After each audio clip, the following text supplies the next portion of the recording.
Adaptations. From short story to big screen. 35 great stories that have inspired great films. Edited by Stephanie Harrison. DB 61665. Copyright 2005 by Stephanie Harrison. Read by Michelle Schaefer. This book contains 616 pages. Approximate reading time, 25 hours, 10 minutes. This book contains markers allowing direct access to the contents, acknowledgements, introduction, parts, and about the contributors at Level 1, to the stories at Level 2, and to the chapters at Level 3. Library of Congress annotation. Tales that were transformed into screenplays for memorable movies from 1932 to 2003. Includes Arthur C. Clarke's The Sentinel, the basis for 2001 A Space Odyssey, and the stories behind Rear Window, Bringing Up Baby, My Friend Flicka, and other films. Some descriptions of sex, some violence, and some strong language. 2005. From the Book Jacket. An eclectic collection of fiction that inspired film. Memento, All About Eve, Rear Window, Rashomon, and 2001 A Space Odyssey are all well-known and much-loved movies, but what is perhaps a lesser-known fact is that all of them began their lives as short stories. Adaptations gathers together 35 pieces that have been the basis for films, many from giants of American literature, Hemingway, Fitzgerald, and many that have not been in print for decades, the stories that inspired Bringing Up Baby, Meet John Doe, and All About Eve. Categorized by genre, and featuring movies by master directors such as Steven Spielberg, Stanley Kubrick, Robert Altman, Frank Capra, and John Ford, as well as relative newcomers such as Chris Eyre and Christopher Nolan, Adaptations offers insight into the process of turning a short story into a screenplay. One that, when successful, doesn't take drastic liberties with the text upon which it is based, but doesn't mirror its source material too closely either. The stories and movies featured in adaptations include Philip K. Dick's The Minority Report, which became the 2002 blockbuster directed by Steven Spielberg and starring Tom Cruise. The Harvey Pekar Name Story, by reclusive graphic artist Harvey Pekar, whose life was the inspiration for American Splendor, winner of the 2003 Sundance Grand Jury Prize. Hagar Wild's Bringing Up Baby, the basis of the classic film Bringing Up Baby, anthologized here for the first time ever. The Swimmer, by John Cheever, an example of a highly regarded story that many feared might prove unadaptable. The predecessor to the beloved holiday classic A Christmas Story, Red Ryder Nails the Hammond Kid, by Gene Shepard. Whether you're a fiction reader or a film buff, Adaptations is your behind-the-scenes look at the sometimes difficult, sometimes brilliantly successful process from the printed page to the big screen. About the editor. Stephanie Harrison teaches in the State University System of Florida. For my parents. Contents. Page Roman numeral 13. Acknowledgements. Page Roman numeral 15. Introduction. Short story to big screen. Part 1. The directors. Translators, magicians, collaborators, and thieves, including page 15. Jerry and Molly and Sam, by Raymond Carver. Shortcuts, directed by Robert Altman, 1993. Page 26. Blow Up, by Julio Cortázar. Blow Up, directed by Michelangelo Antonioni, 1966. Page 38. Your Arkansas Traveler, by Bud Schulberg. A Face in the Crowd, directed by Elia Kazan, 1957. Page 67. Rear Window, originally titled It Had to Be Murder, by Cornell Woolrich. Rear Window, directed by Alfred Hitchcock, 1954. Part 2. Science Fiction. Kubrick and Spielberg, Spielberg and Kubrick, including page 104. The Sentinel, by Arthur C. Clarke. 2001, A Space Odyssey, directed by Stanley Kubrick, 1968. Page 112. Super Toys Last All Summer Long, by Brian Aldiss. AI, Artificial Intelligence, directed by Steven Spielberg and Stanley Kubrick, 2001. Page 119. The Minority Report, by Philip K. Dick. Minority Report, directed by Steven Spielberg, 2002. Part 3. Horror, Cue the Gore, including page 161. Spurs, by Todd Robbins. Freaks, directed by Todd Browning, 1932. Page 176. The Fly by George Langelan. The Fly, directed by Kurt Newman, 1958, and David Cronenberg, 1986. Page 204. Herbert West, Reanimator, Six Shots by Moonlight, by H.P. Lovecraft. Reanimator, directed by Stuart Gordon, 1985. Part 4. Westerns. Tonto means fool in Spanish, including page 218. Stage to Lordsburg, by Ernest Haycox. Stagecoach, directed by John Ford, 1939. Page 231. A Man Called Horse, by Dorothy M. Johnson. A Man Called Horse, directed by Elliot Silverstein, 1970. Page 244. This Is What It Means to Say Phoenix, Arizona, by Sherman Alexie. Smoke Signals, directed by Chris Eyre, 1998. Part 5. Graphic Stories, Flying Under the Radar, including page 261. The Harvey Pekar Name Story, by Harvey Pekar. American Splendor, directed by Sherry Springer Berman and Robert Pulcini, 2003. Page 265. Ghost World, Chapter 5, Hubba Hubba by Daniel Close. Ghost World, directed by Terry Zwigoff, 2001. Part 6. 5 All But Lost Stories, including page 284. The Wisdom of Eve, by Mary Orr. All About Eve, directed by Joseph L. Mankiewicz, 1950. Page 296. A Reputation, by Richard Edward Connell. Meet John Doe, directed by Frank Capra, 1941. Page 309. Mr. Blandings Builds His Castle, by Eric Hutchins.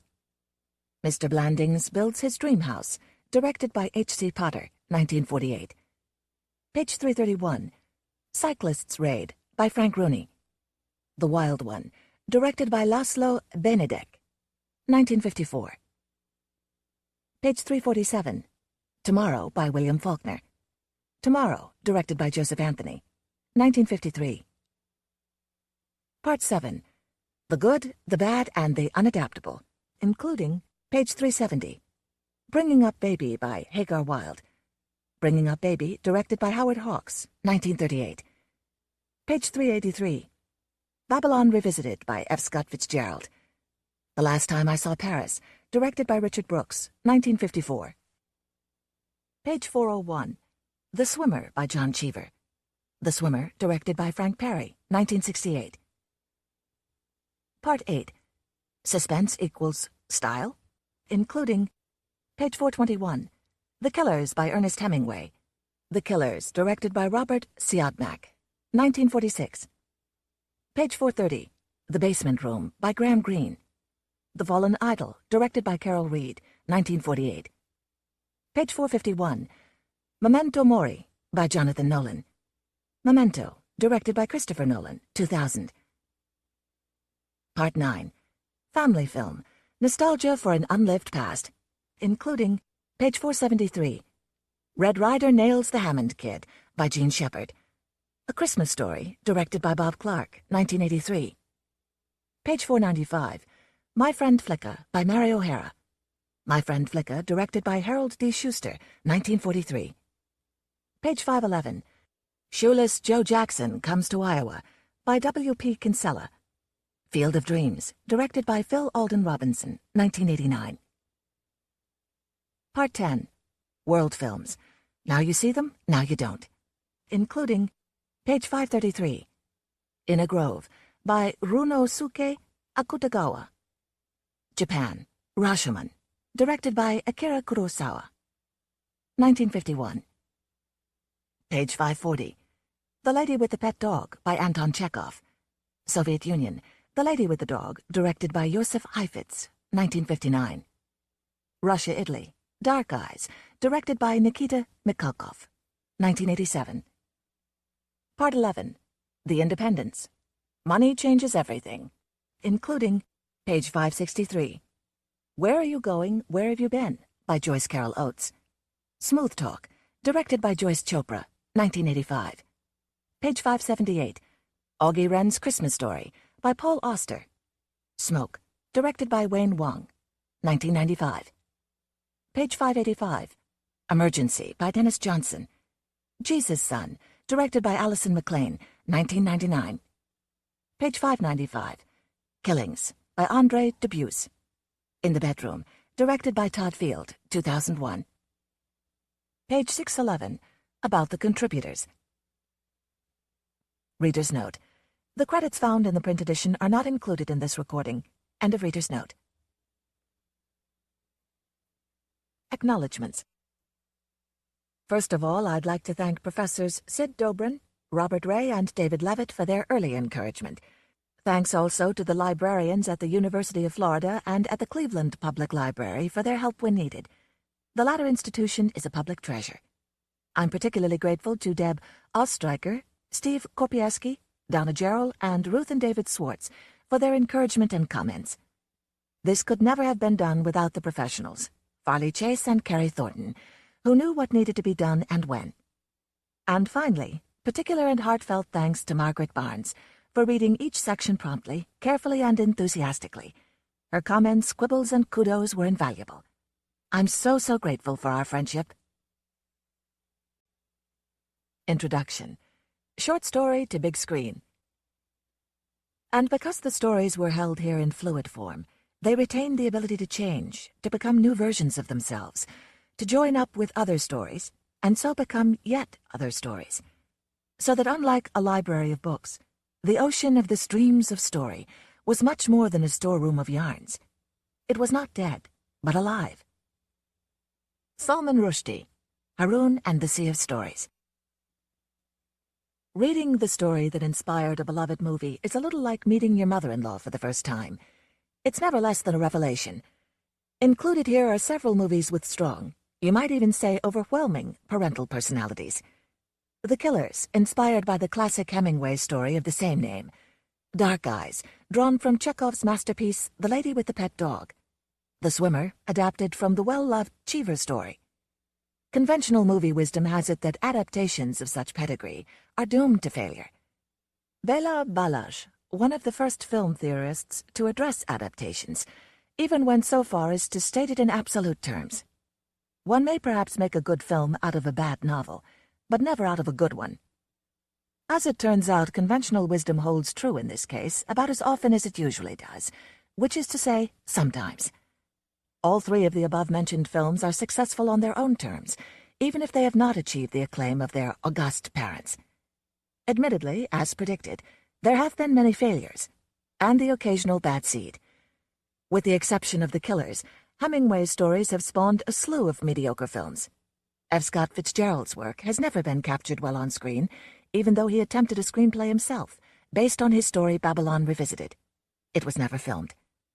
Great stories are rule breakers, almost by definition.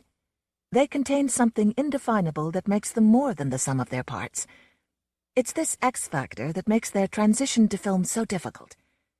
Screenwriter Ben Hecht may have put it best when he complained about adapting Hemingway's Farewell to Arms. The son of bitch writes on water. The perils of adapting a tour de force are not always under the filmmaker's control. When stories, or authors, have entered into popular mythology, both critics and public alike resist their being tampered with. Remember the beating director Roland Joffe and star Demi Moore took for their free adaptation of Nathaniel Hawthorne's The Scarlet Letter? The script takes more liberties with the text than Elizabeth Berkley did with that poll in Showgirls, complained USA Today. For this reason, films adapted from excellent but lesser-known tales have often been better received. Here the short story has a distinct advantage over the novel. Few short stories are embedded in the public's consciousness in the way that popular novels often are. Raymond Carver's influence on the generation of writers following him is indisputable, yet his name is not immediately recognized by the average reader. Nor, despite his international reputation, is Julio Cortázar's. This made Robert Altman's task of adapting Carver's stories shortcuts, and Michelangelo Antonioni's task of adapting Cortázar's story Blow Up much easier. In both cases, the director had a sensibility and artistic control that complemented the work, and while they both teased out some themes and dropped others, their films were rarely disparaged as unfaithful. Hollywood, though, has always felt more comfortable with pulp fiction, the kind that used to appear in Black Mask and Dime Western, and popular fiction, the Saturday Evening Post, McCall's, Collier's. Stories from these sources have given rise to many classic films, including All About Eve, Bringing Up Baby, Stagecoach, and Meet John Doe, to name but a few. Tear sheets from popular magazines were routinely circulated around studios on the off chance that a story might make a good film. And sometimes it did. Paradoxically, potboilers have often been the springboard for high cinema art. For the most part, these source stories, particularly those considered popular fiction, have either been dismissed outright or benignly overlooked. Pulp fiction has fared better, with strong champions and the cachet of cult. Nearly a dozen of the stories included here are either long out of print or have never before been printed in book form. It's a rare story, regardless of quality, that isn't savaged by time, so this loss is not at all surprising. But these stories are worth another look, if only because there was something that propelled them across the boundaries of form. Sometimes multiple times. Mr. Blandings Builds His Castle gave rise to a novel and its sequel, a movie and a radio show. The Wisdom of Eve has been the basis for a play, a film, and a musical. These stories offer us a glimpse into the creative process, and not just of filmmaking. There is a tendency to treat a finished work as if it has been dictated whole by a highly literate muse, rather than pieced together, improved and expanded, woven and welded. Reading Fitzgerald, it's easy to accept Hemingway's statement that he had talent as natural as the pattern on a butterfly's wing. But Fitzgerald himself didn't describe his work as effortless. In his notebooks, he wrote, "I have asked a lot of my emotions, 120 stories. The price was high, right up with Kipling, because there was one little drop of something, not blood, not a tear, not my seed, but me more intimately than these in every story. It was the extra I had." Like many writers, he worked and tested his themes in short stories, then later pilfered parts of them for his novels. When Babylon Revisited was revised for his collection Taps at Reveille, he marked a section for deletion because it had been reused in Tender as the Night. Fitzgerald's use of the short story as germination ground is not unique. Raymond Chandler considered his stories cannibalized when he used their material to create his novels. The two short stories that provide the basis for The Big Sleep, Killer in the Rain and The Curtain, were not published in book form in his lifetime. Not every writer, though, has felt the need to bury his early published source material. Carver, a prodigious rewriter, published as many as 4 versions of some stories. The story included here, Jerry and Molly and Sam, is one of the few used for shortcuts that he did not rewrite and republish. Unlike Fitzgerald and Chandler, Carver was unbothered by this. He considered each version a different story. While Fitzgerald used his stories to further his novels, both aesthetically and financially, in his lifetime all of his novels combined earned him total royalties of $31.77. The demise of many of the mass-market magazines and their discontinued use of short stories has made this a more difficult scenario for contemporary writers. Still, while paying venues for short stories began drying up in the late 50s, surprisingly, writers have never stopped writing them. Part of this has to do with the challenges and felicities of the form. But the story has always been, and continues to be, a place to test material. W.P. Kinsella expanded Shoeless Joe Jackson Comes to Iowa into Shoeless Joe, and Mary O'Hara expanded her prize-winning story, My Friend Flicka, into a novel, when their stories were well received. It has also, particularly recently, become common practice for authors to publish self-contained novel chapters as short stories, as Gene Shepard did with Red Ryder Nails the Hammond Kid, published in Playboy. It is the second chapter of his novel, In God We Trust, All Others Pay Cash. The art of storytelling has never really been as static as we like to think. Publishing a work may provide artificial closure, but stories that resonate tend to find new forms. The process becomes even more fluid when films are thrown into the mix. When Stanley Kubrick purchased the rights to Arthur C. Clarke's The Sentinel, the two took a highly unusual approach. Rather than immediately tackling a screenplay, about the least ideal way of communicating information, Kubrick said, especially if it's visual or emotional, they decided to expand the story into a novel. Instead of a novel, though, they ended up with what Kubrick later called a 50,000-word prose thing. At this point, work on the novel and screenplay became concurrent, with Clarke taking ownership of the novel and Kubrick the screenplay, but with each giving feedback on the other's work. Clarke, who was occasionally frustrated by this process, he had hoped the novel would precede the movie, ended up making his final revisions to the novel after we had seen the rushes based on the screenplay, based on earlier versions of the novel, and so on. Almost every story here is representative of a larger creative process, one that crosses all kinds of form boundaries. A few of these stories are occasionally clunky, for example Hagar Wilde's Bringing Up Baby, or Mary Orr's The Wisdom of Eve, and yet there is something about them that has transcended not only form, but craft. It's also worth noting that in both cases, the author wasn't finished. Wilde co-wrote the screenplay for Bringing Up Baby, and Orr expanded her story into the stage play of the same name. So rather than viewing a film adaptation as a cultural replacement for a story or novel, it seems closer to the truth to view each work as a variation on a theme. When 20th Century Fox released its 1966 remake of Stagecoach, starring Bing Crosby and Anne Margaret, it threatened, in a full-page notice in Variety, to vigorously prosecute the exhibition of the 1939 original. In response, Pauline Kael railed, "Surely the public should have the right to see the old as well as the new, and not just for its own sake, but because that's how we learn about an art. How else do we develop a critical sense about new novels, new paintings, new music, new poetry?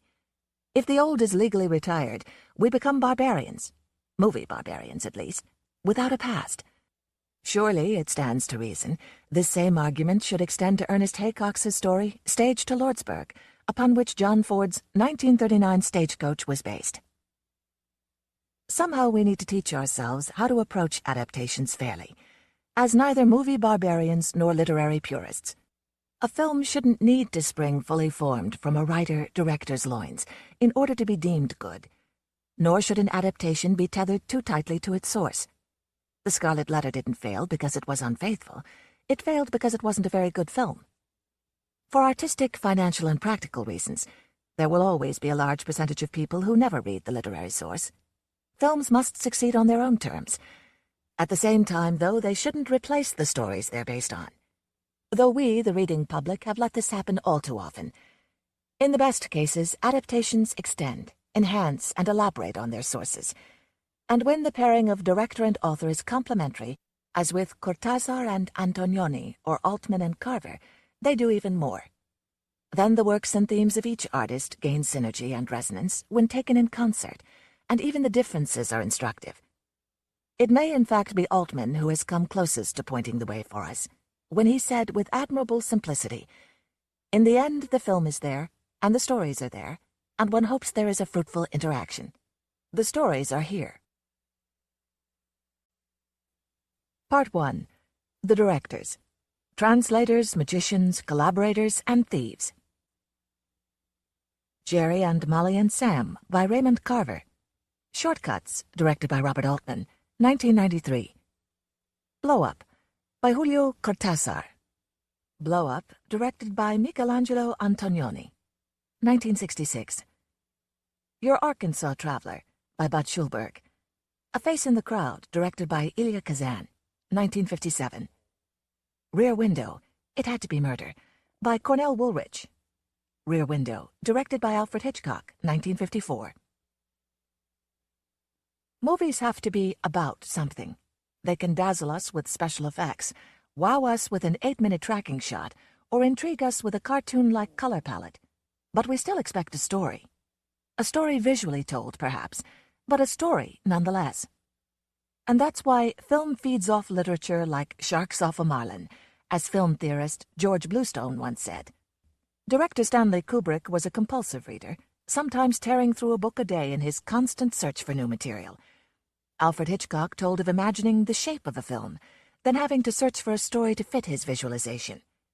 Howard Hawks claimed that the hardest part of making a movie was finding a good story, then figuring out how to tell it. Steven Spielberg agrees.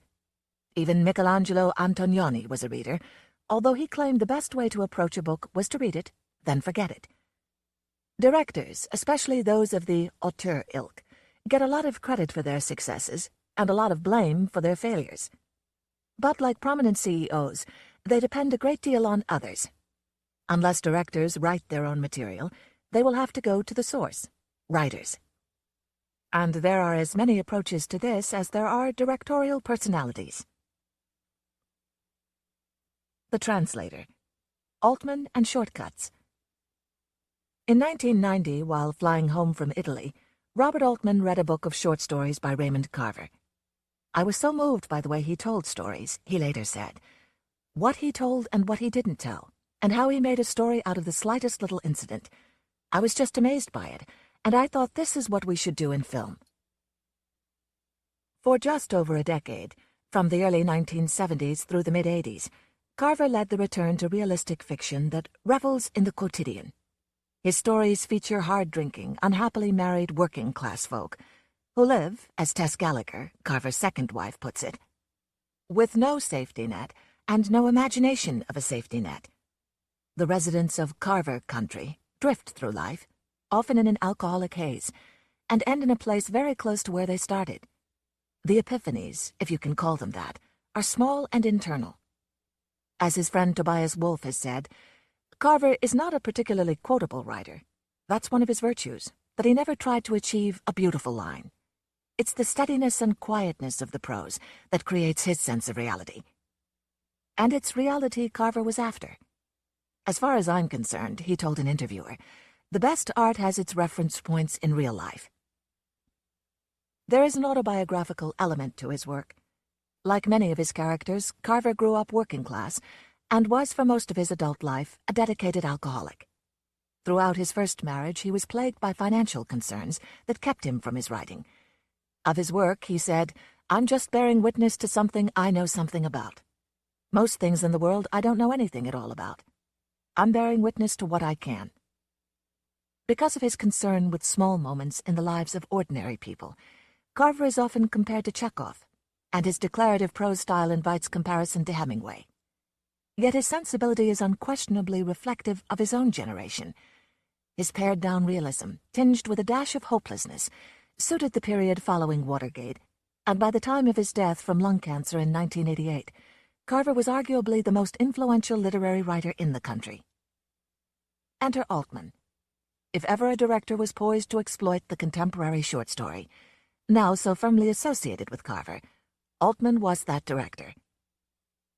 By the time he discovered Carver's stories, Altman had already directed 25 feature films, including MASH, McCabe and Mrs. Miller, The Long Goodbye, and Thieves Like Us, not to mention countless television episodes. He'd honed a signature directorial style consisting of overlapping dialogue, improbably large casts, mock documentary realism, improvisation, and the use of non-professional actors. Most important, though, he'd already made Nashville, a rambling narrative that loosely weaves the storylines of 24 characters, without, as Pauline Kael put it, the clanking of plot. Arguably one of the best films ever made, it appears on countless top 100 lists. Nashville's lack of narrative thrust baffled many. When asked about his reputation as a problem director, Altman stated, "I'm not difficult. My work may be difficult, but if in fact it is difficult, it just further enforces what I have to say. But all I make films about is what I see and the way things appear to me." So why wouldn't Altman admire Carver's stories? There's an obvious link between a writer who is just bearing witness and a filmmaker who is making films about the way things appear to me. Between a writer who eschews quotable lines and a director who uses untrained actors. Between a writer who strives for realistic-sounding dialogue through the use of stammers, pauses, and repeated lines, and a director who strives for the same through the use of overlapping sound. Between a writer who resists neatly tied-up endings and a director who has said, "Many people, I guess, want to know exactly what it is they're supposed to think. Well, my message is that I am not going to do their work for them." Beyond all this, though, there are deeper affinities. They both look upon their characters with an unflinching but surprisingly non-judgmental eye. They are both interested in the hyper-reality of small moments, and they both balance intuitiveness with painstaking craftsmanship. And yet it's one thing for Altman to have admired Carver's stories. It's quite another that he knew how to translate them well for film. Only someone with Altman's resume could have seen the possibilities in a random selection of 9 unconnected, unplotted stories, and of course 1 poem. In the case of shortcuts, the role of translator is one Altman wears gracefully, but not naturally. His relationship with writers has often been rocky, the writers forced to watch as their words are reduced to rubble. Brian McKay, who wrote the screenplays for several of Altman's films, including McCabe and Mrs. Miller, says, "If you want me to get in line with the rest of the angry writers, I will. But it's more complicated than that. I think what Bob really wants is the European credit. A film by Robert Altman. And often he deserves it." Yet when he is impressed with a work, Altman has been known to gush. He loved Edward Anderson's novel, Thieves Like Us, and wanted to make as few changes as possible. And then there's Carver. Still, Altman lets it be known that Shortcuts is his. Footnote. He did, however, work with screenwriter Frank Barheit.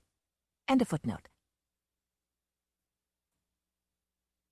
I read all of Ray's writings, filtering him through my own process. The film is made of little pieces of his work that form sections of scenes and characters out of the most basic elements of Ray's creations. New and not new. And that, according to Tess Gallagher, would have been okay with Carver. Risking trespass, I will say I believe Ray's attitude toward Altman's use of his work would have been one of permission to an artist of equal stature. He was a straight-on admirer of Altman's films. Gallagher admires Shortcuts, and believes Carver would have too, for both its fidelity and its infidelity. The failure of so many scripts of Carver stories by others I'd seen prior had been to stay so close to the original that a robotic pandering to the text resulted. They were like someone ice skating with an osprey's egg on which the bird is still nesting. The problems of fidelity can be illustrated by Jerry and Molly and Sam, one of the 9 stories chosen by Altman for the film. The title refers to 3 very minor characters, one of them a briefly mentioned childhood dog, who are not central to the story. Or are they? It's this importance placed on absence that gives Carver's stories much of their power and that attracted Altman in the first place. But it's an untranslatable element, as is Carver's heavy use of introspection. The challenge for Altman was to find cinematic equivalents, which, he admitted, manifest themselves in unexpected ways. Yet for all the things that Altman was forced to change, or chose to change, he kept a great deal too. A pervasive dark humor, an emphasis on fate or luck, a bubbling violence under the surface. The movie was hailed by critics, with Michael Wilmington of the Chicago Tribune raving, "Some movies can lay claim to being the best thing around in a week, a month, a year. Robert Altman's Shortcuts is closer to being one of the all-time bests, among the finest American films since the advent of sound." It also serves as one of the best examples of an artist grappling to translate the work of another artist, and ending up with something that looks very much like a handshake. The Magician. Antonioni and Blow Up. If you read Italian director Michelangelo Antonioni's interviews, he gave quite a few, or his essays, he wrote 30 or so, it's hard to avoid noticing that he rarely mentions Julio Cortázar, the author of the story upon which his masterpiece, Blow Up, is based. Only when directly asked about the South American author does he acknowledge the movie's origins, as in a 1979 interview. "I read Cortázar's story, I liked it, and I wrote a subject, adapting it to myself." Well, if this sounds like faint praise, remember it comes from the same man who said, "As the director, I am God. I can allow myself any kind of liberty." Antonioni put the A in auteur. On his sets, he was the indisputable alpha personality. By the time he directed Blow Up in 1966, he had almost a dozen films under his belt and had distinguished himself as a director primarily concerned with images. To Antonioni, words and images are in opposition, and words are propaganda, or worse yet, lies. Someone once said that words, more than anything else, serve to hide our thoughts, he told an audience of Italian film students. He distrusted screenplays, saying, "This is the limit of the script, to give words to events that reject words." And he used dialogue only when an image would not suffice. Visual storytelling was more than his tendency, it was a philosophical decision. "Of this I am firmly convinced," he said, "that cinema today should be tied to the truth rather than to logic.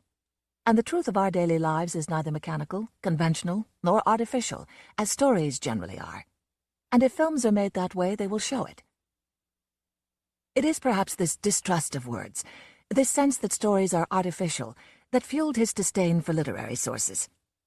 For Antonioni, a story or novel was just one of any number of items that he, the magician, tossed into his hat before pulling out a rabbit. I prefer to say, in that period, certain events happened in the world. I saw certain people. I was reading certain books. I was looking at certain paintings. I loved X. I hated Y. I didn't have any money. I wasn't sleeping much. Yet despite all of this protestation, Antonioni began writing at a young age and continued to write throughout his life. He adapted portions of his story collection, That Bowling Alley on the Tiber, 1987, into Beyond the Clouds starring John Malkovich as the director. Reinventing cinema was his aim, and new techniques were all in service of finding answers to fundamental questions. What is it that torments and motivates modern man? Of all that has happened and is now happening in the world, what are the repercussions inside a man? What are the consequences in his most intimate relationships and dealings with others? Today, more than ever, these are the questions we should keep in mind when we prepare ourselves to make a film. So it's no wonder Antonioni was attracted to Cortázar's story. Cortázar was trying to do in words what Antonioni was trying to do with images. Cortázar was seeking a way to explode the narrative mechanism, to find a way to tell a story that was in tune with his times. Blow Up was first published in 1958, and The Troubled Politics of Latin America. The truth is, each day, I write worse and worse from an aesthetic point of view, he said in an interview. It may be absurd for a writer to insist on discarding his work instruments. But I think those instruments are false. I want to wipe my slate clean, start from scratch. Blow Up, with its shifting points of view and absolutely unreliable narrator, does just that. It's a conceptual story, an idea with words wrapped around it, a halting, backstepping, existential jabberwocky. It'll never be known how this has to be told, the first paragraph begins. In the first person or in the second, using the third person plural or continually inventing modes that will serve for nothing. If one might say, I will see the moon rose, or we hurt me at the back of my eyes, and especially, you, the blonde woman, was the clouds that raced before my, your, his, our, yours, their faces. What the hell? Both Cortázar and Antonioni are interested in art as exploration, as provocation. Each in his chosen form has worked to strip the expository from story, forcing the reader, viewer, to fill in missing pieces. Both concern themselves with the interplay of form and content. But Cortázar is more playful than Antonioni, less aware, maybe self-consciously so, of his stature as an artist. The truth is that I don't care a straw for literature with a capital L. The only thing that interests me is searching for, and sometimes finding, myself in a contest with words that eventually produces something called a book. Throughout his career, play and gamesmanship was at the center of his work. Hopscotch, probably his most famous novel, is constructed for two possible readings. First in the normal, sequential fashion, and second using a hopscotch sequence. Chapter 73, 1, 2, 116, 3, 84. Now considered the first hypertext novel, it anticipates the possibilities of the World Wide Web's non-sequential structure. But for Cortázar, it was about the game. It would be absolutely impossible for me to live if I couldn't play, he claimed. And play he did, always. Near the end of his life, he embarked on a road trip with his companion, Carol Dunlop, even though both men were suffering from leukemia. The rules were, take a full 30 days to complete the 800-kilometer drive from Marseille to Paris without ever leaving the Southern Turnpike. Confine stops to exactly 2 per day, but the second must be an overnight stay, regardless of whether or not there is a hotel or just a narrow turnoff. Food and water to be replenished by friends at designated intervals. The resulting chronicle, The Audionauts of the Cosmopike, is a strange and touching record of 2 dying men. Perhaps it's his sense of play that has harmed Cortázar's legacy. He has not become a lion of Latin American letters in the way that his contemporaries Jorge Luis Borges and Gabriel Garcia Marquez have. But it takes courage to canonize someone who never took himself seriously. I shall consider myself until my death an amateur, Cortázar said, one who writes because he feels like it, but I have no notion of literary professionalism. On the face of it, Blow Up appears to be an unadaptable story. The narrator is anonymous and unreliable. The narrative is elliptical and contradictory. Critics still don't agree on the story's interpretation, or even on the events within it. And that, of course, is precisely the point. For Cortázar, form equals content. Antonioni's film, considered by many to be one of the best ever made, has generated even more discussion.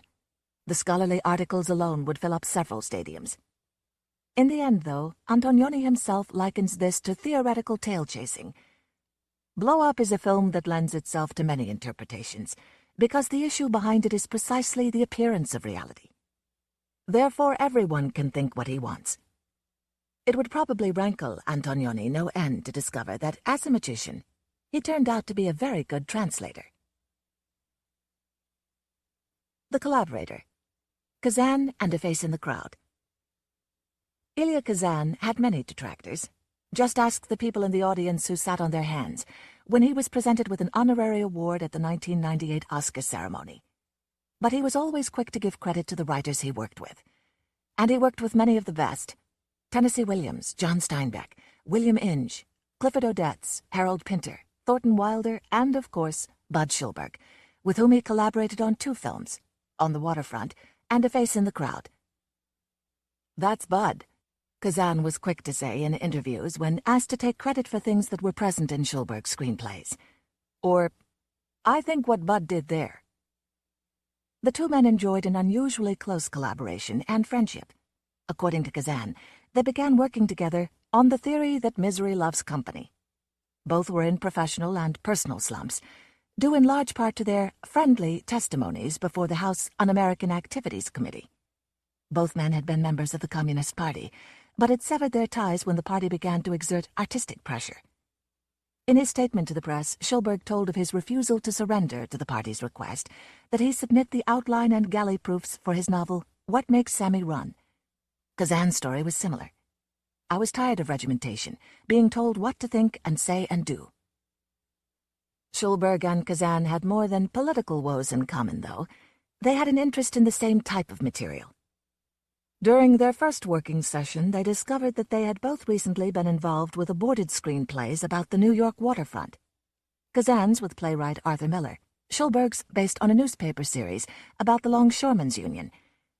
Not surprisingly, their first project together became On the Waterfront, winner of 8 Academy Awards, including Best Director for Kazan and Best Screenplay for Schulberg. 3 years later, they collaborated on another social commentary, A Face in the Crowd. "Bud and I had such a good time doing On the Waterfront, I said, let's do another picture together." He knew the kind of thing I was thinking about, so he suggested a short story he had written called Your Arkansas Traveler. I read it and liked it, and that was it. Social criticism has always been a strong aspect of Schulberg's work, and Your Arkansas Traveler is no exception. Lonesome Roads, the story's protagonist, comes down with a severe case of American success, television style. "I believe the novelist should be an artist cum sociologist," Schulberg has said. "I think he should see his characters in social perspective. I think that is one of his obligations." Much of his work, like Arkansas Traveler, uses the microcosm of the entertainment industry to explore the American success ethic. He is perhaps the only writer to ever use the phrase, "use success," as an epithet. As the son of B.P. Schulberg, one of the earliest movie moguls, he is uniquely qualified to exploit that setting. With his first novel, What Makes Sammy Run, 1941, Schulberg created an iconic anti-hero in his copy boy to studio head, anything to succeed Sammy Glick. Since then, people as varied as Sammy Davis Jr. and David Geffen have declared, "I'm not Sammy Glick." With A Face in the Crowd, Schulberg and Kazan explored a number of difficult topics. Success. One of the points we wanted to make with the picture, Kazan said, was the fantastic upward mobility in this country, the speed with which a man goes up and goes down. That we both knew well because we'd both been up and down a few times. Politics. It was about a phenomenon that was happening in America at that time. We were always talking about and looking out for native grassroots fascism. Television. We were both aware that television could be what it has, in fact, turned out to be, an almost hypnotic, terrible force. To write the screenplay, Schulberg rented a house close to Kazan's in Connecticut, where they did research and decided on a general outline. Then they separated, and Schulberg wrote the first draft of the screenplay. When he finished, Kazan read it and suggested rewrites. Then they cast it together, going around to clubs and picking up entertainers. Andy Griffith, who played Lonesome Rhodes, was at the time a stand-up comic with no training or experience as an actor. They had heard his record, Something About Football, Kazan said, and liked it. When shooting began, Kazan urged Schulberg to be there. Afterward, Kazan edited the film, then called Schulberg back in to discuss. It was a totally collaborative effort, Kazan said, even down to the book, for which I wrote the preface. Theoretically, I think one man should make a picture, but in the case where an author and a director have had the same kinds of experience, have the same kind of taste, the same historical and social point of view, and are as compatible as Bud and I are, it works out perfectly. Kazan's career, with and without Schulberg, is impressive, and can be summed up by the question he's asked himself at every critical juncture. Where's the next hill? With the Group Theater in New York City, he was an actor, stage manager, and director. There, he directed the premieres of Tennessee Williams's A Streetcar Named Desire and Arthur Miller's Death of a Salesman. With Cheryl Crawford and others, he co-founded the Actors Studio. On the other coast, he directed East of Eden, A Streetcar Named Desire, and Splendor in the Grass, besides his work with Schulberg. He was instrumental in launching the careers of Marlon Brando, giving him $20 for bus fare to meet with Williams about the role of Stanley Kowalski in A Streetcar Named Desire. James Dean, Julie Harris, Eva Marie Saint, Warren Beatty, and Lee Remick. In the 1960s, he began writing novels, and two of his final films are based on his own works, America, America, and The Arrangement, from his bestseller. Kazan's final film was The Last Tycoon, based on F. Scott Fitzgerald's unfinished novel, which, by a strange twist of fate, is based in part on Schulberg's reminiscences of his Hollywood childhood. Schulberg and Fitzgerald had become friends while working on a screenplay. When Fitzgerald showed Schulberg a rough draft of the first few chapters of Tycoon, he said, according to Schulberg, "There'll be quite a few lines you'll recognize. I hope you won't mind." Often called a social realist, a term he wasn't altogether happy with, Kazan was always concerned with inward struggle set within a social context. In this regard, he was a good balance for Schulberg's predominantly outward focus. Andy Griffith lent a humanizing touch to a face as well, although Kazan said he had to get him drunk to film the difficult final scene. "I was particularly proud of A Face in the Crowd, and still am," Kazan wrote in its autobiography. Still, the film wasn't well received when it came out, although now it's hard to avoid using the word prescient to describe it. In the 1970s, the New York Times said it anticipated the Watergate hearings. A decade or so later, people said it anticipated Ronald Reagan. It paved the way for films with similar themes, like Network and Bob Roberts. Finally, Kazan said, summing up his thoughts on the film, "What I think was that it was ahead of its time." A Face in the Crowd is perhaps the best example of a director and writer completely in sync. Call it the we factor. "I don't know why it didn't go," Kazan mused in an interview. "We said, oh, they're not ready for it, and in a way they weren't. We said, oh, they don't want us to criticize America, and in a way they didn't. And we said, oh, they think we are communists and putting America down, trying to destroy America. And we were attacked some for that. But I think a picture that tries to do something as difficult as this picture has to be perfect. And I don't think we were. Not quite." The Thief, Hitchcock and Rear Window. Alfred Hitchcock was a tireless self-promoter from the very beginning.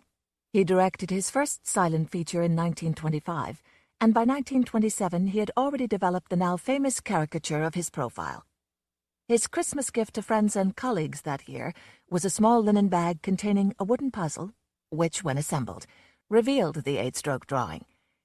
That same year he began his campaign to be taken seriously as an artist. In an open letter to the London Evening News, he wrote, "Film directors live with their pictures while they are being made. They are their babies just as much as an author's novel is the offspring of his imagination. And that seems to make it all the more certain that when moving pictures are really artistic, they will be created entirely by one man." Footnote: Hitchcock often contradicted himself. Later he wrote, "The old saying, 'No one man ever made a picture,' is entirely true." End of footnote.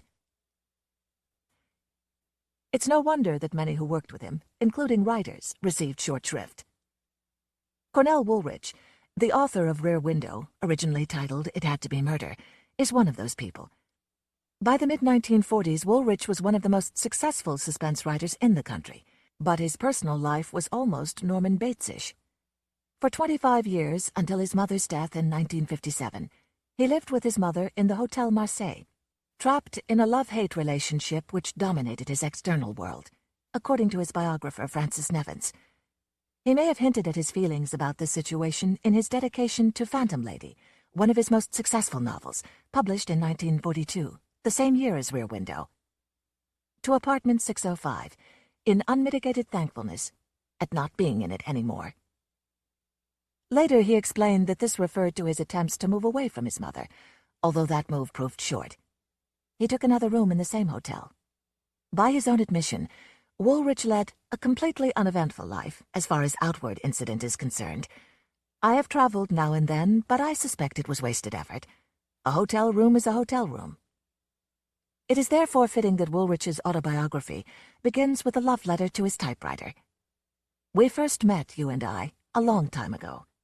This was a mating if ever there was one. A lifelong partnership, a fellowship, a combine of flesh and of thin steel casing, of fingertips and of keys. Although he aspired to literary works like those of F. Scott Fitzgerald, he began with pulp fiction and screenplays before graduating to the hard-boiled crime stories that mark the best of his work. While in Hollywood, he met and married the daughter of a studio executive, but they separated after 3 months. She is not even mentioned in his autobiography. By the late 1960s, more of his fiction, he also published under the pseudonyms William Irish and George Hopley, had been adapted into film noir than any other writers, prompting the title Father of Film Noir. In 1968, diabetic and alcoholic, he ignored a badly infected foot, which then required amputation. He died soon afterward and was buried beside his mother. Woolrich and Hitchcock seem a match made in heaven, but Rear Window kicked around Hollywood for almost a decade before the deal was done. Some speculate that it was the lack of romance in the story that caused Hitchcock to overlook it. Content was not of great interest to him. I don't bother about plot, but instead he looked for a work that he could stamp with his style. That's where screenwriter John Michael Hayes comes in. The screenplay for Rear Window began a felicitous collaboration between Hitchcock and Hayes that would span 4 films over a period of 2 years. The other films are To Catch a Thief, The Trouble with Harry, and The Man Who Knew Too Much. Hayes's forte was snappy, occasionally suggestive dialogue and richly drawn sympathetic characters. And with him, Hitchcock's films achieved a light touch that they lacked both before and after. The main ingredient Hayes had to add to the Woolrich story was a compelling romance, a requirement for a film with the Hitchcock label. Of Hitchcock's 60 or so films, over 2/3 are adaptations, usually of relatively unknown novels, plays, or short stories. As Stephen DeRosa, Hayes's biographer, puts it, Hitchcock learned a valuable lesson from his first Hollywood production, Rebecca, which was billed as David O. Selznick's production of Daphne du Maurier's celebrated novel, directed by Alfred Hitchcock. Thenceforth, whatever the source material, Hitchcock would make it his own. After all, it was Alfred Hitchcock's Rear Window, not Alfred Hitchcock's film of Cornell Woolrich's classic suspense story. In fairness to Hitchcock, it should be noted that he did occasionally give credit to writers, although almost never by name. In an interview with Cinema, he continued to make a distinction between content, the writer, and style, the director. Hitchcock: Well, look, I make a film, Dilem for Murder, and what have I really had to do with that? Nothing. It was a stage play, written for the stage, written by an author. All I had to do there was to go in and photograph it. Interviewer: But the success or the failure on the screen is going to be dependent upon you, not upon the writer. But Hitchcock: No. Interviewer: You don't believe that? Hitchcock: No, because if that original material hadn't been there, I could have done all kinds of things with it. It wouldn't have helped. And again, I do not let the writer go off on his own and just write a script that I will interpret. I stay involved with him and get him involved in the direction of the picture. So he becomes more than a writer, he becomes part maker of the picture. Still, Hayes's memory is a little different. The best part was that he essentially left me alone to do my work. The worst part? His distinct stinginess in offering credit where credit was due. Their collaboration ended when Hitchcock awarded Angus MacPhail, an earlier collaborator and friend, co-screenwriting credit for their fourth film, The Man Who Knew Too Much. Although Hayes won by arbitration and was given sole credit, he and Hitchcock never worked together again. DeRosa observes, while Hitchcock's quest for a suitable replacement for Grace Kelly has become part of Hollywood lore, it should also be noted that Hitchcock never found another John Michael Hayes. Following his collaboration with Hayes, Hitchcock never settled on an individual writer with whom he completed more than one consecutive film. In his 1966 book-length interview with Hitchcock, François Truffaut suggested that of all his movies, Rear Window had possibly the finest screenplay. In reply, Hitchcock dismissed Hayes as nothing more than a radio writer who wrote the dialogue. For his part, Woolrich complained that Hitchcock never even sent him a ticket for the opening of Rear Window. Jerry and Molly and Sam. Raymond Carver. As Al saw it, there was only one solution. He had to get rid of the dog without Betty or the kids finding out about it. At night. It would have to be done at night. He would simply drive Susie. Well, someplace, later he'd decide where. Open the door, push her out, drive away. The sooner the better. He felt relieved making the decision. Any action was better than no action at all, he was becoming convinced. It was Sunday. He got up from the kitchen table where he had been eating a late breakfast by himself and stood by the sink, hands in his pockets. Nothing was going right lately. He had enough to contend with without having to worry about a stinking dog. They were laying off at Aerojet when they should be hiring. The middle of the summer, defense contracts let all over the country, and Aerojet was talking of cutting back. Was cutting back, in fact, a little more every day. He was no safer than anyone else, even though he'd been there 2 years, going on 3. He got along with the right people, all right, but seniority or friendship, either one, didn't mean a damn these days. If your number was up, that was that, and there was nothing anybody could do. They got ready to lay off, they laid off, 50, 100 men at a time. No one was safe, from the foreman and supers right on down to the man on the line. And 3 months ago, just before all the layoffs began, he'd let Betty talk him into moving into this cushy $200 a month place. Lease with an option to buy. Shit. Al hadn't really wanted to leave the other place. He had been comfortable enough. Who could know that 2 weeks after he'd moved they'd start laying off? But who could know anything these days? For example, there was Jill. Jill worked in bookkeeping at Weinstock's. She was a nice girl, said she loved Al. She was just lonely, that's what she told him the first night. She didn't make it a habit, letting herself be picked up by married men. She also told him the first night. He'd met Jill about 3 months ago, when he was feeling depressed and jittery with all the talk of layoffs just beginning. He met her at the Town and Country, a bar not too far from his new place. They danced a little, and he drove her home, and they necked in the car in front of her apartment. He had not gone upstairs with her that night, though he was sure he could have. He went upstairs with her the next night. Now he was having an affair, for Christ's sake, and he didn't know what to do about it. He did not want it to go on, and he did not want to break it off. You don't throw everything overboard in a storm. Al was drifting, and he knew he was drifting, and where it was all going to end he could not guess at. But he was beginning to feel he was losing control over everything. Everything. Recently, too, he had caught himself thinking about old age after he'd been constipated a few days, an affliction he had always associated with the elderly. Then there was the matter of the tiny bald spot, and of his having just begun to wonder how he would comb his hair a different way. What was he going to do with his life? He wanted to know. He was 31.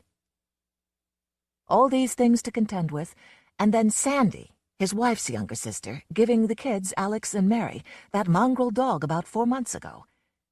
He wished he'd never seen that dog. Or Sandy either, for that matter. That bitch. She was always turning up with some shit or other that wound up costing him money. Some little flim-flam that went haywire after a day or two and had to be repaired. Something the kids could scream over and fight over and beat the shit out of each other about. God. And then turning right around to touch him through Betty for $25. The mere thought of all the 25 or 50 buck checks, and the one just a few months ago for 85 to make her car payment. Her car payment, for God's sake, when he didn't even know if he was going to have a roof over his head, made him want to kill the goddamn dog. Sandy. Betty and Alex and Mary, Jill, and Susie the goddamn dog. This was Al. He had to start someplace, setting things in order, sorting all this out. It was time to do something, time for some straight thinking for a change, and he intended to start tonight. He would coax the dog into the car undetected and on some pretext or another go out.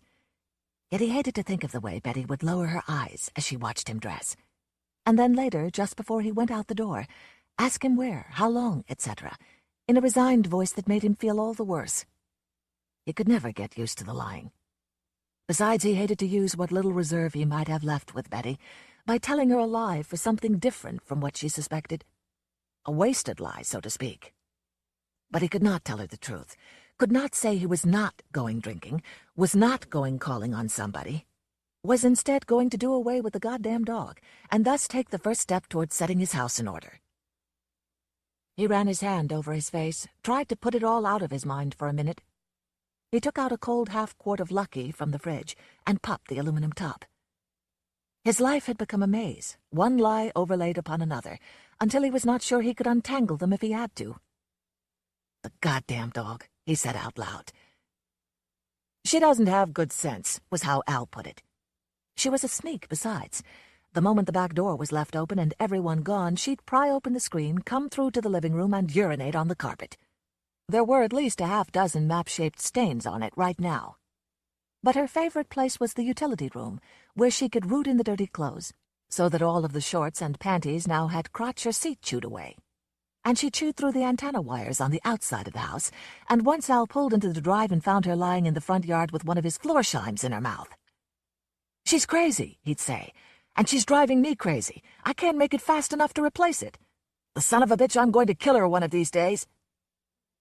Betty tolerated the dog at greater durations, would go along apparently unruffled for a time, but suddenly she would come upon it with fists clenched, call it a bastard, a bitch, shriek at the kids about keeping it out of their room, the living room, etc. Betty was that way with the children, too. She could go along with them just so far, let them get away with just so much, and then she would turn on them savagely and slap their faces, screaming, "Stop it! Stop it! I can't stand any more of it!"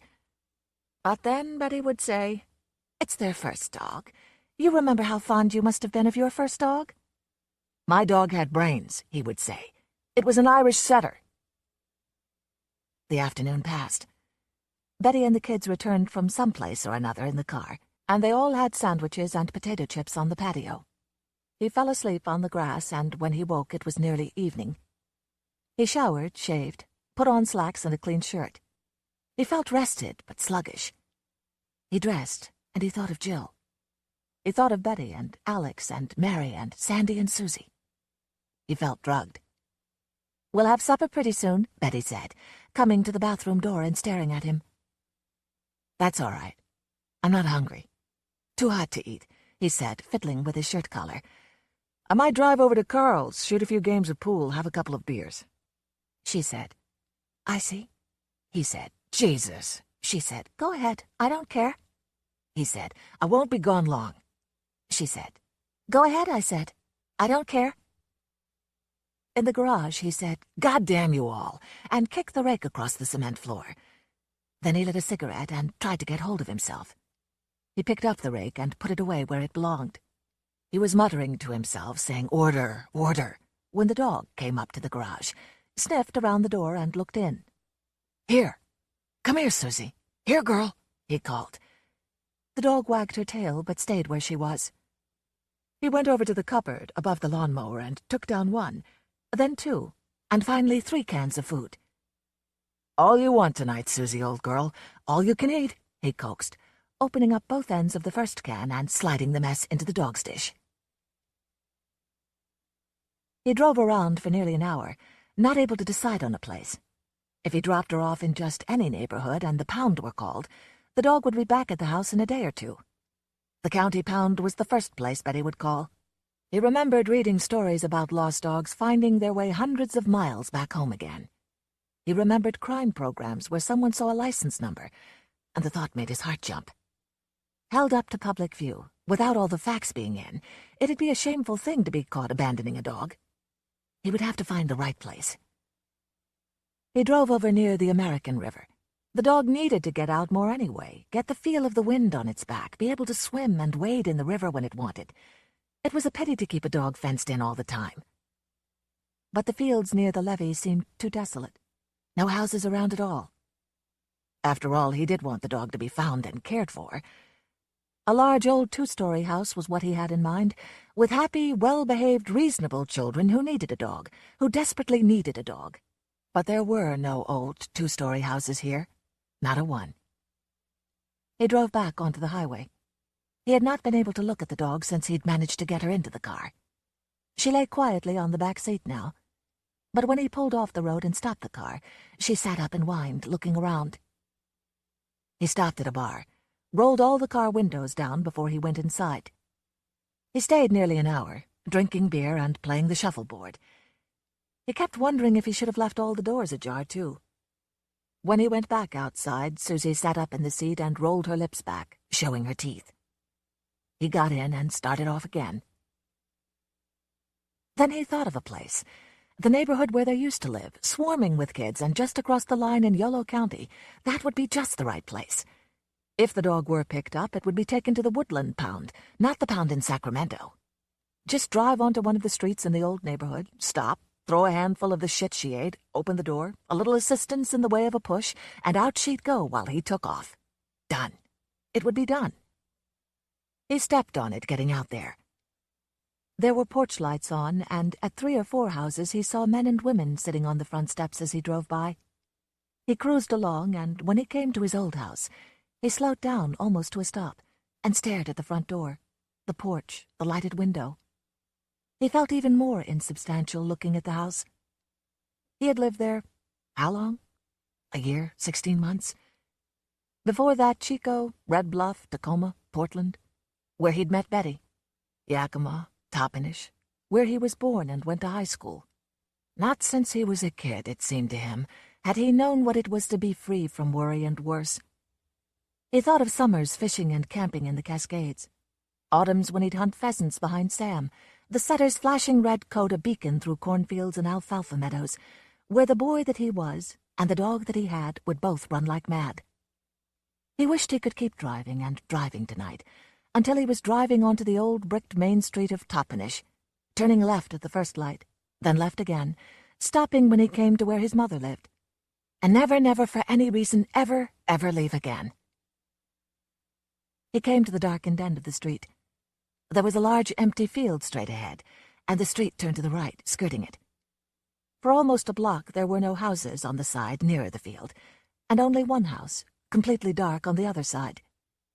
He stopped the car and, without thinking any longer about what he was doing, scooped a handful of dog food up, leaned over the seat, opened the back door nearer the field, threw the stuff out and said, "Go on, Susie." He pushed her until she jumped down reluctantly. He leaned over farther, pulled the door shut, and drove off, slowly. Then he drove faster and faster. He stopped at Dupuis, the first bar he came to on the way back to Sacramento. He was jumpy and perspiring. He didn't feel exactly unburdened or relieved as he had thought he would feel. But he kept assuring himself it was a step in the right direction, that the good feeling would settle on him tomorrow. The thing to do was to wait it out. After 4 beers, a girl in a turtleneck sweater and sandals and carrying a suitcase sat down beside him. She set the suitcase between the stools. She seemed to know the bartender, and the bartender had something to say to her whenever he came by, once or twice stopping briefly to talk. She told Al her name was Molly, but she wouldn't let him buy her a beer. Instead, she offered to eat half a pizza. He smiled at her, and she smiled back. He took out his cigarettes and his lighter and put them on the bar. "Pizza it is," he said. Later he said, "Can I give you a lift somewhere?" "No, thanks. I'm waiting for someone," she said. He said, "Where are you heading for?" She said, "No place." "Oh," she said, touching the suitcase with her toe. "You mean that?" Laughing. "I live here in West Sac. I'm not going anyplace. It's just a washing machine motor inside, belongs to my mother. Jerry, that's the bartender. He's good at fixing things. Jerry said he'd fix it for nothing. Al got up. He weaved a little as he leaned over her. He said, "Well, goodbye, honey. I'll see you around." "You bet," she said. "And thanks for the pizza. Hadn't eaten since lunch. Been trying to take some of this off." She raised her sweater, gathered a handful of flesh at the waist. "Sure I can't give you a lift someplace?" he said. The woman shook her head. In the car again driving, he reached for his cigarettes, and then frantically for his lighter, remembering leaving everything on the bar. The hell with it, he thought. Let her have it. Let her put the lighter and the cigarettes in the suitcase along with the washing machine. He chalked it up against the dog, one more expense. But the last, by God. It angered him now that he was getting things in order, that the girl hadn't been more friendly. If he'd been in a different frame of mind, he could have picked her up. But when you're depressed, it shows all over you, even the way you light a cigarette. He decided to go see Jill. He stopped at a liquor store and bought a pint of whiskey and climbed the stairs to her apartment, and he stopped at the landing to catch his breath and to clean his teeth with his tongue. He could still taste the mushrooms from the pizza, and his mouth and throat were seared from the whiskey. He realized that what he wanted to do was to go right to Jill's bathroom and use her toothbrush. He knocked. "It's me, Al," he whispered. "Al," he said louder. He heard her feet hit the floor. She threw the lock and then tried to undo the chain as he leaned heavily against the door. "Just a minute, honey. Al, you'll have to quit pushing. I can't unhook it." "There," she said, and opened the door, scanning his face as she took him by the hand. They embraced clumsily, and he kissed her on the cheek. "Sit down, honey. Here." She switched on a lamp and helped him to the couch. Then she touched her fingers to her curlers and said, "I'll put on some lipstick. What would you like in the meantime? Coffee? Juice? A beer? I think I have some beer. What do you have there? Whiskey? What would you like, honey?" She stroked his hair with one hand and leaned over him, gazing into his eyes. "Poor baby. What would you like?" she said. "Just want you to hold me," he said. "Here. Sit down. No lipstick," he said, pulling her onto his lap. "Hold. I'm falling," he said. She put an arm around his shoulders. She said, "You come on over to the bed, baby. I'll give you what you like." "Tell you, Jill," he said. "Skating on thin ice. Crash through any minute. I don't know." He stared at her with a fixed, puffy expression that he could feel but not correct. "Serious," he said. She nodded. "Don't think about anything, baby. Just relax," she said. She pulled his face to hers and kissed him on the forehead, and then the lips. She turned slightly on his lap and said, "No, don't move, Al." The fingers of both hands suddenly slipping around the back of his neck and gripping his face at the same time. His eyes wobbled around the room an instant, then tried to focus on what she was doing. She held his head in place in her strong fingers. With her thumbnails, she was squeezing out a blackhead to the side of his nose. "Sit still," she said. "No," he said. "Don't. Stop. Not in the mood for that." "I almost have it. Sit still, I said." "There. Look at that. What do you think of that? Didn't know that was there, did you? Now just one more, a big one, baby. The last one," she said. "Bathroom," he said, forcing her off, freeing his way. At home it was all tears, confusion. Mary ran out to the car, crying, before he could get parked. "Susie's gone," she sobbed. "Susie's gone. She's never coming back, Daddy, I know it. She's gone." My God, heart-lurching. What have I done? "Now don't worry, sweetheart. She's probably just off running around somewhere. She'll be back," he said. "She isn't, Daddy. I know she isn't. Mama said we may have to get another dog." "Wouldn't that be all right, honey?" he said. "Another dog if Susie doesn't come back? We'll go to the pet store." "I don't want another dog," the child cried, holding on to his leg. "Can we have a monkey, Daddy, instead of a dog?" Alex asked. "If we go to the pet store to look for a dog, can we have a monkey instead?" "I don't want a monkey," Mary cried. "I want Susie." "Everybody let go now. Let Daddy in the house. Daddy has a terrible, terrible headache," he said. Betty lifted a casserole dish from the oven. She looked tired, irritable, older. She didn't look at him. "The kids tell you? Susie's gone?" I've combed the neighborhood. Everywhere, I swear. That dog'll turn up, he said. Probably just running around somewhere. That dog'll come back, he said. Seriously, she said, turning to him with her hands on her hips. I think it's something else. I think she might have got hit by a car. I want you to drive around. The kids called her last night and she was gone then. That's the last it's been seen of her. I called the pound and described it to them, but they said all their trucks aren't in yet. I'm supposed to call again in the morning. He went into the bathroom and could hear her still going on. He began to run the water in the sink, wondering with a fluttery sensation in his stomach, how grave exactly was his mistake. When he turned off the faucets, he could still hear her. He kept staring at the sink. "Did you hear me?" she called. "I want you to drive around and look for her after supper. The kids can go with you and look too. Al?" "Yes, yes," he answered. "What?" she said. "What'd you say?" I said yes. Yes. All right. Anything. Just let me wash up first, will you? She looked through from the kitchen. Well, what in the hell is eating you? I didn't ask you to get drunk last night, did I? I've had enough of it, I can tell you. I've had a hell of a day, if you want to know. Alex waking me up at 5 this morning, getting in with me, telling me his daddy was snoring so loud that you scared him. I saw you out there with your clothes on, passed out, and the room smelling to high heaven. I tell you, I've had enough of it. She looked around the kitchen quickly, as if to see something. He kicked the door shut. Everything was going to hell. While he was shaving, he stopped once and held the razor in his hand and looked at himself in the mirror. His face doughy, characterless. Immoral. That was the word. He laid the razor down. I believe I have made the gravest mistake this time. I believe I have made the gravest mistake of all. He brought the razor up to his throat and finished. He did not shower, did not change clothes. Put my supper in the oven for me, he said, or in the refrigerator. I'm going out, right now, he said. You can wait till after supper. The kids can go with you.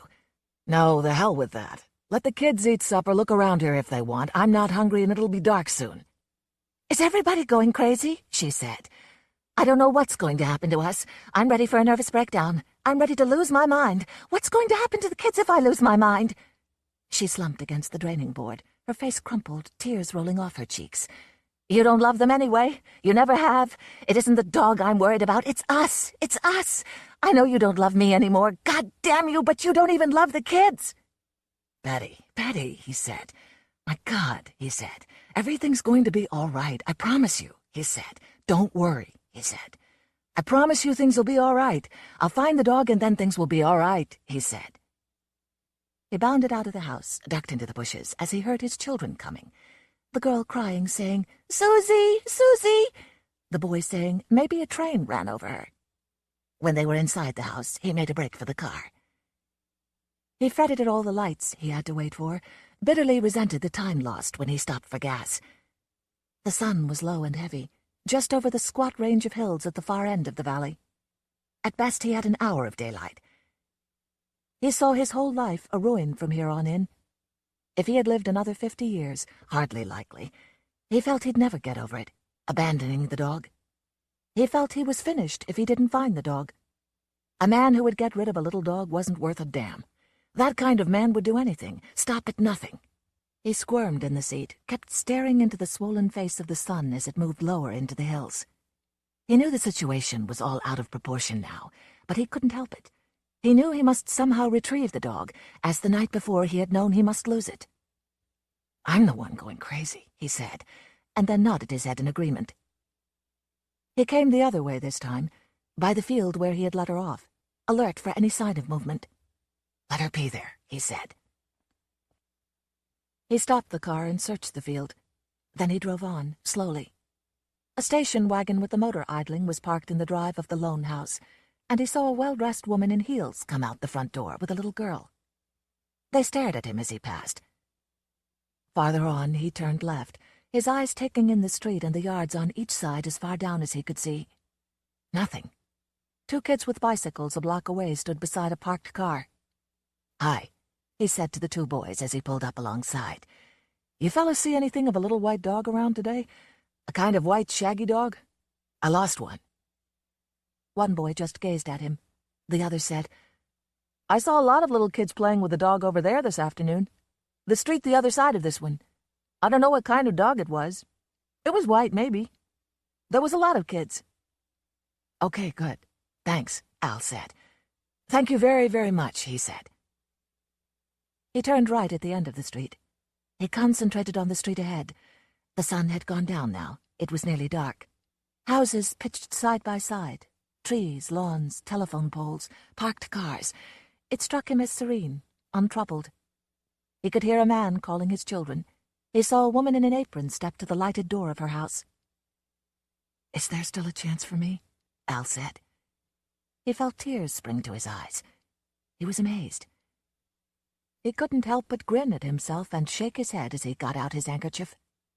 Then he saw a group of children coming down the street. He waved to get their attention. "You kids see anything of a little white dog?" Al said to them. "Oh, sure," one boy said. "Is it your dog?" Al nodded. "We were just playing with him about a minute ago down the street. In Terry's yard," the boy pointed. "Down the street." "You got kids?" One of the little girls spoke up. "I do," Al said.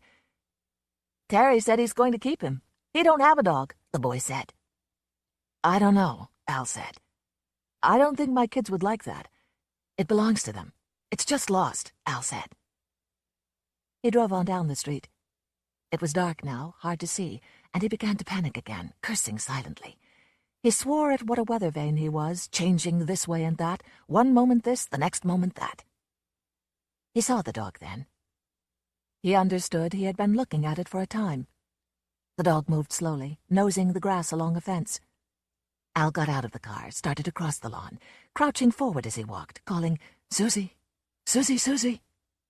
The dog stopped when she saw him. She raised her head. He sat down on his heels, reached out his arm, waiting. They looked at each other. She moved her tail in greeting. She lay down with her head between her front legs and regarded him. He waited. She got up. She went around the fence and out of sight. He sat there. He thought he didn't feel so bad, all things considered. The world was full of dogs. There were dogs and there were dogs. Some dogs you just couldn't do anything with. Blow Up, Julio Cortázar. It'll never be known how this has to be told, in the first person or in the second, using the third-person plural or continually inventing modes that will serve for nothing. If one might say, "I will see the moon rose," or "We hurt me at the back of my eyes," and especially, "You the blonde woman was the clouds that race before my, your, his, our, yours, their faces." What the hell? Seated ready to tell it, if one might go to drink a bock over there and the typewriter continue by itself. Because I use the machine, that would be perfection. And that's not just a manner of speaking. Perfection, yes, because here is the aperture which must be counted also as a machine. Of another sort, a Contax 1.1.2, and it is possible that one machine may know more about another machine than I, you, she, the blonde, and the clouds.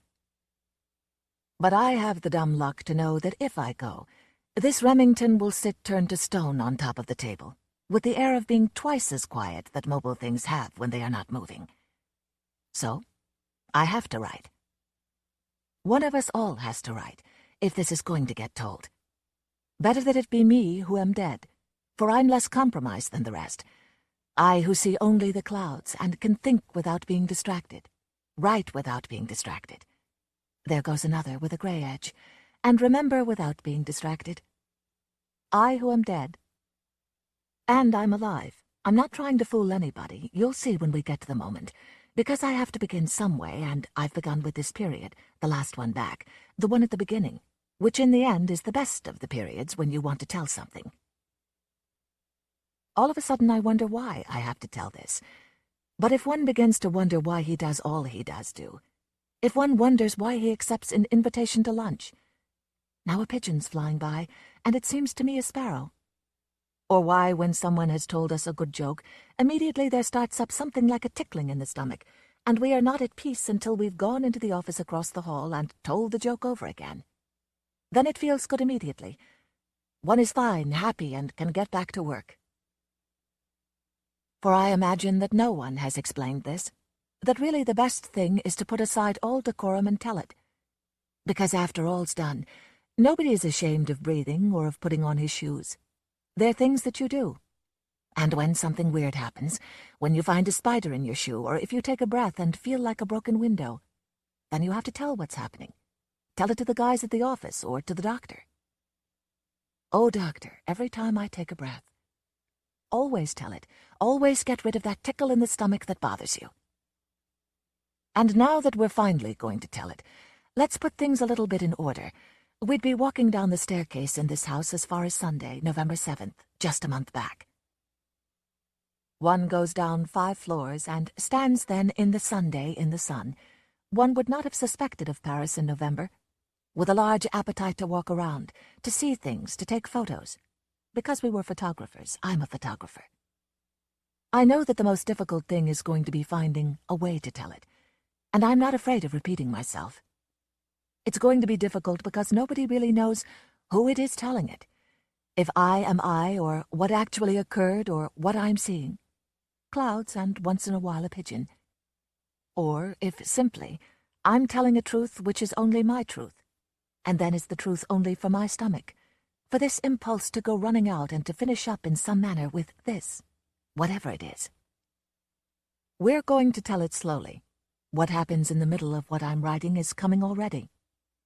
If they replace me, if so soon, I don't know what to say. If the clouds stop coming and something else starts.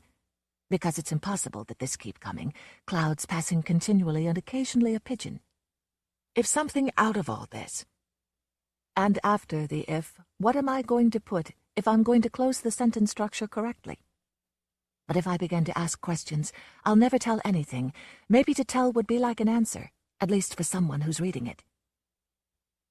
Roberto Michel, French-Chilean, translator and in his spare time an amateur photographer, left number 11, Rue Monsieur le Prince, Sunday, November 7th of the current year. Now there are 2 small ones passing with silver linings. He had spent 3 weeks working on the French version of a treatise on challenges and appeals by José Norberto Allende, professor at the University of Santiago. It's rare that there's wind in Paris, and even less seldom a wind like this that swirled around corners and rose up to whip at old wooden Venetian blinds, behind which astonished ladies commented variously on how unreliable the weather had been these last few years. But the sun was out also, riding the wind and friend of the cats, so there was nothing that would keep me from taking photos of the Conservatoire and Sainte-Chapelle. It was hardly 10 o'clock, and I figured that by 11 the light would be good, the best you can get in the fall. To kill some time, I detoured around by the Ile Saint-Louis and started to walk along the Quai d'Anjou. I stared for a bit at the Hôtel du Lausanne. I recited bits from Apollinaire, which always get into my head whenever I pass in front of the Hôtel du Lausanne. And at that I ought to be remembering the other poet. But Michel is an obstinate beggar. And when the wind stopped all at once, and the sun came out at least twice as hard, I mean warmer, but really it's the same thing, I sat down on the parapet and felt terribly happy in the Sunday morning. One of the many ways of contesting level 0, and one of the best, is to take photographs, an activity in which one should start becoming an adept very early in life. Teach it to children since it requires discipline, aesthetic education, a good eye, and steady fingers. I'm not talking about waylaying the lie like any old reporter, snapping the stupid silhouette of the VIP leaving number 10 Downing Street. But in all ways, when one is walking about with a camera, one has almost a duty to be attentive, to not lose that abrupt and happy rebound of sun's rays off an old stone, or the pigtails flying run of a small girl going home with a loaf of bread or a bottle of milk. Michel knew that the photographer always worked as a permutation of his personal way of seeing the world, as other than the camera insidiously imposed upon it. Now a large cloud is going by, almost black. But he lacked no confidence in himself, knowing that he had only to go out without the contacts to recover the keynote of distraction. The sight without a frame around it, light without the diaphragm aperture or 1/250th of a second. Right now. What a word now. What a dumb lie. I was able to sit quietly on the railing, overlooking the river, watching the red and black motorboats passing below without it occurring to me to think photographically of the scenes. Nothing more than letting myself go in the letting go of objects, running immobile in the stream of time. And then the wind was not blowing. After, I wandered down the Quai de Bourbon, until getting to the end of the aisle, where the intimate square was. Intimate because it was small, not that it was hidden. It offered its whole breast to the river and the sky. I enjoyed it, a lot. Nothing there but a couple, and of course pigeons, maybe even some of those which are flying past now so that I'm seeing them. A leap up and I settled on the wall, and let myself turn about and be caught and fixed by the sun, giving it my face and ears and hands. I kept my gloves in my pocket. I had no desire to shoot pictures, and lit a cigarette to be doing something. I think it was that moment when the match was about to touch the tobacco that I saw the young boy for the first time. What I'd thought was a couple seemed much more now a boy with his mother, although at the same time I realized that it was not a kid and his mother, and that it was a couple in the sense that we always allocate to couples when we see them leaning up against the parapets or embracing on the benches in the squares. As I had nothing else to do, I had more than enough time to wonder why the boy was so nervous, like a young colt or a hare, sticking his hands into his pockets, taking them out immediately, one after the other, running his fingers through his hair, changing his stance, and especially why he was afraid. Well, you could guess that from every gesture. A fear suffocated by his shyness, an impulse to step backwards, which he telegraphed, his body standing as if it were on the edge of flight, holding itself back in a final, pitiful decorum.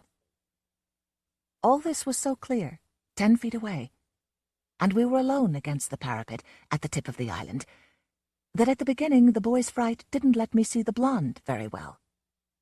Now, thinking back on it, I see her much better at that first second when I read her face. She turned around suddenly, swinging like a metal weathercock, and the eyes were there. When I vaguely understood what might have been occurring to the boy, and figured it would be worth the trouble to stay and watch. The wind was blowing their words away, and they were speaking in a low murmur. I think that I know how to look, if it's something I know, and also that every looking oozes with mendacity, because it's that which expels us furthest outside ourselves, without the least guarantee. Whereas to smell But Michel rambles on to himself easily enough. There's no need to let him harangue on this way. In any case, if the likely inaccuracy can be seen beforehand, it becomes possible again to look. Perhaps it suffices to choose between looking and the reality looked at, to strip things of all their unnecessary clothing. And surely all that is difficult besides. As for the boy, I remember the image before his actual body. That will clear itself up later. While now I am sure that I remember the woman's body much better than the image. She was thin and willowy, too unfair words to describe what she was, and was wearing an almost black fur coat, almost long, almost handsome. All the morning's wind, now it was hardly a breeze and it wasn't cold, had blown through her blonde hair, which pared away her white, bleak face, too unfair words, and put the world at her feet and horribly alone in front of her dark eyes. Her eyes fell on things like two eagles, two leaps into nothingness, two puffs of green slime. I'm not describing it. And I said, 2 puffs of green slime. Let's be fair. The boy was well enough dressed, and was sporting yellow gloves which I would have sworn belonged to his older brother, a student of law or sociology. It was pleasant to see the fingers of the gloves sticking out of his jacket pocket. For a long time I didn't see his face. Barely a profile. Not stupid. A terrified bird, a Fra Filippo angel. Rice pudding with milk. And the back of an adolescent who wants to take up judo and has had a scuffle or two in defense of an idea, or his sister. Turning 14, perhaps 15, one would guess that he was dressed and fed by his parents, but without a nickel in his pocket, having to debate with his buddies before making up his mind to buy a coffee, a cognac, a pack of cigarettes. He'd walk through the streets thinking of the girls in his class, about how good it would be to go to the movies and see the latest film, or to buy novels or neckties or bottles of liquor with green and white labels on them. At home, it would be a respectable home, lunch at noon and romantic landscapes on the walls, with a dark entryway and a mahogany umbrella stand inside the door. There'd be the slow rain of time. For studying. For being Mama's hope. For looking like Dad. For writing to his aunt in Avignon. So that there was a lot of walking the streets. The whole of the river for him, but without a nickel. And the mysterious city of 15-year-olds, with its signs in doorways, its terrifying cats, a paper of fried potatoes for 30 francs, the pornographic magazine folded 4 ways, a solitude like the emptiness of his pockets, the eagerness for so much that was incomprehensible, but illumined by a total love, by the availability analogous to the wind and the streets. This biography was of the boy, and of any boy whatsoever. But this particular one now, you could see he was insular, surrounded solely by the blonde's presence, as she continued talking with him. I'm tired of insisting, but 2 long ragged ones just went by.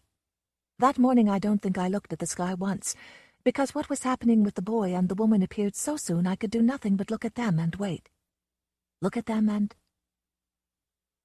To cut it short, the boy was agitated, and one could guess without too much trouble what had just occurred a few minutes before, at most half an hour.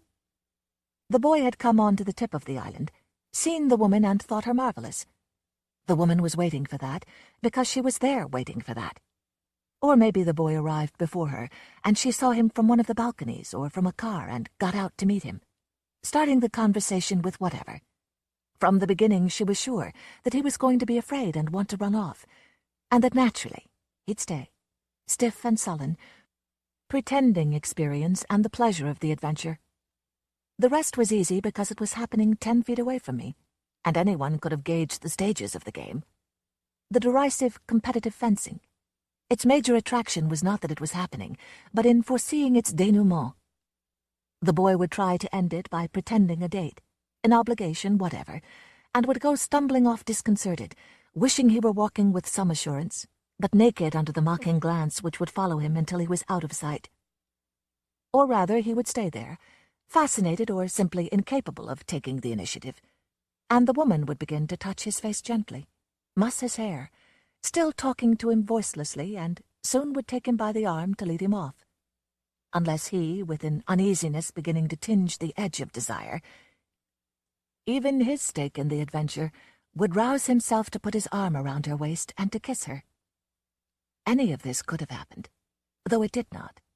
And perversely Michel waited, sitting on the railing, making the settings almost without looking at the camera. Ready to take a picturesque shot of a corner of the island with an uncommon couple talking, and another looking at one another. Strange how the scene, almost nothing, 2 figures there mismatched in their youth, was taking on a disquieting aura. I thought it was I imposing it, and that my photo, if I shot it, would reconstitute things in their true stupidity. I would have liked to know what he was thinking, a man in a grey hat sitting at the wheel of a car parked on the dock which led up to the footbridge, and whether he was reading the paper or asleep. I had just discovered him, because people inside a parked car have a tendency to disappear. They get lost in that wretched private cage stripped of the beauty that motion and danger give it. And nevertheless the car had been there the whole time, forming part, or deforming that part, of the aisle. A car. Like saying a lighted street lamp, a park bench. Never like saying wind, sunlight, those elements always new to the skin and the eyes, and also the boy and the woman. Unique, put there to change the island, to show it to me in another way. Finally, it may have been that the man with the newspaper also became aware of what was happening, and would, like me, feel that malicious sensation of waiting for everything to happen. Now the woman had swung around smoothly, putting the young boy between herself and the wall. I saw them almost in profile, and he was taller, though not much taller. And yet she dominated him. It seemed like she was hovering over him. Her laugh all at once, a whip of feathers, crushing him just by being there, smiling, one hand taking a stroll through the air. Why wait any longer? Aperture at 16, a sighting which would not include the horrible black car, but yes, that tree, necessary to break up too much grey space. I raised the camera, pretended to study a focus which did not include them, and waited and watched closely, sure that I would finally catch the revealing expression, one that would sum it all up, life that is rhythmed by movement but which a stiff image destroys. Taking time in cross-section, if we do not choose the essential imperceptible fraction of it. I did not have to wait long. The woman was getting on with the job of handcuffing the boy smoothly, stripping from him what was left of his freedom, a hair at a time, in an incredibly slow and delicious torture. I imagine the possible endings. Now a small fluffy cloud appears, almost alone in the sky. I saw their arrival at the house, a basement apartment probably, which she would have filled with large cushions and cats, and conjectured the boy's terror and his desperate decision to play it cool, and to be let off pretending there was nothing new in it for him. Closing my eyes, if I did in fact close my eyes, I set the scene. The teasing kisses, the woman mildly repelling the hands which were trying to undress her. Like in novels, on a bed that would have a lilac-colored comforter. On the other hand, she taking off his clothes, plainly mother and son under a milky yellow light. And everything would end up as usual, perhaps. But maybe everything would go otherwise, and the initiation of the adolescent would not happen. She would not let it happen. After a long prologue wherein the awkwardnesses, the exasperating caresses, the running of hands over bodies would be resolved in who knows what. In a separate and solitary pleasure.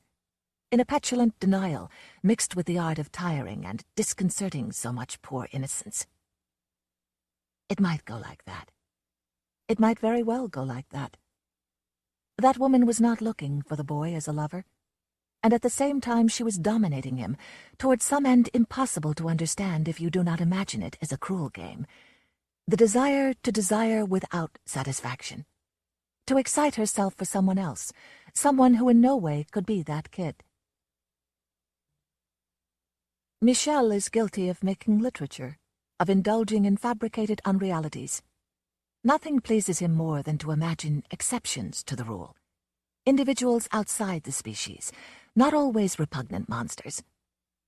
But that woman invited speculation, perhaps giving clues enough for the fantasy to hit the bullseye. Before she left, and now that she would fill my imaginings for several days, for I'm given to ruminating, I decided not to lose a moment more. I got it all into the viewfinder, with the tree, the railing, the 11 o'clock sun, and took the shot. In time to realize that they both had noticed and stood there looking at me, the boy surprised and as though questioning, but she was irritated, her face and body flat-footedly hostile, feeling robbed, ignominiously recorded on a small chemical image. I might be able to tell it in much greater detail, but it's not worth the trouble. The woman said that no one had the right to take a picture without permission, and demanded that I hand over the film. All this in a dry, clear voice with a good Parisian accent, which rose in color and tone with every phrase. For my part, it hardly mattered whether she got the roll of film or not, but anyone who knows me will tell you, if you want anything from me, ask nicely. With the result that I restricted myself to formulating the opinion that not only was photography in public places not prohibited, but it was looked upon with decided favor, both private and official. And while that was getting said, I noticed on the sly how the boy was falling back, sort of actively backing up, though without moving. And all at once, it seemed almost incredible, he turned and broke into a run. The poor kid thinking that he was walking off and in fact in full flight, running past the side of the car, disappearing like a gossamer filament of angel spit in the morning air. But filaments of angel spittle are also called devil spit. And Michel had to endure rather particular curses, to hear himself called meddler and imbecile, taking great pains meanwhile to smile and to abate with simple movements of his head such a hard sell. As I was beginning to get tired, I heard the car door slam. The man in the grey hat was there looking at us. It was only at that point that I realized he was playing a part in the comedy. He began to walk toward us, carrying in his hand the paper he had been pretending to read. What I remember best is the grimace that twisted his mouth askew. It covered his face with wrinkles, changed somewhat both in location and shape because his lips trembled, and the grimace went from one side of his mouth to the other as though it were on wheels, independent and involuntary. But the rest stayed fixed. A flour-powdered clown or bloodless man, dull dry skin, eyes deepest, the nostrils black and prominently visible, blacker than the eyebrows or hair or the black necktie. Walking cautiously as though the pavement hurt his feet, I saw patent leather shoes with such thin soles that he must have felt every roughness in the pavement. I don't know why I got down off the railing, nor very well why I decided to not give them the photo. To refuse that demand in which I guessed at their fear and cowardice. The clown and the woman consulted one another in silence. We made a perfect and unbearable triangle, something I felt compelled to break with a crack of a whip. I laughed in their faces and began to walk off. A little more slowly, I imagine, than the boy. At the level of the first houses, beside the iron footbridge, I turned around to look at them. They were not moving, but the man had dropped his newspaper. It seemed to me that the woman, her back to the parapet, ran her hands over the stone with the classical and absurd gesture of someone pursued looking for a way out. What happened after that happened here, almost just now, in a room on the 5th floor. Several days went by before Michel developed the photos he'd taken on Sunday. His shots of the Conservatoire and of Sainte-Chapelle were all they should be. Then he found 2 or 3 proof shots he'd forgotten. A poor attempt to catch a cat perched astonishingly on the roof of a rambling public urinal, and also the shot of the blonde and the kid. The negative was so good that he made an enlargement. The enlargement was so good that he made one very much larger, almost the size of a poster. It did not occur to him, now one wonders and wonders, that only the shots of the Conservatoire were worth so much work. Of the whole series, the snapshot of the tip of the island was the only one which interested him.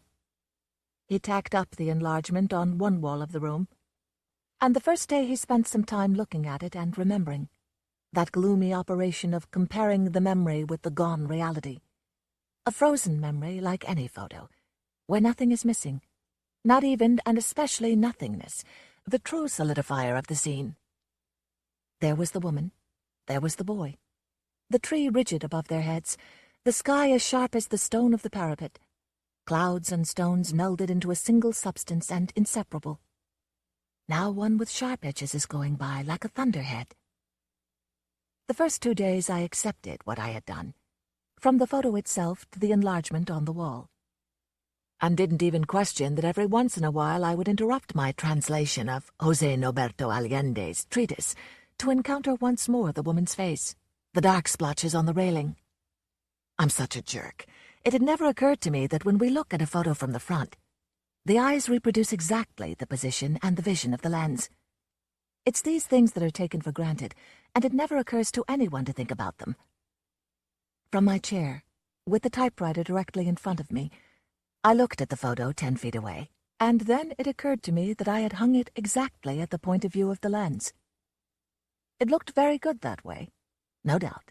It was the best way to appreciate a photo, though the angle from the diagonal doubtless has its pleasures and might even divulge different aspects.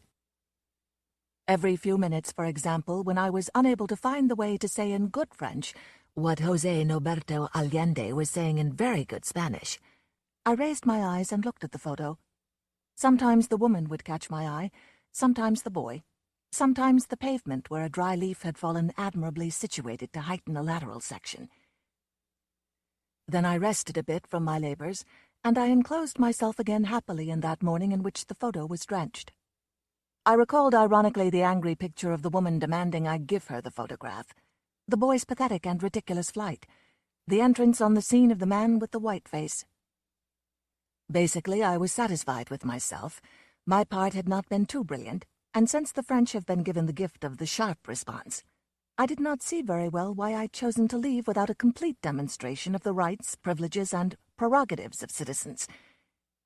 The important thing, the really important thing, was having helped the kid to escape in time. This in case my theorizing was correct, which was not sufficiently proven, but the running away itself seemed to show it so. Out of plain meddling, I had given him the opportunity finally to take advantage of his fright, to do something useful. Now he would be regretting it, feeling his honor impaired, his manhood diminished. That was better than the attentions of a woman capable of looking as she had looked at him on that island. Michel is something of a Puritan at times. He believes that one should not seduce someone from a position of strength. In the last analysis, Taking that photo had been a good act. Well, it wasn't because of the good act that I looked at it between paragraphs while I was working. At that moment, I didn't know the reason. The reason I had tacked the enlargement onto the wall. Maybe all fatal acts happen that way, and that is the condition of their fulfillment. I don't think the almost furtive trembling of the leaves on the tree alarmed me. I was working on a sentence and rounded it out successfully. Habits are like immense herbariums. In the end, an enlargement of 32 by 28 looks like a movie screen, where on the tip of the island a woman is speaking with a boy, and a tree is shaking its dry leaves over their heads. But her hands were just too much. I had just translated. In that case, the second key resides in the intrinsic nature of difficulties which societies. When I saw the woman's hand beginning to stir slowly, finger by finger, there was nothing left of me. A phrase in French which I would never have to finish, a typewriter on the floor, a chair that squeaked and shook. Fog. The kid had ducked his head like boxers do when they've done all they can and are waiting for the final blow to fall. He had turned up the collar of his overcoat and seemed more a prisoner than ever, the perfect victim helping promote the catastrophe. Now the woman was talking into his ear, and her hand opened again to lay itself against his cheekbone, to caress and caress it, burning it, taking her time. The kid was less startled than he was suspicious. Once or twice he poked his head over the woman's shoulder, and she continued talking, saying something that made him look back every few minutes toward that area where Michel knew the car was parked, and the man in the gray hat, carefully eliminated from the photo, but present in the boy's eyes. How doubt that now? In the words of the woman, in the woman's hands, in the vicarious presence of the woman. When I saw the man come up, stop near them and look at them, his hands in his pockets and a stance somewhere between disgusted and demanding. The master who is about to whistle in his dog after a frolic in the square, I understood. If that was to understand, what had to happen now, what had to have happened then, what would have to happen at that moment, among these people. Just where I had poked my nose in to upset an established order, interfering innocently in that which had not happened, but which was now going to happen, now was going to be fulfilled. And what I had imagined earlier was much less horrible than the reality. That woman, who was not there by herself, she was not caressing or propositioning or encouraging for her own pleasure, to lead the angel away with his tousled hair and play the tease with his terror and his eager grace. The real boss was waiting there, smiling petulantly, already certain of the business. He was not the first to send a woman in the vanguard, to bring him the prisoners manacled with flowers. The rest of it would be so simple. The car, some house or another, drinks, stimulating engravings, tardy tears, the awakening in hell. And there was nothing I could do. This time I could do absolutely nothing. My strength had been a photograph, that, there, where they were taking their revenge on me, demonstrating clearly what was going to happen. The photo had been taken. The time had run out, gone. We were so far from one another. The abusive act had certainly already taken place, the tears already shed, and the rest conjecture and sorrow. All at once the order was inverted. They were alive, moving. They were deciding and had decided. They were going to their future. And I on this side, prisoner of another time, in a room on the 5th floor. To not know who they were, that woman, that man, and that boy. To be only the lens of my camera, something fixed, rigid, incapable of intervention. It was horrible, their mocking me, deciding it before my impotent eye, mocking me. For the boy again was looking at the flower-faced clown, and I had to accept the fact that he was going to say yes, that the proposition carried money with it, or a gimmick, and I couldn't yell for him to run or even open the road to him again with a new photo, a small and almost meek intervention which would ruin the framework of drool and perfume. Everything was going to resolve itself right there, at that moment. There was like an immense silence which had nothing to do with physical silence. It was stretching it out, setting itself up. I think I screamed. I screamed terribly, and that at that exact second I realized that I was beginning to move toward them. 4 inches, a step, another step. The tree swung its branches rhythmically in the foreground. A place where the railing was tarnished emerged from the frame. The woman's face turned toward me, as though surprised. was enlarging. And then I turned a bit. I mean that the camera turned a little, and without losing sight of the woman, I began to close in on the man who was looking at me with the black holes he had in place of eyes. Surprised and angered both, he looked, wanting to nail me onto the air, and at that instant I happened to see something like a large bird outside the focus that was flying in a single swoop in front of the picture. And I leaned up against the wall of my room, and was happy because the boy had just managed to escape. I saw him running off, in focus again, sprinting with his hair flying in the wind, learning finally to fly across the island, to arrive at the footbridge, return to the city. For the second time he'd escaped them. For the second time I was helping him to escape, returning him to his precarious paradise. Out of breath, I stood in front of them. No need to step closer. The game was played out. Of the woman you could see just maybe a shoulder and a bit of hair, brutally cut off by the frame of the picture. But the man was directly center. His mouth half open, you could see a shaking black tongue, and he lifted his hands slowly, bringing them into the foreground. An instant still in perfect focus, and then all of him a lump that blotted out the island, the tree. And I shut my eyes. I didn't want to see any more, and I covered my face and broke into tears like an idiot. Now there's a big white cloud, as on all these days, all this untellable time. What remains to be said is always a cloud. 2 clouds or long hours of a sky perfectly clear, a very clean, clear rectangle tacked up with pins on the wall of my room. That was what I saw when I opened my eyes and dried them with my fingers. The clear sky, and then a cloud that drifted in from the left, passed gracefully and slowly across and disappeared on the right. And then another. And for a change sometimes, everything gets grey, all one enormous cloud, and suddenly there's splotches of rain cracking down. For a long spell you can see it raining over the picture, like a spell of weeping reversed. And little by little, the frame becomes clear. Perhaps the sun comes out, and again the clouds begin to come, 2 at a time, 3 at a time. And the pigeon, once in a while, and a sparrow or 2. Your Arkansas Traveler, Bud Schulberg. 1. That was a nice little summer job on KFOX until he came along. I'd spin the platters and deadpan the commercials. I'd read the news off the AP wire. I was a kind of transmission belt between Fox, Wyoming and the outside world. For $75 a week. Just making enough to keep me in nylons and pay my way at the local beauty parlor. And doing enough to satisfy a nagging conscience. But this isn't getting us to Lonesome Roads. The time is one quiet weekday morning, when I have the shop pretty much to myself. There's just me and Farrell, who sits there with all the little knobs and gets us on the air, hangover and all. The boss is off somewhere taking his ease.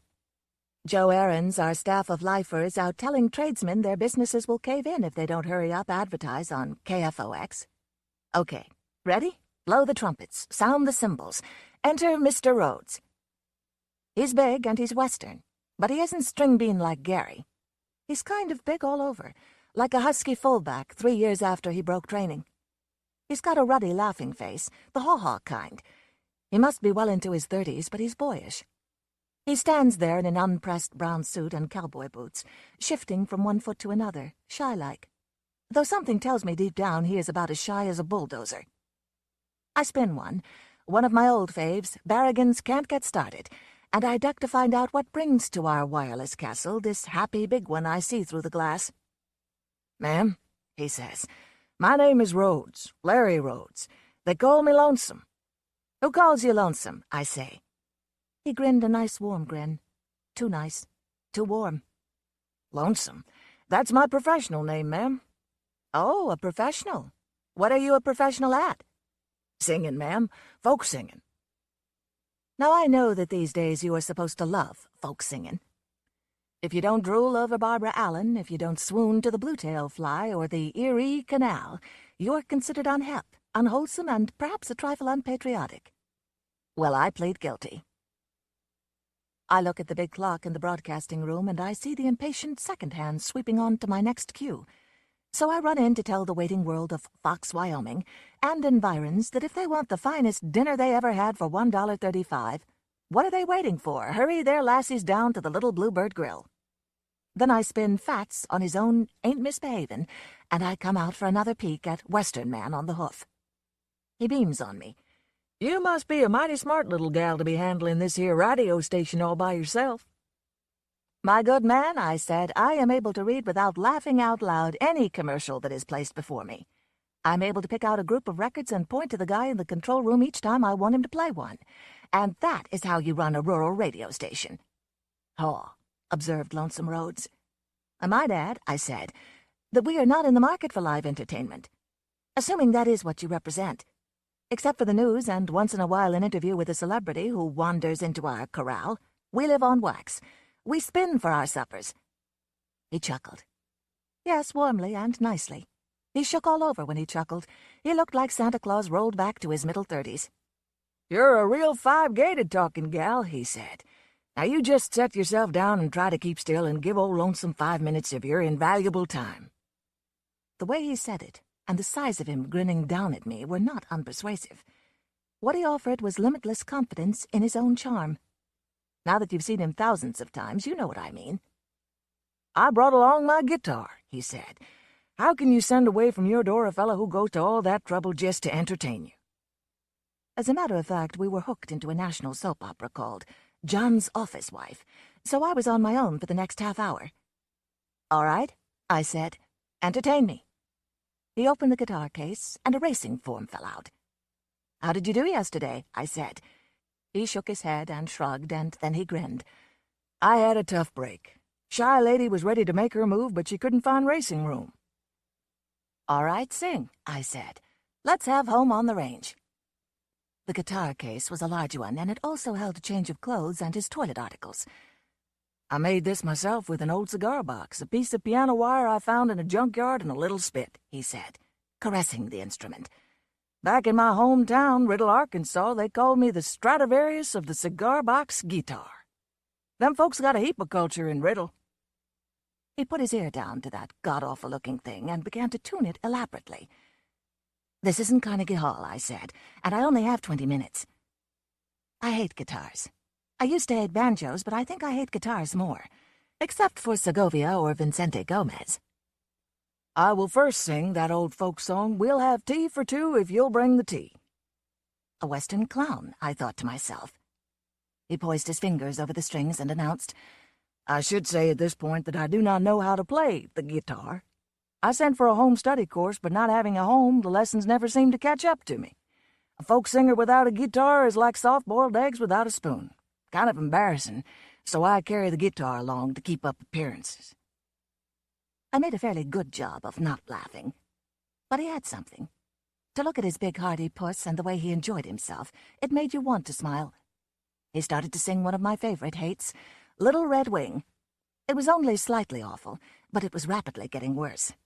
He broke off after a few bars and said, "If you think this is good, I wish you could hear my cousin Abernathy sing it. He does it through his nose, and on a nice damp day he gets an effect that's darn near as good as playing a comb through toilet paper." He talked that way all through the number. He kept reminding himself of funny stories from that outrageous hometown, Riddle, Arkansas. He said the Riddle was how it could call itself a town when it had so few people in it. He said there was only one family in the town, his own kin, the Rhodeses.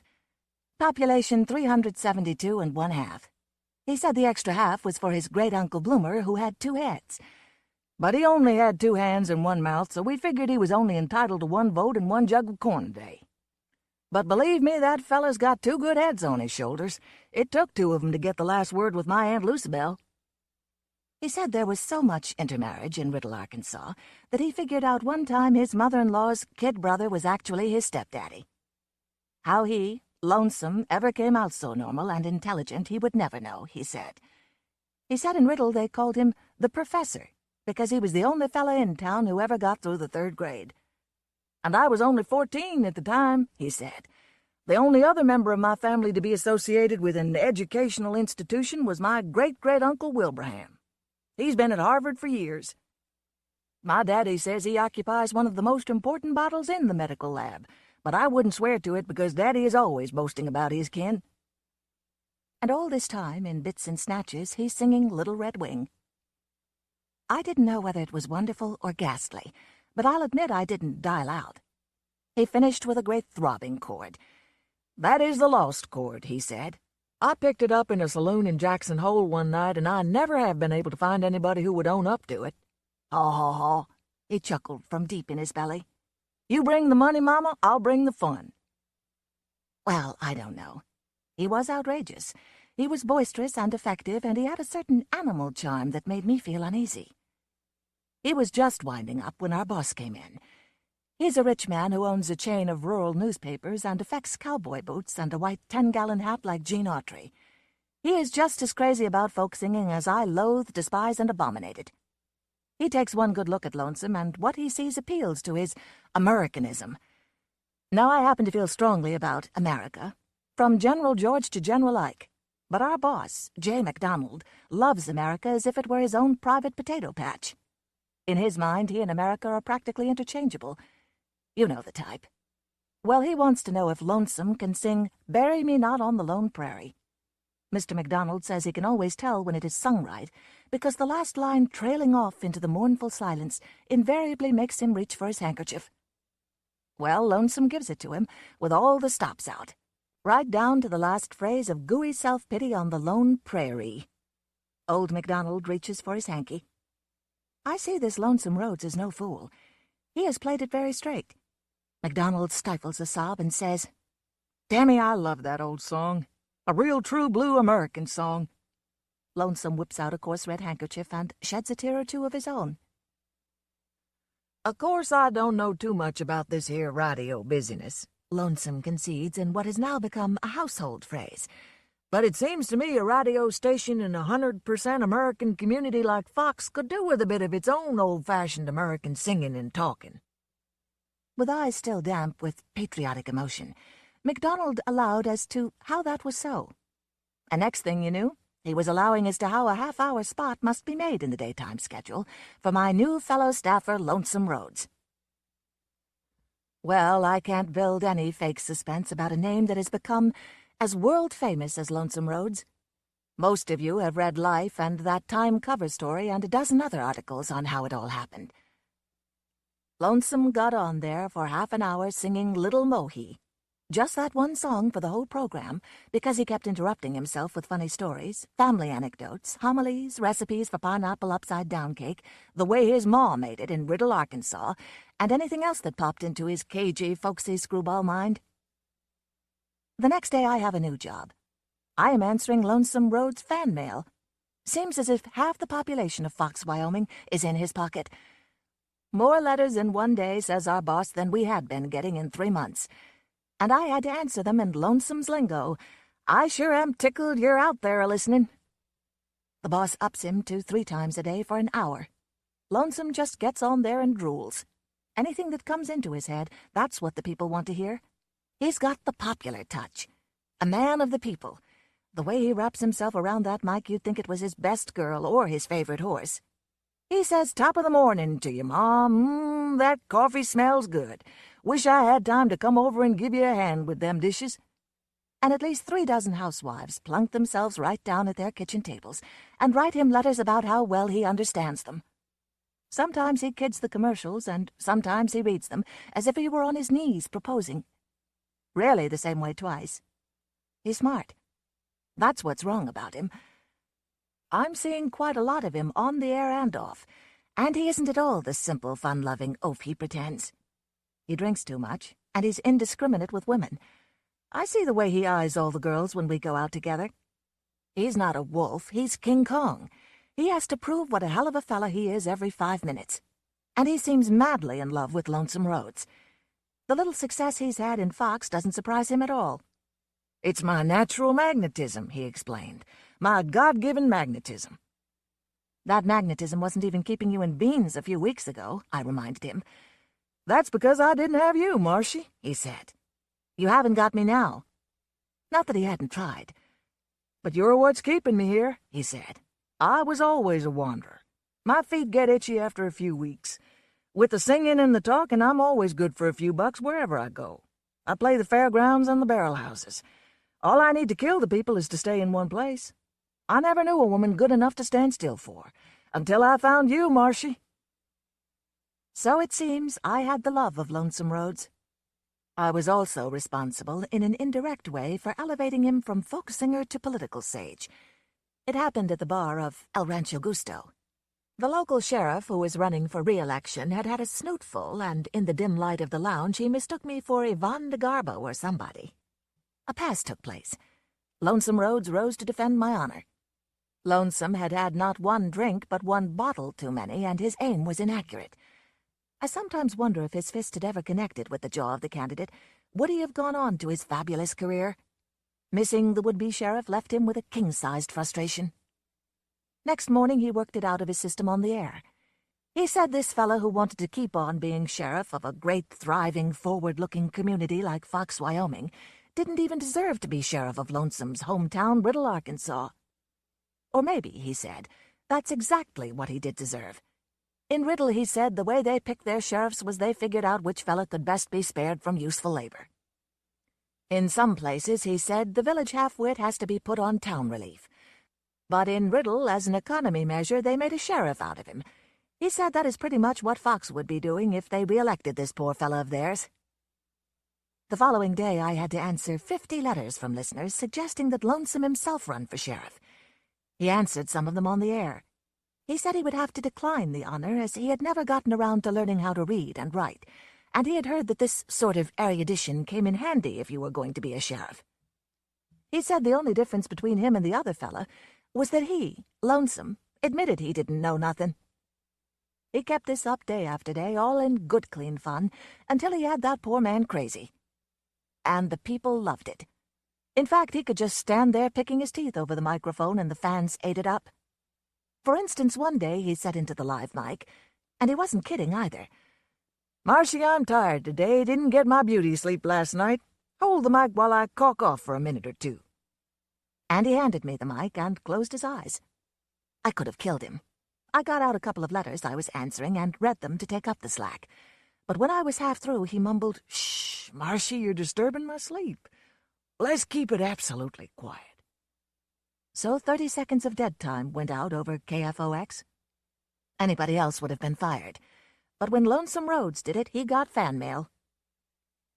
On election night, the sheriff, whose margin last time had been 362-7, found himself licked for the first time in 16 years. The fellow who won, an undertaker named Gorlick, got more votes this time than he had in the last 4 campaigns combined. His 7 votes in the last election had come from members of his family. Lonesome introduced the new sheriff on his program next day by saying that Gorlick obviously was an unselfish public servant. For the better sheriff he was, the less business he'd have for his undertaking parlor. That, and some more of the same, was how Lonesome got his first break in Time. I could hardly believe it when a local photographer phoned the station to tell us Time had called him to come up and get a picture of us. I say us, because Lonesome was making a kind of assistant celebrity out of me. If he couldn't find something, in a playful mood he might pretend he had mislaid the commercial. He would call into the mic, Marcy, where is that forgetful girl? Neighbors, if there's anything you don't like on this here program, I want you to remember it is Marcy's fault, so send your letters of complaint to her." I was always the patsy, the fall girl. So Time said they wanted me in the act, too. The still man came up to the studio on time, but Lonesome wasn't around. That had become one of my headaches, getting Lonesome to the studio on time. He was just a small-town star, but he was developing a talent for big-time ways. 20 minutes before the morning show, I'd find him in his room. The only way I could wake him was with a cold, wet wash rag right over the big, lovable, exasperating face. Lonesome Rhodes. My life work. The timepiece had it pretty accurate. They called Lonesome Rhodes a younger, fatter, coarser Will Rogers in the American grain of tobacco-chewing, cracker-barrel comic philosophers, a caricature of the folk hero who has always been able to make Americans nod their heads and grin and say, "Yep, that fella ain't so dumb as he looks." It was hard to tell whether Time was putting the laurel wreath or the knock on him. You know the style. But it didn't matter. Lonesome was in. The next day I got a call from Chicago. It was the J&W agency, and they wanted Lonesome. Right away. $500 a week. There was nothing like him on big-time radio, the man said. A simple, lovable, plain-talking, down-to-earth American. I said Mr. Simple Lovable would call them back. I found the great American just where I expected to find him, in the sack in his room with a half-empty jug of blended by the bed. I said, "Get up, you slob. Destiny is calling." "Collect?" he said. "Chicago," I said.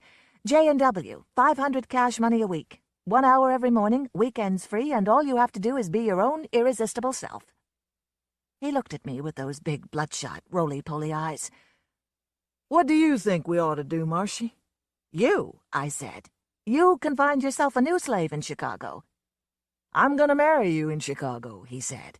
"I'm gonna make an honest woman of you in the Windy City, little gal." Among his many bad habits was his way of creating the impression, through careful innuendo, that we were a team, biologically speaking. This was a figment of his imagination and designs, but since when have people ever accepted truth when nasty rumors are so much more fun? "Why talk of marriage when your heart is wrapped up in somebody else?" I said. "How could I ever replace lonesome roads in your affection?" "Marcy, I've known some pretty good-looking broads in my get-arounds, but they always took me apart. You're not going to win any beauty contest, but you put me together. You get me up in time to go to work. You get me on and off. You keep in touch with my public. You cue me when I start repeating myself. You always tell me when I'm getting close to the line. I lean on you. So you say yes and we'll go to Chicago and make it hand over fist and you'll be the rich Mrs. Rhodes. I can't afford to lose you. You're the smartest good-looking gal I ever got hold of." "Take your hand away," I said. "This is business. Shall I tell them yes?" "If you're in it." "Well, only as a job," I said. "A job I can quit when I've had enough. You understand?" "Okay," he said. "I'll take my chances." "So I'll tell them yes." "Only not for 500. Lonesome Rhodes is not a 3-figure man." He had started at 75 like me and was getting a fast century now. I called back J&W in Chicago and gave them Mr. Rhodes' estimate of his own value, and they said even with that publicity from Time, a 4-figure bill was too big for a starter. I ran back to tell Lonesome, in his bathrobe drinking beer now, and he said, "I better get on the phone and talk to him myself." It took him an hour to pull himself into his clothes and get down to the station where he had me get on the other phone and take down what they said so he could hold them to it. Where he got that adding machine mind, I don't know, but he was never a cowhand when it came to finance. This is what Lonesome Rhodes, that simple know-nothing troubadour, suggested. That he work gratis for nothing for 2 weeks. At the end of that period, if they want him to continue, they pay him his 1,000 a week, including back pay for the trial period. And at the end of 26 weeks, an option for 1,500 for the next 26 weeks. "Of course, I'm not trying to run your busyness, gents," he arkanside. "I'm just trying to give you an idea what a fella figures he's worth. Oh, yes, and transportation. Transportation for my little old partner, Marcy Coulihan, and yours truly." So we flew into Chicago, and now Lonesome was on coast to coast. The show was called Your Arkansas Traveler. It was pretty much the same routine that had made him the idol of Fox, Wyoming, with one important exception. That sheriff election had gone to his head. He wasn't content just to sing his old songs and tell funny stories about his family in Riddle, Arkansas anymore. He had to hold forth. It is one of the plagues our age is heir to. No longer do disc jockeys play the music. Now they lecture you on how to solve the traffic problems of New York and improve the United Nations. That's the bug that was biting Lonesome. He was rushing in where not only angels, but a majority of fools would fear to tread. I did my small best to talk him out of it and get him to know his place. But he was male stubborn, and he knew so little that any meager idea he had came to him as a world-shaking revelation that had to be shared with his public. I suppose the doctors would call it delusions of grandeur. It seems to be one of the main symptoms of the dread disease of success. He had only been going a few days, for instance, when he interrupted the singing of Barbara Allen with the announcement that he was pretty sick of that song anyway, and he would rather talk about the street cleaning problem in Chicago. He said that Chicago reminded him of Riddle, except that Riddle was a one-horse town, and Chicago was a 10,000-horse town, and the difference between one horse and 10,000 horses ain't hay. The next day, a citizens' cleanup committee was formed with Lonesome as honorary chairman. On his program next day, Lonesome sang Sweet Violets in honor of the cleanup campaign, and he said it gave him a funny feeling to be connected with such a project, because his grandpa Bascom used to call his pa a sissy for insisting on changing his clothes every year. It was only a matter of weeks before Grandpa Bascom and Cousin Abernathy and Great-Great-Uncle Wilbraham and the rest of Lonesome's so-called family had become public property. The famous comic strip artist Hal Katz came to Lonesome with a deal to do a daily and Sunday strip around the Riddle characters, featuring a lonesome-like folk singer to be called Hillbillious Harry. What was in it for Lonesome was $1,000 a week and a percentage of subsidiary loot. So by the time the option was taken up, Lonesome, our overgrown huck, wasn't exactly going barefoot. He was pulling down $2,500 a week, not a bad living for a country boy. Lonesome was not impervious to money either. Au contraire, he was decidedly pervious. He began spending it as if he had had it all his life, only more so. He lined up a pretty fancy flop at the Ambassador East and bought himself a powder blue Cadillac that just said Lonesome on it. A monogram would have been too ritzy, he said. Right away, he had one of those Swiss 18-karat calendar watches and a closet full of suits, all a little baggy and country-cut, but good goods. He was a folk singer, remember? He went in for me, too. He never kept his promise about my being strictly business. He always figured the natural charm would finally overcome me. I was his one and only, his indispensable can't-live-without. One night the phone woke me up, and it was Lonesome getting ready to jump out the window if I didn't marry him. He said he felt confused about all the success, and that I was his anchor. His anchor to reality is what I think he said. That is not exactly a compliment, but I said I would think it over. I don't know if I was in love with him. Call it 90% disgust and 10% maternal. Oh yes, I'm the maternal type as well as the professional woman. To tell the solid truth, I was always ready to give up the high rank and all the loot whenever I found the right man.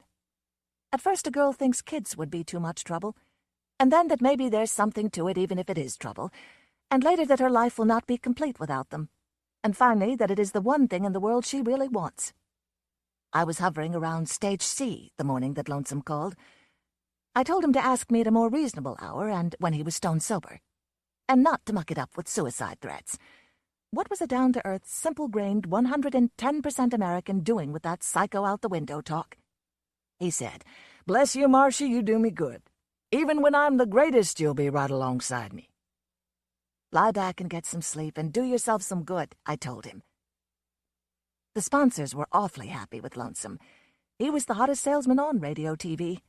He'd open with, look down that lonesome road," and then he'd slide into, "Hiya, neighbors, this is your Arkansas traveler," and he'd have the people eating out of his big and sometimes trembling hand. He'd say, "Shucks, folks, I don't know if you'll like the stuff. Maybe you got funny taste, but I love it. It's what makes my cheeks so rosy." And the assistant geniuses of the advertising companies would shake their heads and acknowledge Lonesome as a full-blown #1 genius. A dry cereal called Shucks came out with his picture on it. He got the idea of forming Lonesome Roads Incorporated so he could keep some of the gravy.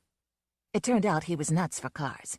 He was on a vehicular kick, so he bought a Jaguar to keep his Cadillac company. His Nielsen kept climbing until he was almost as popular as Jackie Gleason and Bishop Sheen, and when it came to getting his stuff across, he could more than hold his own with both those boys. "He's got it." That was the only way the advertising brains could explain it. "He's got it," they'd say, and they would all nod their heads with a sense of accomplishment and go out to a long lunch of martinis. Lonesome branched out from sanitation problems to advice on rent controls and diplomatic appointments, and became not only a political pundit but a good Samaritan. He built up a little department for himself called My Brother's Keeper. During the 4½ minutes for BK, as we called it, he would appeal for some personal cause. For instance, a little boy was dying in Meridian, Wisconsin, and his blood wasn't one of the two usual types. Lonesome told the story with all the stops out and asked for blood. Half an hour after the broadcast, there had been nearly 1,000 calls from all over the United States. That's what they call penetration. Lonesome was just lousy with penetration. A widow in New Jersey with 9 kids had her house burned down, and Lonesome asked for the dough to rebuild it. "Nobody send more'n $1," he said. "It's us ordinary folks got to do this thing." Us ordinary folks threw in about twice as much as they needed to replace the house. Lonesome thought up a gimmick for that, too. He organized the Lonesome Roads Foundation. Anything over the amount he asked for specific cases went into the pot. It was a tax-exempt setup, and some big names kicked in. Some out of pure generosity, I suppose, and maybe some for the publicity value of having Lonesome say, "Thank you, Oscar Zilch, you're good people," over the air. The foundation became kind of an obsession with Lonesome. To listen to him, you would have thought that no other charities and no other humanitarianism was being perpetrated in America. Celebrities who, for one reason or another, failed to come through for the foundation became the targets of public and private abuse from Lonesome Rhodes. He would do everything from questioning the legitimacy of their birth to hinting at their involvement in the latest communist spy ring. BK and the foundation did some good, I will admit, but at no small cost to those of us around him who had to put up with the emotional wear and tear of his playing God in a hair shirt. It was about this time, near the end of his second 26 weeks, that Lonesome took his first fling into international politics. Until now, he had contented himself with just telling us how to solve our domestic problems. But suddenly, I think it was from getting indigestion after eating some tainted shrimps in a Chinese restaurant, he went global. He warned the Chinese that if they didn't stop messing around with us in Korea, he'd stop sending his shirts out to a Chinese laundry. Back in Riddle, there was a China boy who aimed to marry into Grandma Bascom's side of the family, he said. Grandpa told the Chinese he couldn't marry in until he went and cut off his pigtail. The China boy said okay and went out to the barn and cut off the tail of Grandpa's favorite hog. "That's why I says even when you think you got an agreement, never trust a Chinaman," Lonesome said. I tried to tell Lonesome I thought the story was pretty irresponsible, when we were still trying to work out a truce that would save American lives. But darned if a couple of senators didn't write in and congratulate Lonesome for his brilliantly witty analysis of our naive, if not criminally mistaken, foreign policy. Lonesome was invited to address Veterans United and the Daughters of the Constitution, and to write a daily column of political jokes for a national syndicate. I don't know how many thousands wrote in after that riddled China boy joke, telling Lonesome he was right, and that we should break off negotiations in Korea, and that this country would be a sight better off if we had a level-headed, plain-talking fella like Lonesome Rhodes as Secretary of State. I tried to tell him, "Lonesome, you're fine as long as you gag your way through Old Smoky and tell your jokes about Cousin Abernathy and Riddle. But don't you think before you go handing out pronouncements on China that you should know just a little bit about what you're talking about?" In a voice of the people, Lonesome said, "The people never know. The people is as mule stupid as I am. We just feel what's right." I made a futile effort to explain. He was no more the voice of the people than I was, with my corrupted Vassar accent. In the sheep's clothing of rural Americana, he was a shrewd businessman with a sharp eye on the main chance. He was a complicated human being, an intensely self-centered one, who chose to wear the mask of the stumbling, bumbling, good-natured "shucks, folks, you know more about this stuff than I do" oaf. Like the time Lonesome made a really fine, moving talk about the noble institution of marriage. He had been singing the Weaver's Song, and he cut into that tender ballad to ask everyone who might be contemplating divorce to try just a little harder to see the other side of the argument. "Never leave a first love just to have the last word," he murmured to the accompaniment of a few soft chords on that makeshift guitar. The response was fantastic. Some 5,000 couples wrote in to tell Lonesome they were reconsidering, and he promised the reconciled couple who wrote the best letter on why they made up that he would have them on his program and blow them to a whirlwind weekend in Chicago. Second honeymoon, at his own expense, tax deductible. Easy for him to say. I had to read, sort out, and grade the darn letters. Such drool you never heard. Lonesome was described as a cross between the Lord Jesus and Santa Claus with the better features of both. Lonesome was getting so benevolent it was coming out his ears. 48 hours after Lonesome had come out unequivocally for marital bliss, I was in my apartment working through the pileup of letters when the phone rang. It was a woman I had never heard of before who said her name was Mrs. Rhodes. "Lonesome's mother?" I asked in my sweetest, maybe daughter-in-law-to-be-ish voice. "No, his wife," was the answer. "I want to see you." I must admit I was a little curious to see her, too. She was about 40, in the process of getting fat, but you could see that she had been attractive once in a showy, third-rate way. Being a snob by instinct and a Democrat by conviction, I tried to reject the word coarse. But it hung over us like a low fog, dampening our conversation. "So you're Lonesome's new Tootsie," she opened. Well, I hope you have more luck keeping him home than I did. I am simply a business associate and personal friend of Mr. Rhodes, I said, cool, collected, and unconvincing. Come off it, miss, she said. The floor manager on your program is my brother-in-law's first cousin. He writes me what's been going on. I must say that it is gracious of you to inform me that Mr. Rhodes is married, I said. I think he might have done me the courtesy of telling me himself. Mr. Rhodes never did nobody no courtesies, said Mrs. Rhodes. If you want my opinion, Mr. Rhodes is a no-good bastard. I have no doubt your opinion is based on considerable experience, I said.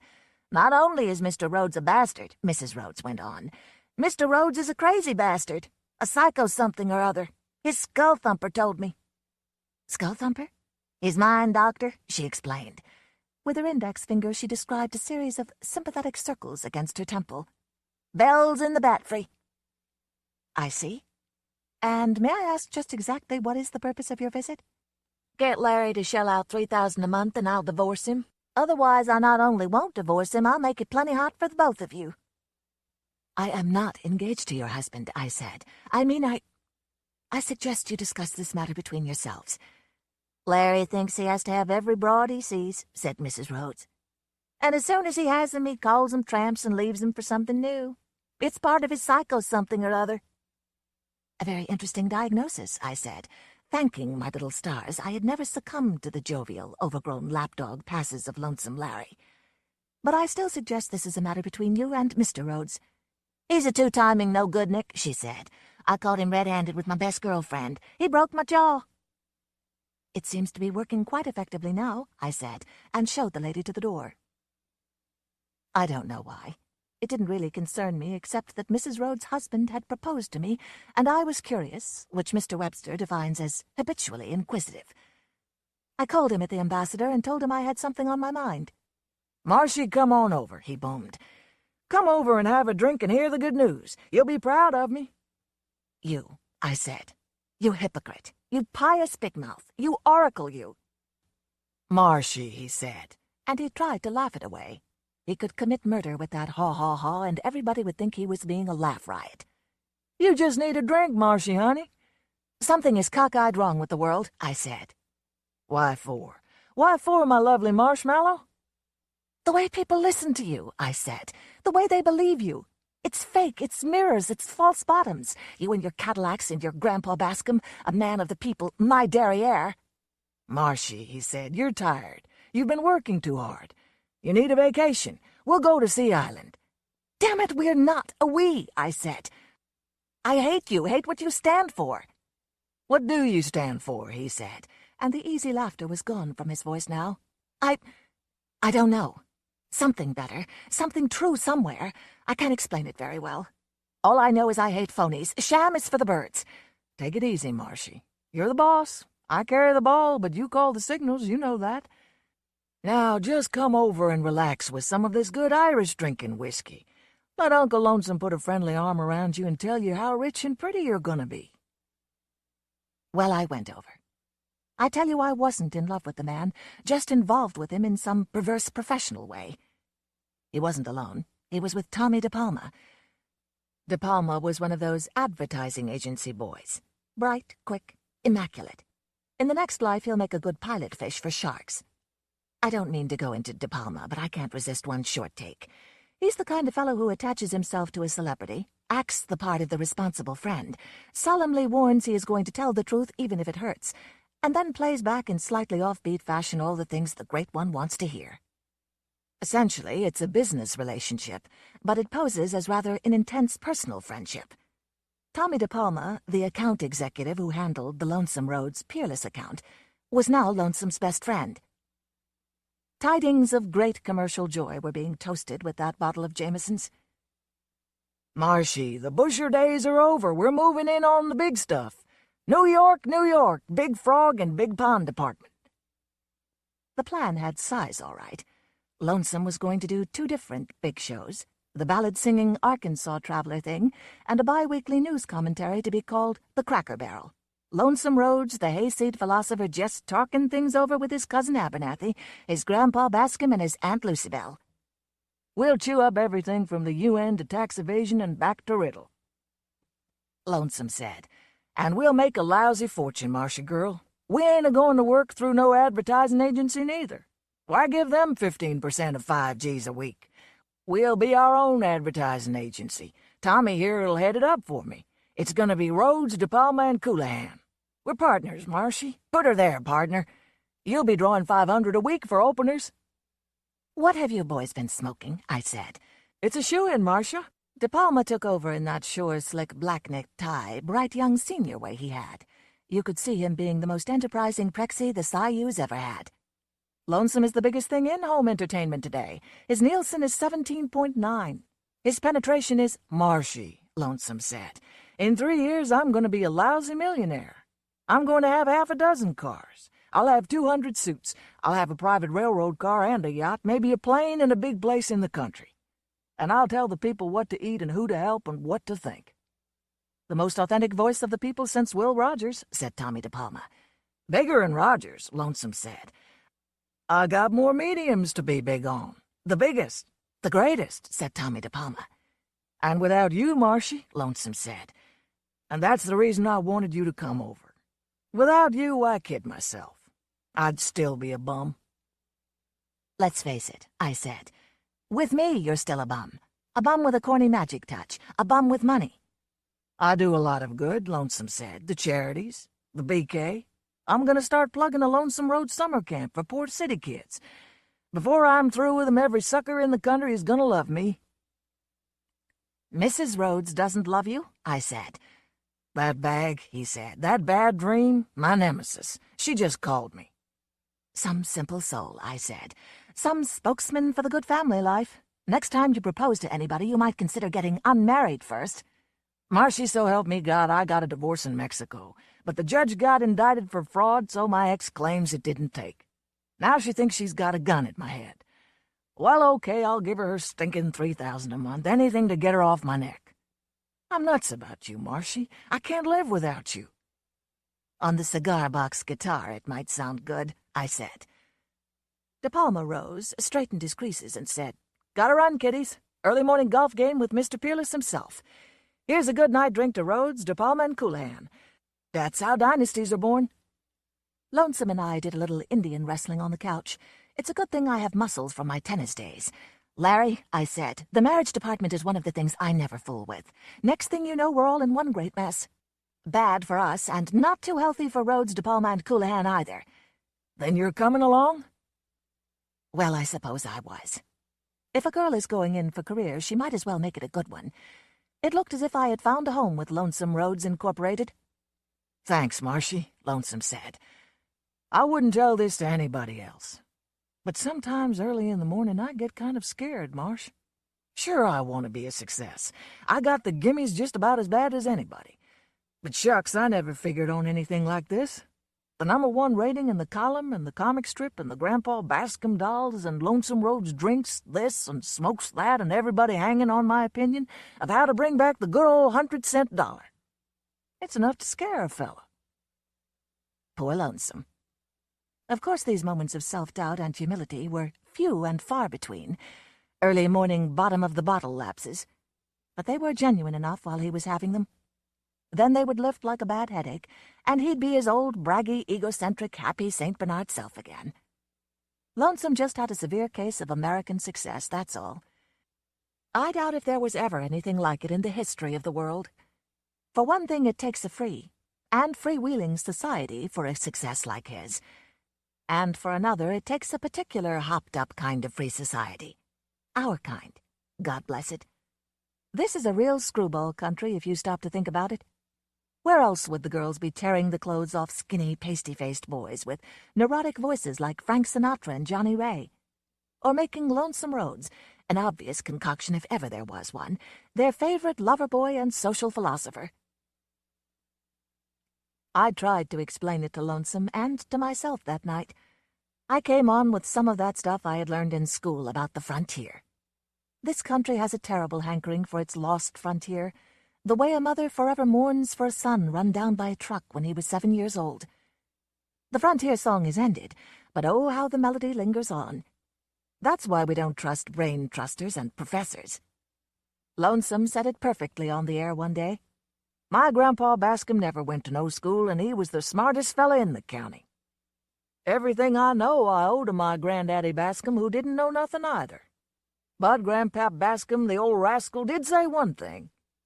And then Lonesome would sound off on some crackpot scheme, and next thing I'd know there would be a bushel basket of letters to answer, saying as how it was a shame Lonesome wasn't in Washington teaching those fancy-talking politicians a little common sense. Once you get on that kind of a cracker-barrel American kick, you can only go up. Where it would all end I both dreaded and was fascinated to wonder. I told him how it would be with us if I went on with him to New York. Strictly career, strictly the girl assistant, associate producer, maid of all work, or whatever I was. "I've got to have you with me one way or another, Marcy," he said. "I know I'm great and America needs me, but without you I'd be back in Nowhereville, where I came from." "You're my anchor," I said, "nursemaid, ballast, the salt in your stew." "You can laugh," he said. "When you get way out in front like I am, you need a friendly face. Without you, I'm up there all by my lonesome. I'm all alone." "You can't sing it on the air," I said, "until I clear the rights with Berlin." "Marcy, stay all night," he pleaded. "Twin beds. I promise I won't lay a finger on you. Brother and sister." "I wouldn't trust you," I told him, "if we were lying side by side in twin coffins." "I'm a bad boy," he said, with all his heavy charm. "You're Huck Finn with a psychoneurosis," I scolded. "God, if your public only knew what a slender reed they were leaning on." "That's our little secret, Marcy," he said, and gave it the deep belly haw-haw. I finally got away, and he said, "Good night, partner," and went back to suck on his bottle. America's Uncle Lonesome, big brother to all the world. 2. We moved on to New York, into a humble 7-room suite in the Waldorf Towers. There was so much work to do that I had to hire an assistant, and pretty soon she had to have an assistant. Lonesome made the cover of Life with a 2-page spread on Riddle, Arkansas, and one of those loose think pieces on the meaning of lonesome roads. America, in this complex age of supergovernment, overtaxation, and atomic anxieties, was harking back to the simple wisdoms that had made her great, said Life. The mass swing to Lonesome was a sign of this harking.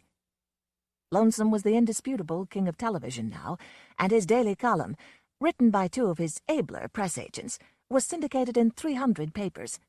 There were Lonesome Roads hand puppets for the kiddies, and the cigar-box guitar was rapidly becoming our national instrument.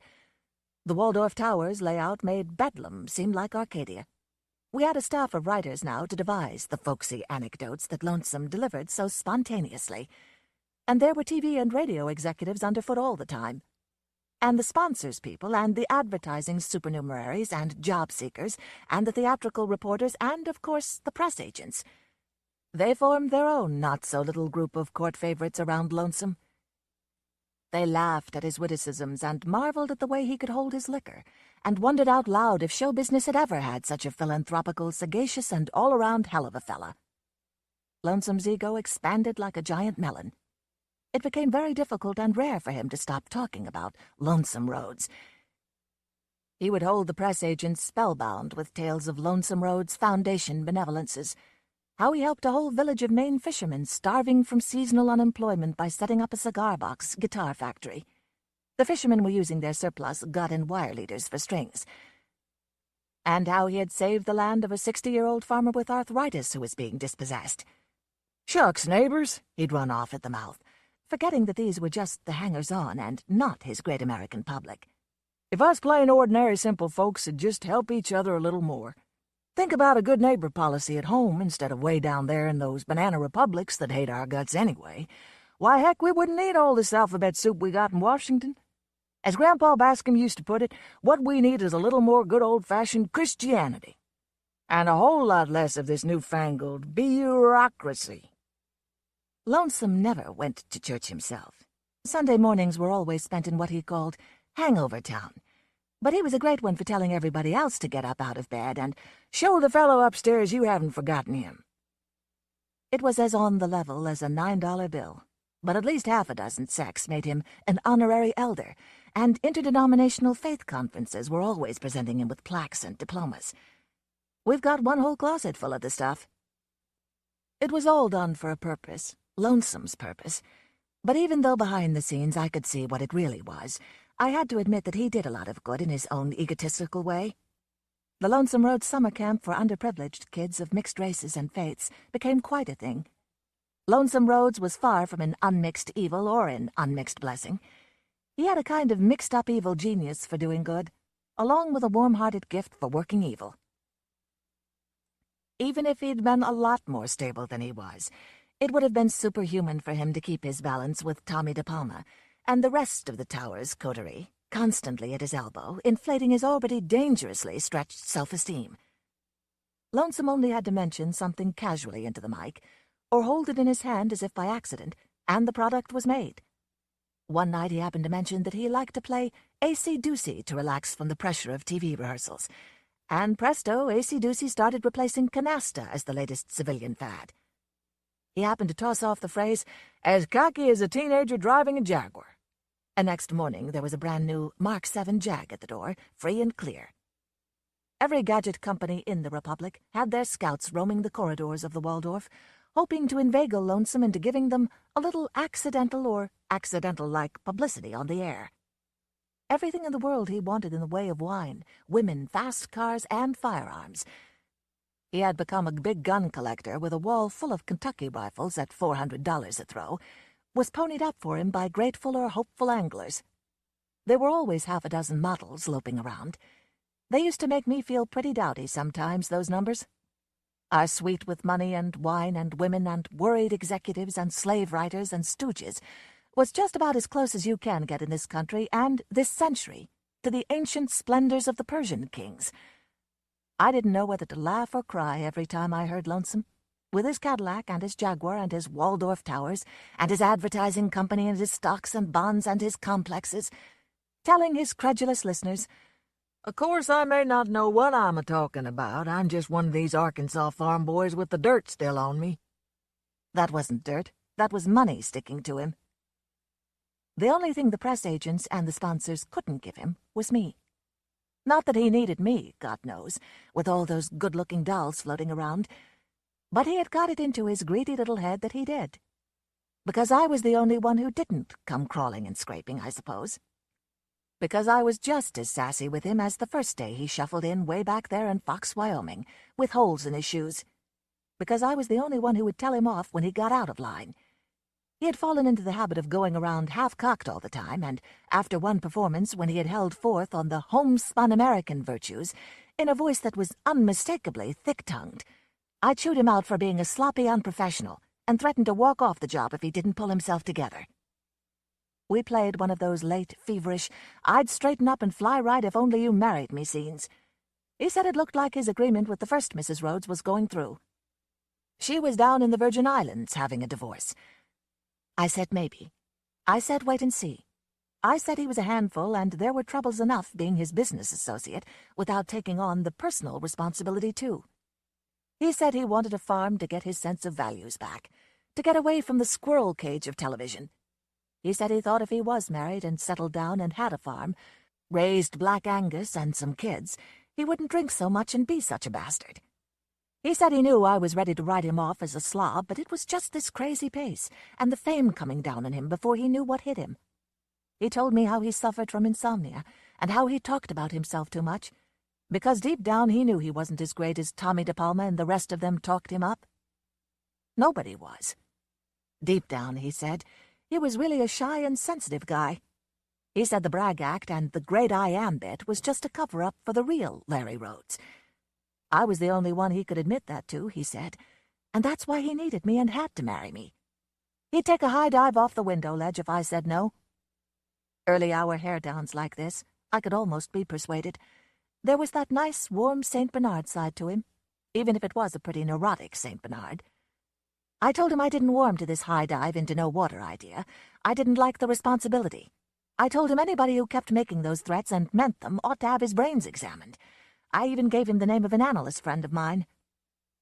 He walked me to the door and kissed me fondly. "Marcy," he said, "if you marry me, I may even soften up in my old age and get kind of liberal." That had become a running gag with us. My common man with his $200 suits and his $12 neckties was about as liberal as William Howard Taft. He was all for scrapping the UN and for going back to the open shop. I used to kid him that one of these days he'd run for president, Arkansas accent, cigar box, guitar and all, on a platform of child labor and the 16-hour day. Shucks, back in Riddle, my Uncle Bloomer went to work in the distillery when he was 7, and it sure made a man of him in a hurry. By the time he was 9, his daddy made him take the pledge. Yes, sir, nothing like child labor, folks, to build self-reliance. That's my boy. On Lonesome's next show, he made a pitch about the American home that was really a beaut. He sang Home Sweet Home, and there wasn't a dry eye in the house. Nobody had done so much for the marriage business since Edward VIII tossed a kingdom away for the woman I love. Lonesome even had lonesome weeping. Of course, if anyone had analyzed the tears, he would have found them high in alcohol content. Still, Lonesome could cry with the best of them. He was one of those magnificent fakes who could overwhelm himself with his own sincerity. The night of this telecast, he flew out to Arkansas to see a football game and to judge the state drum majorette contest. I should have mentioned, and you might have guessed, that among Lonesome's cultural hobbies was a passionate enthusiasm for drum majoring and drum majoretting. He was rather an accomplished amateur baton twirler himself, and he had announced that he would bring the lucky winner back to appear on his program with him. Monday morning I went out to meet the incoming plane, but Lonesome wasn't on it. I tried to phone him at his Little Rock hotel, but he had checked out. And of course he was due for a program rehearsal at 3. He never showed. I could have killed him. I had to scurry around and hurry up a substitute. About 15 minutes before we went on, I got a wire from Lonesome. He was in Juarez, Mexico. He said Mary May Fleckham, the winning drum majorette, had just done him the honor of becoming Mrs. Rhodes. He added something about holding the fort. 3 days later he planed in with his Mary May. She was a trim little corn-fed blonde with a provocative little can, a syrupy purr, and a way of being dumb that seemed almost calculated, it was so extreme. Mary May became part of the folk program. She'd appear in tight-fitting rompers, doing her cakewalk, and throwing her bottom and her baton around. She could also yodel. Lonesome had really found himself a hunk of talent in this Fleckham kid. He drooled over her on and off the program. He called her his little Arkansas sweet potato. I went in and said it was about time I took a vacation, and at the end of my vacation I thought I would resign. There were any number of good TV jobs open for me now, less money but also less Lonesome Rhodes. Lonesome took me into his private study, which looked like a medium-sized arsenal, and said he had wanted to have a heart-to-heart talk ever since he got back. I said, let's make it a heart talk, because I can just barely make out one heart between the two of us. Now, Marshy, honey, he kept saying. He said it had been on his conscience to explain how he happened to marry Mary May instead of me. He was afraid to marry me, he said. Last week he had been afraid not to, I reminded him. They were both true, he said, but I overawed him. I knew more than he did, and I was terribly critical. I didn't really approve of him. I made him feel small. Mary May was just the opposite. Mary May adored and worshipped him. For Mary May, being the wife of Lonesome Rhodes and living in this Waldorf penthouse with him was a Cinderella dream come true. I said, Mary May is your public in one cute little package.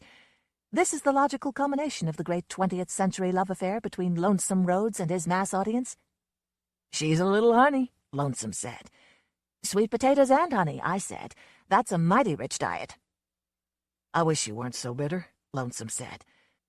You're a darned good-looking girl, and you can be a lot of fun, but you've got a chip on your shoulder.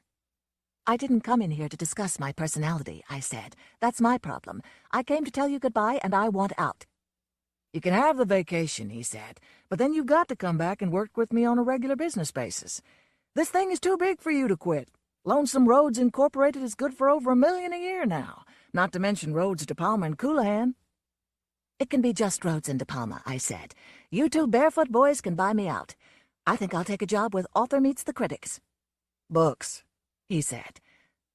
Lonesome Rhodes, the Oracle, felt he was well read when he got through the News and Mirror. Who reads books? Just a few of us, I said. Just a few 100,000 diehards. Have fun, Marshy, Lonesome said. Blow your stack and come on back. But don't get stuck on anybody or I'll get jealous.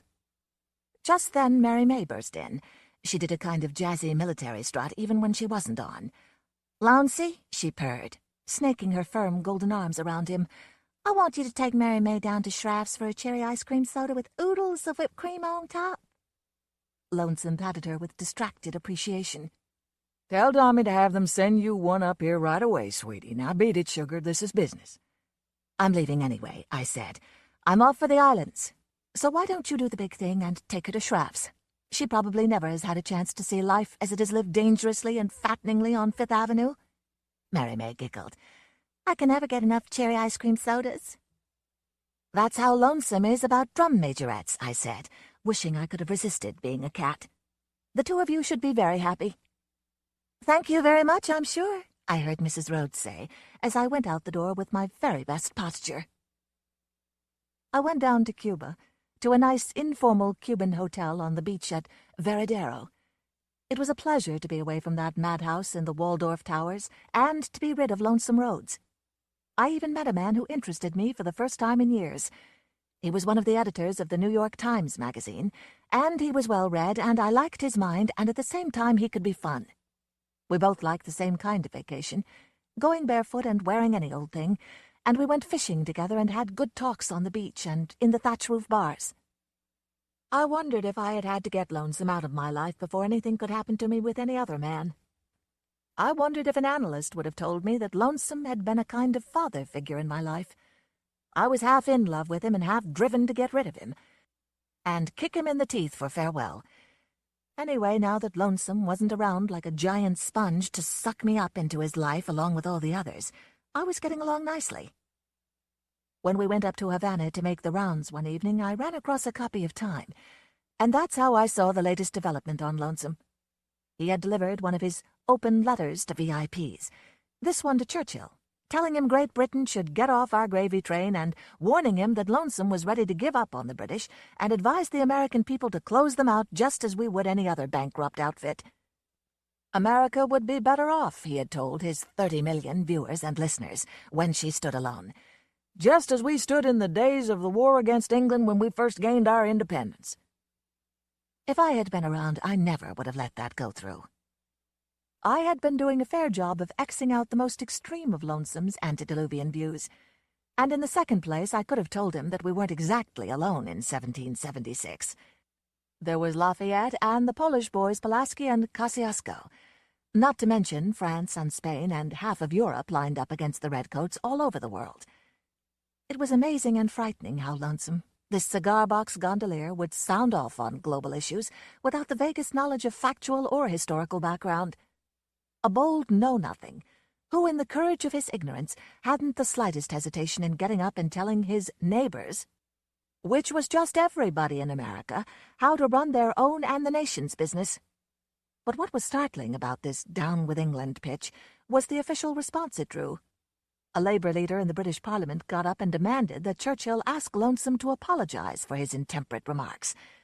There was a full debate on the floor which aired Labour and Conservative views on American relations. Churchill said it was preposterous for the English even to consider interfering with American freedom of speech, although naturally he deplored Mr. Lonesome Rhodes' rather uncharitable view of his British cousins. Apparently he thinks us of an even lower order than his relations in Riddle, said the Prime Minister, thereby spreading the fame of Grandpa Bascom and Cousin Abernathy to the far side of the Atlantic. New York papers had it on their front pages for nearly a week.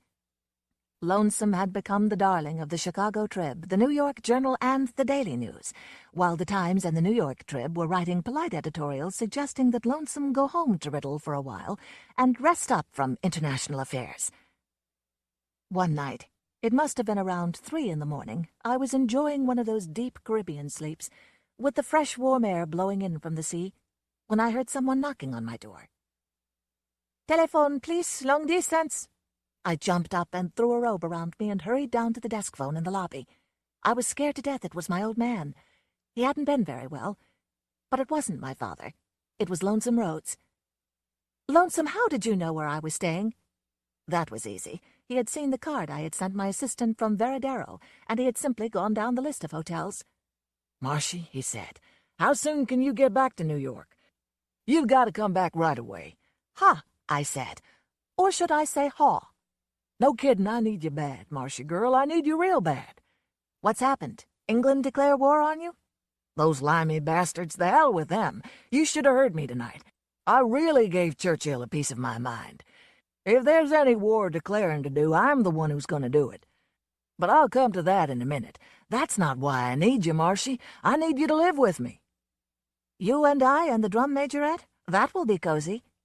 "Mary May, she's no good, Marcy. She's nothing but a good-for-nothing little tramp, Marcy. I just kicked her little ass right the hell out of here. The hell with her. It was you I wanted all the time, Marcy. I can't live without you." "Then I'm afraid your days are numbered, Larry," I said. "Please, Marshmallow, I'm on my knees. Right here in front of the telephone, I'm on my knees." "If you had some white gloves, you could sing Mammy," I said. "There's a window right behind me. If you don't promise you'll come back on the next plane, I'll jump out the window tonight." "Oh, jump," I said. "You don't believe me," he said. "You think I haven't got the guts. Well, I've got the window open right now. What do you think of that? And I swear to God I am going to use it if you don't promise to catch the next plane back." "Lonesome," I told him. "Listen. I found someone down here. The first one who's made sense to me since I got out of school. It's serious. I have a feeling it's going to work." "Oh, Jesus," Lonesome was blubbering. "What have I done that everybody should be against me? I won't be able to live if some bastard takes you away from me. I'll jump! I want to die!" I thought of all the 3 a.m. alarms I had answered. I thought this is a poker game and all the money is in the pot now, and now is the time to call him. There was a terrible curiosity in me to see what would happen if I didn't come running. If this time I stood my own ground. I had made it too easy for him. He was an extreme personality from his shoelaces to the careless lock of hair over his forehead, and I had cushioned it for him all the way. I had toned down the views that would have made him sound like a sweet-talking Father Coughlin, and I had provided a line of emotional continuity between ex-wives and models and new wives and assorted tramps. I had been home plate, or rather the locker room where you ease up after the game, win or lose. And I had been the little cog of efficiency without which the great streamlined express breaks down. Lonesome Roads had been my career, my Frankenstein, my crime. "So jump, jump," I said. "Get out of my life. Get out of everybody's life." "Okey doke," he shouted. "If you tell me to do it, I'll do it. It'll be your fault." "Jump, jump, jump," I couldn't stop saying in a broken rage. I would never forgive him if he did, and of course I could never forgive him if he didn't. "All right," he said. "All right, you told me, Marcy. Never forget you were the one who told me. I can't decide whether to do it tonight or wait until after my broadcast tomorrow. I have a very important broadcast tomorrow. I'm going to declare war." "Just you? Without even bothering to inform Congress?" "The people will inform Congress," he explained. "I've had enough of these Ruskies and Chinks and foreigners pushing us around. I say it's better to get it over with now while we're strong than wait for decay to set in. Like my cousin Abernathy used to say." "Please," I said. "On the great American public you get away with it, but don't perpetrate that fake cousin on me." He believed he had a cousin Abernathy. That was the frightening part. And now he believed he could declare war. That was even more frightening. The screw that always had been loose in him had worked itself free, and the motor was coming apart. He was saying, "If I tell the people to declare war, they will flood the White House and their congressmen with letters and telegrams. The GIs will insist on going into action. Volunteer militias will rise in every town and hamlet in America. The people listen to Lonesome Roads. The people act with Lonesome Roads." It frightened me. Maybe he was only bluffing, trying to get a rise out of me. He knew how I felt about irresponsible amateurs with mass followings sounding off on international crises. He knew where I stood on these oracles who flunked the most elementary course in human relations, but never hesitate to tell us how we could have saved those 300 million Chinese from communism, or how to turn back the tides of Africa. So maybe this idea of declaring war was his idea of how to have fun with Marcy. But what if it was what he said it was? He had been able to bring the British to a boil. What was to stop him from bringing the whole world to the popping point? In the event of an enemy attack, I saw those ominous billboards showing up among soft drink and cigarette ads along American highways. I saw the fatal mushroom of atomic ruin rising above gutted, faceless cities. I saw Lonesome Roads as a gum-chewing Nero strumming his cigar box guitar and easing into the commercials while civilization burned. "All right," I said, "don't jump. I'll come. On one condition, that you hold off your war until I get there." "Don't think you can talk me out of it, Marcy baby," he said. "I'm fed up. I'm loaded for bear." "You're loaded, there's not much doubt about that," I said. "Now go to bed. Cool off. Sleep on the war." "I'm sick and tired of being stalled," he said.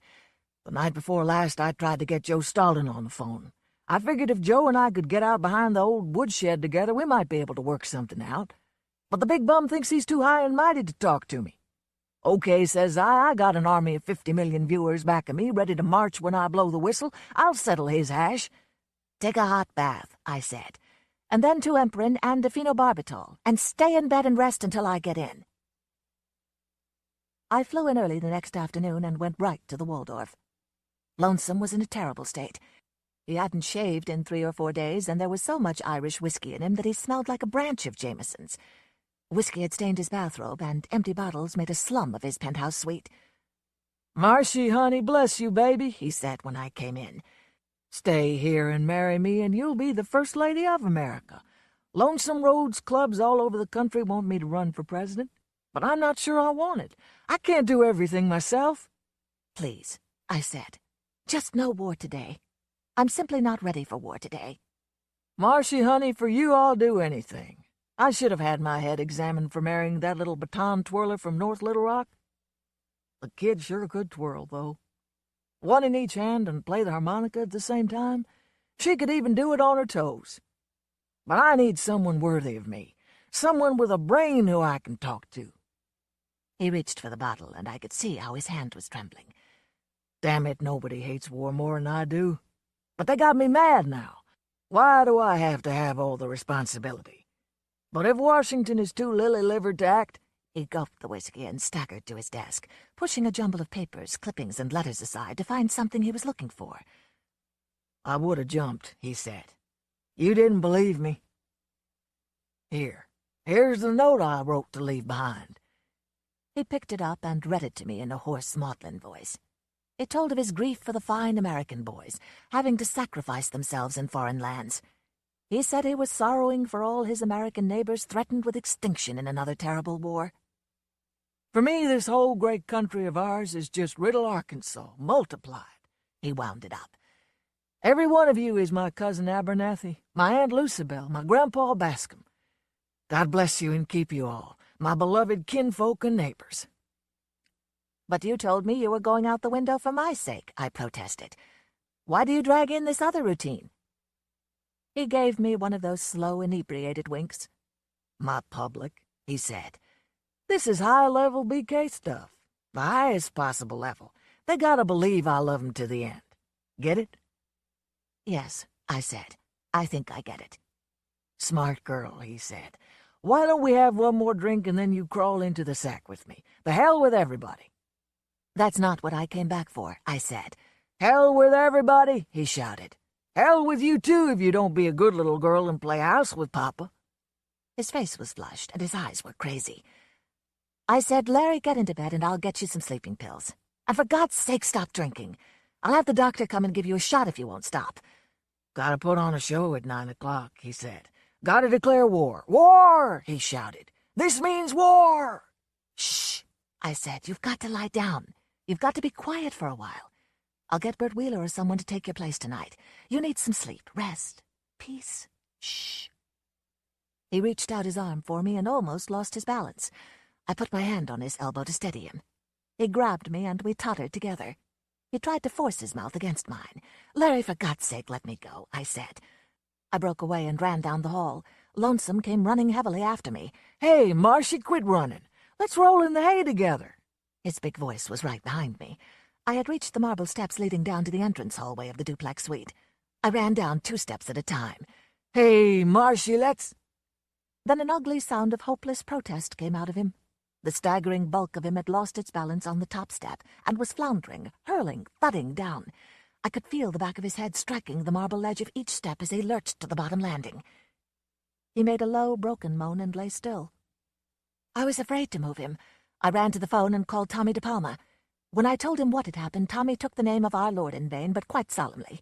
Then he said, "Listen, Marcia, you get the hell out of there. I'll be right over and take care of everything. And never tell anybody, I mean anybody, how it happened." A few hours later, it was all over for Lonesome Rhodes, at least the corporeal part. A compound fracture of the skull had removed his name from the Nielsen ratings. He had become a living legend even before he lost his balance on that top step. And now Tommy DePalma did a beautiful job of rounding out the myth. On all the front pages it said that Lonesome's death was due to collapsing on the stairs from overwork on his way to deliver a message of tremendous importance to his vast radio-TV audience. We begged him to slow down, but as long as his great heart kept pumping, he had to keep pitching for his fellow Americans. Tommy was quoted. Tommy had found the suicide note, and without mentioning the window business, he had used the surefire stuff about grieving and sorrowing for the fine American boys and his fellow countrymen. I was with him at the end, and I will remember his last words as long as I live, Tommy said. I'll remember those words too, but not quite the way Tommy reported them. He used that great country of ours is just riddle multiplied line, and wound up with the bless you and keep you, my beloved kinfolk and neighbors bit. Tommy announced that the Lonesome Roads Foundation would continue as a lasting memorial to this simple American. Immediately, thousands of dollars poured in from all over the country to keep up the good works. Plans were drawn up for a monument to Lonesome in Riddle with his famous last words inscribed at the base of a vast likeness in bronze. Well, Tommy could have his last words. They're a little more fit for public examination than what the man really said when he was chasing me down those steps. The funeral was the most impressive thing of its kind I have ever seen. Traffic was suspended on Fifth Avenue, and the great thoroughfare was jammed for 20 blocks. 500,000 people tried to pass the beer. Women grew hysterical and fainted. The mayor was there, and General MacArthur, and a Marine Honor Guard, and Ike sent personal condolences.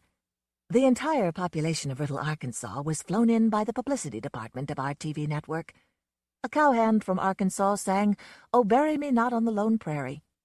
A bishop spoke on the spiritual essence in Lonesome Roads. He was a man of the people, said the bishop, because he was, in the simplest and deepest and best sense, a man of God. It was a shame Lonesome Roads couldn't have been there. He would have loved it. It was his kind of stuff, exactly as if it had been written for him and directed by him. He was an influence, there is no doubt of that. Look at the half-dozen minor imitators already trying to fill his boots. The film companies have started bidding for the movie rights. Already columnists are speculating as to who could play it. John Wayne, Will Rogers Jr., Paul Douglas. The Lonesome Roads Foundation is to have a considerable share of the profits. As Tommy DePalma would say, that's how legends are born. After the funeral, I walked around the corner to a bar and went in to think it over. While I had never given myself to Lonesome Roads, I had belonged to him. I had had a hand in shaping that legend. How could I disown it now without having to answer for myself? Rear Window, originally titled It Had to Be Murder, Cornell Woolridge. I didn't know their names. I'd never heard their voices. I didn't even know them by sight, strictly speaking, for their faces were too small to fill in with identifiable features at a distance. Yet I could have constructed a timetable of their comings and goings, their daily habits and activities. They were the rear window dwellers around me.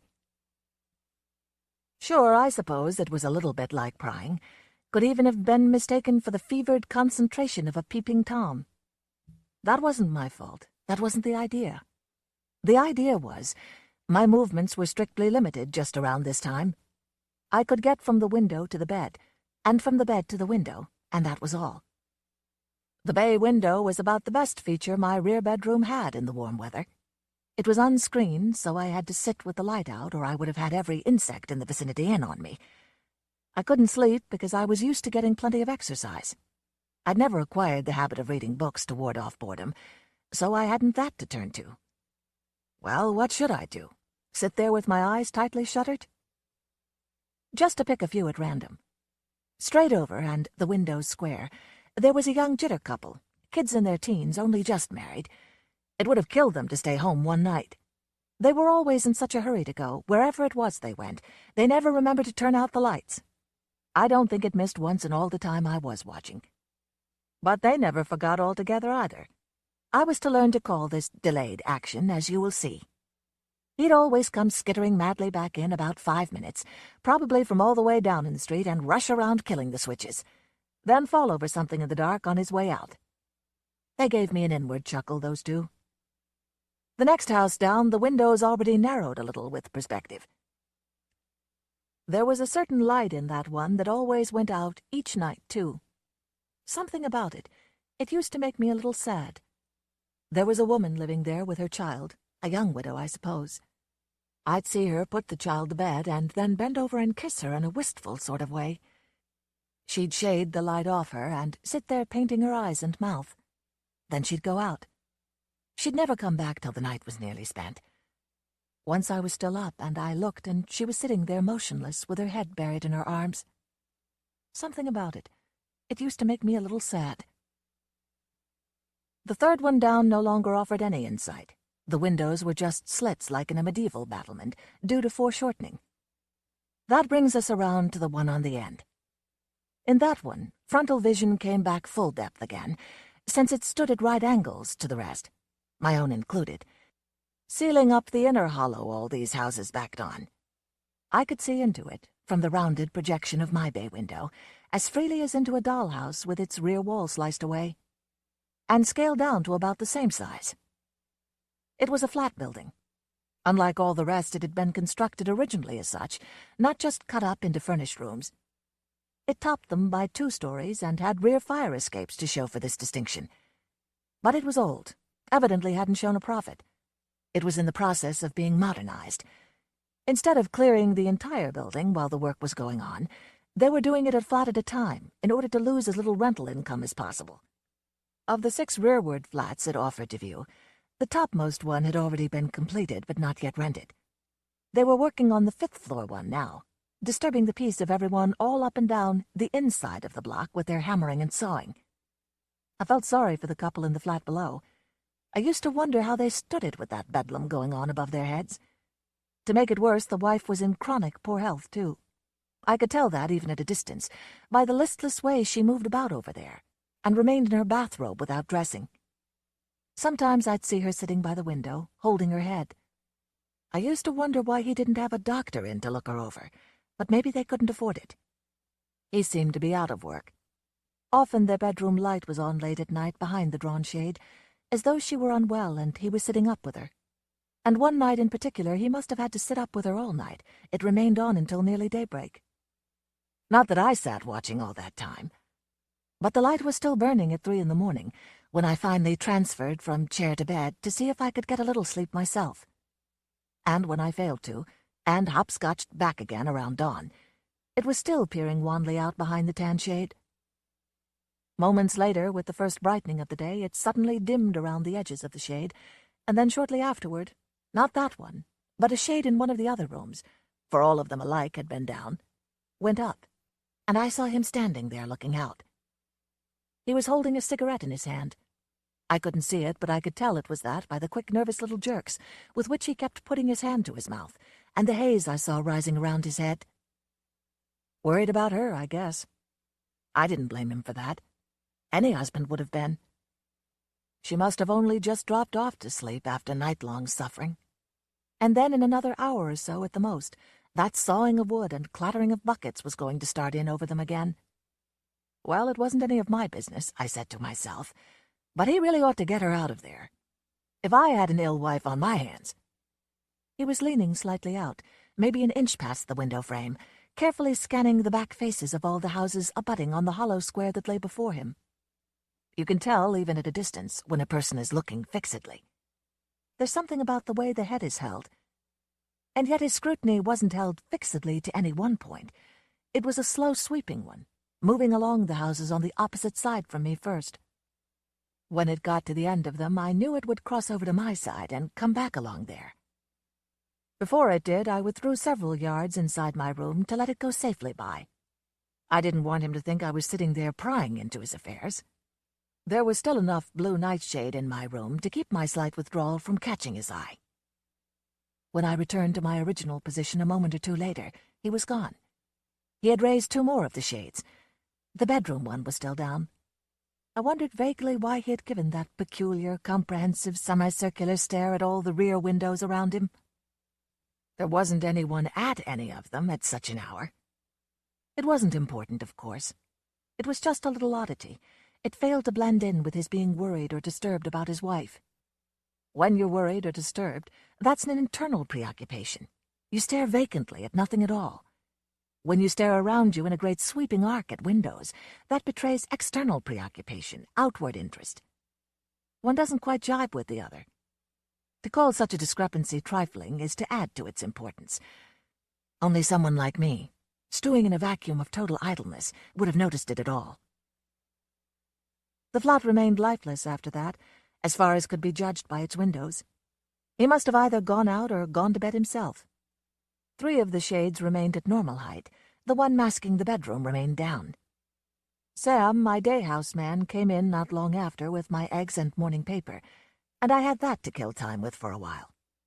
I stopped thinking about other people's windows and staring at them. The sun slanted down on one side of the hollow oblong all morning long.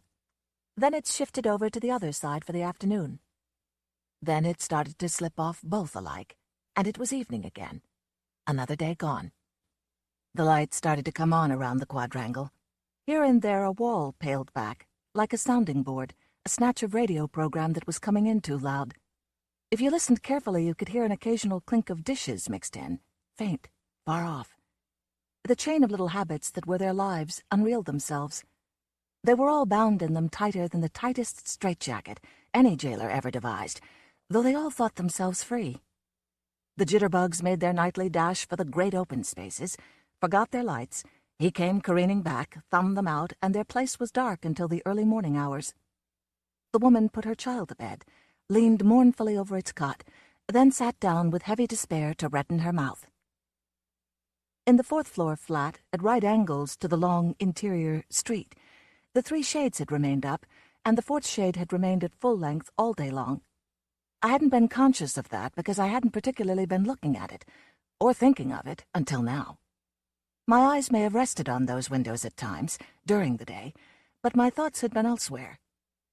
It was only when a light suddenly went up in the end room behind one of the raised shades, which was their kitchen, that I realized that the shades had been untouched like that all day. That also brought something else to my mind that hadn't been in it until now. I hadn't seen the woman all day. I hadn't seen any sign of life within those windows until now. He'd come in from outside. The entrance was at the opposite side of their kitchen, away from the window. He'd left his hat on, so I knew he'd just come in from the outside. He didn't remove his hat, as though there was no one there to remove it for any more. Instead, he pushed it farther to the back of his head by pronging a hand to the roots of his hair. That gesture didn't denote removal of perspiration, I knew. To do that, a person makes a sidewise sweep. This was up over his forehead. It indicated some sort of harassment or uncertainty. Besides, if he'd been suffering from excess warmth, the first thing he would have done would be to take off his hat altogether. She didn't come out to greet him. The first link of the so-strong chain of habit, of custom, that binds us all, had snapped wide open. She must be so ill she had remained in bed, in the room behind the lowered shade, all day. I watched. He remained where he was, 2 rooms away from there. Expectancy became surprise, surprise and comprehension. Funny, I thought, that he doesn't go into her, or at least go as far as the doorway, look in to see how she is. Maybe she was asleep, and he didn't want to disturb her. Then immediately, but how can he know for sure that she's asleep without at least looking in at her? He just came in by himself. He came forward and stood there by the window, as he had at dawn. Sam had carried out my tray quite some time before, and my lights were out. I held my ground. I knew he couldn't see me within the darkness of the bay window. He stood there motionless for several minutes, and now his attitude was the proper one for inner preoccupation. He stood there looking downward at nothing, lost in thought. He's worried about her, I said to myself, as any man would be. It's the most natural thing in the world. Funny, though, he should leave her in the dark like that, without going near her. If he's worried, then why didn't he at least look in on her on returning? Here was another of those trivial discrepancies between inward motivation and outward indication. And just as I was thinking that, the original one, that I had noted at daybreak, repeated itself.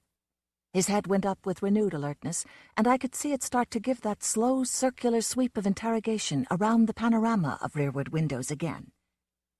True, the light was behind him this time, but there was enough of it falling on him to show me the microscopic but continuous shift of direction his head made in the process. I remained carefully immobile, until the distant glance had passed me safely by. Motion attracts. Why is he so interested in other people's windows? I wondered detachedly. And, of course, an effective break to dwelling on that thought too lingeringly clamped down almost at once. Look who's talking. What about yourself? An important difference escaped me. I wasn't worried about anything. He presumably was. Down came the shades again. The light stayed on behind their beige opaqueness. But behind the one that had remained down all along, the room remained dark. Time went by. Hard to say how much. A quarter of an hour, 20 minutes. A cricket chirped in one of the backyards. Sam came in to see if I wanted anything before he went home for the night. I told him no, I didn't. It was all right, run along. He stood there for a minute, head down. Then I saw him shake it slightly, as if it's something he didn't like. "What's the matter?" I asked. "You know what that means. My old mammy told it to me, and she never told me a lie in her life. I never once seen it to miss either." "What, the cricket? Any time you hear one of them things, that's a sign of death. Someplace close around." I swept the back of my hand at him. "It's somewhere close by, though. Somewhere not very far off. Got to be." The door closed after him, and I stayed there alone in the dark. It was a stifling night, much closer than the one before. I could hardly get a breath of air even by the open window at which I sat. I wondered how he, that unknown over there, could stand it behind those drawn shades.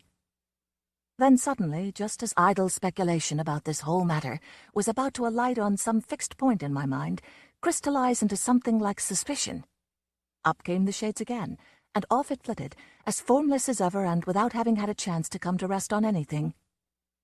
He was in the middle windows, the living room. He's taken off his coat and shirt, was bare-armed in his undershirt. He hadn't been able to stand it himself, I guess, the sultriness. I couldn't make out what he was doing at first. He seemed to be busy in a perpendicular up-and-down way rather than lengthwise.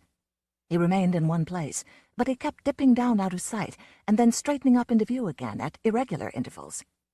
It was almost like some sort of calisthenic exercise, except that the dips and rises weren't evenly timed enough for that. Sometimes he'd stay down a long time. Sometimes he'd bob right up again. Sometimes he'd go down 2 or 3 times in rapid succession. There was some sort of widespread black V railing him off from the window. Whatever it was, there was just a sliver of it showing above the upward inclination to which the windowsill deflected my line of vision. All it did was strike off the bottom of his undershirt, to the extent of a 1/16 of an inch maybe. But I hadn't seen it there at other times, and I couldn't tell what it was. Suddenly he left it for the first time since the shades had gone up, came out around it to the outside, stooped down into another part of the room, and straightened again with an armful of what looked like vari-colored pennants at the distance at which I was. He went back behind the V and allowed them to fall across the top of it for a moment, and stay that way. He made one of his dips down out of sight and stayed that way a good while. The pennants slung across the V kept changing color right in front of my eyes. I have very good sight. One moment they were white, the next red, the next blue. Then I got it. They were a woman's dresses, and he was pulling them down to him one by one, taking the topmost one each time. Suddenly they were all gone. The V was black and bare again, and his torso had reappeared. I knew what it was now and what he was doing. The dresses had told me. He confirmed it for me. He spread his arms to the ends of the V. I could see him heave and hitch, as if exerting pressure, and suddenly the V had folded up, become a cubed wedge. Then he made rolling motions with his whole upper body, and the wedge disappeared off to one side. He'd been packing a trunk, packing his wife's things into a large, upright trunk. He reappeared at the kitchen window presently, stood still for a moment. I saw him draw his arms across his forehead, not once but several times, and then whip the end of it off into space. Sure, it was hot work for such a night. Then he reached up along the wall and took something down. Since it was the kitchen he was in, my imagination had to supply a cabinet and a bottle. I could see the 2 or 3 quick passes his hand made to his mouth after that. I said to myself tolerantly, that's what 9 men out of 10 would do after packing a trunk, take a good stiff drink. And if the 10th didn't, it would only be because he didn't have any liquor at hand. Then he came closer to the window again, and standing edgewise to the side of it, so that only a thin paring of his head and shoulders showed, peered watchfully out into the dark quadrilateral, along the line of windows, most of them unlighted by now, once more. He always started on the left-hand side, the side opposite mine, and made his circuit of inspection from there on around. That was the second time in one evening I'd seen him do that. And once at daybreak, made 3 times altogether. I smiled mentally. You'd almost think he felt guilty about something. It was probably nothing, just an odd little habit, a quirk, that he didn't know he had himself. I had them myself. Everyone does. He withdrew into the room again, and it blacked out. His figure passed into the one that was still lighted next to it, the living room. That blacked next.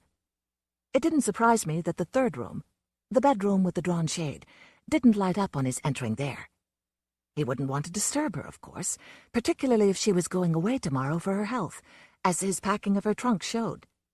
She needed all the rest she could get before making the trip.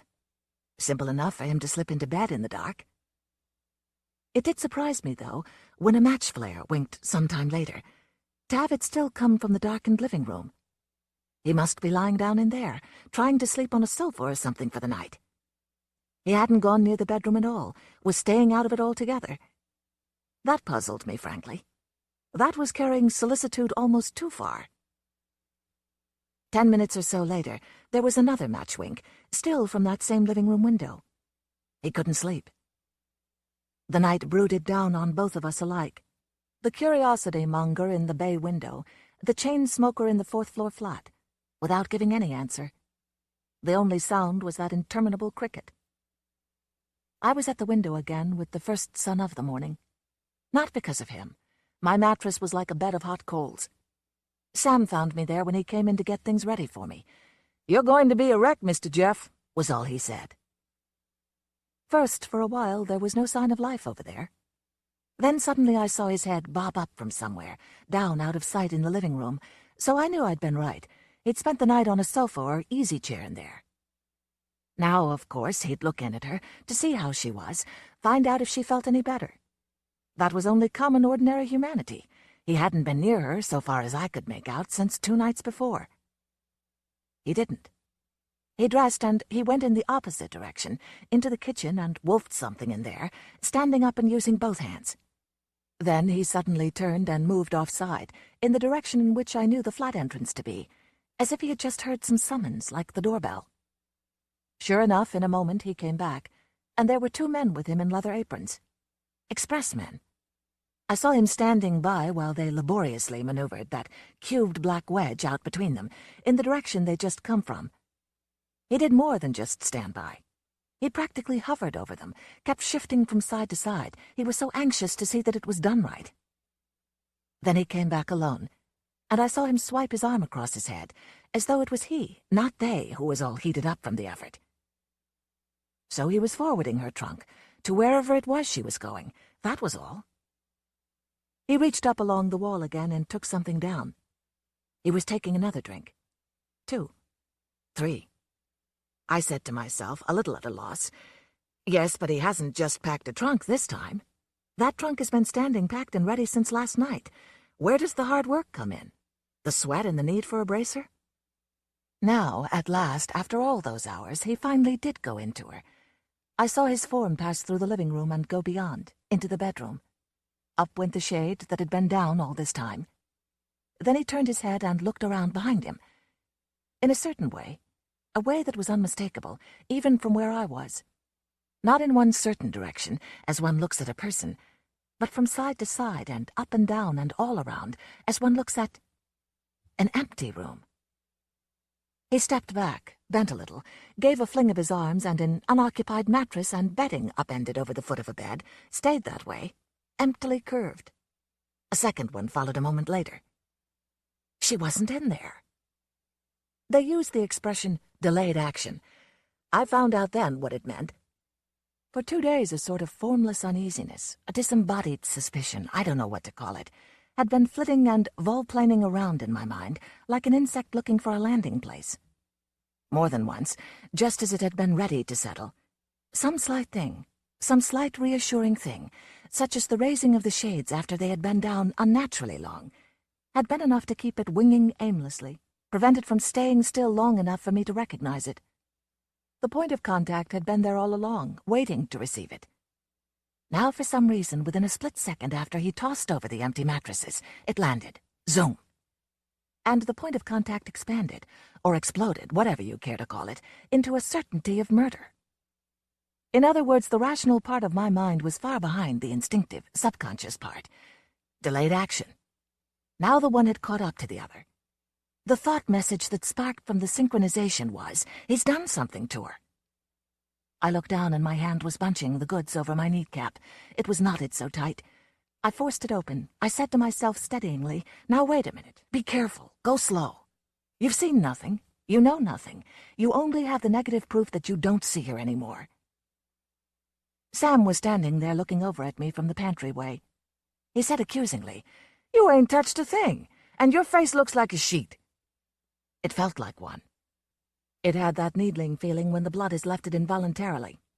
It was more to get him out of the way and give myself some elbow room for undisturbed thinking than anything else that I said, "Sam, what's the street address of that building down there? Don't stick your head too far out and gape at it." "Something or other Benedict Avenue?" He scratched his neck helpfully. "I know that. Chase around the corner a minute and get me the exact number on it, will you?" "Why you want to know that for?" he asked as he turned to go. "None of your business," I said, with the good-natured firmness that was all that was necessary to take care of that once and for all.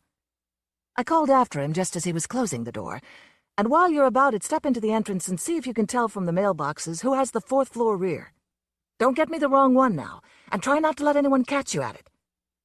He went out mumbling something that sounded like, "When a man ain't got nothing to do but just sit all day, he sure can think up the blamest things." The door closed, and I settled down to some good constructive thinking. I said to myself, what are you really building up this monstrous supposition on? Let's see what you've got. Only that there were several little things wrong with the mechanism, the chain belt of their recurrent daily habits over there. 1. The lights were on all night the first night. 2. He came in later than usual the second night. 3. He left his hat on. 4. She didn't come out to greet him. She hasn't appeared since the evening before the lights were on all night. 5. He took a drink after he finished packing her trunk. But he took 3 stiff drinks the next morning, immediately after her trunk went out. 6. He was inwardly disturbed and worried, yet superimposed upon this was an unnatural external concern about the surrounding rear windows that was off-key. 7. He slept in the living room, didn't go near the bedroom during the night before the departure of the trunk. Very well. If she had been ill that first night, and he had sent her away for her health, that automatically cancelled out points 1, 2, 3, 4. It left points 5 and 6 totally unimportant and unincriminating. But when it came up against 7, it hit a stumbling block. If she went away immediately after being ill that first night, why didn't he want to sleep in their bedroom last night? Sentiment? Hardly. 2 perfectly good beds in one room, only a sofa or uncomfortable easy chair in the other. Why should he stay out of there if she was already gone? Just because he missed her, was lonely? A grown man doesn't act that way. All right, then she was still in there. Sam came back parenthetically at this point and said, "That house is number 525 Benedict Avenue. The 4th floor rear, it got the name of Mr. and Mrs. Lars Thorwald up." "Shh," I silenced, and motioned him backhand out of my can. "First he want it, then he don't," he grumbled philosophically and retired to his duties. I went ahead digging at it. But if she was still in there, in that bedroom last night, then she couldn't have gone away to the country because I never saw her leave today. She could have left without my seeing her in the early hours of yesterday morning. I'd missed a few hours, been asleep. But this morning I had been up before he was himself. I only saw his head rear up from that sofa after I'd been at the window for some time. To go at all, she would have had to go yesterday morning. Then why had he left the bedroom shade down, left the mattresses undisturbed until today? Above all, why had he stayed out of that room last night? That was evidence that she hadn't gone, was still in there. Then today, immediately after the trunk had been dispatched, he went in, pulled up the shade, tossed over the mattresses, and showed that she hadn't been in there. The thing was like a crazy spiral. No, it wasn't either. Immediately after the trunk had been dispatched. The trunk. That did it. I looked around to make sure the door was safely closed between Sam and me. My hand hovered uncertainly over the telephone dial a minute. Boyne. He'd be the one to tell about it. He was on homicide. He had been, anyway, when I'd last seen him. I didn't want to get a flock of strange dicks and cops into my hair. I didn't want to be involved any more than I had to. Or at all, if possible. They switched my call to the right place after a couple of wrong tries, and I got him finally. Look, Boyne, this is Hal Jeffries. Well, where have you been the last 62 years? He started to enthuse. We can take that up later. What I want you to do now is take down a name and address. Ready? Lars Thorwald, 525 Benedict Avenue, 4th floor rear. Got it? 4th floor rear. Got it. What's it for? Investigation. I've got a firm belief you'll uncover a murder there if you start digging at it. Don't call on me for anything more than that, just a conviction. There's been a man and wife living there until now. Now there's just the man. Her trunk went out early this morning. If you can find someone who saw her leave herself. Marshaled aloud like that, and conveyed to somebody else, a lieutenant of detectives above all, it did sound flimsy even to me. He said hesitantly, "Well, but..." Then he accepted it as it was, because I was the source. I even left my window out of it completely. I could do that with him and get away with it because he'd known me for years. He didn't question my reliability. I didn't want my room all cluttered up with dicks and cops taking turns, nosing out of the window in this hot weather. Let them tackle it from the front. "Well, we'll see what we see," he said. "I'll keep you posted." I hung up and sat back to watch and wait events. I had a grandstand seat, or rather a grandstand seat in reverse. I could only see from behind the scenes, but not from the front. I couldn't watch Boyne go to work. I could only see the results, when and if there were any. Nothing happened for the next few hours. The police work that I knew must be going on was as invisible as police work should be. The figure in the 4th floor windows over there remained in sight, alone and undisturbed. He didn't go out. He was restless, but he stayed in. Once I saw him eating again, sitting down this time, and once he shaved, and once he even tried to read the paper, but he didn't stay with it long. Little unseen wheels were in motion around him, small and harmless as yet, preliminaries. If he knew, I wondered to myself, would he remain there quiescent like that, or would he try to bolt out and flee? That mightn't depend so much upon his guilt as upon his sense of immunity, his feeling that he could outwit them. Of his guilt I myself was already convinced, or I wouldn't have taken the step I had. At 3, my phone rang. Boyne calling back. "Jeffries? Well, I don't know. Can't you give me a little more than just a bald statement like that?" "Why?" I fenced. "Why do I have to?" "I've had a man over there making inquiries. I've just had his report. The building superintendent and several of the neighbors all agree she left for the country to try and regain her health early yesterday morning." "Wait a minute. Did any of them see her leave, according to your man?" "No." "Then all you've gotten is a second-hand version of an unsupported statement by him, not an eyewitness account." "He was met returning from the depot, after he'd bought her ticket and seen her off on the train. That's still an unsupported statement, once removed. I've sent a man down there to the station to try and check with the ticket agent if possible. After all, he should have been fairly conspicuous at that early hour. And we're keeping him under observation, of course, in the meantime, watching all his movements. The first chance we get, we're going to jump in and search the place." I had a feeling that they wouldn't find anything, even if they did. "Don't expect anything more from me. I've dropped it in your lap. I've given you all I have to give. A name, an address, and an opinion." "Yes, and I've always valued your opinion highly before now, Jeff." "But now you don't, that it?" "Not at all. The thing is, we haven't turned up anything that seems to bear out your impression so far. You haven't gotten very far along so far." He went back to his previous cliché. "Well, we'll see what we see. Let you know later." Another hour or so went by, and sunset came on. I saw him start to get ready to go out, over there. He put on his hat, put his hand in his pocket, and stood still, looking at it for a minute. Counting change, I guess. It gave me a peculiar sense of suppressed excitement, knowing they were going to come in the minute he left. I thought grimly as I saw him take a last look around. If you've got anything to hide, brother, now's the time to hide it. He left. A breath-holding interval of misleading emptiness descended on the flat. A 3-alarm fire couldn't have pulled my eyes off those windows. Suddenly the door by which he had just left parted slightly, and two men insinuated themselves, one behind the other. There they were now. They closed it behind them, separated at once, and got busy.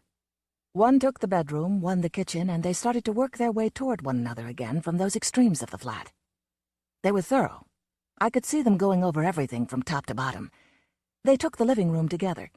One cased one side, the other man the other. They'd already finished before the warning caught them. I could tell that by the way they straightened up and stood facing one another frustratedly for a minute.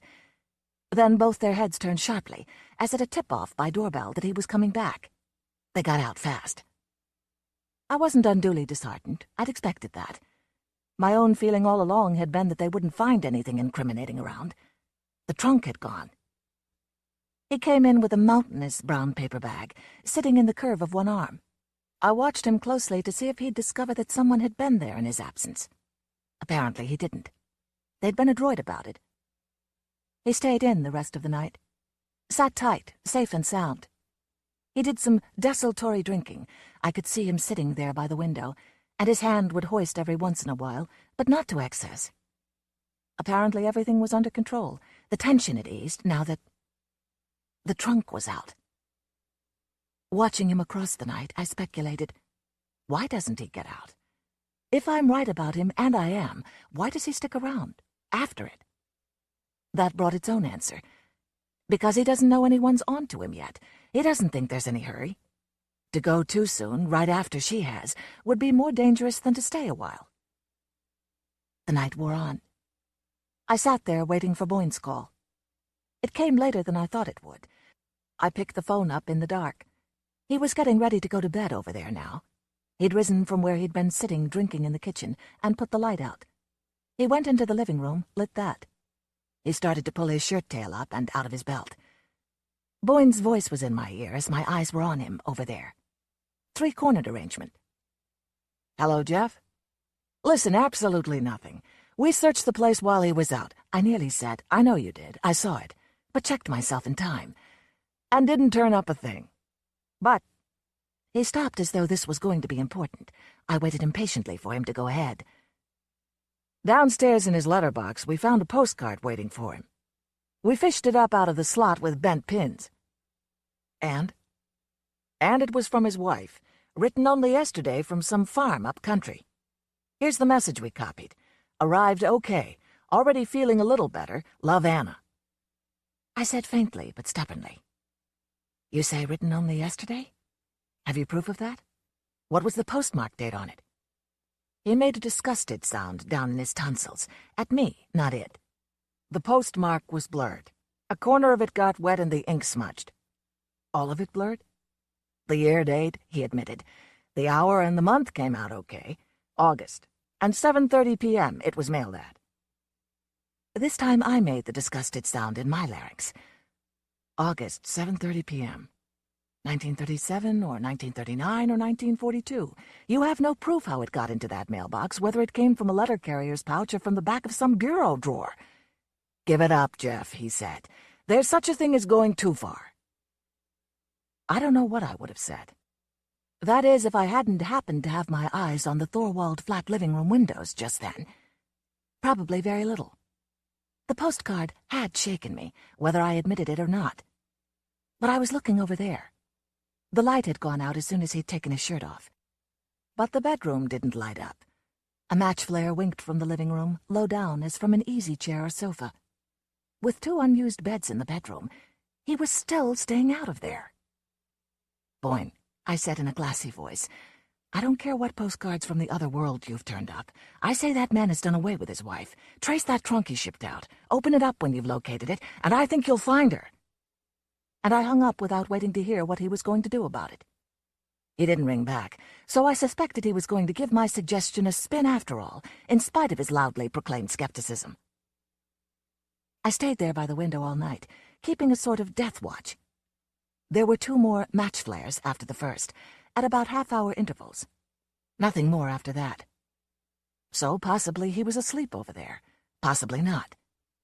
I had to sleep sometime myself, and I finally succumbed in the flaming light of the early sun. Anything that he was going to do he would have done under cover of darkness, and not waited for broad daylight. There wouldn't be anything much to watch for a while now. And what was there that he needed to do any more anyway? Nothing. Just sit tight and let a little disarming time slip by. It seemed like 5 minutes later that Sam came over and touched me, but it was already high noon. I said irritably, "Didn't you read that note I pinned up for you to let me sleep?" He said, "Yeah, but it's your old friend Inspector Boyne. I figured you'd sure want to." It was a personal visit this time. Boyne came into the room behind him without waiting and without much cordiality. I said to get rid of Sam, "Go inside and smack a couple of eggs together." Boyne began in a galvanized iron voice. "Jeff, what do you mean by doing anything like this to me? I've made a fool of myself thanks to you. Sending my men out right and left on wild goose chases. Thank God I didn't put my foot in it any worse than I did and have this guy picked up and brought in for questioning." "Oh, then you don't think that's necessary," I suggested dryly. The look he gave me took care of that. "I'm not alone in the department, you know. There are men over me I'm accountable to for my actions. That looks great, don't it? Sending one of my fellows 1/2 a day's train ride up into the sticks to some godforsaken whistle stop or other at departmental expense. Then you located the trunk?" "We traced it through the express agency," he said flintily. "And you opened it?" "We did better than that. We got in touch with the various farmhouses in the immediate locality, and Mrs. Thorwald came down to the junction in a produce truck from one of them and opened it for him herself with her own keys." Very few men have ever gotten a look from an old friend such as I got from him. At the door, he said, stiff as a rifle barrel, "Just let's forget all about it, shall we? That's about the kindest thing either one of us can do for the other. You're not yourself, and I'm out a little of my own pocket money, time, and temper. Let's let it go at that. If you want to telephone me in the future, I'll be glad to give you my home number." The door went whop behind him. For about 10 minutes after he stormed out, my numbed mind was in a sort of straitjacket. Then it started to wriggle its way free. The hell with the police.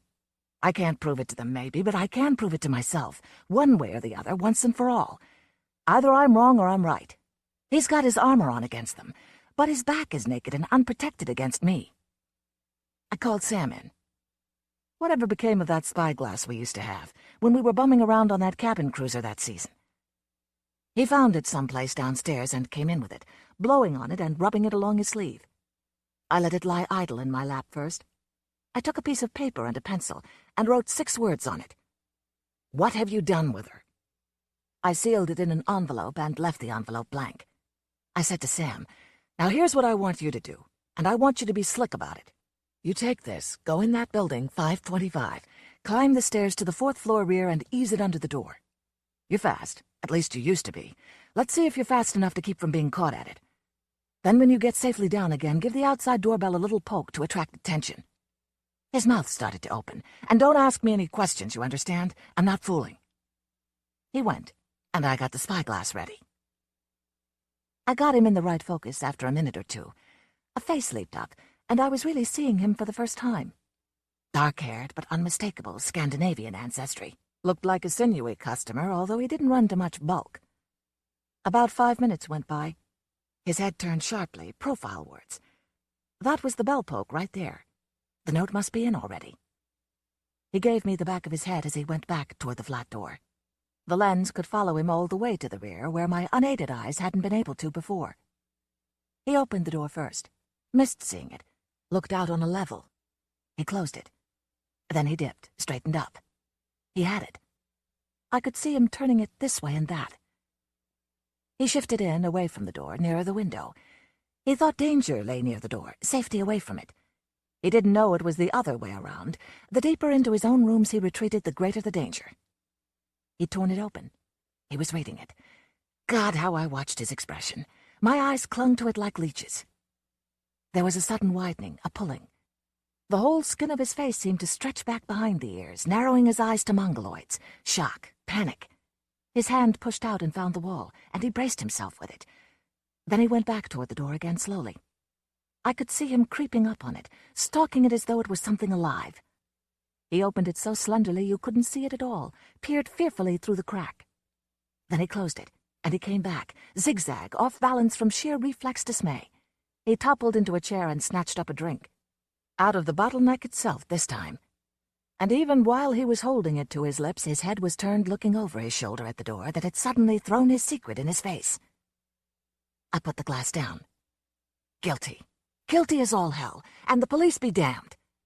My hand started toward the phone, came back again. What was the use? They wouldn't listen now any more than they had before.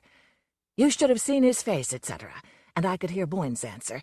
Anyone gets a jolt from an anonymous letter, true or false. You would yourself. They had a real live Mrs. Thorwald to show me, or thought they had. I'd have to show them the dead one to prove that they both weren't one and the same. I, from my window, had to show them a body. Well, he'd have to show me first. It took hours before I got it. I kept pegging away at it, while the afternoon wore away. Meanwhile, he was pacing back and forth there like a caged panther. Two minds with but one thought, turned inside out in my case. How to keep it hidden, how to see that it wasn't kept hidden. I was afraid he might try to light out, but if he intended doing that, he was going to wait until after dark, apparently, so I had a little time yet. Possibly he didn't want to himself, unless he was driven to it, still felt that it was more dangerous than to stay. The customary sights and sounds around me went on unnoticed, while the main stream of my thoughts pounded like a torrent against that one obstacle, stubbornly damming them up. How to get him to give the location away to me, so that I could give it away in turn to the police. I was dimly conscious, I remember, of the landlord or somebody bringing in a prospective tenant to look at the 6th-floor apartment, the one that had already been finished. This was two over Thorwald's. They were still at work on the in-between one. At one point, an odd little bit of synchronization, completely accidental, of course, cropped up. Landlord and tenant both happened to be near the living room windows on the 6th, at the same moment that Thorwald was near those on the 4th. Both parties moved onward simultaneously into the kitchen from there, and, passing the blind spot on the wall, appeared next at the kitchen windows. It was uncanny. They were almost like precision strollers or puppets, manipulated on one and the same string. It probably wouldn't have happened again just like that in another 50 years. Immediately afterwards they digressed, never to repeat themselves like that again. The thing was, something about it had disturbed me. There had been some slight flaw or hitch to mar its smoothness. I tried for a moment or two to figure out what it had been, and couldn't. The landlord and tenant had gone now, and only Thorwald was in sight. My unaided memory wasn't enough to recapture it for me. My eyesight might have if it had been repeated, but it wasn't. It sank into my subconscious, to ferment there like yeast, while I went back to the main problem at hand. I got it, finally. It was well after dark, but I finally hit on a way. It mightn't work, it was cumbersome and roundabout, but it was the only way I could think of. An alarmed turn of the head, a quick precautionary step in one certain direction was all I needed. And to get this brief, flickering, transitory giveaway, I needed 2 phone calls and an absence of about half an hour on his part between them. I leafed a directory by matchlight until I'd found what I wanted. Thorwald, Lars, 525 Benedict. Swansea, 52114. I blew out the match, picked up the phone in the dark. It was like television. I could see to the other end of my call, only not along the wire, but by a direct channel of vision from window to window. He said, "Hello?" gruffly. I thought, how strange this is. I've been accusing him of murder for 3 days straight, and only now I'm hearing his voice for the first time. I didn't try to disguise my own voice. After all, he'd never see me, and I'd never see him. I said, "You got my note?" He said guardedly, "Who is this?" "Just somebody who happens to know," he said craftily. "Know what?" "Know what you know. You and I, we're the only ones." He controlled himself well. I didn't hear a sound. But he didn't know he was open another way, too. I had the glass balanced there at proper height, on 2 large books on the sill. Through the window I saw him pull open the collar of his shirt, as though its stricture was intolerable. Then he backed his hand over his eyes like you do when there's a light blinding you. His voice came back firmly. "I don't know what you're talking about." "Business, that's what I'm talking about. It should be worth something to me, shouldn't it? To keep it from going any further? I wanted to keep him from catching on that it was the windows. I still needed them. I needed them now more than ever. You weren't very careful about your door the other night. Or maybe the draft swung it open a little." That hit him where he lived. Even the stomach heave reached me over the wire. You didn't see anything. There wasn't anything to see. That's up to you. Why should I go to the police? I coughed a little. If it would pay me not to. Oh, he said, and there was relief of a sort in it. Do you want to see me? Is that it? That would be the best way, wouldn't it? How much can you bring with you for now? I've only got about $70 around here. All right, then we can arrange the rest for later. Do you know where Lakeside Park is? I'm near there now. Suppose we make it there. That was about 30 minutes away. 15 there and 15 back. There's a little pavilion as you go in. How many of you are there? He asked cautiously. Just me. It pays to keep things to yourself. That way you don't have to divvy up. He seemed to like that, too. I'll take a run out, he said, just to see what it's all about. I watched him more closely than ever after he'd hung up. He flitted straight through to the end room, the bedroom, that he didn't go near anymore.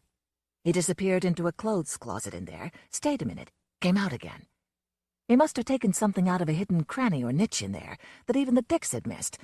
I could tell by the piston-like motion of his hand, just before it disappeared inside his coat, what it was. A gun. It's a good thing, I thought. I'm not out there in Lakeside Park waiting for my $70. The place blacked, and he was on his way. I called Sam in. I want you to do something for me that's a little risky. In fact, damn risky. You might break a leg, or you might get shot, or you might even get pinched. We've been together 10 years, and I wouldn't ask you anything like that if I could do it myself. But I can't, and it's got to be done. Then I told him. Go out the back way, cross the backyard fences, and see if you can get into that 4th floor flat up the fire escape. He's left one of the windows down a little from the top. What do you want me to look for? Nothing. The police had been there already, so what was the good of that? There are 3 rooms over there. I want you to disturb everything just a little bit in all 3 to show someone's been in there. Turn up the edge of each rug a little, shift every chair and table around a little, leave the closet door standing out. Don't pass up a thing. Here, keep your eyes on this. I took off my own wristwatch, strapped it on him. You've got 25 minutes, starting from now. If you stay within those 25 minutes, nothing will happen to you. When you see they're up, don't wait any longer. Get out and get out fast. Climb back down? No. He wouldn't remember, in his excitement, if he'd left the windows up or not, and I didn't want him to connect danger with the back of his place, but with the front. I wanted to keep my own window out of it. Latch the window down tight, let yourself out the door, and beat it out of the building the front way for your life. I'm just an easy mark for you, he said ruefully. But he went. He came out through our own basement door below me, and scrambled over the fences. If anyone had challenged him from one of the surrounding windows, I was going to backstop for him, explain I'd sent him down to look for something. But no one did. He made it pretty good for anyone his age. He isn't so young anymore. Even the fire escape backing the flat, which was drawn up short, he managed to contact by standing up on something. He got in, lit the light, looked over at me. I motioned him to go ahead, not weaken. I watched him at it. There wasn't any way I could protect him now that he was in there. Even Thorwald would be within his rights in shooting him down. This was break and entry. I had to stay in back behind the scenes like I had been all along. I couldn't get out in front of him as a lookout and shield him. Even the Dicks had a lookout posted. He must have been tense doing it. I was twice as tense watching him do it. The 25 minutes took 50 to go by. Finally, he came over to the window, latched it fast. The lights went, and he was out. He'd made it. I blew out a bellyful of breath that was 25 minutes old. I heard him keying the street door, and when he came up, I said warningly, "Leave the light out in here. Go and build yourself a great big 2-story whiskey punch. You're as close to white as you'll ever be." Thorwald came back 29 minutes after he'd left for Lakeside Park. A pretty slim margin to hang a man's life on. So now for the finale of the long-winded business. And here was hoping. I got my second phone call in before he had time to notice anything amiss. It was tricky timing, but I'd been sitting there with the receiver ready in my hand, dialing the number over and over, then killing it each time. He came in on the 2 of 52114, and I saved that much time. The ring started before his hand came away from the light switch. This was the one that was going to tell the story. You were supposed to bring money, not a gun. That's why I didn't show up. I saw the jolt that threw into him. The window still had to stay out of it. I saw you tap the inside of your coat, where you had it, as you came out on the street. Maybe he hadn't, but he wouldn't remember now whether he had or not. You usually do when you're packing a gun and aren't a habitual carrier. Too bad you had your trip out and back for nothing. I didn't waste my time while you were gone, though. I know more now than I knew before. This was the important part. I had the glass up and I was practically fluoroscoping him. I found out where it is. You know what I mean. I know now where you've got it. I was there while you were out. Not a word, just quick breathing. Don't you believe me? Look around. Put the receiver down and take a look for yourself. I found it. He put it down, moved as far as the living room entrance, and touched off the lights. He just looked around him once, in a sweeping, all-embracing stare that didn't come to a head on any one fixed point, didn't center at all. He was smiling grimly when he came back to the phone. All he said softly, and with malignant satisfaction, was, "You're a liar." Then I saw him lay the receiver down and take his hand off it. I hung up at my end. The test had failed. And yet it hadn't. He hadn't given the location away as I'd hoped he would. And yet that "you're a liar" was a tacit admission that it was there to be found, somewhere around him, somewhere on those premises, in such a good place that he didn't have to worry about it, didn't even have to look to make sure. So there was a kind of sterile victory in my defeat. But it wasn't worth a damn to me. He was standing there with his back to me, and I couldn't see what he was doing. I knew the phone was somewhere in front of him, but I thought he was just standing there, pensive behind it. His head was slightly lowered, that was all. I'd hung up at my end. I didn't even see his elbow move, and if his index finger did, I couldn't see it. He stood like that a moment or two, then finally he moved aside. The lights went out over there. I lost him. He was careful not even to strike matches, like he sometimes did in the dark. My mind no longer distracted by having him to look at, I turned to trying to recapture something else. That troublesome little hitch in synchronization that had occurred this afternoon, when the renting agent and he both moved simultaneously from one window to the next. The closest I could get was this. It was like when you're looking at someone through a pane of imperfect glass, and a flaw in the glass distorts the symmetry of the reflected image for a second, until it has gone on past that point. Yet that wouldn't do, that was not it. The windows had been open and there had been no glass between, and I hadn't been using the lens at the time. My phone rang. Boyne, I supposed. It wouldn't be anyone else at this hour. Maybe after reflecting on the way he jumped all over me, I said, "Hello?" unguardedly in my own normal voice. There wasn't any answer. I said, "Hello? Hello? Hello?" I kept giving away samples of my voice. There wasn't a sound from first to last. I hung up finally. It was still dark over there, I noticed. Sam looked in to check out. He was a bit thick-tongued from his restorative drink. He said something about, "All right if I go now?" I half heard him. I was trying to figure out another way of trapping him over there into giving away the right spot. I motioned my consent absently. He went a little unsteadily down the stairs to the ground floor, and after a delaying moment or two I heard the street door close after him. Poor Sam, he wasn't much used to liquor. I was left alone in the house, one chair the limit of my freedom of movement. Suddenly a light went on over there again, just momentarily to go right out again afterwards. He must have needed it for something, to locate something that he had already been looking for and found he wasn't able to put his hands on readily without it. He found it, whatever it was, almost immediately, and moved back at once to put the lights out again. As he turned to do so, I saw him give a glance out the window. He didn't come to the window to do it, he just shot it out in passing. Something about it struck me as different from any of the others I'd seen him give in all the time I'd been watching him. If you can qualify such an elusive thing as a glance, I would have termed it a glance with purpose. It was certainly anything but vacant or random. It had a bright spark of fixity in it. It wasn't one of those precautionary sweeps I'd seen him give either. It hadn't started over on the other side and worked its way around to my side, the right.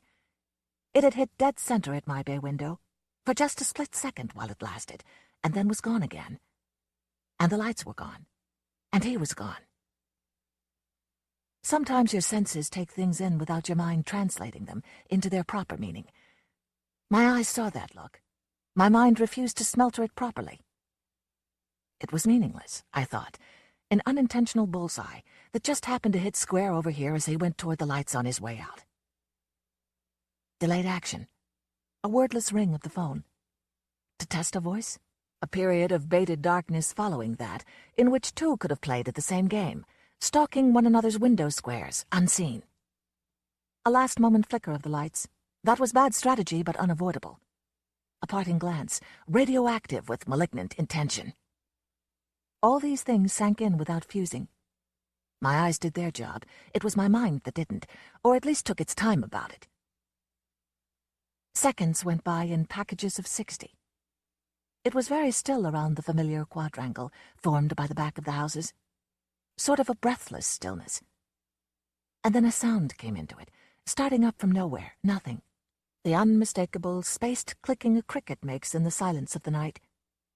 I thought of Sam's superstition about them, that he'd claimed had never failed to fulfill itself yet. If that was the case, it looked bad for somebody in one of these slumbering houses around here. Sam had been gone only about 10 minutes, and now he was back again. He must have forgotten something. That drink was responsible. Maybe his hat, or maybe even the key to his own quarters uptown. He knew I couldn't come down and let him in, and he was trying to be quiet about it, thinking perhaps I'd dozed off. All I could hear was this faint jiggling down at the lock of the front door. It was one of those old-fashioned stoop houses, with an outer pair of storm doors that were allowed to swing free all night, and then a small vestibule, and then the inner door, worked by a simple iron key. The liquor had made his hand a little unreliable, although he'd had this difficulty once or twice before, even without it. A match would have helped him find the keyhole quicker, but then Sam doesn't smoke. I knew he wasn't likely to have one on him.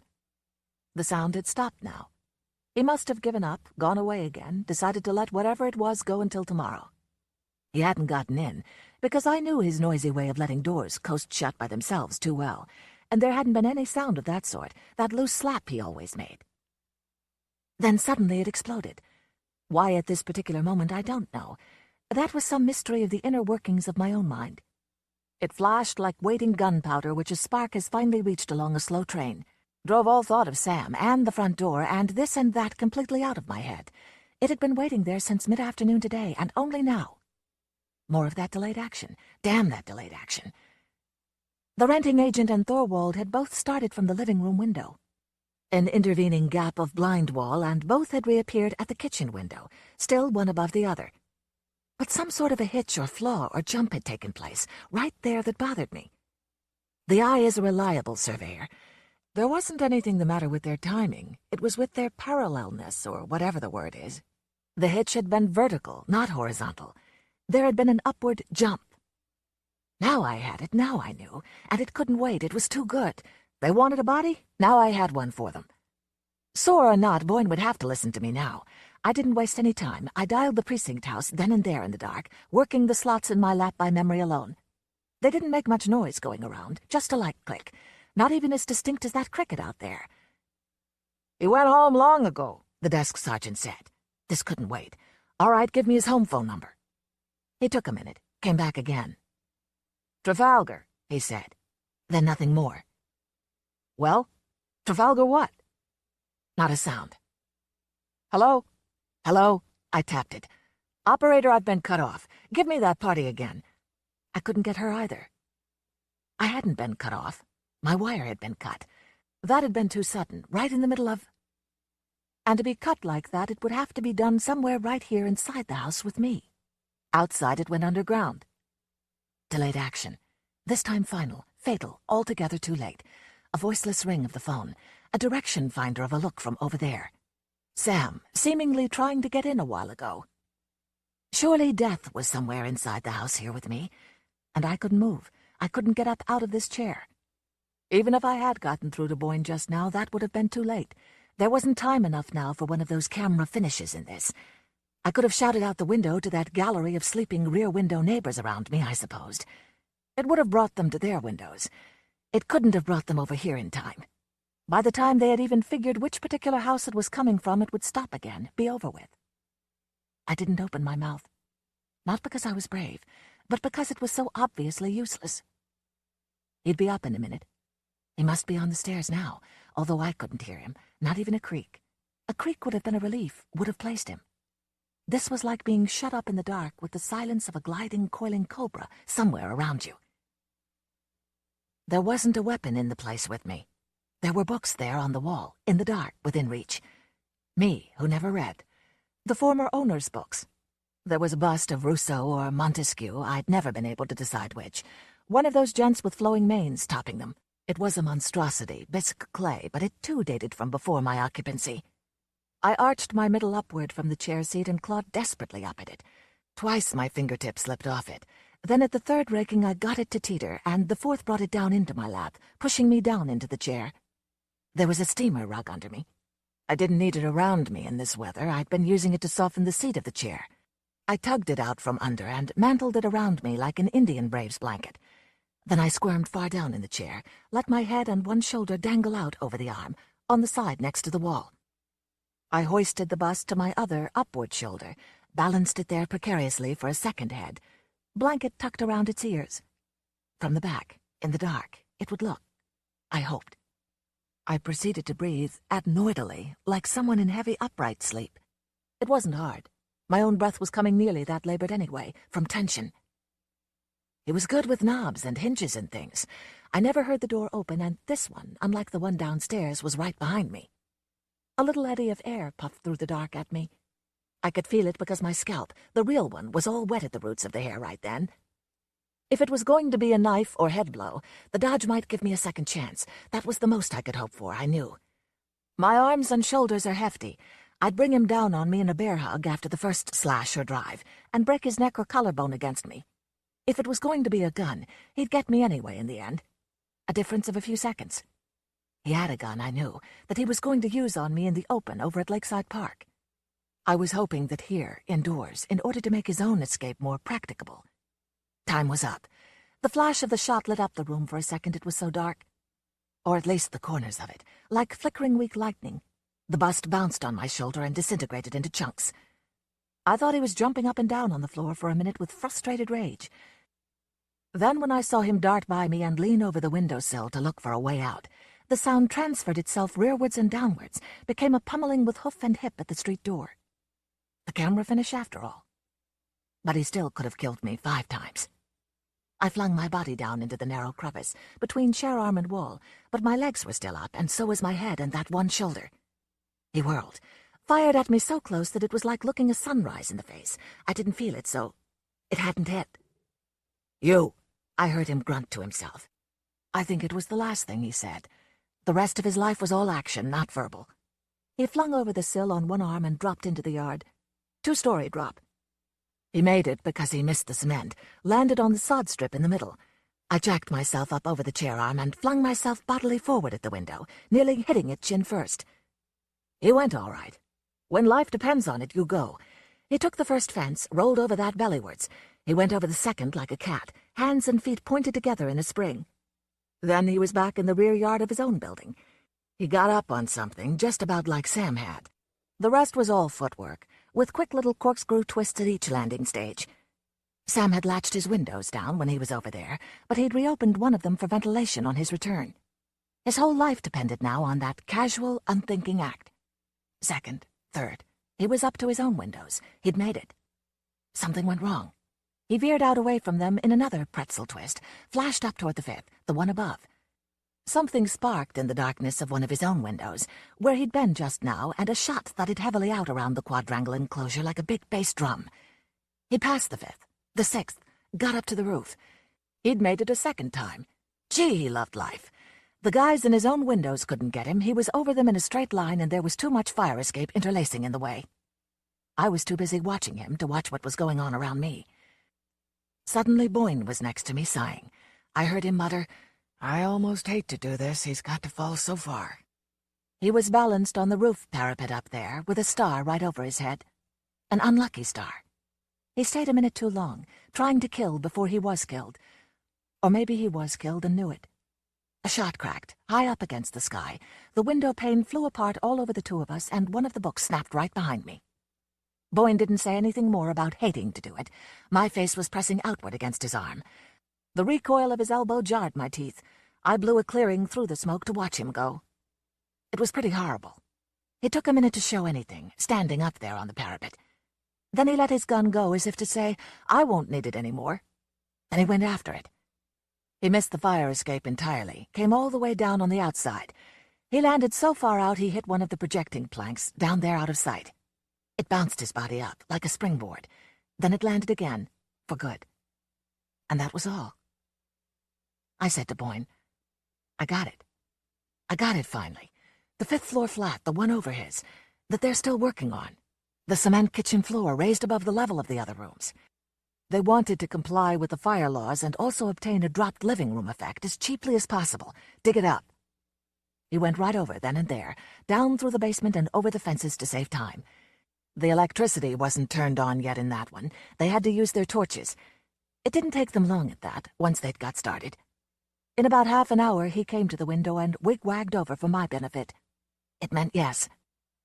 He didn't come over until nearly 8 in the morning, after they'd tidied up and taken them away. Both away, the hot dead and the cold dead. He said, Jeff, I take it all back. That damn fool that I sent up there about the trunk. Well, it wasn't his fault, in a way. I'm to blame. He didn't have orders to check on the woman's description, only on the contents of the trunk. He came back and touched on it in a general way. I go home and I'm in bed already and suddenly pop into my brain. One of the tenants I questioned 2 whole days ago had given us a few details, and they didn't tally with his on several important points. Talk about being slow to catch on. I've had that all the way through this damn thing, I admitted ruefully. I called it delayed action. It nearly killed me. I'm a police officer, and you're not. That how you happened to shine at the right time? Sure. We came over to pick him up for questioning. I left them planted there when we saw he wasn't in, and came on over here by myself to square it up with you while we were waiting. How did you happen to hit on that cement floor? I told him about the freak synchronization.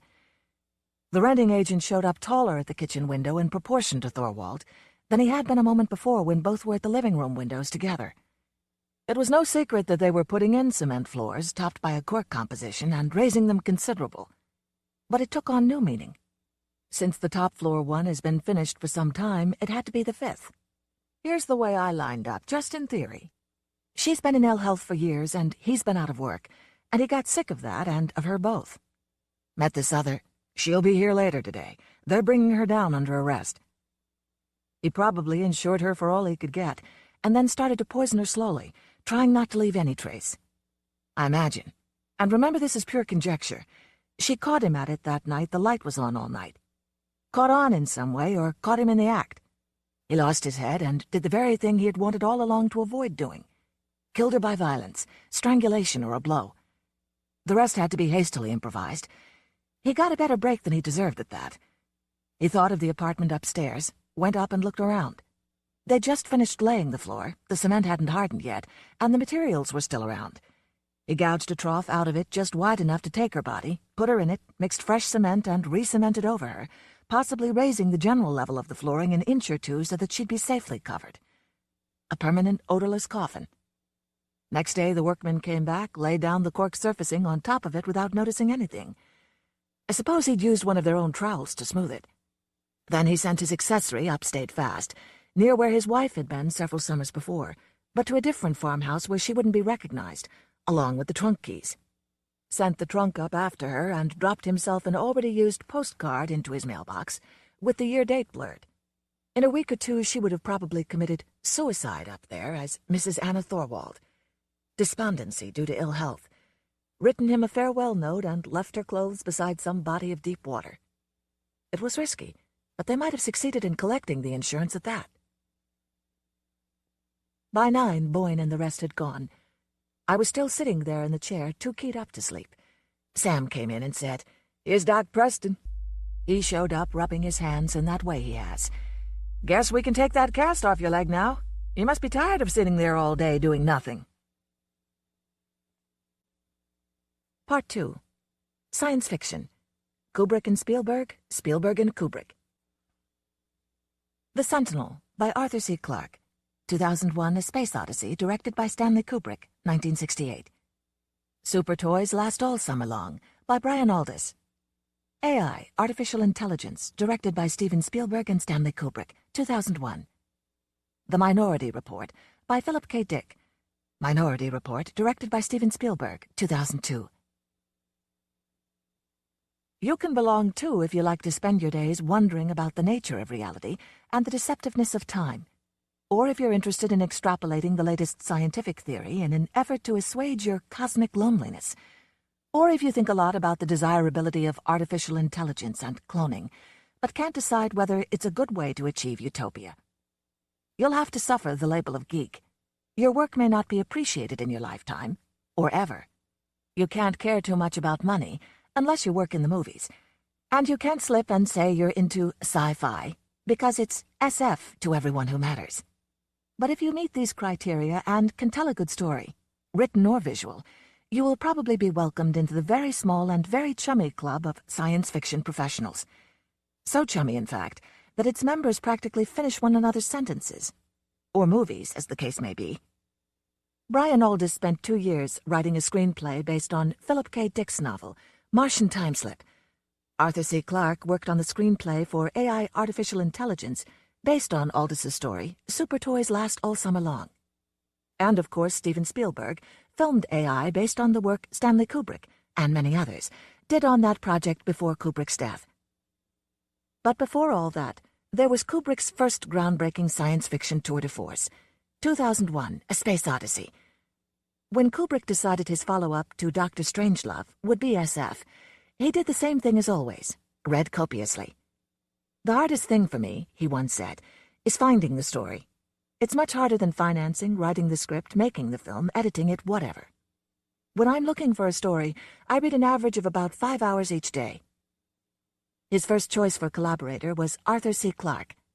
Later, Clarke said, "When I met Stanley Kubrick for the first time, he had already absorbed an immense amount of science fact and science fiction, and was in some danger of believing in flying saucers.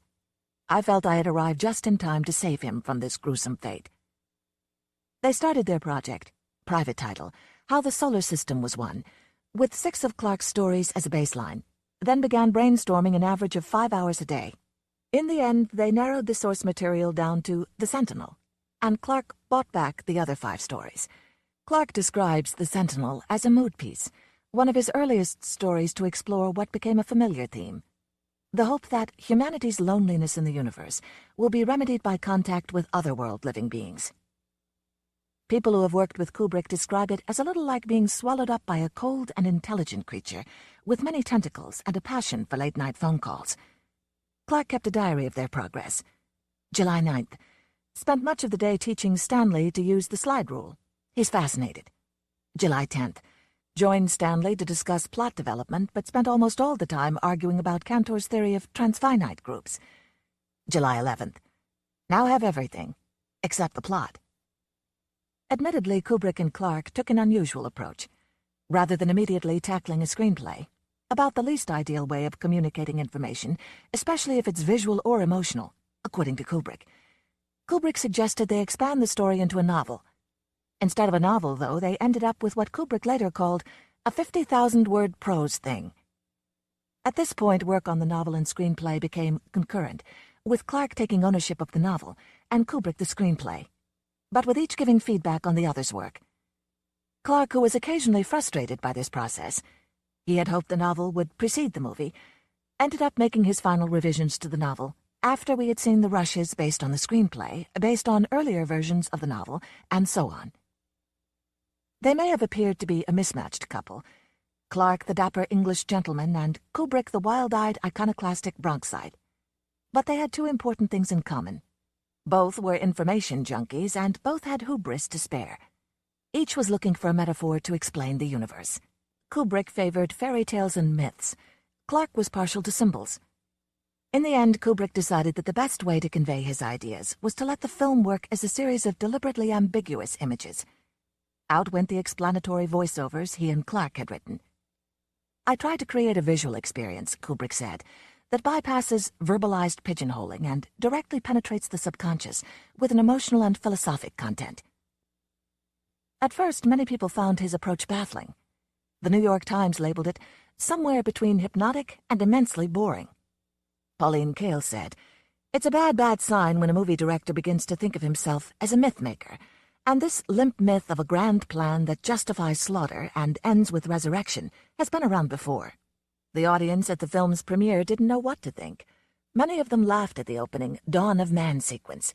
The film eventually found its audience, though, particularly among potheads, and it became a pop culture phenomenon clearly advertised as the ultimate trip. Now one of the highest-grossing films of all time, it is widely considered a masterpiece. It is also one of the best examples of a director playing magician, with the resulting adaptation a complete visual reinvention. Many of Kubrick's technical innovations have become standard practice today.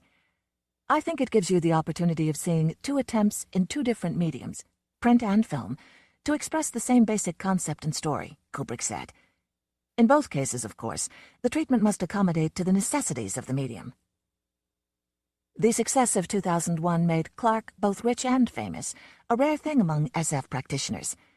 He has also racked up an impressive number of awards in his long career, including Nebulas and Hugos, and a 1994 Nobel Peace Prize nomination for his early work with satellite technology. He was awarded the title of Grand Master by Science Fiction Writers of America and was knighted by Queen Elizabeth in 1997. Sir Clarke is not shy about talking about his accomplishments. Ego is a word that comes up often in reference to him, but he also has an altruistic side. From his base in Sri Lanka, where he has lived since 1956, he has set up and partially financed the Arthur C. Clarke Center for Modern Technologies, an organization dedicated to the development of cheap communication systems tailored to the agricultural needs of the Third World. According to his colleague Brian Aldiss, such a project harnesses expensive space technologies in a way which answers those critics who have argued that it is immoral to waste funds on the romantic gesture of spaceflight when problems of poverty, illness, and hunger remain in the world. That advanced technology would eventually benefit all of mankind has always been Clarke's belief. Perhaps naive, but visionaries often function more effectively for a touch of naivete about them. Aldiss himself has remained in England, and the difference between the two men can be glimpsed in this entry from his autobiography. When Arthur C. Clarke wrote from Sri Lanka to tell me of all the important events in which he was taking part, I wrote back telling him that Margaret and I had just bought a pound of sausages in Abington. Where Clarke looks outward, Aldiss looks inward. And this, according to Aldiss, was exactly the trouble with Kubrick's adaptation of his story, Super Toys Last All Summer Long. I had refused to see my vignette as a full-scale motion picture. Stanley reassured me. He had taken Arthur C. Clarke's short story and made it into a major picture. We could do the same with my story. Only later did I see the flaw in this line of reasoning. While Arthur's story looks to the solar system, my story looks inward. Like Clarke, Aldiss is a grand master with multiple nebulas and Hugos to his credit. His path is a singular one, though. It sometimes intersects with mainstream SF, but is just as likely to go off in another direction entirely. He's written mainstream fiction, travelogues, poetry, humorous essays, and several memoirs, as well as a couple of stylistically experimental SF novels. Despite his forays into other territories, Aldiss has proven himself to be one of SF's greatest ambassadors. He's adept at the improvisatory, public conversations and monologues that are part and parcel of SF's fandom, and even went so far as to create a show, Science Fiction Blues, the show that Brian Aldiss took on the road.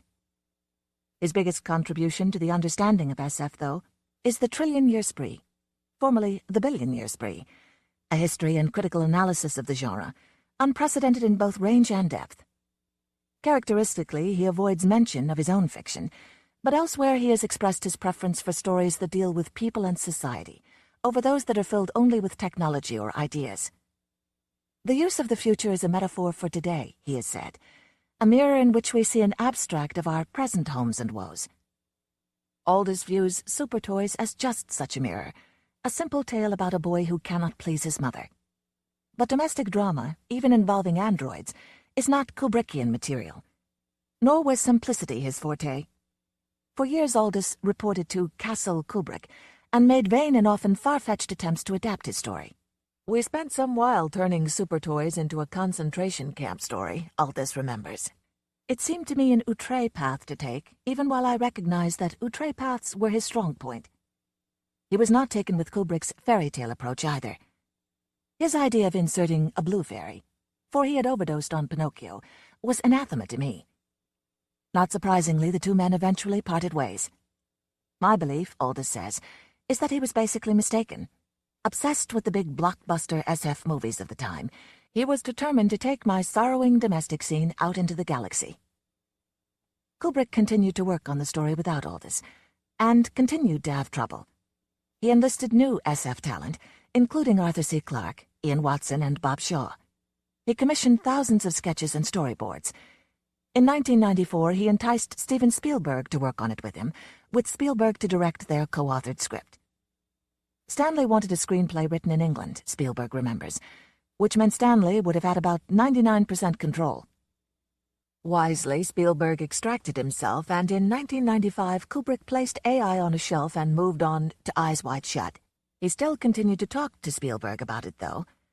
According to John Harlan, Kubrick's brother-in-law and business partner, Stanley thought Spielberg might be the right person to direct this for several reasons. Using a real child actor is possible for Steven, who would shoot this film in 20 weeks, while Stanley knew he would take years. And Spielberg is a wizard with special effects. In 1999, Kubrick died unexpectedly, after having spent the better part of 2 decades on the project. Spielberg decided to direct the film as a tribute to him, but not before rewriting it. Again. By then he had access to 2 additional stories that Aldous had written to complete the Super Toys cycle. I was like an archaeologist, Spielberg says, picking up the pieces of a civilization, putting Stanley's picture back together again. An apt comparison, given the strata of material available. Another challenge was that of style. Spielberg's couldn't have been more different from Kubrick's. When the film was finished, some in the audience found the combination interesting and demanding. Others didn't. Newsweek. The result is fascinating. A rich, strange, problematical movie full of wild tonal shifts and bravura movie-making. San Francisco Chronicle. By the end, AI exhibits all its creators' bad traits, and none of the good. So we end up with the structureless, meandering, slow-motion endlessness of Kubrick, combined with the fuzzy, cuddly mindlessness of Spielberg. Like it or hate it, though, it's absolutely unique. With Minority Report, Spielberg was able to let go of Stanley's ghost and his conscience and his friendship haunting me. But he had another ghost to contend with, Philip K. Dick's.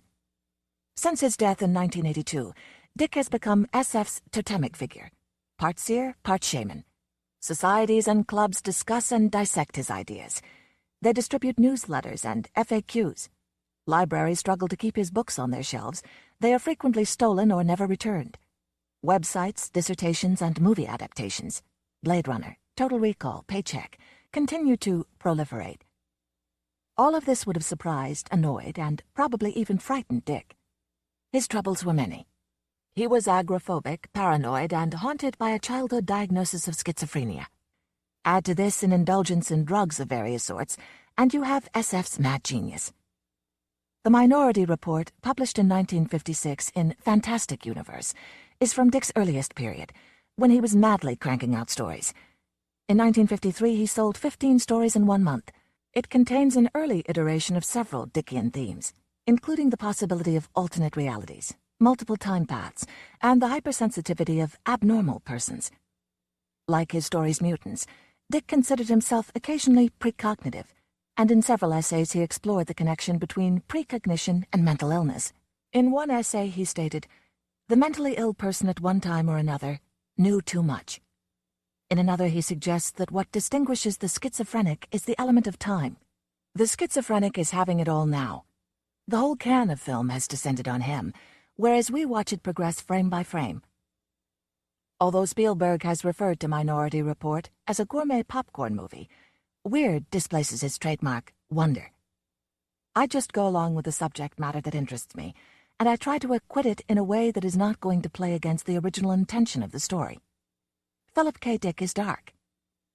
Dick became even darker, personally and professionally, as time passed. His stories, including Minority Report, rarely contain the complexly flawed protagonists of his novels, nor his obsession with drug-induced states and radical political trends. That all came later.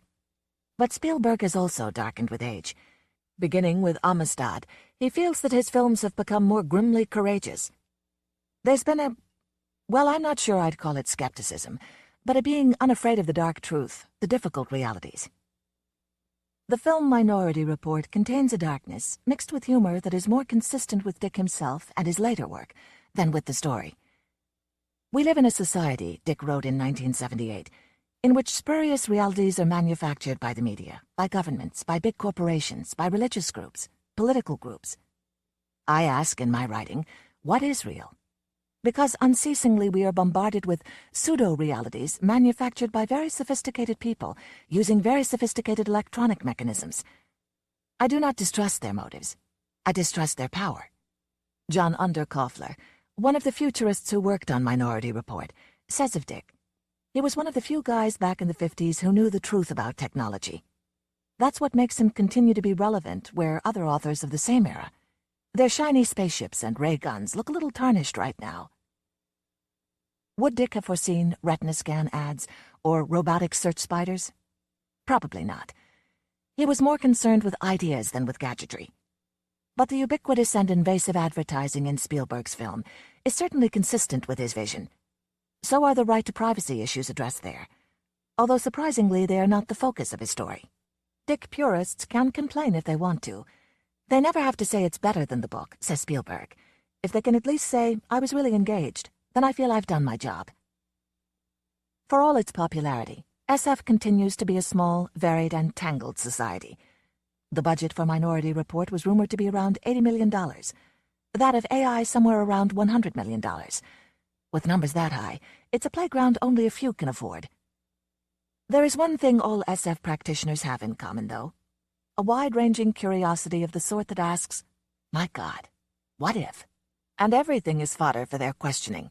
Footnote: Dick's list of the most productive sources for SF ideas includes psychology journals, the works of C.G. Jung, Oriental writings on Zen Buddhism and Taoism, historical and medieval works, especially those dealing with crafts such as glassblowing, Greek philosophy, Roman literature of every sort, Persian religious texts, Renaissance studies on the theory of art, and German dramatic writings of the Romantic period. End of footnote. So maybe it's not out of line to ask what might have happened if Clark had worked on a novel that Dick had adapted into a screenplay, that Spielberg had storyboarded, and Kubrick had filmed. Or if... The Sentinel, Arthur C. Clarke. The next time you see the full moon high in the south, look carefully at its right-hand edge and let your eye travel upward along the curve of the disk. Round about 2 o'clock you will notice a small dark oval. Anyone with normal eyesight can find it quite easily. It is the Great Walled Plain, one of the finest on the moon, known as the Mare Crisium, the Sea of Crises. 300 miles in diameter and almost completely surrounded by a ring of magnificent mountains. It had never been explored until we entered it in the late summer of 1996. Our expedition was a large one.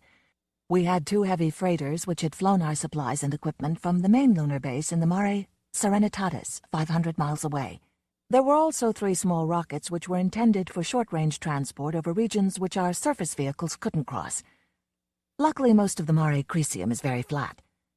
There are none of the great crevasses so common and so dangerous elsewhere, and very few craters or mountains of any size. As far as we could tell, our powerful Caterpillar tractors would have no difficulty in taking us wherever we wished to go. I was geologist, or selenologist if you want to be pedantic, in charge of the group exploring the southern region of the Mare. We had crossed 100 miles of it in a week, skirting the foothills of the mountains along the shore of what was once the ancient sea, some 1,000 million years before. When life was beginning on Earth, it was already dying here. The waters were retreating down the flanks of those stupendous cliffs, retreating into the empty heart of the moon.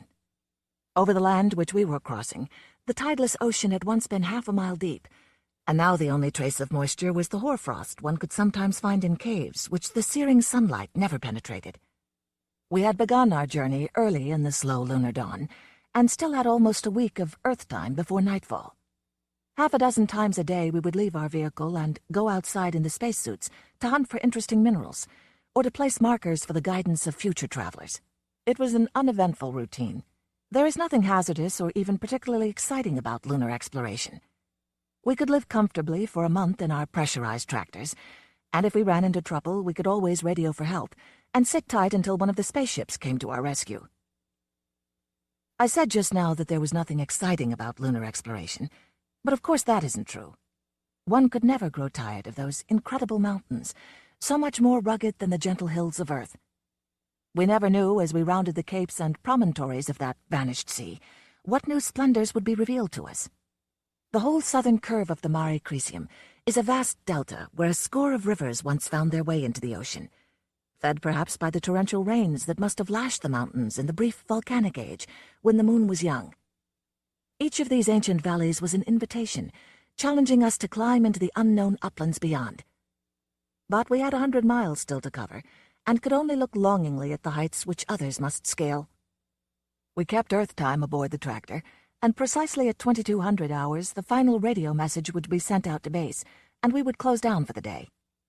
Outside, the rocks would still be burning beneath the almost vertical sun, but to us it would be night until we awoke again 8 hours later. Then one of us would prepare breakfast. There would be a great buzzing of electric razors, and someone would switch on the shortwave radio from Earth. Indeed, when the smell of frying sausages began to fill the cabin, it was sometimes hard to believe that we were not back on our own world. Everything was so normal and homely, apart from the feeling of decreased weight and the unnatural slowness with which objects fell. It was my turn to prepare breakfast in the corner of the main cabin that served as a galley. I can remember that moment quite vividly after all these years, for the radio had just played one of my favorite melodies, the old Welsh air, David of the White Rock. Our driver was already outside in his spacesuit, inspecting our caterpillar treads. My assistant, Louis Garnett, was up forward in the control position, making some belated entries in yesterday's log. As I stood by the frying pan, waiting like any terrestrial housewife for the sausages to brown, I let my gaze wander idly over the mountain walls which covered the whole of the southern horizon, marching out of sight to east and west below the curve of the moon. They seemed only a mile or two from the tractor, but I knew that the nearest was 20 miles away. On the moon, of course, there is no loss of detail with distance, none of that almost imperceptible haziness which softens and sometimes transfigures all far-off things on Earth. Those mountains were 10,000 feet high, and they climbed steeply out of the plain, as if ages ago some subterranean eruption had smashed them skyward through the molten crust. The base of even the nearest was hidden from sight by the steeply curving surface of the plain, for the moon is a very little world, and from where I was standing the horizon was only 2 miles away. I lifted my eyes toward the peaks which no man had ever climbed, the peaks which, before the coming of terrestrial life, had watched the retreating oceans sink sullenly into their graves, taking with them the hope and the morning promise of a world. The sunlight was beating against those ramparts with a glare that hurt the eyes, yet only a little way above them the stars were shining steadily in a sky blacker than a winter midnight on Earth. I was turning away when my eye caught a metallic glitter high on the ridge of a great promontory thrusting out into the sea 30 miles to the west. It was a dimensionless point of light, as if a star had been clawed from the sky by one of those cruel peaks, and I imagined that some smooth rock surface was catching the sunlight and heliographing it straight into my eyes. Such things were not uncommon. When the moon is in her second quarter, observers on Earth can sometimes see the great ranges in the Oceanus Procellarum, burning with a blue-white iridescence as the sunlight flashes from their slopes and leaps again from world to world. But I was curious to know what kind of rock could be shining so brightly up there, and I climbed into the observation turret and swung our 4-inch telescope round to the west. I could see just enough to tantalize me. Clear and sharp in the field of vision, the mountain peaks seemed only half a mile away, but whatever was catching the sunlight was still too small to be resolved. Yet it seemed to have an elusive symmetry, and the summit upon which it rested was curiously flat. I stared for a long time at that glittering enigma, straining my eyes into space, until presently a smell of burning from the galley told me that our breakfast sausages had made their 250,000-mile journey in vain. All that morning we argued our way across the Mare Crisium, while the western mountains reared higher in the sky. Even when we were out prospecting in the spacesuits, the discussion would continue over the radio. It was absolutely certain, my companions argued, that there had never been any form of intelligent life on the moon. The only living things that had ever existed there were a few primitive plants and their slightly less degenerate ancestors.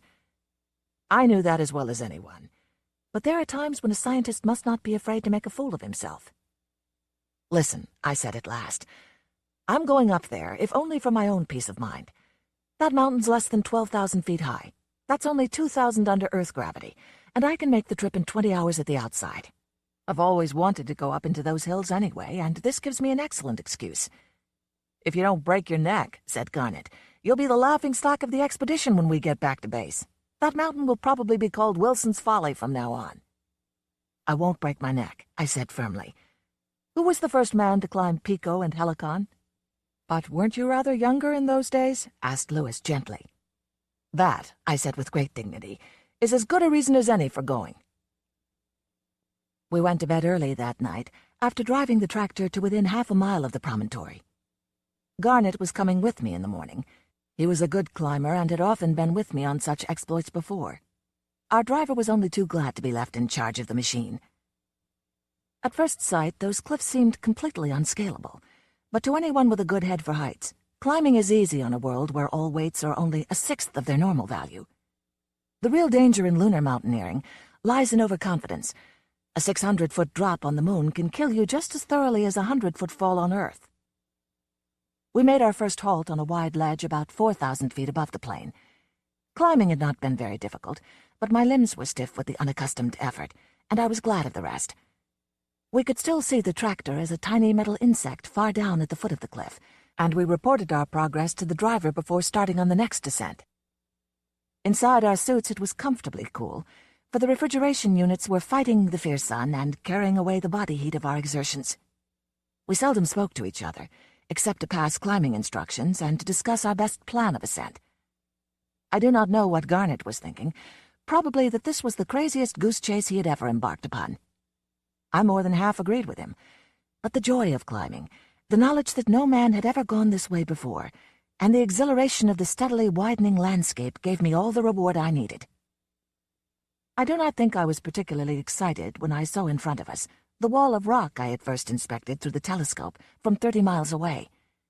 It would level off about 50 feet above our heads, and there on the plateau would be the thing that had lured me over these barren wastes. It would be, almost certainly, nothing more than a boulder splintered ages ago by a falling meteor, and with its cleavage plane still fresh and bright in this incorruptible, unchanging silence. There were no handholds on the rock face, and we had to use a grapnel. My tired arm seemed to gain new strength as I swung the three-pronged metal anchor round my head and sent it sailing slowly back when we pulled the rope. On the third attempt, the prongs gripped firmly and our combined weights could not shift it. Garnet looked at me anxiously. I could tell that he wanted to go first, but I smiled back at him through the glass of my helmet and shook my head. Slowly, taking my time, I began the final ascent. Even with my spacesuit, I weighed only 40 pounds here, so I pulled myself up hand over hand without bothering to use my feet.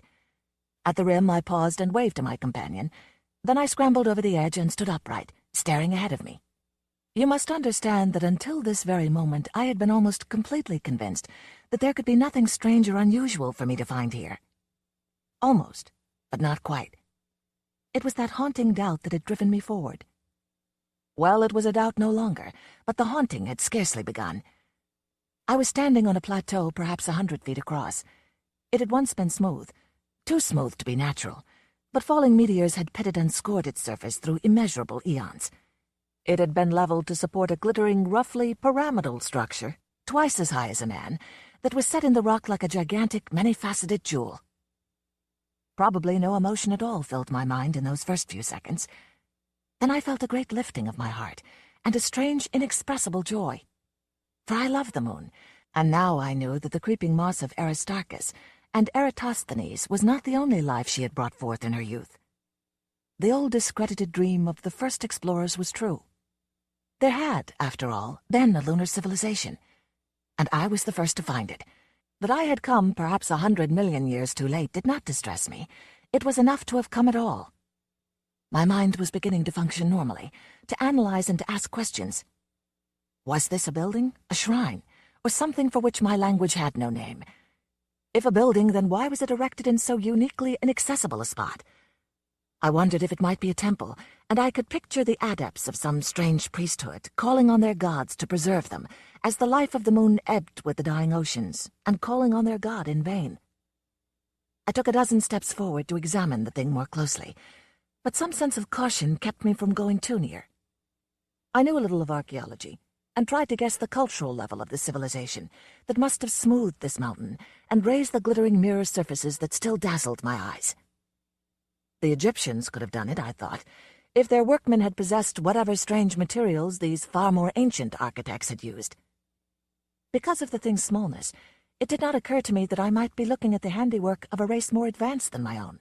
The idea that the moon had possessed intelligence at all was still almost too tremendous to grasp, and my pride would not let me take the final, humiliating plunge. And then I noticed something that set the scalp crawling at the back of my neck, something so trivial and so innocent that many would never have noticed it at all. I have said that the plateau was scarred by meteors. It was also coated inches deep with the cosmic dust that is always filtering down upon the surface of any world where there are no winds to disturb it. Yet the dust and the meteor scratches ended quite abruptly in a wide circle enclosing the little pyramid, as though an invisible wall was protecting it from the ravages of time and the slow but ceaseless bombardment from space. There was someone shouting in my eardrums, and I realized that Garnet had been calling me for some time. I walked unsteadily to the edge of the cliff and signaled him to join me, not trusting myself to speak. Then I went back toward the circle in the dust. I picked up a fragment of splintered rock and tossed it gently toward the shining enigma. If the pebble had vanished at that invisible barrier, I should not have been surprised, but it seemed to hit a smooth hemispheric surface and slide gently to the ground. I knew then that I was looking at nothing that could be matched in the antiquity of my own race. This was not a building, but a machine, protecting itself with forces that had challenged eternity. Those forces, whatever they might be, were still operating, and perhaps I had already come too close. I thought of all the radiations man had trapped and tamed in the past century. For all I knew, I might be as irrevocably doomed as if I had stepped into the deadly silent aura of an unshielded atomic pile. I remember turning then toward Garnet, who had joined me and was now standing motionless at my side. He seemed quite oblivious to me, so I did not disturb him, but I walked to the edge of the cliff in an effort to marshal my thoughts. There below me lay the Mare Crisium, Sea of Crises indeed. Strange and weird to most men, but reassuringly familiar to me. I lifted my eyes toward the crescent earth, lying in her cradle of stars, and I wondered what her clouds had covered when these unknown builders had finished their work. Was it the steaming jungle of the Carboniferous, the bleak shoreline over which the first amphibians must crawl to conquer the land? Or earlier still, the loneliness before the coming of life? Do not ask me why I did not guess the truth sooner, the truth that seems so obvious now. In the first excitement of my discovery, I had assumed without question that this crystalline apparition had been built by some race belonging to the moon's remote past. But suddenly and with overwhelming force, the belief came to me that it was as alien to the moon as I myself. In 20 years we had found no trace of life, but a few degenerate plants. No lunar civilization, whatever its doom, could have left but a single token of its existence. I looked at the shining pyramid again, and the more I looked, the more remote it seemed from anything that had to do with the moon. And suddenly I felt myself shaking with a foolish, hysterical laughter, brought on by excitement and overexertion. For I had imagined that the little pyramid was speaking to me and was saying, "Sorry, I'm a stranger here myself." It has taken us 20 years to crack that invisible shield, and to reach the machine inside those crystal walls.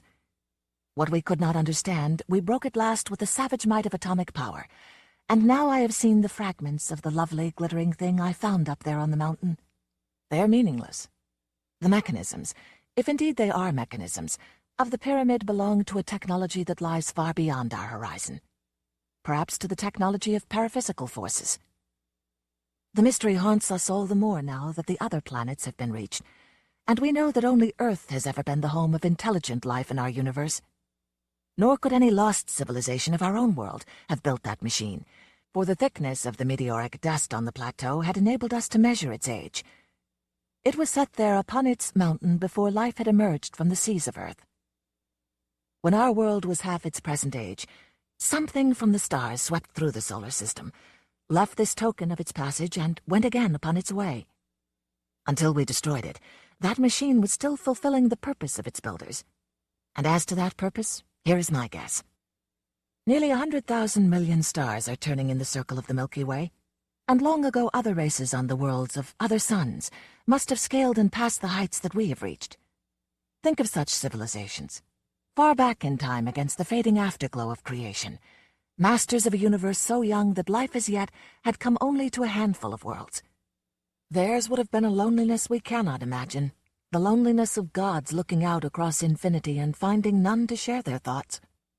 They must have searched the star clusters as we have searched the planets. Everywhere there would be worlds, but they would be empty or peopled with crawling, mindless things. Such was our own Earth, the smoke of the great volcanoes still staining the skies, when that first ship of the peoples of the dawn came sliding in from the abyss beyond Pluto. It passed the frozen outer worlds, knowing that life could play no part in their destinies. It came to rest among the inner planets, warming themselves around the fire of the sun and waiting for their stories to begin. Those wanderers must have looked on Earth, circling safely in the narrow zone between fire and ice, and must have guessed that it was the favorite of the sun's children. Here in the distant future would be intelligence, but there were countless stars before them still, and they might never come this way again. So they left a sentinel, one of millions they scattered throughout the universe, watching over all worlds with the promise of life. It was a beacon that down the ages patiently signaled the fact that no one had discovered it. Perhaps you understand now why that crystal pyramid was set upon the moon instead of on the Earth. Its builders were not concerned with races still struggling up from savagery. They would be interested in our civilization only if we proved our fitness to survive, by crossing space and so escaping from the Earth, our cradle.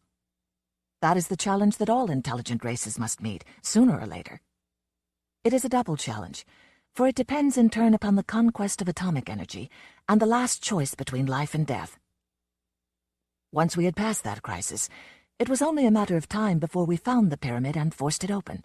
Now its signals have ceased, and those whose duty it is will be turning their minds upon Earth. Perhaps they wish to help our infant civilization. But they must be very, very old, and the old are often insanely jealous of the young. I can never look now at the Milky Way without wondering from which of those banked clouds of stars the emissaries are coming.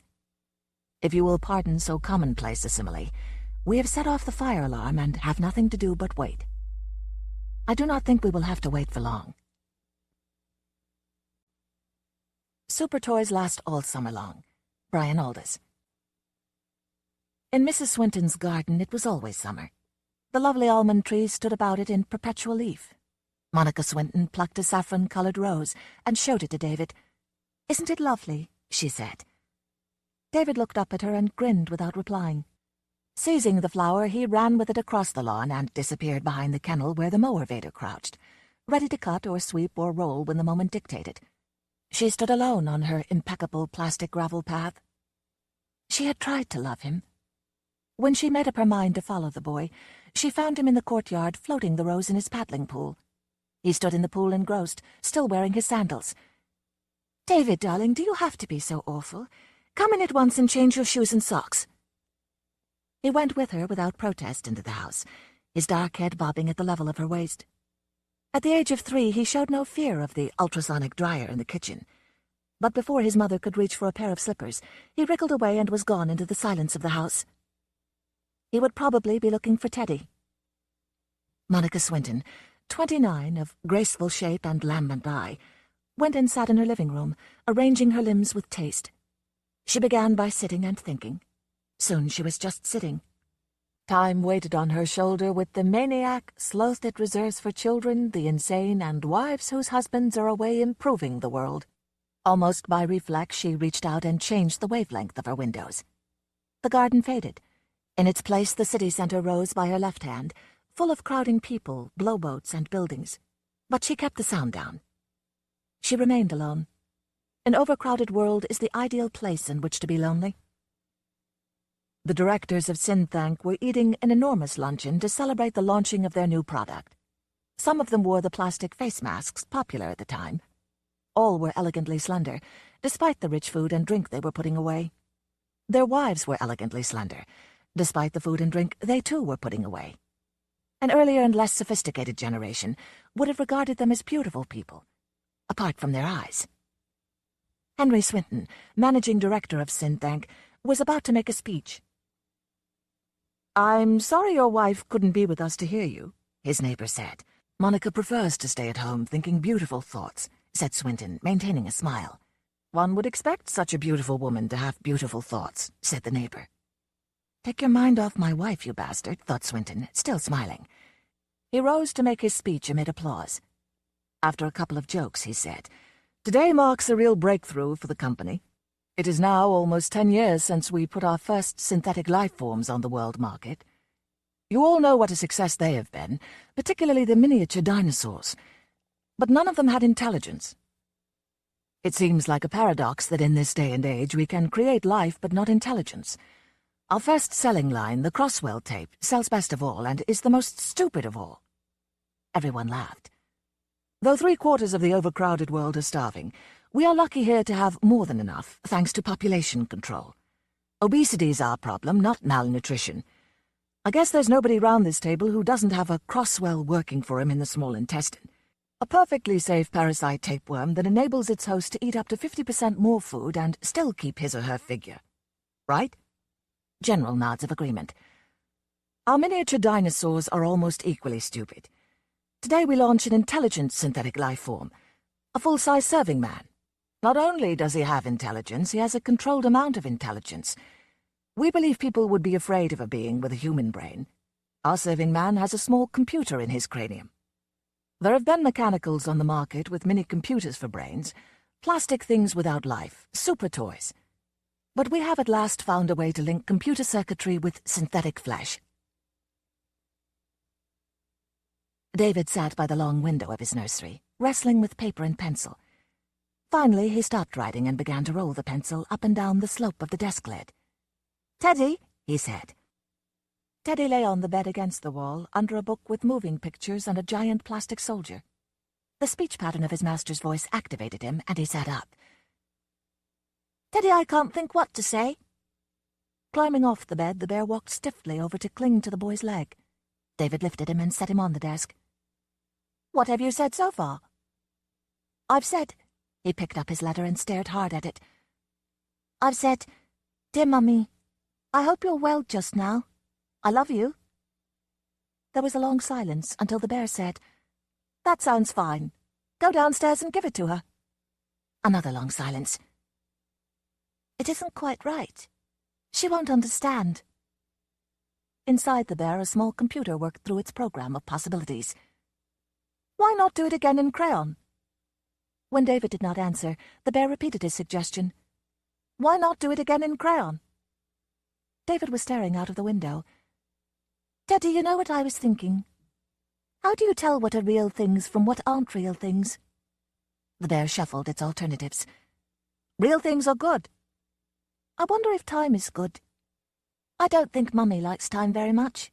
The other day, lots of days ago, she said that time went by her. Is time real, Teddy?" "Clocks tell the time. Clocks are real. Mummy has clocks, so she must like them. She has a clock on her wrist next to a dial." David started to draw a jumbo jet on the back of his letter. "You and I are real, Teddy, aren't we?" The bear's eyes regarded the boy unflinchingly. "You and I are real, David." It specialized in comfort.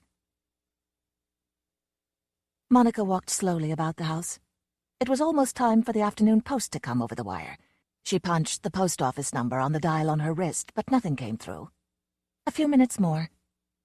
She could take up her painting, or she could dial her friends, or she could wait till Henry came home, or she could go up and play with David. She walked out into the hall and to the bottom of the stairs. "David?" No answer. She called again, and a third time. "Teddy!" she called in sharper tones. "Yes, Mummy?" After a moment's pause, Teddy's head of golden fur appeared at the top of the stairs. "Is David in his room, Teddy? David went into the garden, Mummy. Come down here, Teddy." She stood impassively, watching the little furry figure as it climbed down, from step to step on its stubby limbs. When it reached the bottom, she picked it up and carried it into the living room. It lay unmoving in her arms, staring up at her. She could feel just the slightest vibration from its motor. "Stand there, Teddy. I want to talk to you." She set him down on a tabletop, and he stood as she requested, arms set forward and open in the eternal gesture of embrace. "Teddy, did David tell you to tell me he had gone into the garden?" The circuits of the bear's brain were too simple for artifice. "Yes, Mummy." "So you lied to me?" "Yes, Mummy. Stop calling me Mummy. Why is David avoiding me? He's not afraid of me, is he? No, he loves you. Why can't we communicate? David's upstairs. The answer stopped her dead. Why waste time talking to this machine? Why not simply go upstairs and scoop David into her arms and talk to him, as a loving mother should to a loving son? She heard the sheer weight of silence in the house, with a different quality of silence pouring out of every room. On the upper landing, something was moving very silently. David, trying to hide away from her. He was nearing the end of his speech now. The guests were attentive. So was the press, lining 2 walls of the banqueting chamber, recording Henry's words and occasionally photographing him. Our serving man will be in many senses a product of the computer. Without computers, we could never have worked through the sophisticated biochemics that go into synthetic flesh. The serving man will also be an extension of the computer, for he will contain a computer in his own head, a micro-miniaturized computer capable of dealing with almost any situation he may encounter in the home. With reservations, of course. Laughter at this. Many of those present knew the heated debate that had engulfed the Synthank boardroom before the decision had finally been taken to leave the serving man neuter under his flawless uniform. Amid all the triumphs of our civilization, yes, and amid the crushing problems of overpopulation too, it is sad to reflect how many millions of people suffer from increasing loneliness and isolation. Our serving man will be a boon to them. He will always answer, and the most vapid conversation cannot bore him. For the future we plan more models, male and female, some of them without the limitations of this first one, I promise you, of more advanced design, true bioelectronic beings. Not only will they possess their own computer capable of individual programming, they will be linked to the World Data Network. Thus everyone will be able to enjoy the equivalent of an Einstein in their own homes. Personal isolation will then be banished forever. He sat down to enthusiastic applause. Even the synthetic serving man, sitting at the table dressed in an unostentatious suit, applauded with gusto. Dragging his satchel, David crept round the side of the house. He climbed onto the ornamental seat under the living-room window and peeped cautiously in. His mother stood in the middle of the room. Her face was blank. Its lack of expression scared him. He watched, fascinated. He did not move. She did not move. Time might have stopped, as it had stopped in the garden. At last she turned and left the room. After waiting a moment, David tapped on the window. Teddy looked round, saw him, tumbled off the table and came over to the window. Fumbling with his paws, he eventually got it open. They looked at each other. "I'm no good, Teddy. Let's run away." "You're a very good boy. Your mummy loves you." Slowly he shook his head. "If she loved me, then why can't I talk to her?" "You're being silly, David. Mummy's lonely.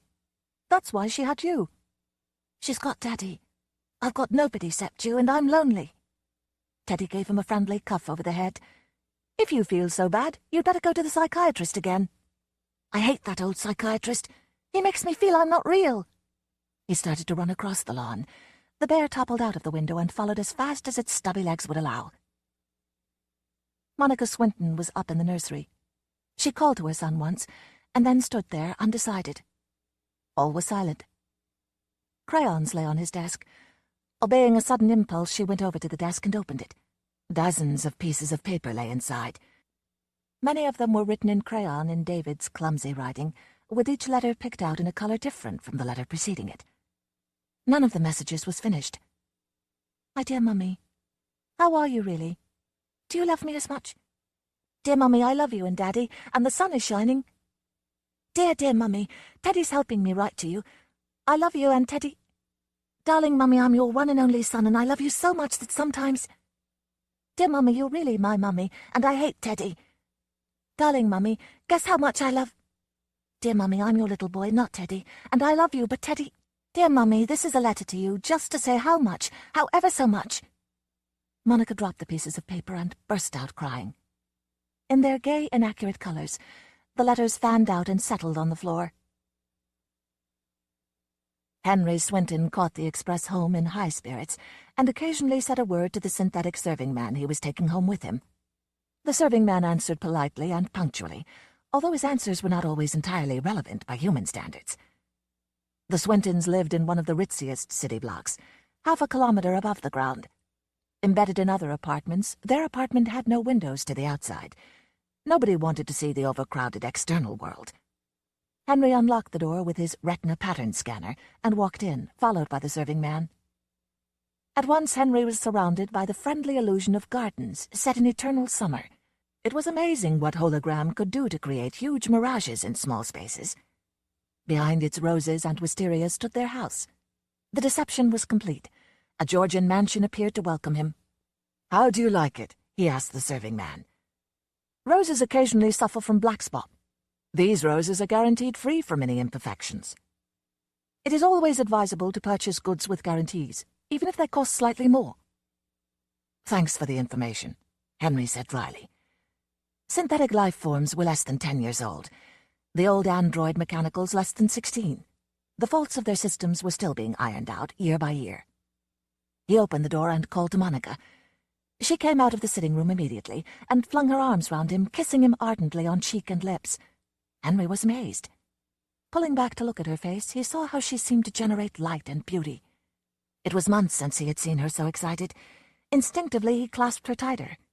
"Darling, what's happened?"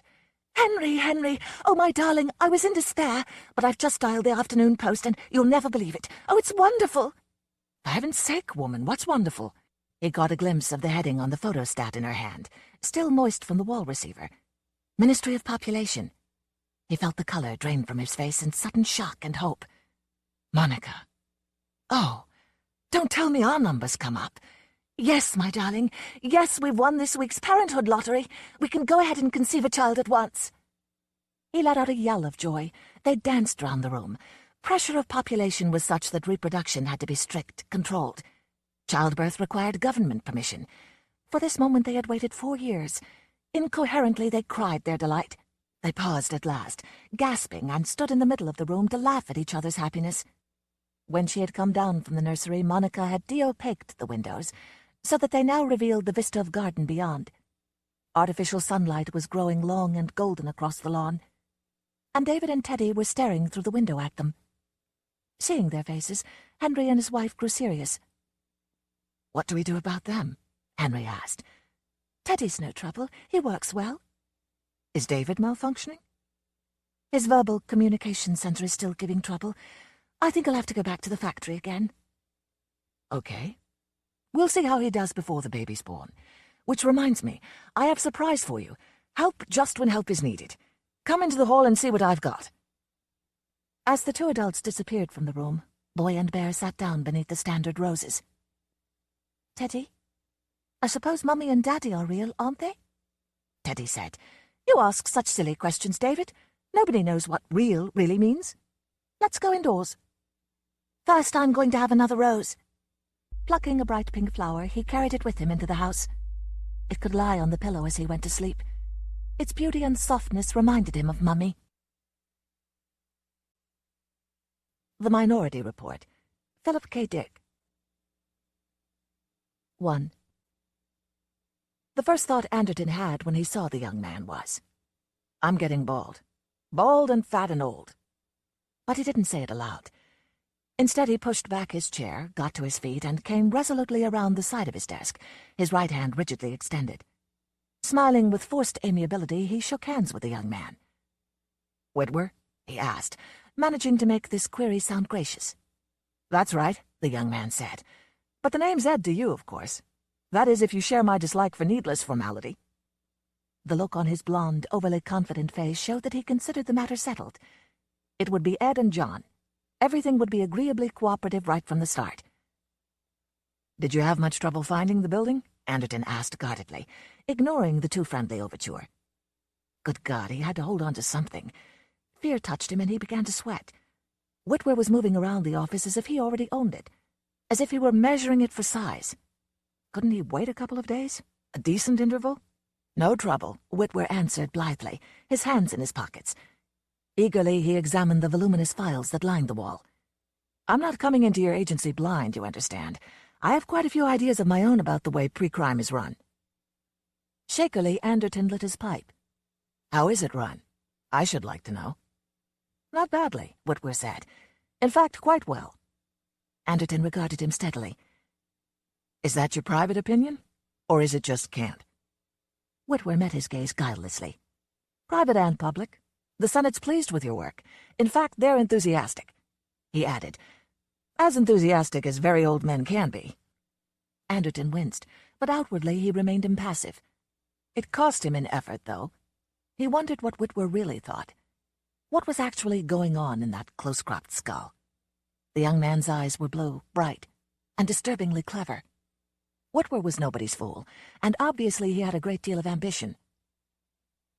As I understand it, Anderton said cautiously, you're going to be my assistant until I retire. That's my understanding, too, the other replied, without an instant's hesitation. Which may be this year, or next year, or 10 years from now. The pipe in Anderton's hand trembled. I'm under no compulsion to retire. I founded Pre-Crime, and I can stay on here as long as I want. It's purely my decision. Whitwer nodded, his expression still guileless. Of course. With an effort, Anderton cooled down a trifle. I merely wanted to get things straight. From the start, Whitwer agreed. You're the boss. What you say goes. With every evidence of sincerity, he asked, would you care to show me the organization? I'd like to familiarize myself with the general routine as soon as possible. As they walked along the busy, yellow-lit tiers of offices, Anderton said, you're acquainted with the theory of pre-crime, of course. I presume we can take that for granted. I have the information publicly available, Whitwer replied. With the aid of your precog mutants, you've boldly and successfully abolished the post-crime punitive system of jails and fines. As we all realize, punishment was never much of a deterrent and could scarcely have afforded comfort to a victim already dead. They had come to the descent lift. As it carried them swiftly downward, Anderton said, you've probably grasped the basic legalistic drawback to pre-crime methodology. We're taking in individuals who have broken no law. But they surely will, Whitwer affirmed with conviction. Happily, they don't. Because we get them first before they can commit an act of violence. So the commission of the crime itself is absolute metaphysics. We claim they're culpable. They, on the other hand, eternally claim they're innocent. And, in a sense, they are innocent. The lift let them out, and they again paced down a yellow corridor. In our society, we have no major crimes, Anderton went on. But we do have a detention camp full of would-be criminals. Doors opened and closed, and they were in the analytical wing. Ahead of them rose impressive banks of equipment, the data receptors, and the computing mechanisms that studied and restructured the incoming material. And beyond the machinery sat the three precogs, almost lost to view in the maze of wiring. There they are, Anderton said dryly. What do you think of them? In the gloomy half-darkness, the three idiots sat babbling. Every incoherent utterance, every random syllable was analyzed, compared, reassembled in the form of visual symbols, transcribed on conventional punch cards, and ejected into various coded slots. All day long the idiots babbled, imprisoned in their special high-backed chairs, held in one rigid position by metal bands and bundles of wiring, clamps. Their physical needs were taken care of automatically. They had no spiritual needs. Vegetable-like they muttered and dozed and existed. Their minds were dull, confused, lost in shadows. But not the shadows of today. The three gibbering, fumbling creatures with their enlarged heads and wasted bodies were contemplating the future. The analytical machinery was recording prophecies, and as the three precog idiots talked, the machinery carefully listened. For the first time, Whitwer's face lost its breezy confidence. A sick, dismayed expression crept into his eyes, a mixture of shame and moral shock. It's not pleasant, he murmured. I didn't realize they were so... He groped in his mind for the right word, gesticulating. So deformed. Deformed and retarded, Anderton instantly agreed. Especially the girl there. Donna's 45 years old, but she looks about 10. The talent absorbs everything. The ESP lobe shrivels the balance of the frontal area. But what do we care? We get their prophecies. They pass on what we need. They don't understand any of it, but we do. Subdued, Whitwer crossed the room to the machinery. From a slot he collected a stack of cards. Are these names that have come up? He asked. Obviously. Frowning, Anderton took the stack from him. I haven't had a chance to examine them, he explained, impatiently concealing his annoyance. Fascinated, Whitwer watched the machinery pop a fresh card into the now empty slot. It was followed by a second, and a third. From the whirring discs came one card after another. The precogs must see quite far into the future, Whitwer exclaimed. They see a quite limited span, Anderton informed him. 1 week or 2 ahead at the very most. Much of their data is worthless to us, simply not relevant to our line. We pass it on to the appropriate agencies, and they in turn trade data with us. Every important bureau has its cellar of treasured monkeys.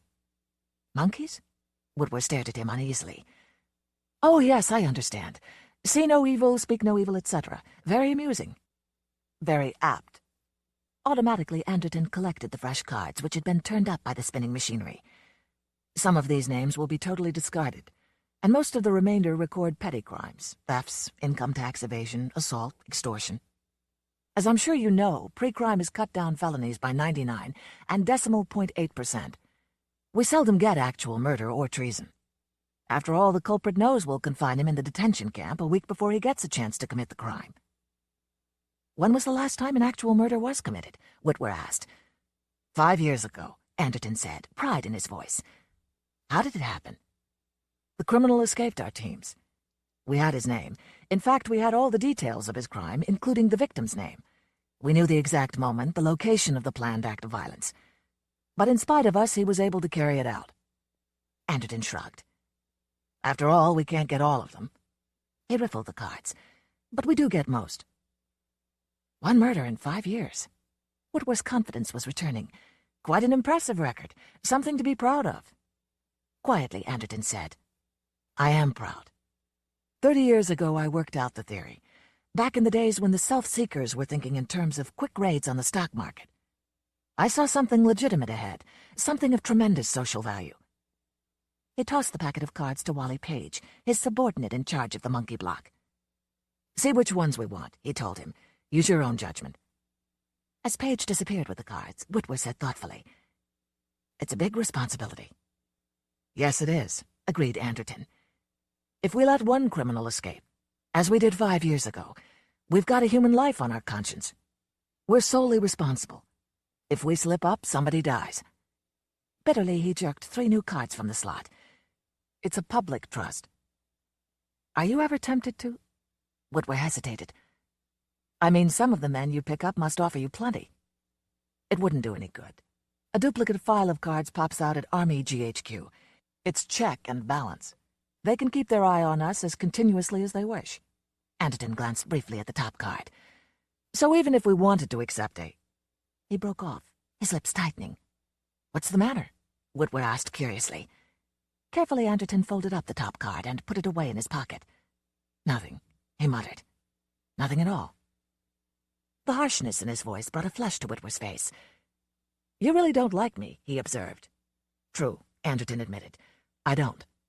But he couldn't believe he disliked the young man that much. It didn't seem possible. It wasn't possible. Something was wrong. Dazed, he tried to steady his tumbling mind. On the card was his name. Line 1, an already accused future murderer. According to the code punches, pre-crime Commissioner John A. Anderton was going to kill a man, and within the next week. With absolute overwhelming conviction, he didn't believe it. 2. In the outer office, talking to Page, stood Anderton's slim and attractive young wife Lisa. She was engaged in a sharp, animated discussion of policy and barely glanced up as Whitwer and her husband entered. Hello, darling, Anderton said. Whitwer remained silent, but his pale eyes flickered slightly as they rested on the brown-haired woman in her trim police uniform. Lisa was now an executive official of pre-crime, but once, Whitwer knew, she had been Anderton's secretary. Noticing the interest on Whitwer's face, Anderton paused and reflected.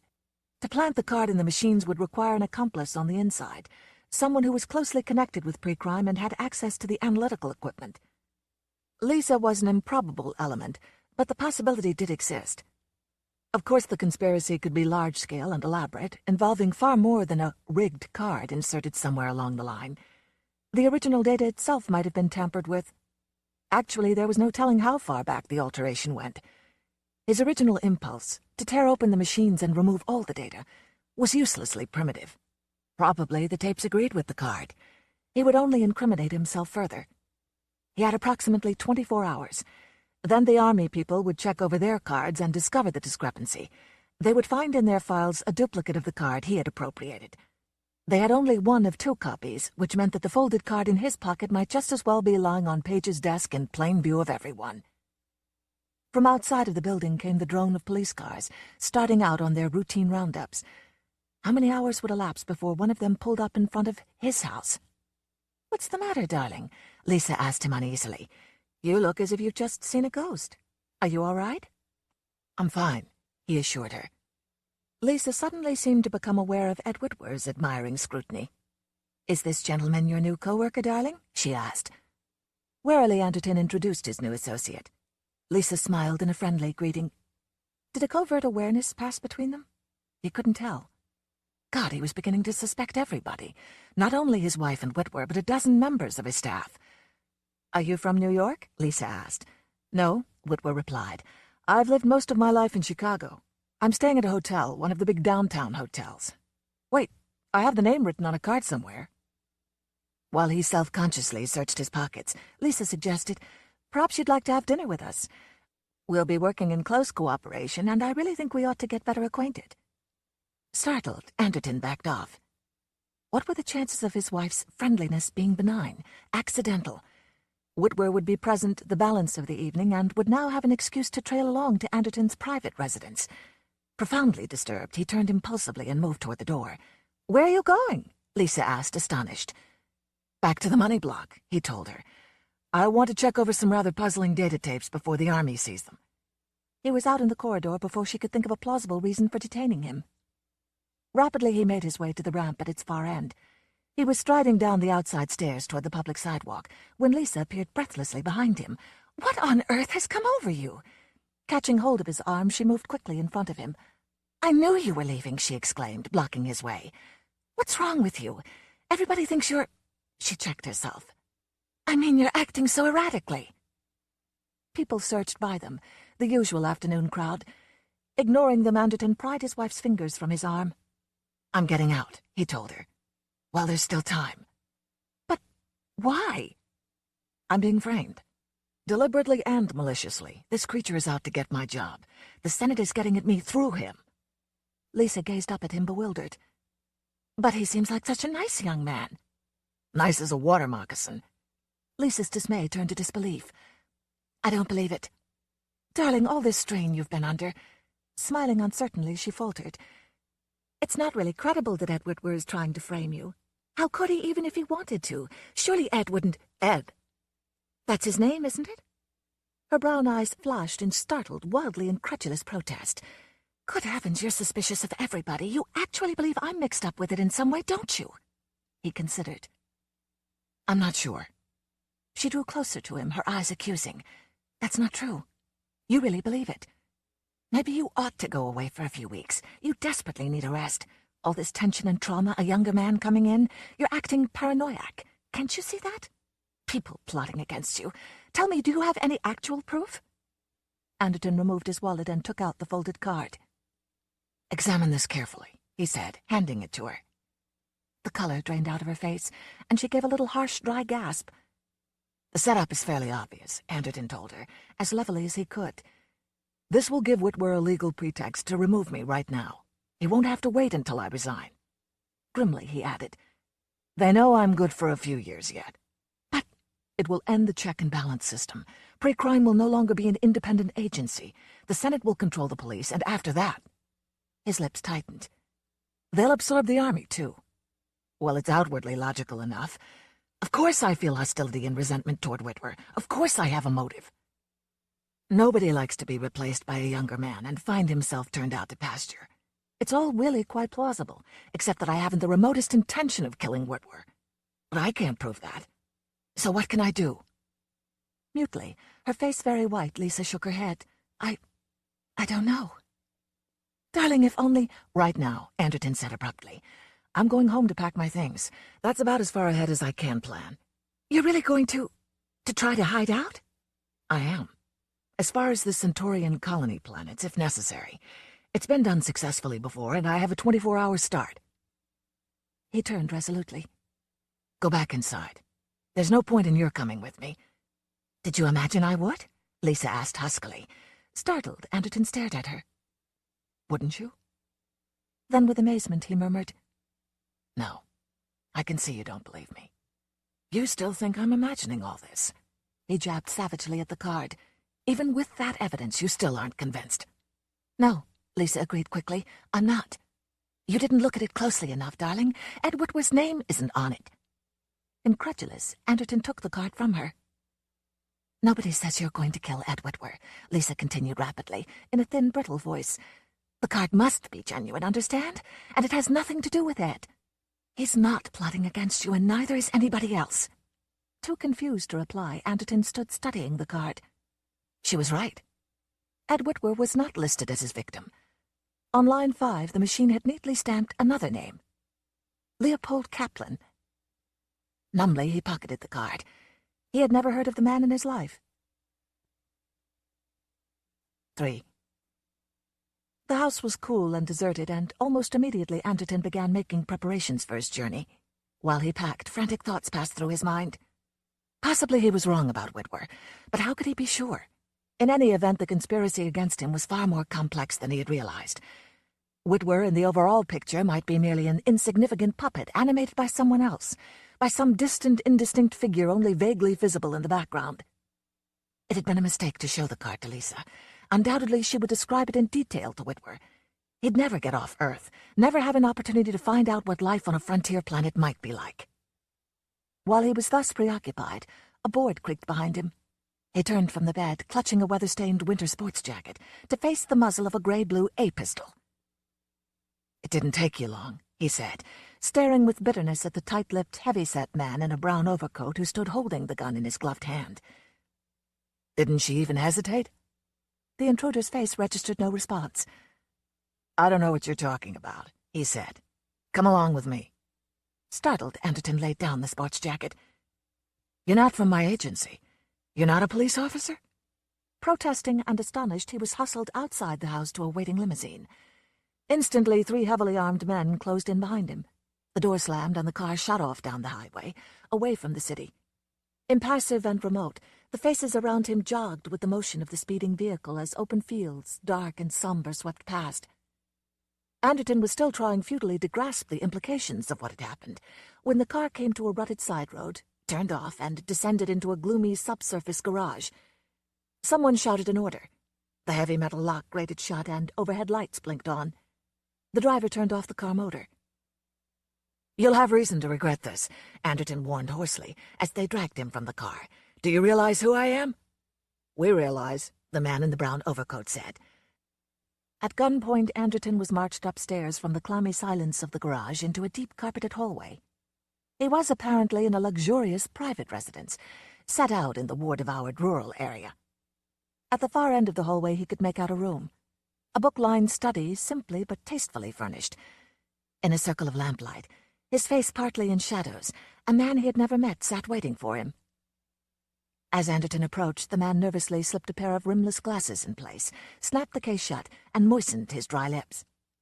He was elderly, perhaps 70 or older, and under his arm was a slim silver cane. His body was thin, wiry, his attitude curiously rigid. What little hair he had was dusty brown, a carefully smoothed sheen of neutral color above his pale, bony skull. Only his eyes seemed really alert.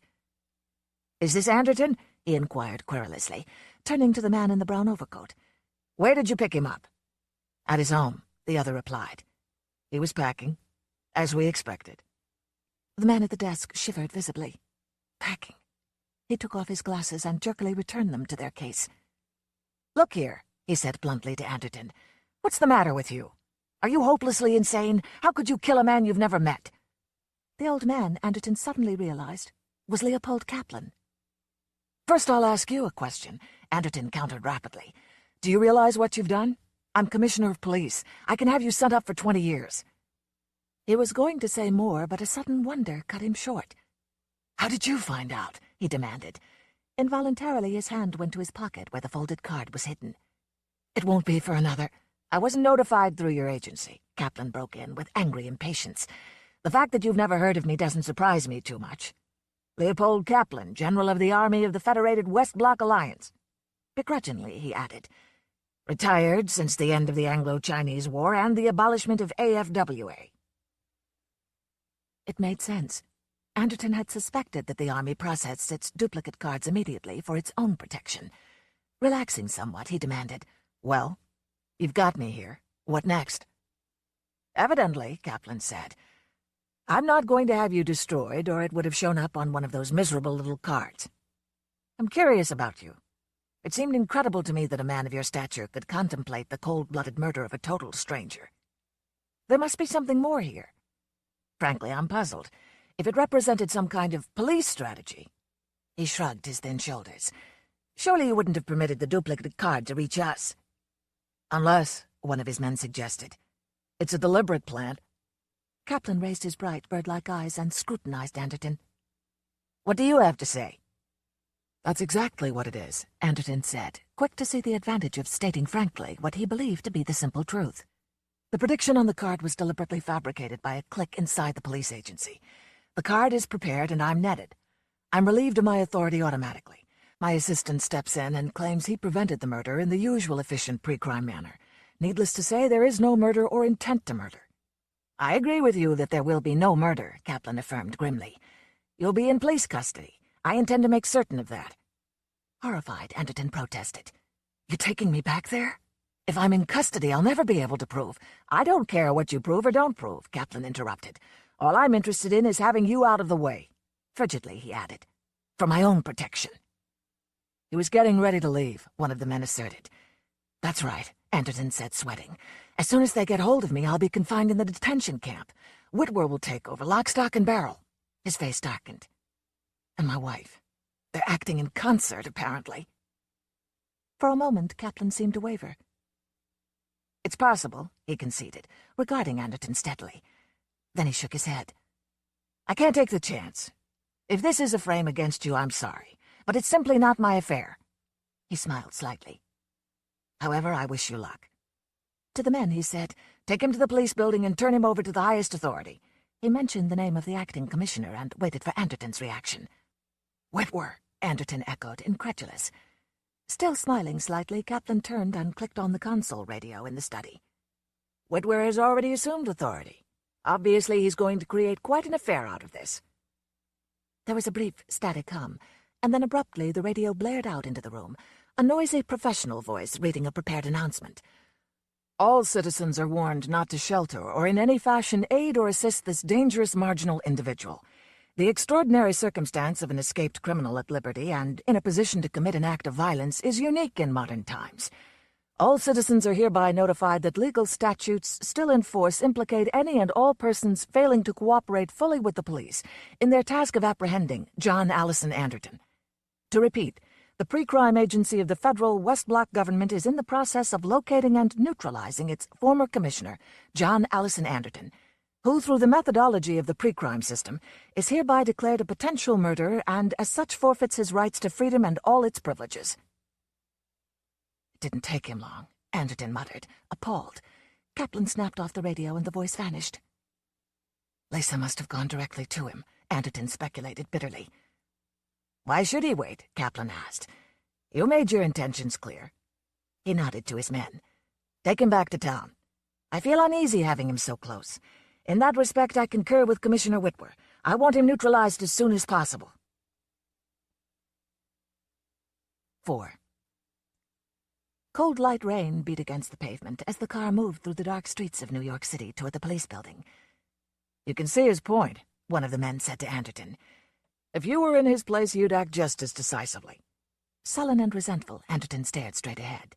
"Anyhow," the man went on, "you're just one of many. Thousands of people have gone to that detention camp. You won't be lonely. As a matter of fact, you may not want to leave." Helplessly, Anderton watched pedestrians hurrying along the rain-swept sidewalks. He felt no strong emotion. He was aware only of an overpowering fatigue. Dully, he checked off the street numbers. They were getting near the police station. "This Whitwer seems to know how to take advantage of an opportunity," one of the men observed conversationally. "Did you ever meet him?" "Briefly," Anderton answered. "He wanted your job, so he framed you. Are you sure of that?" Anderton grimaced. "Does it matter?" "I was just curious." The man eyed him languidly. "So you're the ex-commissioner of police. People in the camp will be glad to see you coming. They'll remember you." "No doubt," Anderton agreed. Whitwer sure didn't waste any time. Kaplan's lucky, with an official like that in charge. The man looked at Anderton almost pleadingly. You're really convinced it's a plot, eh? Of course. You wouldn't harm a hair of Kaplan's head? For the first time in history, pre-crime goes wrong. An innocent man is framed by one of those cards. Maybe there have been other innocent people, right? It's quite possible, Anderton admitted listlessly. Maybe the whole system can break down. Sure, you're not going to commit a murder, and maybe none of them were. Is that why you told Kaplan you wanted to keep yourself outside? Were you hoping to prove the system wrong? I've got an open mind if you want to talk about it. Another man leaned over and asked, just between the two of us, is there really anything to this plot stuff? Are you really being framed? Anderton sighed. At that point, he wasn't certain himself. Perhaps he was trapped in a closed, meaningless time circle with no motive and no beginning. In fact, he was almost ready to concede that he was the victim of a weary, neurotic fantasy spawned by growing insecurity. Without a fight, he was willing to give himself up. A vast weight of exhaustion lay upon him. He was struggling against the impossible, and all the cards were stacked against him. The sharp squeal of tires roused him. Frantically, the driver struggled to control the car, tugging at the wheel and slamming on the brakes, as a massive bread truck loomed up from the fog and ran directly across the lane ahead. Had he gunned the motor instead, he might have saved himself. But too late he realized his error. The car skidded, lurched, hesitated for a brief instant, and then smashed head-on into the bread truck. Under Anderton, the seat lifted up and flung him face forward against the door. Pain, sudden, intolerable, seemed to burst in his brain as he lay gasping and trying feebly to pull himself to his knees. Somewhere the crackle of fire echoed dismally, a patch of hissing brilliance winking in the swirls of mist making their way into the twisted hulk of the car. Hands from outside the car reached for him. Slowly he became aware that he was being dragged through the rent that had been the door. A heavy seat cushion was shoved brusquely aside, and all at once he found himself on his feet, leaning heavily against a dark shape and being guided into the shadows of an alley a short distance from the car. In the distance, police sirens wailed. "You'll live." A voice grated in his ear, low and urgent. It was a voice he had never heard before, as unfamiliar and harsh as the rain beating into his face. "Can you hear what I'm saying?" "Yes," Anderton acknowledged. He plucked aimlessly at the ripped sleeve of his shirt. A cut on his cheek was beginning to throb. Confused, he tried to orient himself. "You're not—" "Stop talking and listen." The man was heavy-set, almost fat. Now his big hands held Anderton propped against the wet brick wall of the building, out of the rain and the flickering light of the burning car. "We had to do it that way," he said. "It was the only alternative.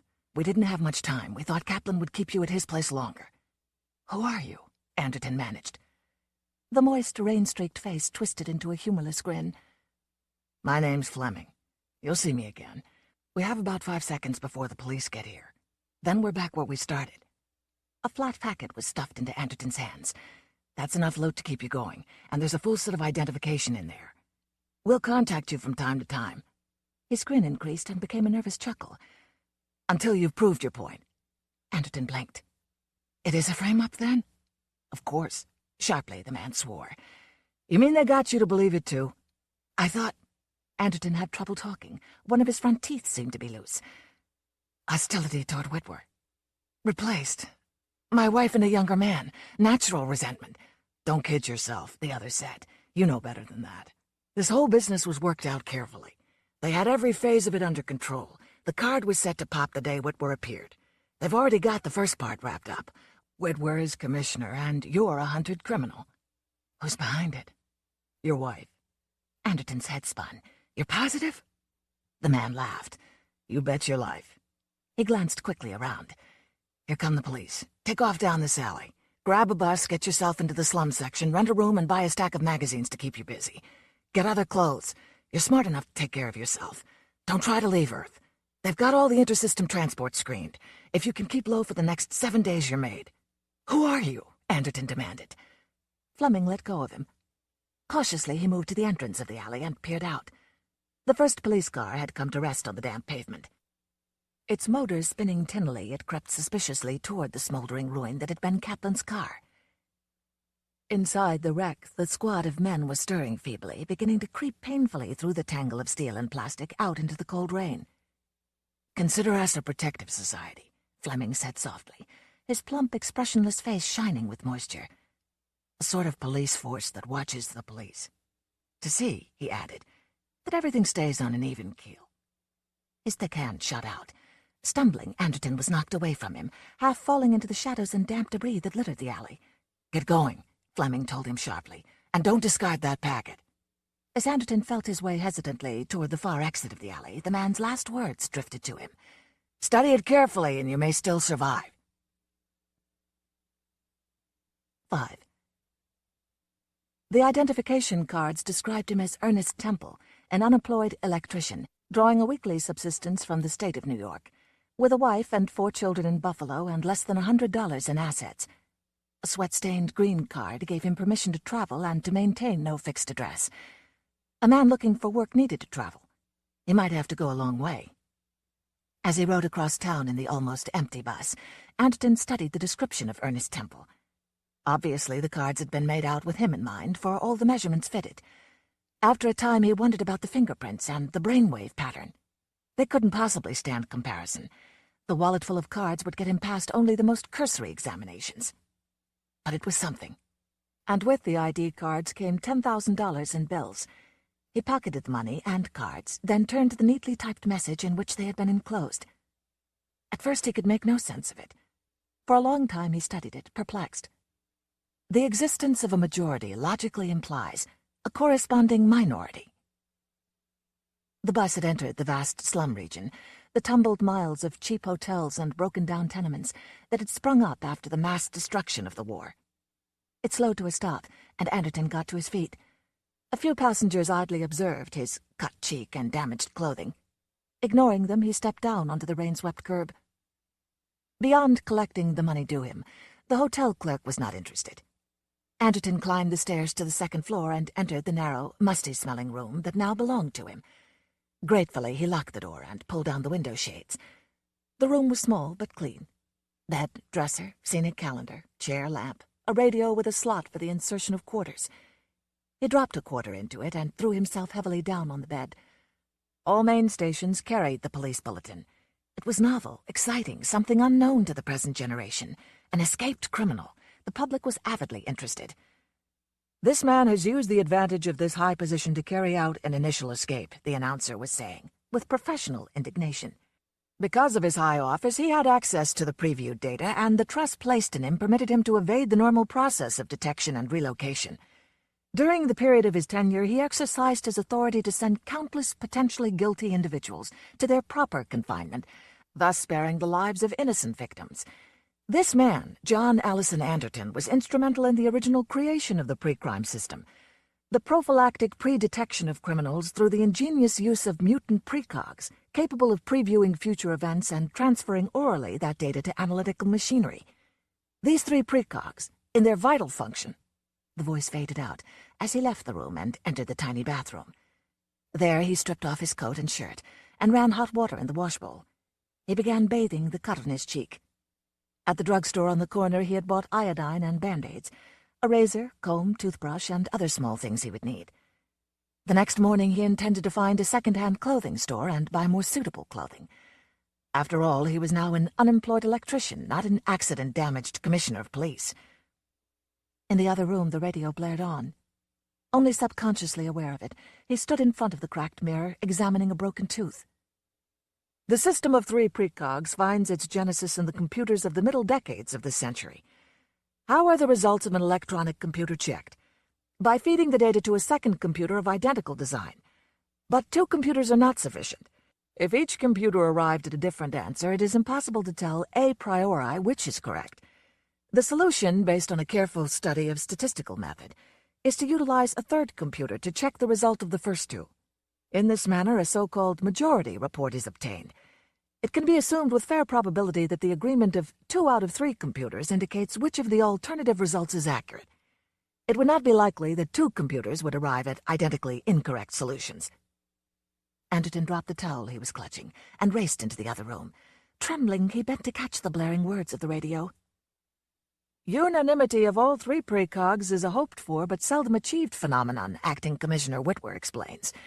"It is much more common to obtain a collaborative majority report of 2 precogs, plus a minority report of some slight variation, usually with reference to time and place, from the third mutant. This is explained by the theory of multiple futures.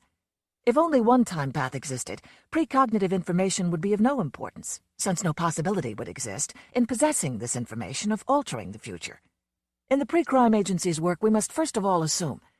Frantically, Anderton paced around the tiny room. Majority report.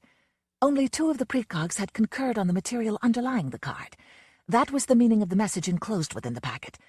The report of the 3rd precog, the minority report, was somehow of importance. Why? His watch told him that it was after midnight.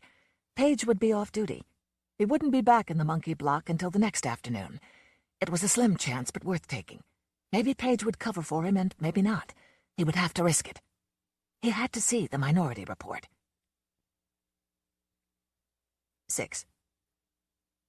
Between noon and 1 o'clock, the rubbish-littered streets swarmed with people. He chose that time, the busiest part of the day, to make his call. Selecting a phone booth in a patron-teeming super drugstore, he dialed the familiar police number and stood holding the cold receiver to his ear. Deliberately, he had selected the odd, not the vid line. In spite of his second-hand clothing and seedy, unshaven appearance, he might be recognized. The receptionist was new to him. Cautiously, he gave Page's extension. If Whitwer were removing the regular staff and putting in his satellites, he might find himself talking to a total stranger. "Hello?" Page's gruff voice came. Relieved, Anderton glanced around. Nobody was paying any attention to him. The shoppers wandered among the merchandise, going about their daily routines. "Can you talk?" he asked. "Or are you tied up?" There was a moment of silence. He could picture Page's mild face, torn with uncertainty, as he wildly tried to decide what to do. At last came halting words. "Why are you calling here?" Ignoring the question, Anderton said, "I didn't recognize the receptionist. New personnel?" "Brand new," Page agreed in a thick, strangled voice. "Big turnovers these days." "So I hear." Tensely, Anderton asked, "How's your job? Still safe?" "Wait a minute." The receiver was put down, and the muffled sound of steps came in Anderton's ear. It was followed by the quick slam of a door being hastily shut. Page returned. "We can talk better now," he said hoarsely. "How much better?" "Not a great deal." "Where are you?" "Strolling through Central Park," Anderton said, "enjoying the sunlight." For all he knew, Page had gone to make sure the line tap was in place. Right now, an airborne police team was probably on its way, but he had to take the chance. "I'm in a new field," he said curtly. "I'm an electrician these days." "Oh?" Page said, baffled. "I thought maybe you had some work for me. If it can be arranged, I'd like to drop by and examine your basic computing equipment, especially the data and analytical banks in the monkey block." After a pause, Page said, "It might be arranged. If it's really important." "It is," Anderton assured him. "When would be best for you?" "Well," Page said, struggling, "I'm having a repair team come in to look at the intercom equipment. The acting commissioner wants it improved so he can operate quicker. You might trail along." "I'll do that. About when?" "Say 4 o'clock. Entrance B, level 6. I'll meet you." "Fine," Anderton agreed, already starting to hang up. "I hope you're still in charge when I get there." He hung up and rapidly left the booth. A moment later, he was pushing through the dense pack of people crammed into the nearby cafeteria. Nobody would locate him there. He had 3.5 hours to wait, and it was going to seem a lot longer. It proved to be the longest wait of his life before he finally met Page as arranged. The first thing Page said was, "You're out of your mind. Why in hell did you come back?" "I'm not back for long." Tautly, Anderton prowled around the monkey block, systematically locking one door after another. "Don't let anybody in. I can't take chances." "You should have quit when you were ahead." In an agony of apprehension, Page followed after him. "Whitwer is making hay hand over fist. He's got the whole country screaming for your blood." Ignoring him, Anderton snapped open the main control bank of the analytical machinery. "Which of the 3 monkeys gave the minority report?" "Don't question me. I'm getting out." On his way to the door, Page halted briefly, pointed to the middle figure, and then disappeared. The door closed. Anderton was alone. The middle one. He knew that one well. The dwarfed, hunched-over figure had sat buried in its wiring and relays for 15 years. As Anderton approached, it didn't look up. With eyes glazed and blank, it contemplated a world that did not yet exist, blind to the physical reality that lay around it. Jerry was 24 years old.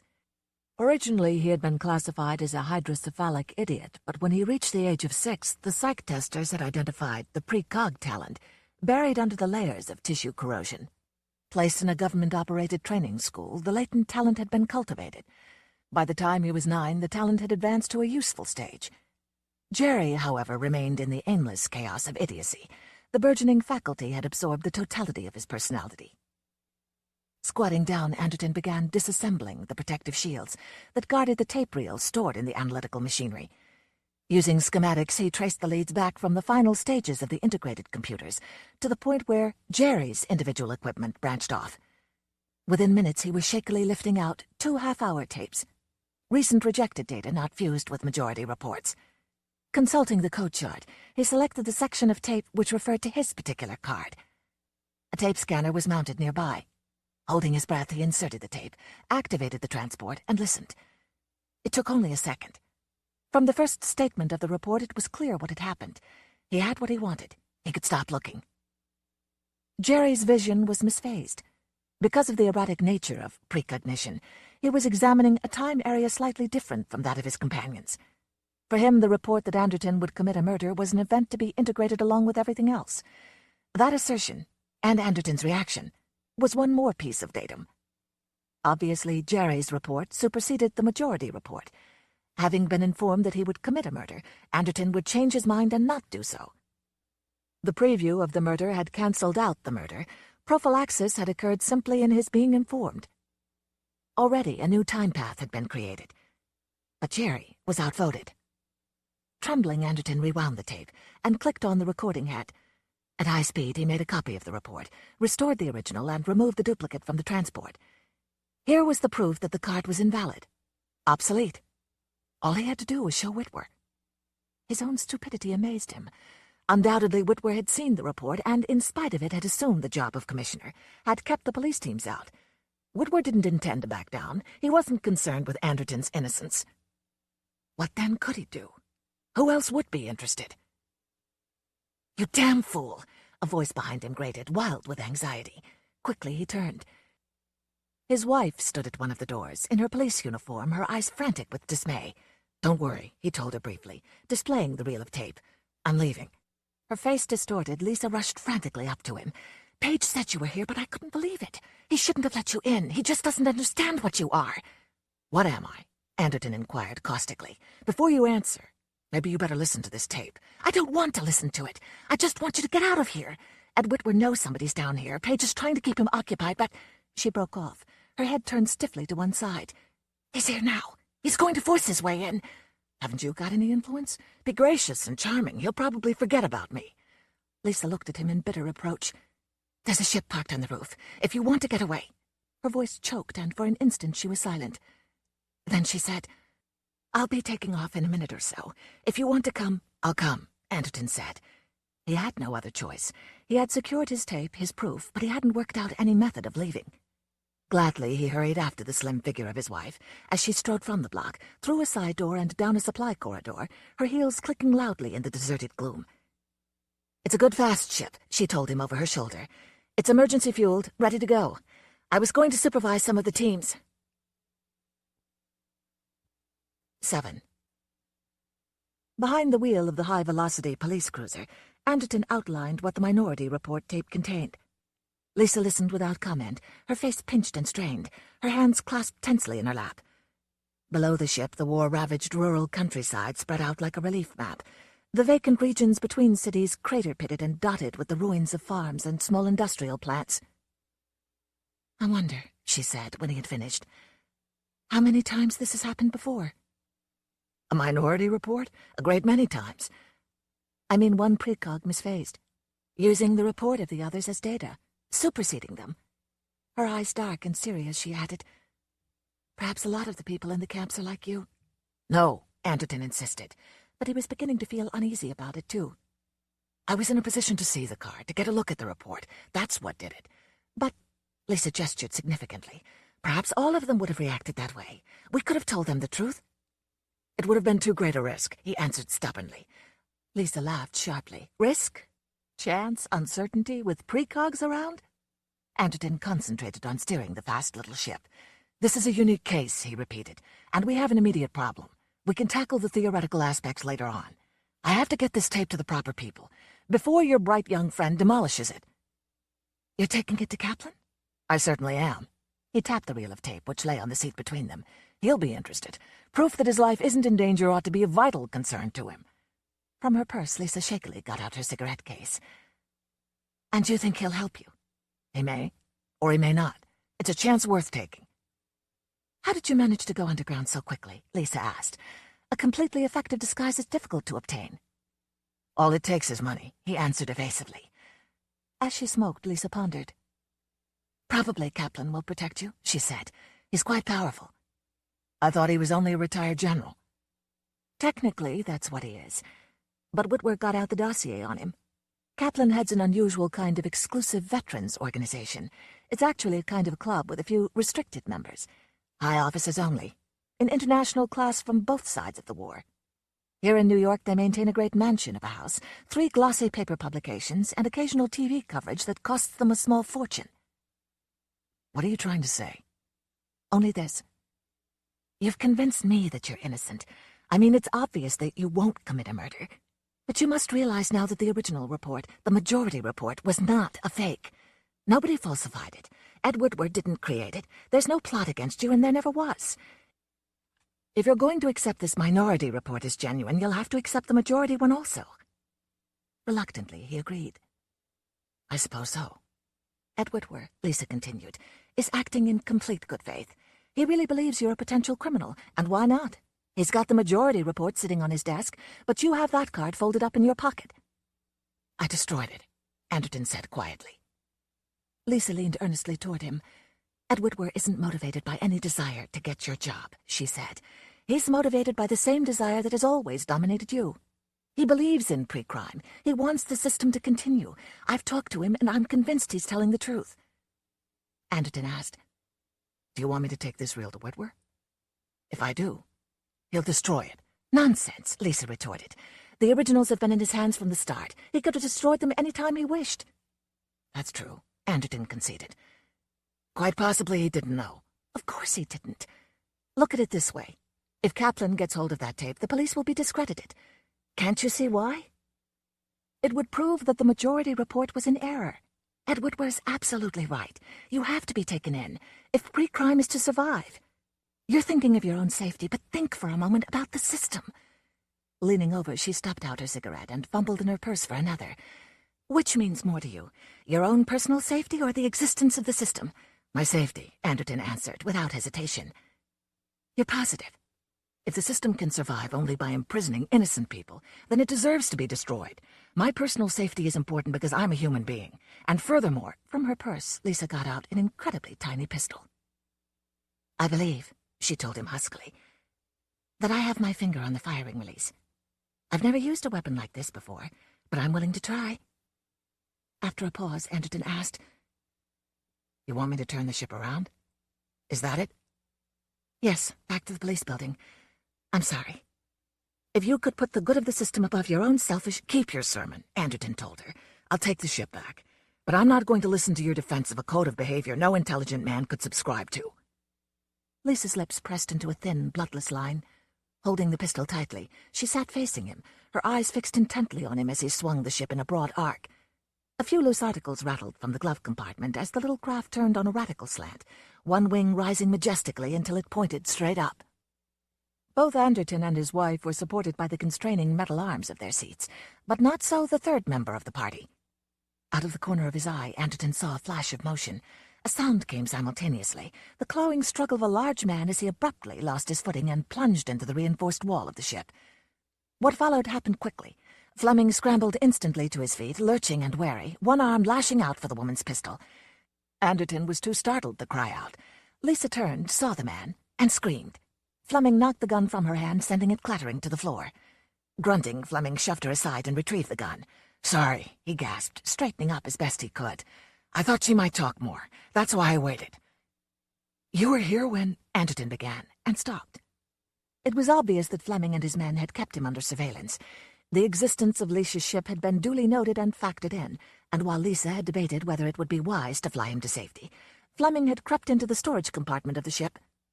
"Perhaps," Fleming said. "You'd better give me that reel of tape." His moist, clumsy fingers groped for it. "You're right. Whitwer would have melted it down to a puddle." "Kaplan, too?" Anderton asked numbly, still dazed by the appearance of the man. "Kaplan is working directly with Whitwer. That's why his name showed on line 5 of the card. Which one of them is the actual boss, we can't tell. Possibly neither." Fleming tossed the tiny pistol away and got out his own heavy-duty military weapon. "You pulled a real flub in taking off with this woman. I told you she was back of the whole thing." "I can't believe that," Anderton protested. "If she... You've got no sense. The ship was warmed up by Whitwer's order. They wanted to fly you out of the building so that we couldn't get to you. With you on your own, separated from us, you didn't stand a chance." A strange look passed over Lisa's stricken features. "It's not true," she whispered. "Whitwer never saw this ship. I was going to supervise—" "You almost got away with it," Fleming interrupted inexorably. "We'll be lucky if a police patrol ship isn't hanging on us. There wasn't time to check." He squatted down as he spoke, directly behind the woman's chair. "The first thing is to get this woman out of the way. We'll have to drag you completely out of this area. Page tipped off Whitwer on your new disguise, and you can be sure it has been widely broadcast." Still crouching, Fleming seized hold of Lisa. Tossing his heavy gun to Anderton, He expertly tilted her chin up until her temple was shoved back against the seat. Lisa clawed frantically at him. A thin, terrified wail rose in her throat. Ignoring her, Fleming closed his great hands around her neck and began relentlessly to squeeze. "No bullet wound," he explained, gasping. "She's going to fall out. Natural accident. It happens all the time. But in this case, her neck will be broken first." It seemed strange that Anderton waited so long. As it was, Fleming's thick fingers were cruelly embedded in the woman's pale flesh before he lifted the butt of the heavy-duty pistol and brought it down on the back of Fleming's skull. The monstrous hands relaxed. Staggered, Fleming's head fell forward and he sagged against the wall of the ship. Trying feebly to collect himself, he began dragging his body upward. Anderton hit him again, this time above the left eye. He fell back and lay still. Struggling to breathe, Lisa remained for a moment huddled over, her body swaying back and forth. Then gradually the color crept back into her face. "Can you take the controls?" Anderton asked, shaking her, his voice urgent. "Yes, I think so." Almost mechanically, she reached for the wheel. "I'll be all right. Don't worry about me." "This pistol," Anderton said, "is Army ordnance issue, but it's not from the war. It's one of the useful new ones they've developed. I could be a long way off, but there's just a chance." He climbed back to where Fleming lay spread out on the deck. Trying not to touch the man's head, he tore open his coat and rummaged in his pockets. A moment later, Fleming's sweat-sodden wallet rested in his hands. Todd Fleming, according to his identification, was an Army major attached to the Internal Intelligence Department of Military Information. Among the various papers was a document signed by General Leopold Kaplan, stating that Fleming was under the special protection of his own group, the International Veterans League. Fleming and his men were operating under Kaplan's orders. The bread truck, the accident, had been deliberately rigged. It meant that Kaplan had deliberately kept him out of police hands. The plan went back to the original contact in his home, when Kaplan's men had picked him up as he was packing. Incredulous, he realized what had really happened. Even then they were making sure they got him before the police. From the start, it had been an elaborate strategy to make certain that Whitwer would fail to arrest him. "You were telling the truth," Anderton said to his wife, as he climbed back in the seat. "Can we get hold of Whitwer?" Mutely, she nodded.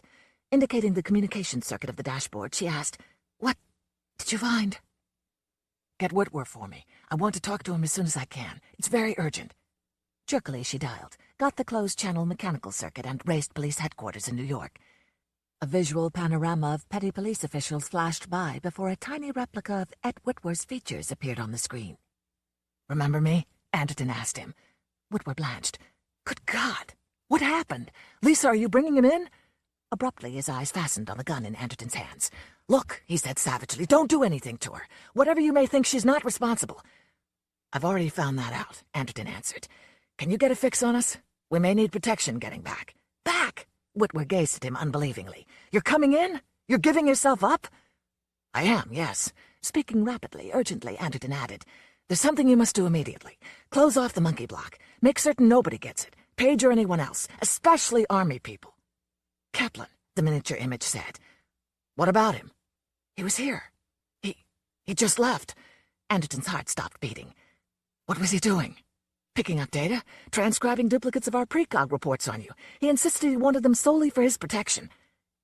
"Then he's already got it," Anderton said. It's too late.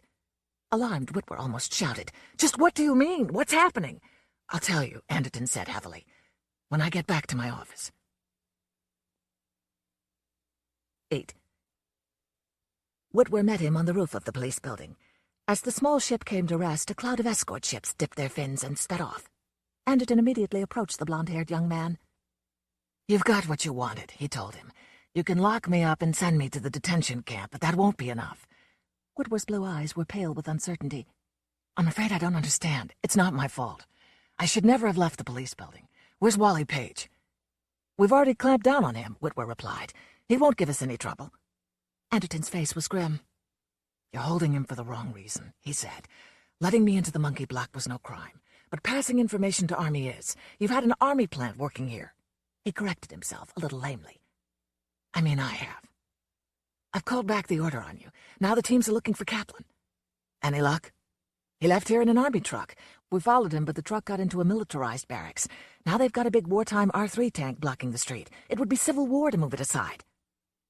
Slowly, hesitantly, Lisa made her way from the ship. She was still pale and shaken, and on her throat an ugly bruise was forming. What happened to you? Whitwer demanded. Then he caught sight of Fleming's inert form lying spread out inside. Facing Anderton squarely, he said, Then you finally stopped pretending this is some conspiracy of mine. I have. You don't think I'm... He made a disgusted face. Plotting to get your job? Sure you are. Everybody is guilty of that sort of thing, and I'm plotting to keep it. But this is something else, and you're not responsible. Why do you assert, Whitwer inquired, that it's too late to turn yourself in? My God, we'll put you in the camp. The week will pass and Kaplan will still be alive. He'll be alive, yes, Anderton conceded. But he can prove he'd be just as alive if I were walking the streets. He has information that proves the majority report is obsolete. He can break the pre-crime system. He finished. Heads or tails, he wins. And we lose. The Army discredits us. Their strategy paid off. But why are they risking so much? What exactly do they want? After the Anglo-Chinese War, the Army lost out. It isn't what it was in the good old AFWA days. They ran the complete show, both military and domestic, and they did their own police work. Like Fleming, Lisa said faintly. After the war, the West Bloc was demilitarized. Officers like Kaplan were retired and discarded. Nobody likes that. Anderton grimaced. I can sympathize with him. He's not the only one. But we couldn't keep on running things that way. We had to divide up the authority. You say Kaplan is one, Whitwer said. Isn't there anything we can do? I'm not going to kill him. We know it and he knows it. Probably he'll come around and offer us some kind of deal. We'll continue to function, but the Senate will abolish our real pull. You wouldn't like that, would you? I should say not, Whitwer answered emphatically. One of these days I'm going to be running this agency. He flushed. Not immediately, of course. Anderton's expression was somber. It's too bad you publicized the majority report. If you had kept it quiet, we could cautiously draw it back in. But everybody's heard about it. We can't retract it now. I guess not, Whitwer admitted awkwardly. Maybe I don't have this job down as neatly as I imagined. You will in time. You'll be a good police officer. You believe in the status quo. But learn to take it easy. Anderton moved away from them. I'm going to study the data tapes of the majority report. I want to find out exactly how I was supposed to kill Kaplan. Reflectively, he finished. It might give me some ideas. The data tapes of the precogs, Donna and Mike, were separately stored. Choosing the machinery responsible for the analysis of Donna, he opened the protective shield and laid out the contents. As before, the code informed him which reels were relevant, and in a moment he had the tape transport mechanism in operation. It was approximately what he had suspected. This was the material utilized by Jerry, the superseded time path. In it, Kaplan's military intelligence agents kidnapped Anderton as he drove home from work. Taken to Kaplan's villa, the organization GHQ of the International Veterans League. Anderton was given an ultimatum: voluntarily disband the pre-crime system or face open hostilities with Army. In this discarded time path, Anderton, as police commissioner, had turned to the Senate for support. No support was forthcoming. To avoid civil war, the Senate had ratified the dismemberment of the police system and decreed a return to military law to cope with the emergency. Taking a corps of fanatic police, Anderton had located Kaplan and shot him, along with other officials of the Veterans League. Only Kaplan had died. The others had been patched up, and the coup had been successful. This was Donna. He rewound the tape and turned to the material previewed by Mike. It would be identical. Both precogs had combined to present a unified picture. Mike began as Donna had begun. Anderton had become aware of Kaplan's plot against the police. But something was wrong. Puzzled, he ran the tape back to the beginning. Incomprehensibly, it didn't jibe. Again he replayed the tape, listening intently. The Mike report was quite different from the Donna report. An hour later, he had finished his examination, put away the tapes, and left the monkey block. As soon as he emerged, Whitwer asked, "What's the matter? I can see something's wrong." "No," Anderton answered slowly, still deep in thought. "Not exactly wrong." A sound came to his ears. He walked vaguely over to the window and peered out. The street was crammed with people. Moving down the center lane was a 4-column line of uniformed troops. Rifles, helmets, marching in their dingy wartime uniforms, carrying the cherished pennants of AFWA flapping in the cold afternoon wind. "An army rally," Whitwer explained bleakly. "I was wrong. They're not going to make a deal with us. Why should they? Kaplan's going to make it public." Anderton felt no surprise. "He's going to read the minority report?" "Apparently. They're going to demand the Senate disband us and take away our authority. They're going to claim we've been arresting innocent men, nocturnal police raids, that sort of thing. Rule by terror." "You suppose the Senate will yield?" Whitwer hesitated. "I wouldn't want to guess." "I'll guess," Anderton said. "They will. That business out there fits with what I learned downstairs. We've got ourselves boxed in, and there's only one direction we can go. Whether we like it or not, we'll have to take it." His eyes had a steely glint. Apprehensively, Whitwer asked, "What is it?" "Once I say it, you'll wonder why you didn't invent it. Very obviously, I'm going to have to fulfill the publicized report. I'm going to have to kill Kaplan. That's the only way we can keep them from discrediting us." "But," Whitwer said, astonished, "the majority report has been superseded." "I can do it," Anderton informed him. "But it's going to cost. You're familiar with the statutes governing first-degree murder. Life imprisonment. At least. Probably you could pull a few wires and get it commuted to exile. I could be sent to one of the colony planets, the good old frontier." "Would you prefer that?" "Hell no," Anderton said heartily. "But it would be the lesser of the two evils, and it's got to be done."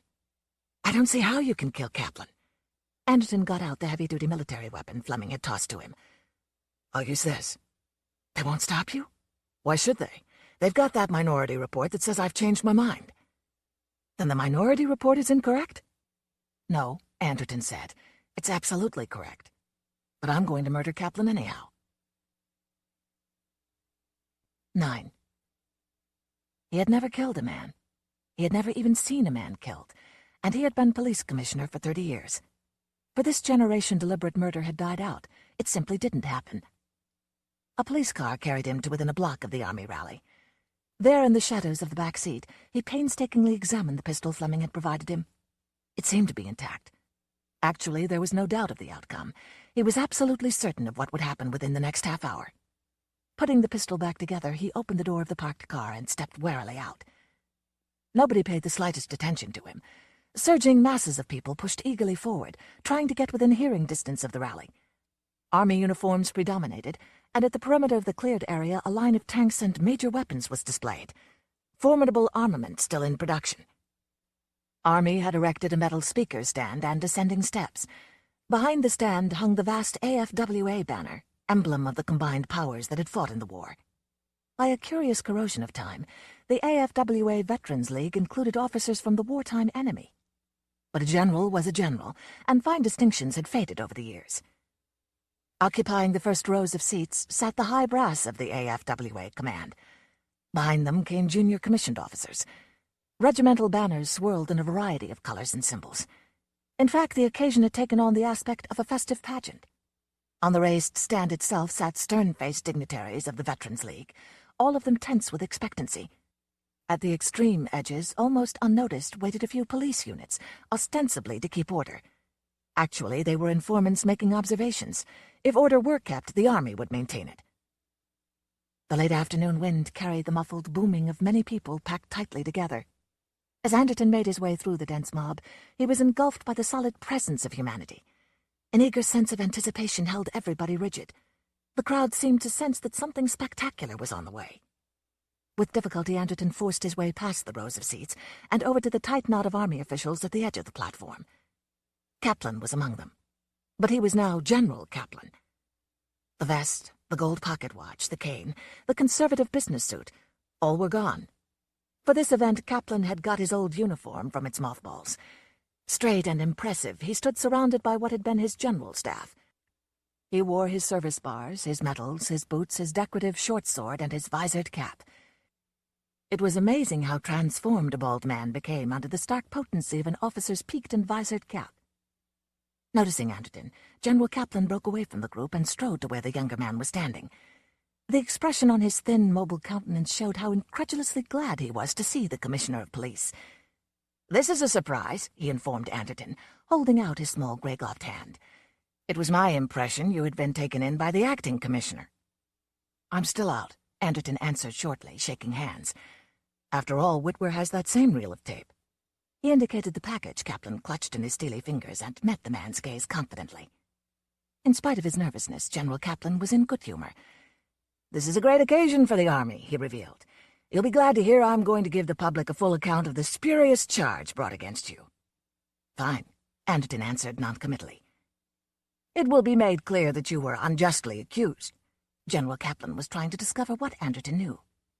"Did Fleming have an opportunity to acquaint you with the situation?" "To some degree," Anderton replied. "You're going to read only the minority report? That's all you've got there?" "I'm going to compare it to the majority report." General Kaplan signaled an aide and a leather briefcase was produced. "Everything is here, all the evidence we need," he said. "You don't mind being an example, do you? Your case symbolizes the unjust arrests of countless individuals." Stiffly, General Kaplan examined his wristwatch. "I must begin. Will you join me on the platform?" "Why?" Coldly, but with a kind of repressed vehemence, General Kaplan said, "So they can see the living proof. You and I together. The killer and his victim, standing side by side, exposing the whole sinister fraud which the police had been operating." "Gladly," Anderton agreed. "What are we waiting for?" Disconcerted, General Kaplan moved toward the platform. Again he glanced uneasily at Anderton, as if visibly wondering why he had appeared and what he really knew. His uncertainty grew as Anderton willingly mounted the steps of the platform and found himself a seat directly beside the speaker's podium. "You fully comprehend what I'm going to be saying," General Kaplan demanded. "The exposure will have considerable repercussions. It may cause the Senate to reconsider the basic validity of the pre-crime system." "I understand," Anderton answered, arms folded. "Let's go." A hush had descended on the crowd, but there was a restless, eager stirring when General Kaplan obtained the briefcase and began arranging his material in front of him. "The man sitting at my side," he began in a clean, clipped voice, "is familiar to you all. You may be surprised to see him, for until recently he was described by the police as a dangerous killer." The eyes of the crowd focused on Anderton. Avidly they peered at the only potential killer they had ever been privileged to see at close range. "Within the last few hours, however," General Kaplan continued, "the police order for his arrest has been cancelled because former Commissioner Anderton voluntarily gave himself up. No, that is not strictly accurate. He is sitting here, he has not given himself up, but the police are no longer interested in him. John Allison Anderton is innocent of any crime in the past, present, and future. The allegations against him were patent frauds, diabolical distortions of a contaminated penal system based on a false premise. A vast, impersonal engine of destruction grinding men and women to their doom." Fascinated, the crowd glanced from Kaplan to Anderton. Everyone was familiar with the basic situation. "Many men have been seized and imprisoned under the so-called prophylactic pre-crime structure," General Kaplan continued, his voice gaining feeling and strength. "Accused not of crimes they have committed, but of crimes they will commit. It is asserted that these men, if allowed to remain free, will at some future time commit felonies. But there can be no valid knowledge about the future. As soon as precognitive information is obtained, it cancels itself out. The assertion that this man will commit a future crime is paradoxical. The very act of possessing this data renders it spurious. In every case, without exception, the report of the 3 police precogs has invalidated their own data. If no arrests had been made, there would still have been no crimes committed." Anderton listened idly, only half hearing the words. The crowd, however, listened with great interest. General Kaplan was now gathering up a summary made from the minority report. He explained what it was and how it had come into existence. From his coat pocket, Anderton slipped out his gun and held it in his lap. Already Kaplan was laying aside the minority report. the precognitive material obtained from Jerry. His lean, bony fingers groped for the summary of first Donna, and after that, Mike. This was the original majority report, he explained. The assertion made by the first two precogs that Anderton would commit a murder. Now here's the automatically invalidated material. I shall read it to you. He whipped out his rimless glasses, fitted them to his nose, and started slowly to read. A queer expression appeared on his face. He halted, stammered, and abruptly broke off. The papers fluttered from his hands. Like a cornered animal, he spun, crouched, and dashed from the speaker stand. For an instant, his distorted face flashed past Anderton. On his feet now, Anderton raised the gun, stepped quickly forward, and fired. Tangled up in the rows of feet projecting from the chairs that filled the platform, Kaplan gave a single shrill shriek of agony and fright. Like a ruined bird, he tumbled, fluttering and flailing, from the platform to the ground below. Anderton stepped to the railing, but it was already over. Kaplan, as the majority report had asserted, was dead. His thin chest was a smoking cavity of darkness, crumbling ash that broke loose as the body lay twitching. Sickened, Anderton turned away and moved quickly between the rising figures of stunned army officers. The gun, which he still held, guaranteed that he would not be interfered with. He leaped from the platform and edged into the chaotic mass of people at its base. Stricken, horrified, they struggled to see what had happened. The incident occurring before their very eyes was incomprehensible. It would take time for the acceptance to replace blind terror. At the periphery of the crowd, Anderton was seized by the waiting police. "You're lucky to get out," one of them whispered to him as the car crept cautiously ahead. "I guess I am," Anderton replied remotely. He settled back and tried to compose himself. He was trembling and dizzy. Abruptly, he leaned forward and was violently sick. "The poor devil," one of the cops murmured sympathetically. Through the swirls of misery and nausea, Anderton was unable to tell whether the cop was referring to Kaplan or himself. 10. 4 burly policemen assisted Lisa and John Anderton in the packing and loading of their possessions. In 50 years, the ex-commissioner of police had accumulated a vast collection of material goods. Somber and pensive, he stood watching the procession of crates on their way to the waiting trucks. By truck, they would go directly to the field, and from there to Centaurus X by intersystem transport. A long trip for an old man, but he wouldn't have to make it back. "There goes the second from the last crate," Lisa declared, absorbed and preoccupied by the task. In a sweater and slacks, she roamed through the barren rooms, checking on last-minute details. "I suppose we won't be able to use these new atronic appliances. They're still using electricity on Centon." "I hope you don't care too much," Anderton said. "We'll get used to it," Lisa replied, and gave him a fleeting smile. "Won't we?" "I hope so." "You're positive you'll have no regrets?"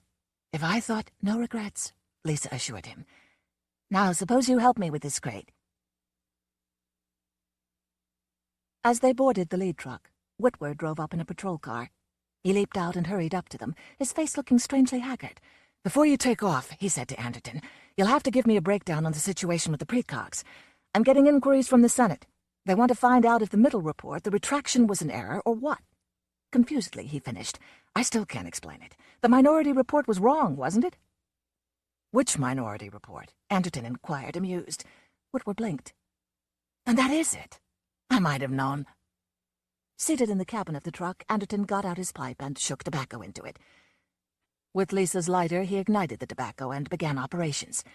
Lisa had gone back to the house, wanting to be sure nothing vital had been overlooked. "There were 3 minority reports," he told Whitworth, enjoying the young man's confusion. Someday Whitworth would learn not to wade into situations he didn't fully understand. Satisfaction was Anderton's final emotion. Old and worn out as he was, he had been the only one to grasp the real nature of the problem. "The 3 reports were consecutive," he explained. "The first was Donna. In that time path, Kaplan told me of the plot, and I promptly murdered him. Jerry, phased slightly ahead of Donna, used her report as data. He factored in my knowledge of the report. In that, the second time path, all I wanted to do was keep my job. It wasn't Kaplan I wanted to kill. It was my own position in life I was interested in." "And Mike was the 3rd report? That came after the minority report?" Whitworth corrected himself. "I mean, it came last?" "Mike was the last of the 3, yes. Faced with the knowledge of the first report, I had decided not to kill Kaplan. That produced report 2. But faced with that report, I changed my mind back. Report 2, Situation 2, was the situation Kaplan wanted to create. It was to the advantage of the police to recreate Position 1. And by that time, I was thinking of the police. I had figured out what Kaplan was doing. The third report invalidated the second one in the same way the second one invalidated the first. That brought us back where we started from. Lisa came over, breathless and gasping. "Let's go. We're all finished here." Lithe and agile, she ascended the metal rungs of the truck and squeezed in beside her husband and the driver. The latter obediently started up his truck, and the others followed. Each report was different, Anderton concluded. Each was unique. But 2 of them agreed on one point. If left free, I would kill Kaplan. That created the illusion of a majority report. Actually, that's all it was, an illusion. Donna and Mike previewed the same event, but in 2 totally different time paths, occurring under totally different situations. Donna and Jerry, the so-called minority report, and half of the majority report were incorrect. Of the 3, Mike was correct, since no report came after his to invalidate him. That sums it up. Anxiously, Whitworth trotted along beside the truck, his smooth blonde face creased with worry. "Will it happen again? Should we overhaul the setup?" "It can happen in only one circumstance," Anderton said. "My case was unique since I had access to the data. It could happen again, but only to the next police commissioner. So watch your step." Briefly he grinned, deriving no inconsiderable comfort from Whitworth's strained expression. Beside him, Lisa's red lips twitched, and her hand reached out and closed over his. "Better keep your eyes open," he informed young Whitworth. "It might happen to you at any time." Part 3. Horror. Cue the gore. Spurs by Todd Robbins. Freaks, directed by Todd Browning, 1932. The Fly by George Langelan. The Fly, directed by Kurt Newman, 1958. The Fly, directed by David Cronenberg, 1986. Herbert West, Reanimator. 6 Shots by Moonlight, by H.P. Lovecraft. Reanimator, directed by Stuart Gordon, 1985. By today's slash and spatter standards, the stories here are relatively tame. H.P. Lovecraft, author of Herbert West, Reanimator, aimed his work at a relatively small audience, people who were still able to tremble at the thought of the hidden and fathomless worlds of strange life. The narrator of George Langelan's The Fly is genteel, the horror he describes understated. Todd Robbins's Spurs, with its masochistic and misogynistic protagonist, is slightly less subtle. Yet the story manages to escape trespass because of its fable-like narration. But oh, the movie adaptations. From this relatively benign material, the filmmakers go over the top, flirting with taboos, perverting formulas, and flaunting their bad taste. Freaks, adapted from Clarence Aaron, Todd Robbins's Spurs, shocked and disgusted the American public, and was even banned in Great Britain until 1963. Cast with people with real deformities, the movie was advertised as a horde of caricatures of creation. Critical response was mixed. The New York Times withheld judgment. Freaks is no normal program film, but whether it deserves the title of abnormal is a matter of personal opinion. The rest of the country was not as generous as New York City, and Browning's career was ruined. Prior to Freaks, he was at the top of the horror heap, having collaborated with Lon Chaney on 10 films and recently directed Bela Lugosi in Dracula. After Freaks, he was relegated to lesser pictures without the autonomy to pursue his own bizarre vision. In the 1960s, after his death, Freaks was rediscovered, and this time many in the audiences weren't frightened or repulsed. Instead, they found the film sensitive and generous. As Ivan Butler wrote in Horror in the Cinema, 1970, Browning has turned the popular convention of horror topsy-turvy. It is the ordinary, the apparently normal, the beautiful which horrify, the monstrous and distorted which compel our respect, our sympathy, ultimately our affection. The visible beauty conceals the unseen evil. The visible horror is the real goodness. Footnote. The cast didn't necessarily go along with this reassessment. According to David Scull, author of The Monster Show, A Cultural History of Horror, only 2, Johnny Eck and Angelo Rossito, maintained any affection for the director in later years. End of footnote. Spurs was recommended to Browning by Harry Earls, the midget actor who had starred in a previous Browning-Chaney vehicle, The Unholy Three, 1925, based on Robbins's novel of the same name.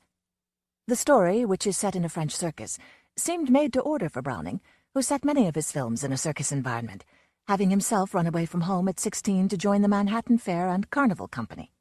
There he performed as the living hypnotic corpse, pretending to be buried alive for up to 2 days at a time in a box with a secret ventilating system. He also briefly performed as a clown with the Ringling Brothers Circus, and later as a contortionist, clown, singer, dancer, comic, and vaudeville. With several other writers, Browning set about adapting the story to fit his own peculiar aesthetic, an emphasis on mutilated characters whose physical state mirrors their mental or spiritual decline. One of his earlier silent films, The Unknown, features Chaney as a circus knife thrower who pretends to have no arms, then undergoes an actual amputation of both limbs to avoid suspicion as a murderer. When Irving Thalberg, who had championed the project, was shown the script, he reportedly covered his head with his hands and groaned, "I asked for something horrifying and I got it." Browning changed the tone of Robbins' story from allegorical to realistic, and replaced Robbins' stock circus characters with the most photogenically deformed sideshow performers available. The result is a film that is often called a semi-documentary, an unrepeatable subgenre of one. Robbins was paid $8,000, a substantial sum, especially in 1929, for the rights to Spurs, but as heir to a Brooklyn fortune, he was never in need of money. An athlete and society gadabout, Robbins first hit the society pages in 1909 when he eloped while still in college. Over the years, the New York Times covered his various marriages and divorces, but tellingly never reviewed one of his books. Early in his career, he wrote prolifically, starting with novels and a book of poetry, then becoming a regular contributor to the Muncie pulps. Frank Muncie introduced the first pulp magazine when he slashed the price of one of his magazines from 25 cents to 10 cents by printing it on cheaper paper made from pulpwood scraps. Robbins published Spurs in Muncie's magazine near the end of his pulp career. Always drawn to dark subjects, Robbins first wrote a novel of psychological horror, Mysterious Martin, featured a man with a compelling need to know how it feels to commit murder. Later, his pulp work specialized in the conte cruel, a type of story following in the vein of French author Villiers de l'Isle-Adam, classic story collection, Conte Cruel, 1883, English title, Sardonic Stories. Footnote: although the term conte cruel is sometimes used to classify non-supernatural horror, or merely cruel tales, contes cruels are more accurately defined as fantasies that draw uniquely sharp attention to the cruelties of fate, usually with nasty climactic twists. End of footnote. Spurs, a sadistic revenge fantasy as well as a horrifying parable of love and marriage, falls in this category. Whether it is sheer invention or involves self-analysis on Robbins's part may be unfair speculation, but it is interesting to note that Robbins, like his protagonist Jacques, was a small but powerful man who inherited a fortune and had a lifetime of trouble with women. He ultimately married 6 times. A globe-trotter and Francophile, he lived most of his life on the French Riviera. When he refused to leave France during World War II, he was captured by the Germans and imprisoned in a concentration camp. He died in 1949. George Langellin, author of The Fly, is another writer whose life provides an uncanny parallel to his story. As a British intelligence agent during World War II, he underwent plastic surgery to have his features altered, so that he could move freely through Nazi-occupied France. But unlike his character André, Langellin had a physical transformation that proved to be a positive one. Prior to the surgery, he had been especially easy to recognize because of his large and awkwardly angled ears. Afterwards, he thought his ears elegant. In his memoir, The Masks of War, he describes his 2 operations, as well as his transformation from bungling journalist to MacGyver-like warrior. If you know how, a newspaper folded in a certain way can be as murderous as a hammer.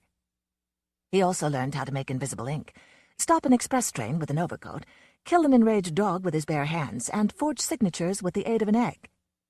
Despite such skills, he was captured and imprisoned by the Vichy police, but ultimately managed to escape into Spain. In The Fly, Langellin puts a spin on Robert Louis Stevenson's Dr. Jekyll and Mr. Hyde, but with a modern sigh. Telephones and telephone bells have always made me uneasy, the narrator begins, and not surprisingly, the fateful transmitter turns out to be a souped-up phone booth.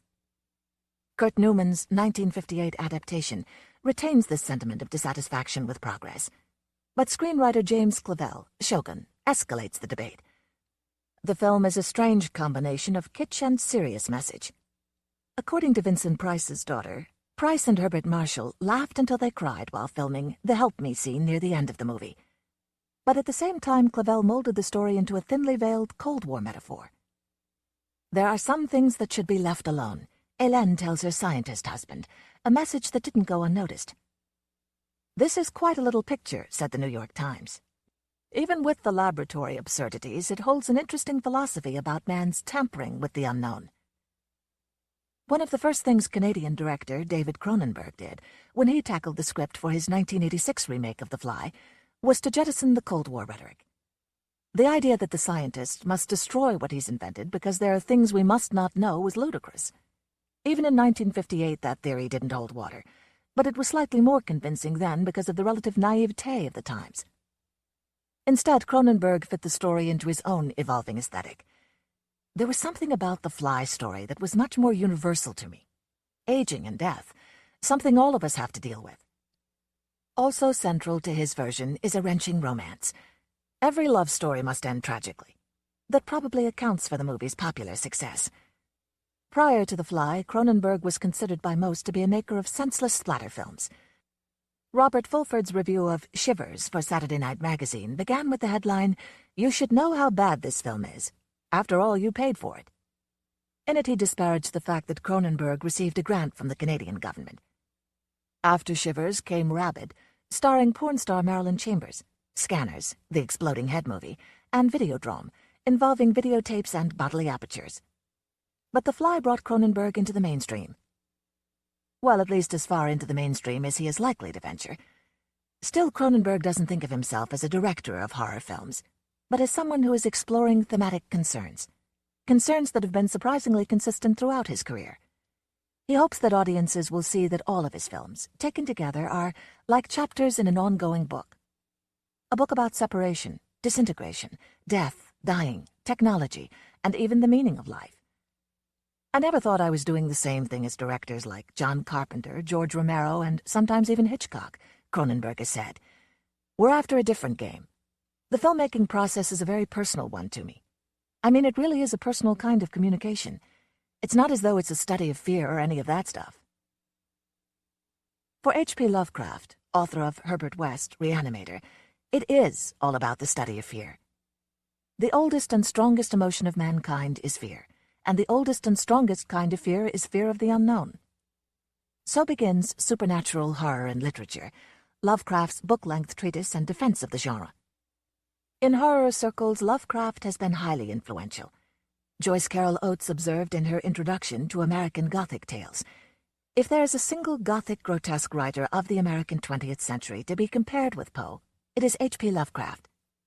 Scores of followers have catalogued every available aspect of his life, although it was not an outwardly exciting one. He dropped out of high school because of extended absences brought about by illness. He lived with his domineering, possibly schizophrenic mother until she was removed to an asylum when he was 29. He ventured away from Providence, Rhode Island, only once, for a 2-year sojourn in New York. When he returned, he wrote, "There is no other place for me. My world is Providence." He also said, "New York is no place for a white man to live," an indication of the muffled racism that appears in 6 Shots by Moonlight. Lovecraft married briefly, but had apparently little interest in sex or romance. He worked sporadically as a ghostwriter and poetry editor. And, of course, he wrote stories. Lovecraft's was a life of the mind. His most famous story, The Call of Cthulhu, his first story to deal with the Cthulhu mythos, might also be called The Secret History of the Earth. In it, Lovecraft chronicles the world's mythic past, which sensitive souls, artists and writers, encounter in strange dreams. Not surprisingly, much of the story emerged from his own dreams. Lovecraft's work, especially the Cthulhu mythos, has captured the imagination of countless devotees and inspired volumes of imitations. But many find his prose too florid, his storytelling awkward and juvenile. Herbert West sits for many on the cusp of this debate. Did Lovecraft intend these stories, a series of 6, including 6 Shots by Moonlight, published in Homebrew in 1922, as parody or serious horror? Are they, as one critic has asked, a marvelous jeu d'esprit or one of the worst things Lovecraft wrote? The same uncertainty, is it an intentional spoof, applies to Stuart Gordon's gristle and gore adaptation, Reanimator. Gordon was a Lovecraft fan, having read him since he was a teenager. When he and associates began talking about making a Frankenstein film, someone suggested he read Herbert West. He found a copy at the public library, an old pulp magazine that literally was crumbling in my hands as I turned the pages, and that was that. In her mostly positive review of Reanimator, Janet Maslin points out that the film even has a sense of humor, albeit one that would be lost on 99.9% of any ordinary movie-going crowd. Gordon claims that black humor is built into all of his films, but Jeffrey Combs, who played Herbert West, admitted in an interview that Stewart had no intention to insert humor in it, not to that extent at least. His will was to make a dramatic horror film, but I don't think he was disappointed when he saw the audience's reaction to it. Yet it's hard to believe that the humor in a movie as self-reflexive as Reanimator was unintentional. What is certain is that Gordon is primarily interested in trying to make films that disturb people. When Reanimator received an R rating, Gordon and crew asked the Motion Picture Association of America, MPAA, to take it back. They said that was the first time anyone had ever requested that. But they did it. They took back the R and let us release the unrated version. The money shot, how to delicately word it, of a disembodied head pleasuring a bound young woman was also intentionally over the top. Horror movies have always had a certain element of sexuality, Gordon explained. There's always the scene of the monster carrying the girl in the negligee off to the swamp or something. However, they never show you exactly what he's going to do with her once they get there. So, in Reanimator, we did. Browning, Newman, Cronenberg, Gordon. You can call them Schlockmeisters, kings of kitsch, or barons of blood. Or you can admire them for their cheek, as the jury at the Cannes Film Festival did recently when they awarded Cronenberg a prize for audacity. After all, artists make it their business to dance naked for their audiences. Alcoholic confessions fuel much of the work of F. Scott Fitzgerald and Raymond Carver. Drug addiction, that of Dennis Johnson. Misanthropic musings, the comics of Harvey Pekar. But in dealing with taboos and trespasses, practitioners of the horror genre go a step further. They direct light on our unspoken and unspeakable fears, fascinations, and even fetishes. And yes, it's uncomfortable. Spurs, Todd Robbins. 1. Jacques Courbet was a romanticist. He measured only 28 inches from the soles of his diminutive feet to the crown of his head. But there were times, as he rode into the arena on his gallant charger, Saint-Eustache, when he felt himself a doughty knight of old about to do battle for his lady. What mattered that Saint-Eustache was not a gallant charger, except in his master's imagination? Not even a pony, indeed, but a large dog of a nondescript breed, with the long snout and upstanding ears of a wolf. What matter that Monsieur Courbet's entrance was invariably greeted with shouts of derisive laughter and bombardments of banana skins and orange peel?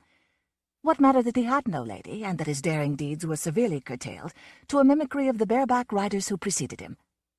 What mattered all of these things to the tiny man who lived in dreams, and who resolutely closed his shoe-button eyes to the drab realities of life? The dwarf had no friends among the other freaks in Capo's circus. They considered him ill-tempered and egotistical, and he loathed them for their acceptance of things as they were. Imagination was the armor that protected him from the curious glances of a cruel, gaping world, from the stinging lash of ridicule, from the bombardments of banana skins and orange peel. Without it, he must have shriveled up and died. But these others? They had no armor except their own thick hides. The door that opened on the kingdom of imagination was closed and locked to them, and although they did not wish to open this door, although they did not miss what lay behind it, they resented and mistrusted anyone who possessed the key. Now it came about after many humiliating performances in the arena, made palatable only by dreams, that love entered the circus tent and beckoned commandingly to Monsieur Jacques Courbet. In an instant the dwarf was engulfed in a sea of wild, tumultuous passion. Mademoiselle Jeanne-Marie was a daring bareback rider. It made Monsieur Jacques Courbet's tiny heart stand still to see her that first night of her appearance in the arena, performing brilliantly on the broad back of her aged mare, Sappho. A tall blonde woman of the Amazon type, she had round eyes of baby blue, which held no spark of her avaricious peasant soul, carmine lips and cheeks, large white teeth which flashed continually in a smile, and hands which, when doubled up, were nearly the size of the dwarf's head. Her partner in the act was Simon Lafleur. the Romeo of the circus tent, a swarthy, Herculean young man with bold black eyes and hair that glistened with grease like the back of Solon, the trained seal. From the first performance, Monsieur Jacques Courbet loved Mademoiselle Jeanne-Marie. All his tiny body was shaken with longing for her. Her buxom charms, so generously revealed in tights and spangles, made him flush and cast down his eyes. The familiarities allowed to Simon Lefleur, the bodily acrobatic contacts of the two performers, made the dwarf's blood boil. Mounted on Saint-Eustache, awaiting his turn at the entrance, he would grind his teeth in impotent rage to see Simon circling round and round the ring, standing proudly on the back of Sappho and holding Mademoiselle Jeanne-Marie in an ecstatic embrace, while she kicked one shapely bespangled leg skyward. "Ah, the dog!" Monsieur Jacques Courbet would mutter. "Some day I shall teach this hulking stable boy his place. Ma foi, I will clip his ears for him." Saint-Eustache did not share his master's admiration for Mademoiselle Jeanne-Marie. From the first he evinced his hearty detestation for her by low growls and a ferocious display of long, sharp fangs. It was little consolation for the dwarf to know that Saint-Eustache showed still more marked signs of rage when Simon Lefleur approached him. It pained Monsieur Jacques Courbet to think that his gallant charger, his sole companion, his bedfellow, should not also love and admire the splendid giantess, who each night risked life and limb before the awed populace. Often, when they were alone together, he would chide Saint-Eustache on his churlishness. "Ah, you devil of a dog!" the dwarf would cry. "Why must you always growl and show your ugly teeth when the lovely Jeanne-Marie condescends to notice you? Have you no feelings under your tough hide? Curse, she is an angel, and you snarl at her. Do you not remember how I found you a starving puppy in a Paris gutter?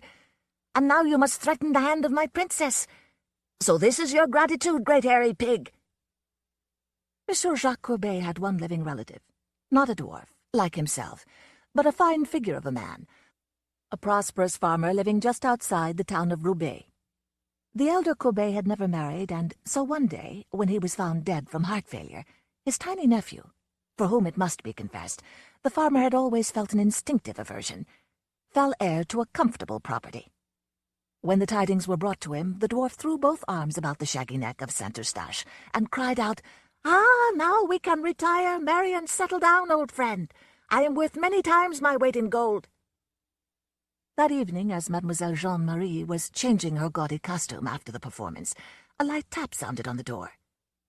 "Enter," she called, believing it to be Simon Lefleur, who had promised to take her that evening to the sign of the Wild Boar for a glass of wine, to wash the sawdust out of her throat. "Enter, mon chéri."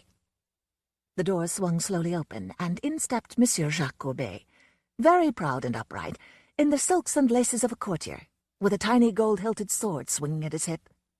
Up he came, his shoe-button eyes all a-glitter, to see the more than partially revealed charms of his robust lady.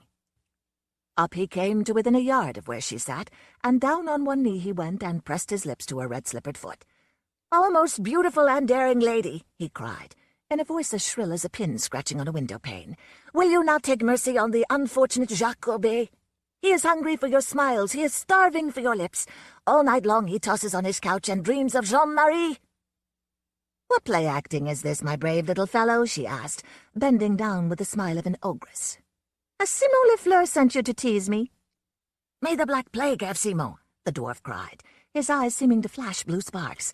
"I am not play-acting. It is only too true that I love you, mademoiselle, that I wish to make you my lady.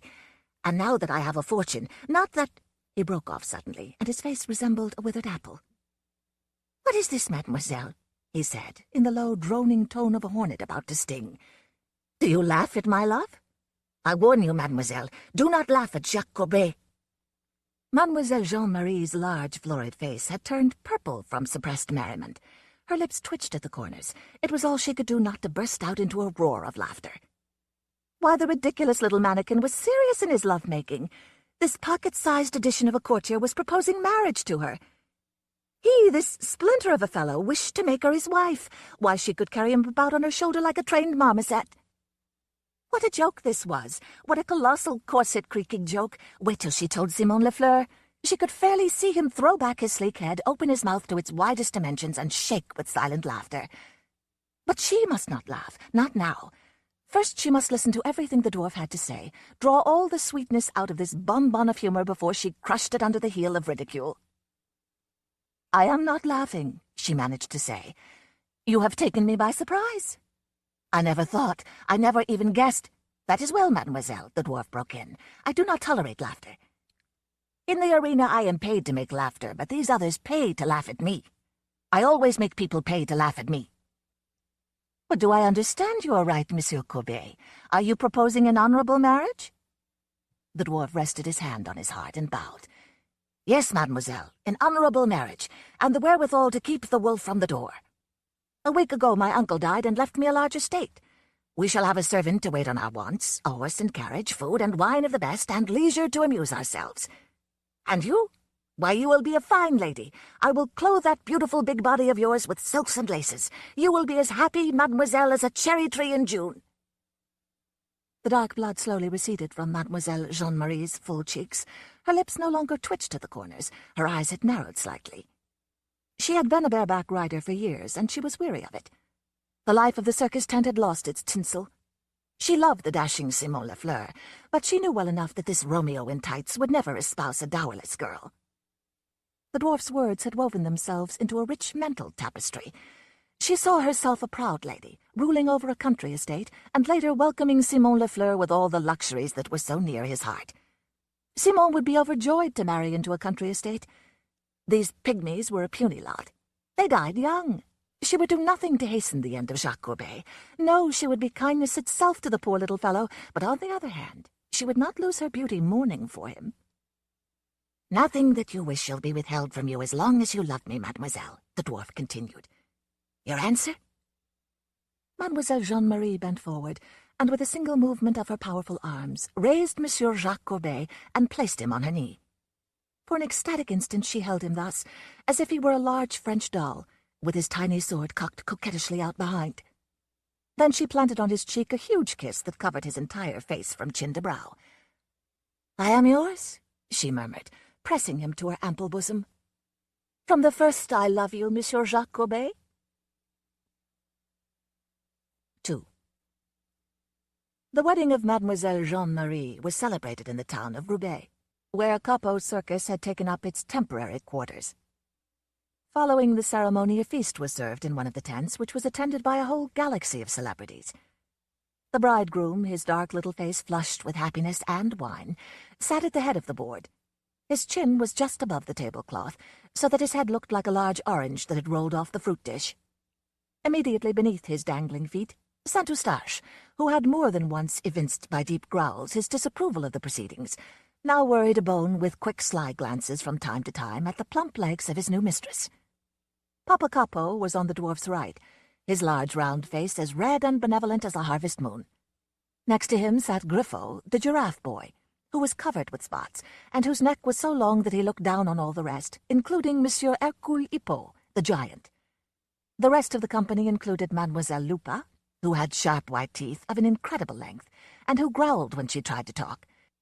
The tiresome Monsieur Jojongle, who insisted on juggling fruit, plates, and knives, although the whole company was heartily sick of his tricks.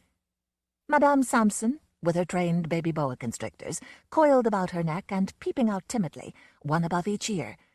Simon Lafleur, and a score of others. The bareback rider had laughed silently and almost continually ever since Jean-Marie had told him of her engagement. Now he sat next to her in his crimson tights. His black hair was brushed back from his forehead and so glistened with grease that it reflected the lights overhead, like a burnished helmet. From time to time he tossed off a brimming goblet of Burgundy, nudged the bride in the ribs with his elbow, and threw back his sleek head in another silent outburst of laughter. "And you are sure that you will not forget me, Simon?" she whispered. "It may be some time before I can get the little ape's money." "Forget you, Jean?" he muttered. "By all the dancing devils in Champagne, never. I will wait as patiently as Job till you have fed that mouse some poisoned cheese. But what will you do with him in the meantime, Jean? You must allow him no liberties. I grind my teeth to think of you in his arms." The bride smiled and regarded her diminutive husband with an appraising glance. What an atom of a man! And yet life might linger in his bones for a long time to come. Monsieur Jacques Courbet had allowed himself only one glass of wine, and yet he was far gone into intoxication. His tiny face was suffused with blood, and he stared at Simon Lafleur belligerently. Did he suspect the truth? "Your husband is flushed with wine," the bareback rider whispered. "Ma foi, madame, later he may knock you about. Possibly he is a dangerous fellow in his cups. Should he maltreat you, Jean, do not forget that you have a protector in Simon Lafleur." "You clown!" Jeanne-Marie rolled her large eyes roguishly and laid her hand for an instant on the bareback rider's knee. "Simon, I could crack his skull between my finger and thumb like this hickory nut." She paused to illustrate her example, and then added reflectively, "And perhaps I shall do that very thing if he attempts any familiarities. Ugh, the little ape turns my stomach." By now the wedding guests were beginning to show the effects of their potations. This was especially marked in the case of Monsieur Jacques' associates in the sideshow. Griffo, the giraffe boy, had closed his large brown eyes and was swaying his small head languidly above the assembly, while a slightly supercilious expression drew his lips down at the corners. Monsieur Hercule Poe, swollen out by his libations to even more colossal proportions, was repeating over and over, "I tell you I am not like other men. When I walk, the earth trembles." Mademoiselle Lupa, her hairy upper lip lifted above her long white teeth, was gnawing at a bone, growling unintelligible phrases to herself and shooting savage, suspicious glances at her companions.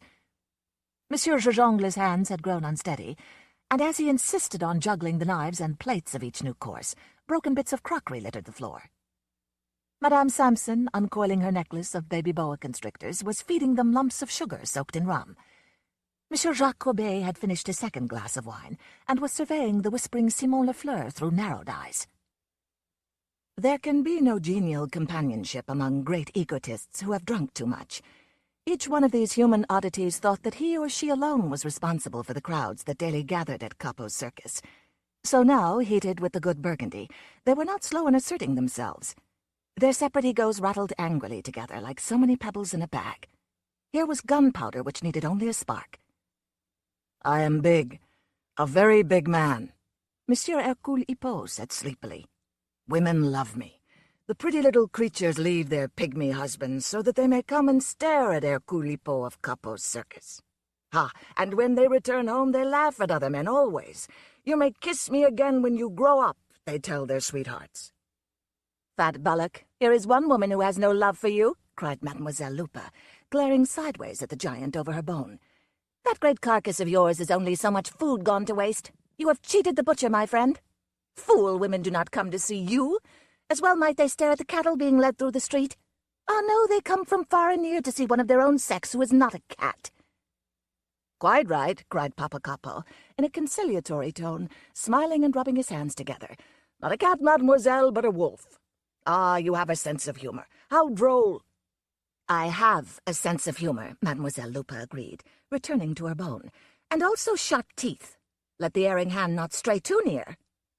"You, Monsieur Hippo, and Mademoiselle Lupa are both wrong," said a voice which seemed to come from the roof. "Surely it is none other than me whom the people come to stare at." All raised their eyes to the supercilious face of Griffo, the giraffe boy, which swayed slowly from side to side on its long pipe-stem neck.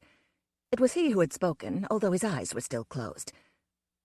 "Of all the colossal impudence," cried the matronly Madame Sampson. "As if my little dears had nothing to say on the subject." She picked up the two baby boa constrictors which lay in drunken slumber on her lap and shook them like whips at the wedding guests. "Papa Capo knows only too well that it is on account of these little charmers, Mark Antony and Cleopatra, that the sideshow is so well attended." The circus owner, thus directly appealed to, frowned in perplexity. He felt himself in quandary. These freaks of his were difficult to handle. Why had he been fool enough to come to Monsieur Jacques Courbet's wedding feast? Whatever he said would be used against him. As Papa Capo hesitated, his round face wreathed in ingratiating smiles, the long-deferred spark suddenly alighted in the powder. It all came about on account of the carelessness of Monsieur Jongle, who had become engrossed in the conversation and wished to put in a word for himself. Absent-mindedly juggling 2 heavy plates and a spoon, he said in a petulant tone, "You all appear to forget me." Scarcely were the words out of his mouth when one of the heavy plates descended with a crash on the thick skull of Monsieur Hippo, and Monsieur Jongle was instantly remembered. Indeed, he was more than remembered, for the giant, already irritated to the boiling point by Mademoiselle Lupa's insults, at this new affront struck out savagely past her and knocked the juggler head over heels under the table. Mademoiselle Lupa, always quick-tempered and especially so when her attention was focused on a juicy chicken bone, evidently considered her dinner companion's conduct far from decorous and promptly inserted her sharp teeth in the offending hand that had administered the blow. Monsieur Hippo, squealing from rage and pain like a wounded elephant, bounded to his feet, overturning the table. Pandemonium followed. Every freak's hands, teeth, feet were turned against the others. Above the shouts, screams, growls, and hisses of the combat, Papa Capo's voice could be heard bellowing for peace. "Ah, my children, this is no way to behave. Calm yourselves, I pray you. Mademoiselle Lupa, remember that you are a lady as well as a wolf."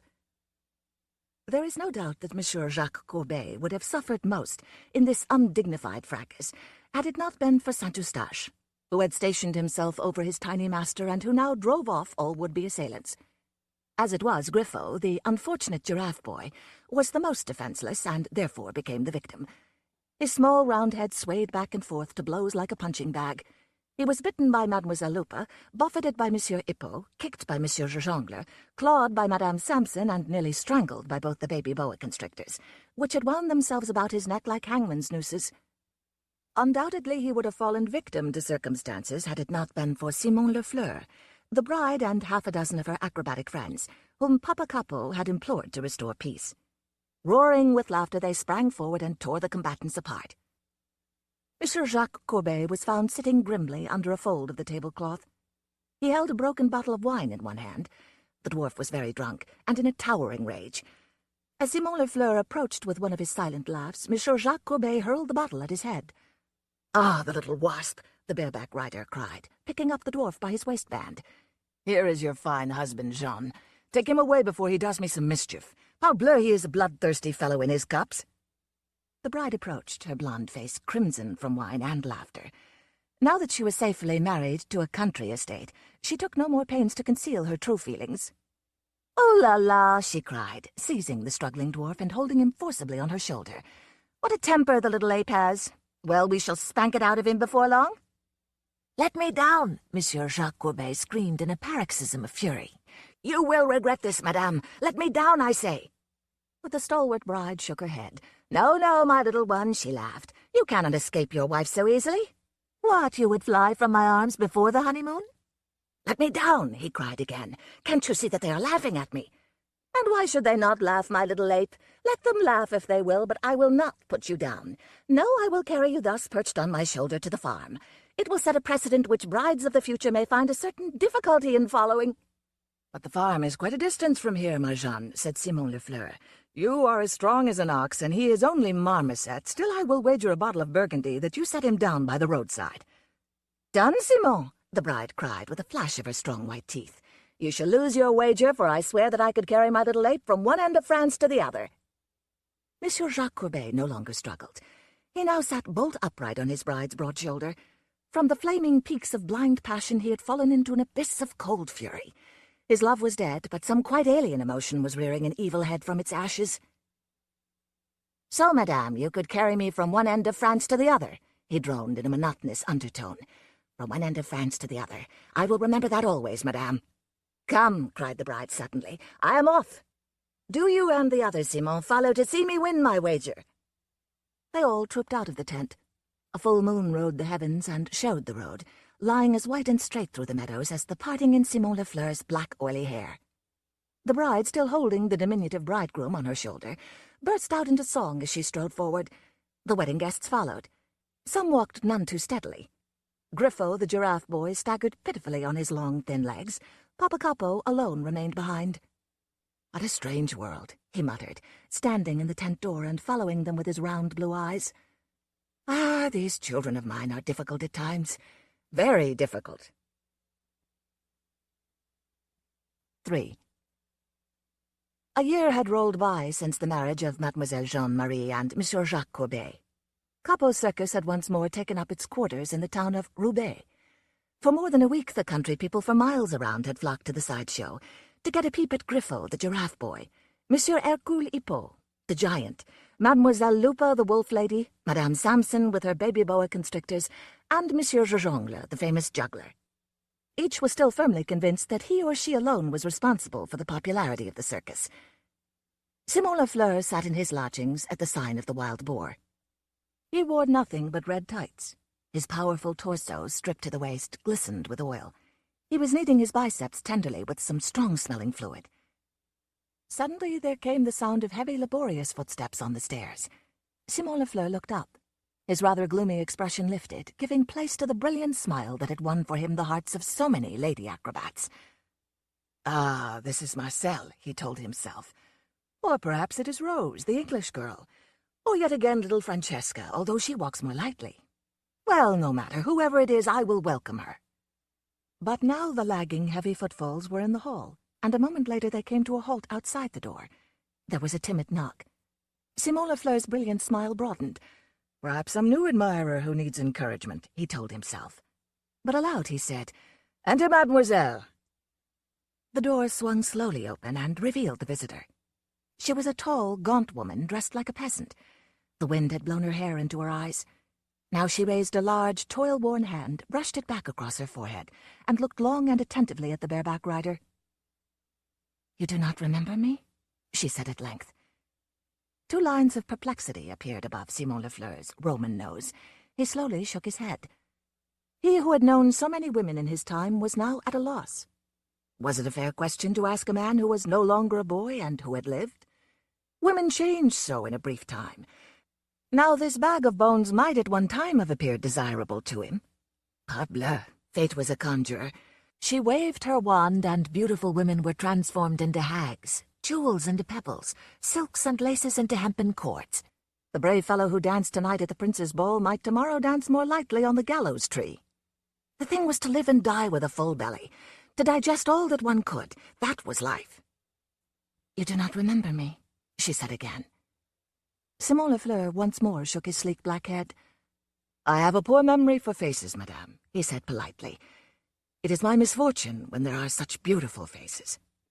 "Ah, but you should have remembered, Simon," the woman cried, a sob rising up in her throat. "We were very close together, you and I. Do you not remember Jean-Marie?" "Jean-Marie!" the bareback rider cried. "Jean-Marie who married a marmoset and a country estate? Don't tell me, madame, that you—" He broke off and stared at her open-mouthed. His sharp black eyes wandered from the wisps of wet, straggling hair down her gaunt person till they rested at last on her thick cowhide boots, encrusted with layer on layer of mud from the countryside. "It is impossible," he said at last. "It is indeed Jean-Marie," the woman answered. "Or what is left of her? Ah, Simon, what a life he has led me. I have been merely a beast of burden. There are no ignominies which he has not made me suffer." "To whom do you refer?" Simon Lafleur demanded. "Surely you cannot mean that pocket-edition husband of yours, that dwarf Jacques Courbet?" "Ah, but I do, Simon. Alas, he has broken me." "He? That toothpick of a man?" the bareback rider cried, with one of his silent laughs. "Why, it is impossible. As you once said yourself, Jean, you could crack his skull between finger and thumb like a hickory nut." "So I thought once. Ah, but I did not know him then, Simon. Because he was so small, I thought I could do with him as I liked. It seemed to me that I was marrying a mannequin. I will play Punch and Judy with this little fellow, I said to myself. Simon, you may imagine my surprise when he began playing Punch and Judy with me. But I do not understand, Jean. Surely at any time you could have slapped him into obedience." "Perhaps," she assented wearily. "Had it not been for Saint-Eustache. From the first that wolf-dog of his hated me. If I so much as answered his master back, he would show his teeth. Once at the beginning when I raised my hand to cuff Jacques Courbet, he sprang at my throat and would have torn me limb from limb, had not the dwarf called him off. I was a strong woman, but even then I was no match for a wolf." "There was poison, was there not?" Simon Lafleur suggested. "Ah, yes, I too thought of poison. But it was of no avail. Saint-Eustache would eat nothing that I gave him, and the dwarf forced me to taste first of all food that was placed before him and his dog. Unless I myself wished to die, there was no way of poisoning either of them." "My poor girl," the bareback rider said pityingly. "I begin to understand, but sit down and tell me everything. This is a revelation to me, after seeing you stalking homeward so triumphantly with your bridegroom on your shoulder. You must begin at the beginning." "It was just because I carried him thus on my shoulder that I have had to suffer so cruelly," she said, seating herself on the only other chair the room afforded. "He has never forgiven me the insult which he says I put upon him. Do you remember how I boasted that I could carry him from one end of France to the other?" I remember. Well, Jean? Well, Simon, the little demon has figured out the exact distance in leagues. Each morning, rain or shine, we sally out of the house, he on my back, the wolf dog at my heels, and I tramp along the dusty roads till my bones tremble beneath me from fatigue. If I so much as slacken my pace, if I falter, he goads me with his cruel little golden spurs, while at the same time Saint-Eustache nips my ankles. When we return home, he strikes so many leagues off a score, which he says is the number of leagues from one end of France to the other. Not half that distance has been covered, and I am no longer a strong woman, Simon. Look at these shoes. She held up one of her feet for his inspection. The sole of the cowhide boot had been worn through. Simon Lafleur caught a glimpse of bruised flesh caked with the mire of the highway. This is the third pair that I have had, she continued hoarsely. Now he tells me that the price of shoe leather is too high, that I shall have to finish my pilgrimage barefooted. But why do you put up with all this, Jean? Simon Lafleur asked angrily. You, who have a carriage and a servant, should not walk at all. At first there was a carriage and a servant, she said, wiping the tears from her eyes with the back of her hand. But they did not last a week. He sent the servant about his business and sold the carriage at a nearby fair. Now there is no one but me to wait on him and his dog. But the neighbors, Simon Lafleur persisted. Surely you could appeal to them. We have no near neighbors. The farm is quite isolated. I would have run away many months ago if I could have escaped unnoticed, but they keep a continual watch on me. Once I tried, but I hadn't traveled more than a league before the wolf dog was snapping at my ankles. He drove me back to the farm, and the following day I was compelled to carry the little fiend till I fell from sheer exhaustion. But tonight you got away. Yes, she said, with a quick frightened glance at the door. Tonight I slipped out while they were both sleeping and came here to you. I knew that you would protect me, Simon, because of what we have been to each other. Get Papa Capo to take me back in the circus, and I will work my fingers to the bone. Save me, Simon. Jean-Marie could no longer suppress her sobs. They rose in her throat, choking her, making her incapable of further speech. Calm yourself, Jean, Simon Lafleur said soothingly. I will do what I can for you. I shall have a talk with Papa Capo tomorrow. Of course you are no longer the same woman that you were a year ago. You have aged since then, but perhaps our good Papa Capo could find you something to do. He broke off and eyed her intently. She had stiffened in the chair. Her face, even under its coat of grime, had gone a sickly white. What troubles you, Jean? He asked a trifle breathlessly. Hush, she said, with a finger to her lips. Listen. Simon Lafleur could hear nothing but the tapping of the rain on the roof and the sighing of the wind through the trees. An unusual silence seemed to pervade the sign of the wild boar. Now don't you hear it? She cried with an inarticulate gasp. Simon, it is in the house. It is on the stairs. At last the bareback rider's less sensitive ears caught the sound his companion had heard a full minute before. It was a steady pit-pat, pit-pat on the stairs, hard to dissociate from the drip of the rain from the eaves, but each instant it came nearer grew more distinct. Oh, save me, Simon, save me! Jean-Marie cried, throwing herself at his feet and clasping him about the knees. Save me! It is Saint-Eustache! Nonsense, woman, the bareback rider said angrily, but nevertheless he rose.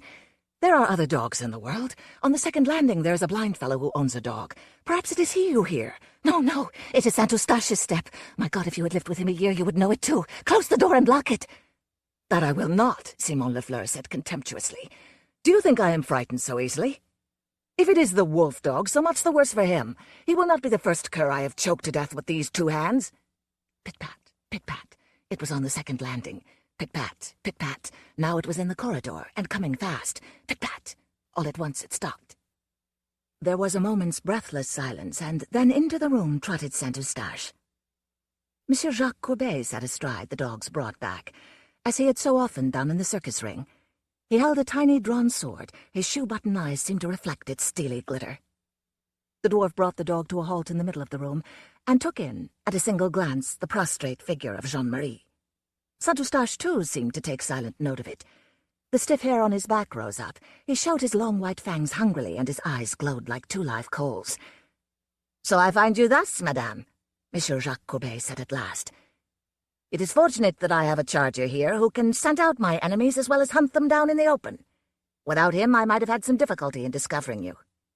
Well, the little game is up. I find you with your lover." "Simon Lafleur is not my lover," she sobbed. "I have not seen him once since I married you until tonight. I swear it." "Once is enough," the dwarf said grimly. The impudent stable boy must be chastised. Oh, spare him, Jean-Marie implored. Do not harm him, I beg of you. It is not his fault that I came. But at this point, Simon Lafleur drowned her out in a roar of laughter. "Ho, ho!" he roared, putting his hands on his hips. "You would chastise me, eh? Nom de chien! Don't try your circus tricks on me. Why, Hoppo, my thumb, you who ride on a dog's back like a flea, out of this room before I squash you. Begone, melt, fade away." He paused, expanded his barrel-like chest, puffed out his cheeks, and blew a great breath at the dwarf. "Blow away, insect," he bellowed, "lest I put my heel on you." Monsieur Jacques Courbet was unmoved by this torrent of abuse. He sat very upright on Saint-Eustache's back, his tiny sword resting on his tiny shoulder. "Are you done?" he said at last, when the bareback rider had run dry of invectives. "Very well, monsieur. Prepare to receive cavalry." He paused for an instant, then added in a high, clear voice, "Get him, Saint-Eustache!" The dog crouched and, at almost the same moment, sprang at Simon Lafleur. The bareback rider had no time to avoid him and his tiny rider. Almost instantaneously, the three of them had come to death grips. It was a gory business. Simon Lafleur, strong man as he was bowled over by the wolf dog's unexpected leap. Saint-Eustache's clashing jaws closed on his right arm and crushed it to the bone. A moment later, the dwarf, still clinging to his dog's back, thrust the point of his tiny sword into the body of the prostrate bareback rider. Simon Lafleur struggled valiantly, but to no purpose. Now he felt the fetid breath of the dog fanning his neck, and the wasp-like sting of the dwarf's blade, which at this time found a mortal spot. A convulsive tremor shook him, and he rolled over on his back. The Circus Romeo was dead. Monsieur Jacques Courbet cleansed his sword on a kerchief of lace, dismounted, and approached Jean-Marie. She was still crouching on the floor, her eyes closed, her head held tightly between both hands. The dwarf touched her imperiously on the broad shoulder which had so often carried him. "Madame," he said, "we can now return home. You must be more careful hereafter. Na foi, it is an ungentlemanly business cutting the throats of stable boys." She rose to her feet, like a large trained animal at the word of command. "You wish to be carried?" she said between livid lips. "Ah, that is true, madame," he murmured. "I was forgetting our little wager. Ah, yes. Well, you are to be congratulated, madame. You have covered nearly half the distance." "Nearly half the distance?" she repeated in a lifeless voice. "Yes, madame," Monsieur Jacques Courbet continued.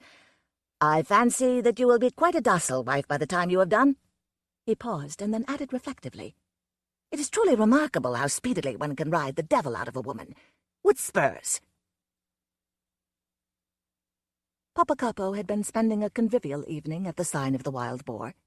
As he stepped out into the street, he saw three familiar figures preceding him: a tall woman, a tiny man, and a large dog with upstanding ears.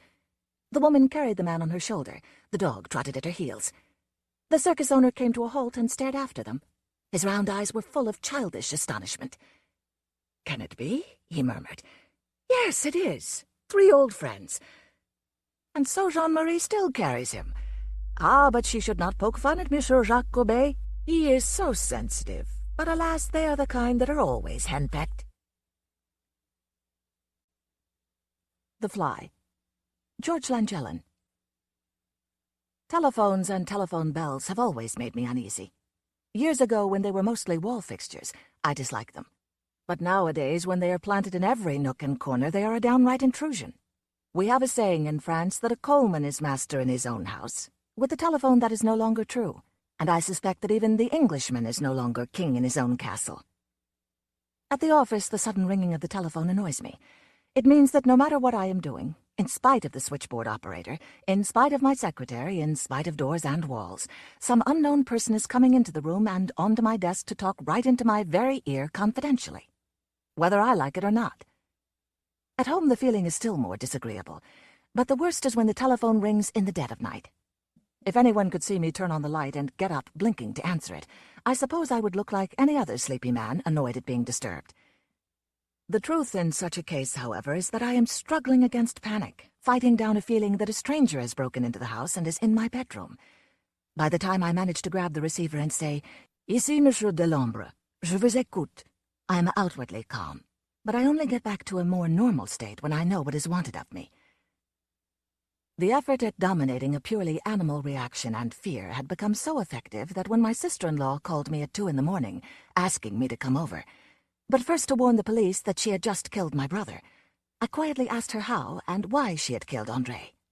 "But Francois, I can't explain all that over the telephone. Please call the police and come quickly." "Maybe I had better see you first, Hélène." "No, you'd better call the police first. Otherwise they will start asking you all sorts of awkward questions.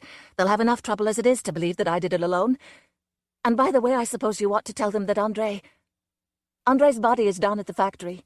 They may want to go there first." "Did you say that André is at the factory?" "Yes, under the steam hammer." "Under the what?"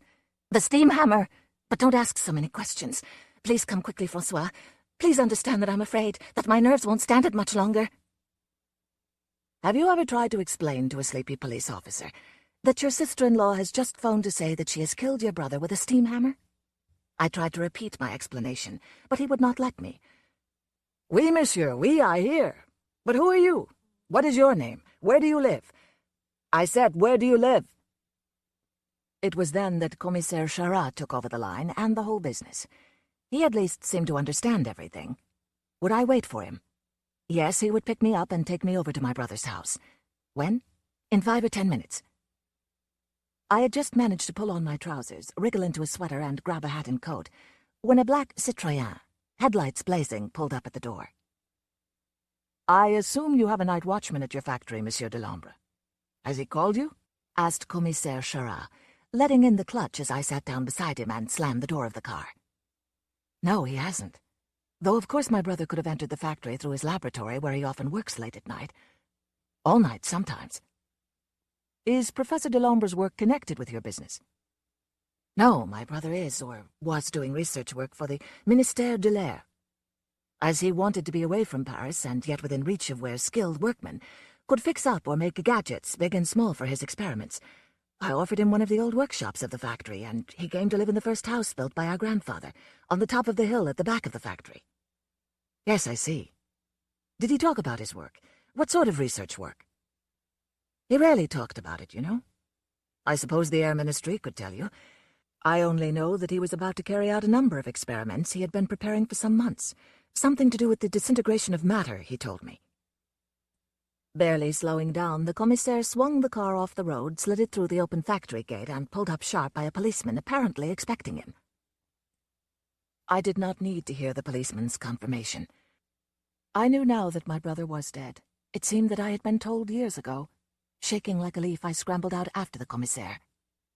Another policeman stepped out of a doorway and led us towards one of the shops where all the lights had been turned on. More policemen were standing by the hammer, watching 2 men setting up a camera. It was tilted downwards, and I made an effort to look. It was far less horrid than I had expected. Though I had never seen my brother drunk, he looked just as if he were sleeping off a terrific binge, flat on his stomach across the narrow line on which the white-hot slabs of metal were rolled up to the hammer. I saw at a glance that his head and arm could only be a flattened mess, but that seemed quite impossible. It looked as if he had somehow pushed his head and arm right into the metallic mass of the hammer. Having talked to his colleagues, the commissaire turned towards me. "How can we raise the hammer, Monsieur Delambre?" "I'll raise it for you." "Would you like us to get one of your men over?" "No, I'll be all right. Look, here's the switchboard. It was originally a steam hammer, but everything is worked electrically here now. Look, commissaire, the hammer has been set at 50 tons and its impact at 0. "At 0? "Yes, level with the ground if you prefer. It is also set for single strokes, which means that it has to be raised after each blow. I know what Hélène, my sister-in-law, will have to say about all this, but one thing I am sure of. She certainly did not know how to set and operate the hammer." "Perhaps it was set that way last night when work stopped?" "Certainly not.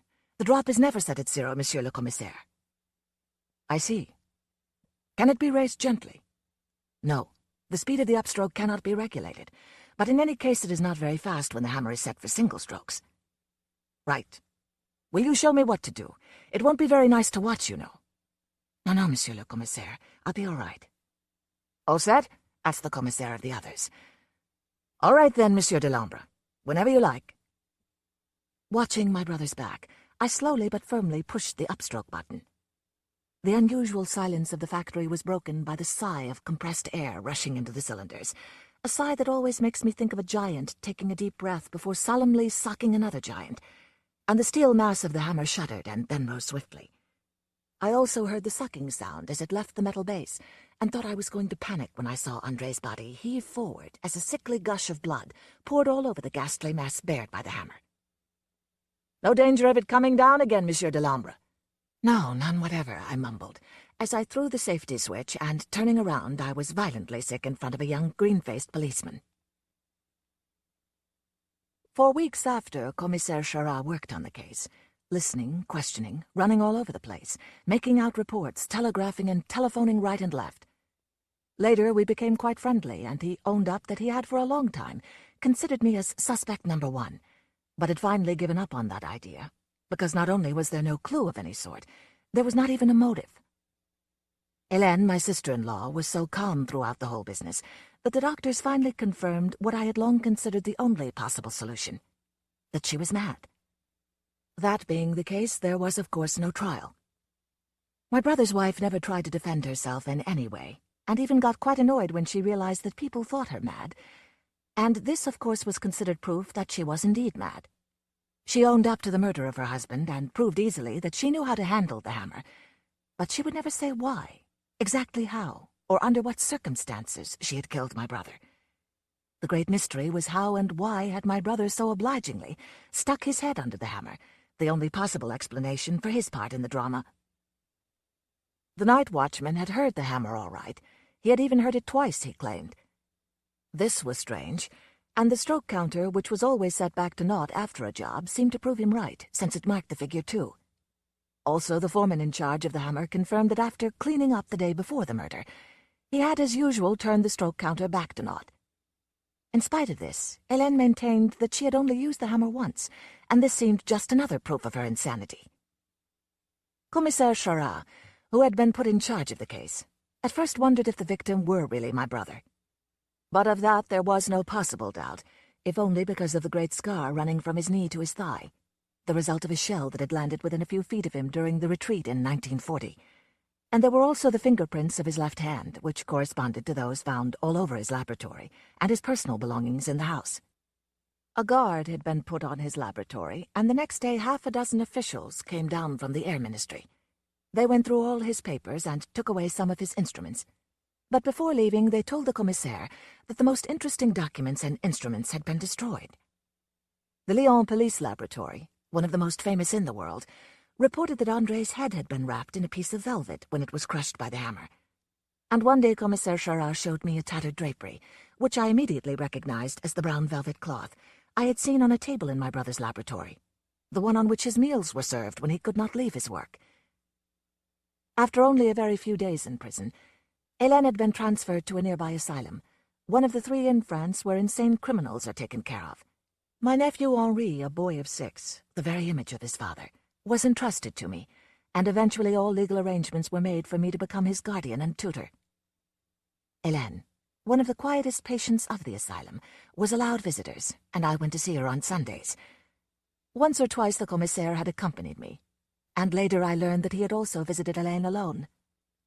But we were never able to obtain any information from my sister-in-law, who seemed to have become utterly indifferent. She rarely answered my questions, and hardly ever those of the commissaire.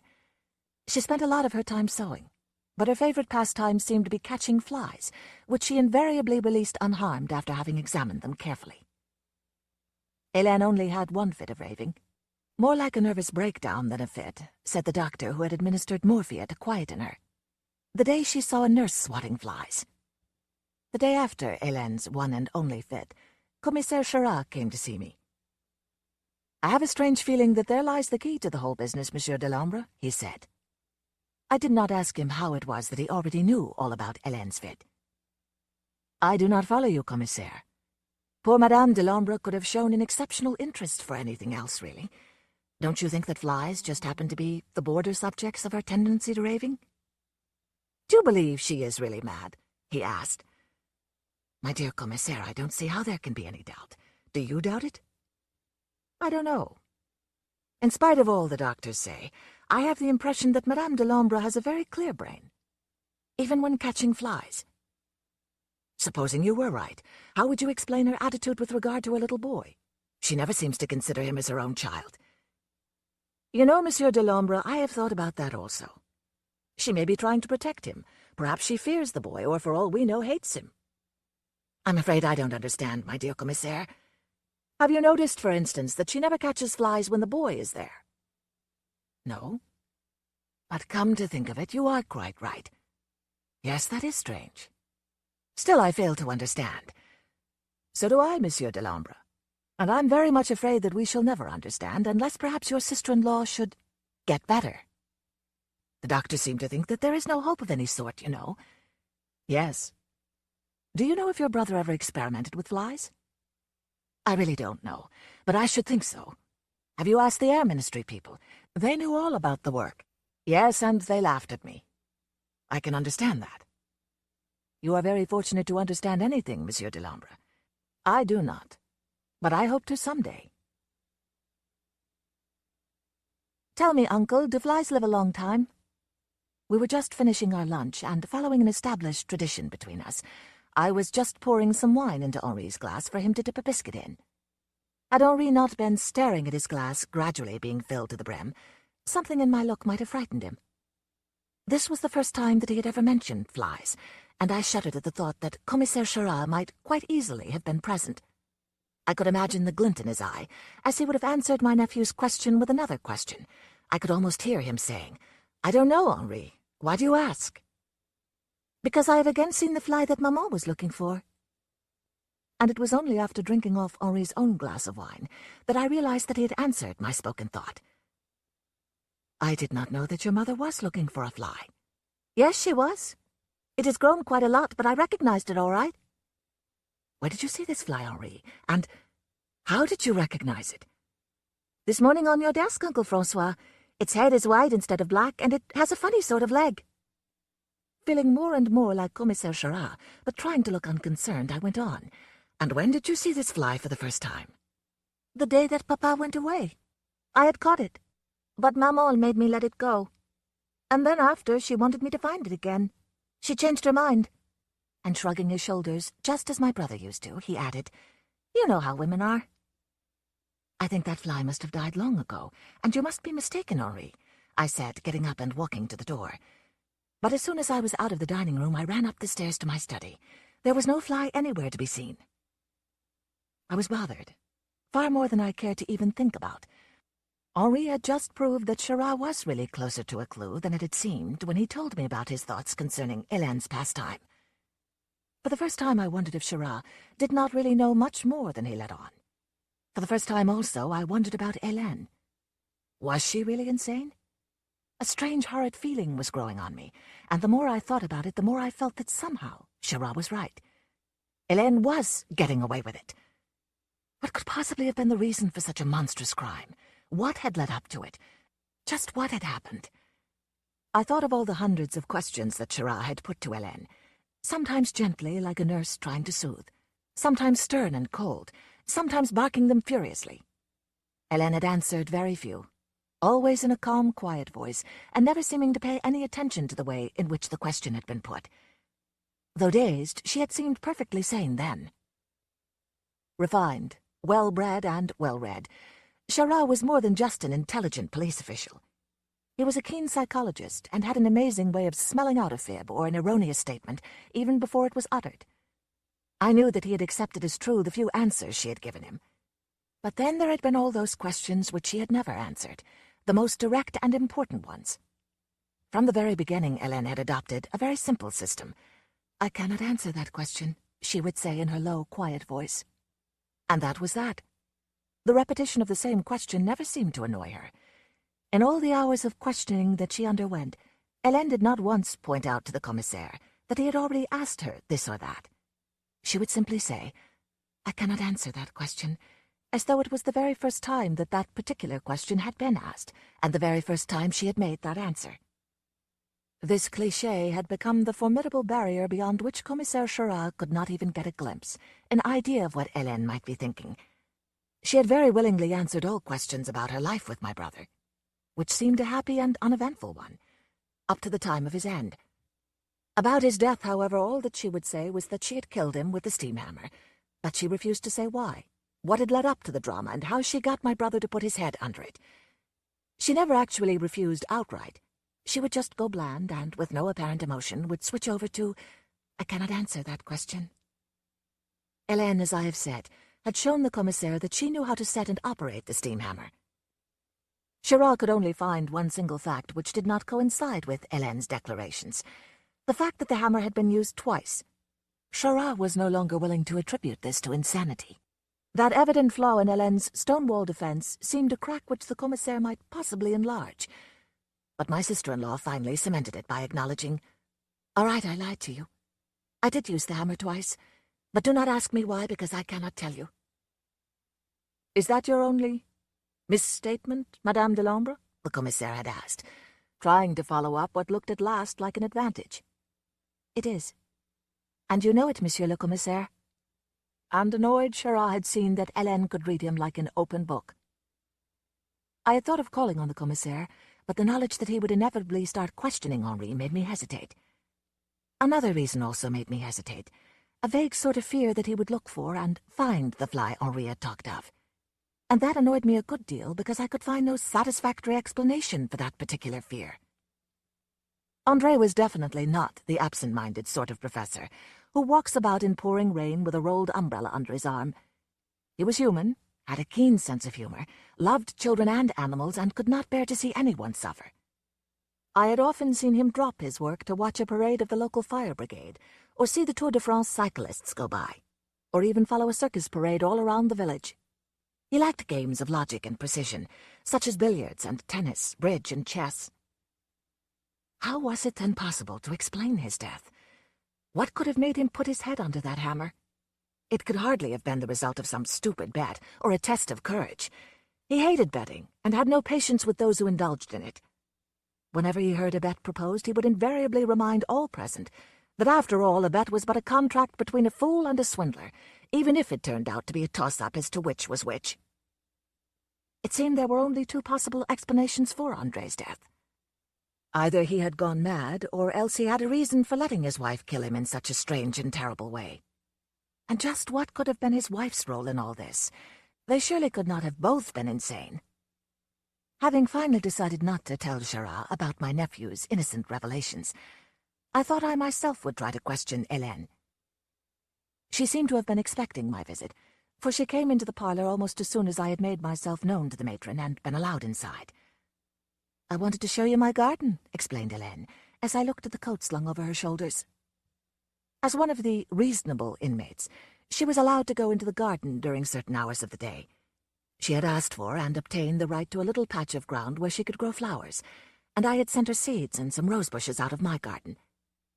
She took me straight to a rustic wooden bench which had been made in the men's workshop, and only just set up under a tree close to her little patch of ground. Searching for the right way to broach the subject of André's death, I sat for a while, tracing vague designs on the ground with the end of my umbrella. "François, I want to ask you something," said Hélène after a while. "Anything I can do for you, Hélène?" "No, just something I want to know. Do flies live very long?" Staring at her, I was about to say that her boy had asked the very same question a few hours earlier, when I suddenly realized that here was the opening I had been searching for, and perhaps even the possibility of striking a great blow. A blow perhaps powerful enough to shatter her stone-wall defense, be it sane or insane. Watching her carefully, I replied, "I don't really know, Hélène. But the fly you were looking for was in my study this morning." No doubt about it, I had struck a shattering blow. She swung her head round with such force that I heard the bones crack in her neck. She opened her mouth, but said not a word. Only her eyes seemed to be screaming with fear. Yes, it was evident that I had crashed through something, but what? Undoubtedly the commissaire would have known what to do with such an advantage. I did not. All I knew was that he would never have given her time to think, to recuperate. But all I could do, and even that was a strain, was to maintain my best poker face, hoping against hope that Hélène's defenses would go on crumbling. She must have gone quite a while without breathing, because she suddenly gasped and put both her hands over her still-open mouth. "François, did you kill it?" she whispered, her eyes no longer fixed, but searching every inch of my face. "No." "You have it, then. You have it on you. Give it to me," she almost shouted, touching me with both her hands, and I knew that had she felt strong enough, she would have tried to search me. "No, Hélène, I haven't got it. But you know now. You have guessed, haven't you?" Now, Hélène, I only know one thing, and that is that you are not insane. But I mean to know all, Hélène, and somehow I am going to find out. You can choose. Either you tell me everything and I'll see what is to be done, or what? Say it! I was going to say it, Hélène, or I assure you that your friend the commissaire will have that fly first thing tomorrow morning. She remained quite still, looking down at the palms of her hands on her lap, and although it was getting chilly, her forehead and hands were moist. Without even brushing aside a wisp of long brown hair blown across her mouth by the breeze, she murmured, "If I tell you, will you promise to destroy that fly before doing anything else?" "No, Hélène, I can make no such promise before knowing." "But, François, you must understand. I promised André that fly would be destroyed. That promise must be kept, and I can say nothing until it is." I could sense the deadlock ahead. I was not yet losing ground, but I was losing the initiative. I tried a shot in the dark. "Hélène, of course you understand that as soon as the police examine that fly, they will know that you are not insane, and then—" "François, no. For Henri's sake. Don't you see? I was expecting that fly. I was hoping it would find me here, but it couldn't know what had become of me. What else could it do but go to the others it loves? To Henri, to you. You who might know and understand what was to be done." Was she really mad? Or was she simulating again? But mad or not, she was cornered. Wondering how to follow up and how to land the knockout blow without running the risk of seeing her slip away out of reach, I said very quietly, "Tell me all, Hélène. I can then protect your boy." "Protect my boy from what? Don't you understand that if I am here, it is merely so that Henri won't be the son of a woman who is guillotined for having murdered his father? Don't you understand that I would by far prefer the guillotine to the living death of this lunatic asylum?" "I understand, Hélène, and I'll do my best for the boy, whether you tell me or not. If you refuse to tell me, I'll still do the best I can to protect Henri. But you must understand that the game will be out of my hands, because Commissaire Charras will have the fly." "But why must you know?" said rather than asked my sister-in-law, struggling to control her temper. "Because I must, and will know how and why my brother died, Hélène." "All right. Take me back to the house. I'll give you what your commissaire would call my confession." "Do you mean to say that you have written it?" "Yes. It was not really meant for you, but more likely for your friend, the commissaire. I had foreseen that sooner or later he would get too close to the truth." "You then have no objection to his reading it?" "You will act as you think fit, François. Wait for me a minute." Leaving me at the door of the parlor, Hélène ran upstairs to her room. In less than a minute she was back with a large brown envelope. "Listen, François. You are not nearly as bright as was your poor brother, but you are not unintelligent. All I ask is that you read this alone. After that you may do as you wish." "But I promise you, Hélène," I said, taking the precious envelope. "I'll read it tonight, and although tomorrow is not a visiting day, I'll come down to see you." "Just as you like," said my sister-in-law, without even saying goodbye as she went back upstairs. It was only on reaching home, as I walked from the garage to the house, that I read the inscription on the envelope. "To whom it may concern. Probably Commissaire Charras." Having told the servants that I would have only a light supper to be served immediately in my study, and that I was not to be disturbed after, I ran upstairs, threw Hélène's envelope on my desk, and made another careful search of the room before closing the shutters and drawing the curtains. All I could find was a long-since-dead mosquito stuck to the wall near the ceiling. Having motioned to the servant to put her tray down on a table by the fireplace, I poured myself a glass of wine and locked the door behind her. I then disconnected the telephone. I always did this now at night, and turned out all the lights but the lamp on my desk. Slitting open Hélène's fat envelope, I extracted a thick wad of closely written pages. I read the following lines neatly centered in the middle of the top page. "This is not a confession, because although I killed my husband, I am not a murderess. I simply and very faithfully carried out his last wish by crushing his head and right arm under the steam hammer at his brother's factory." Without even touching the glass of wine by my elbow, I turned the page and started reading. "For very nearly a year before his death," the manuscript began, "my husband had told me of some of his experiments. He knew full well that his colleagues of the Air Ministry would have forbidden some of them as too dangerous, but he was keen on obtaining positive results before reporting his discovery. Whereas the only sound and pictures had been so far transmitted through space by radio and television, André claimed to have discovered a way of transmitting matter. Matter, any solid object, placed in his transmitter, was instantly disintegrated and reintegrated in a special receiving set. Andre considered his discovery as perhaps the most important since that of the wheel, sawn off the end of a tree trunk. He reckoned that the transmission of matter by instantaneous disintegration-reintegration would completely change life as we had known it so far. It would mean the end of all means of transport, not only of goods including food, but also of human beings. Andre, the practical scientist who never allowed theories or daydreams to get the better of him, already foresaw the time when there would no longer be any aeroplanes, ships, trains, or cars, and therefore no longer any roads or railway lines, ports, airports, or stations. All that would be replaced by matter transmitting and receiving stations throughout the world. Travelers and goods would be placed in special cabins, and at a given signal, would simply disappear and reappear almost immediately at the chosen receiving station. Andre's receiving set was only a few feet away from his transmitter, in an adjoining room of his laboratory, and he at first ran into all sorts of snags. His first successful experiment was carried out with an ashtray taken from his desk, a souvenir we had brought back from a trip to London. That was the first time he told me about his experiments, and I had no idea of what he was talking about the day he came dashing into the house and threw the ashtray in my lap. "Ellen, look! For a fraction of a second, a bare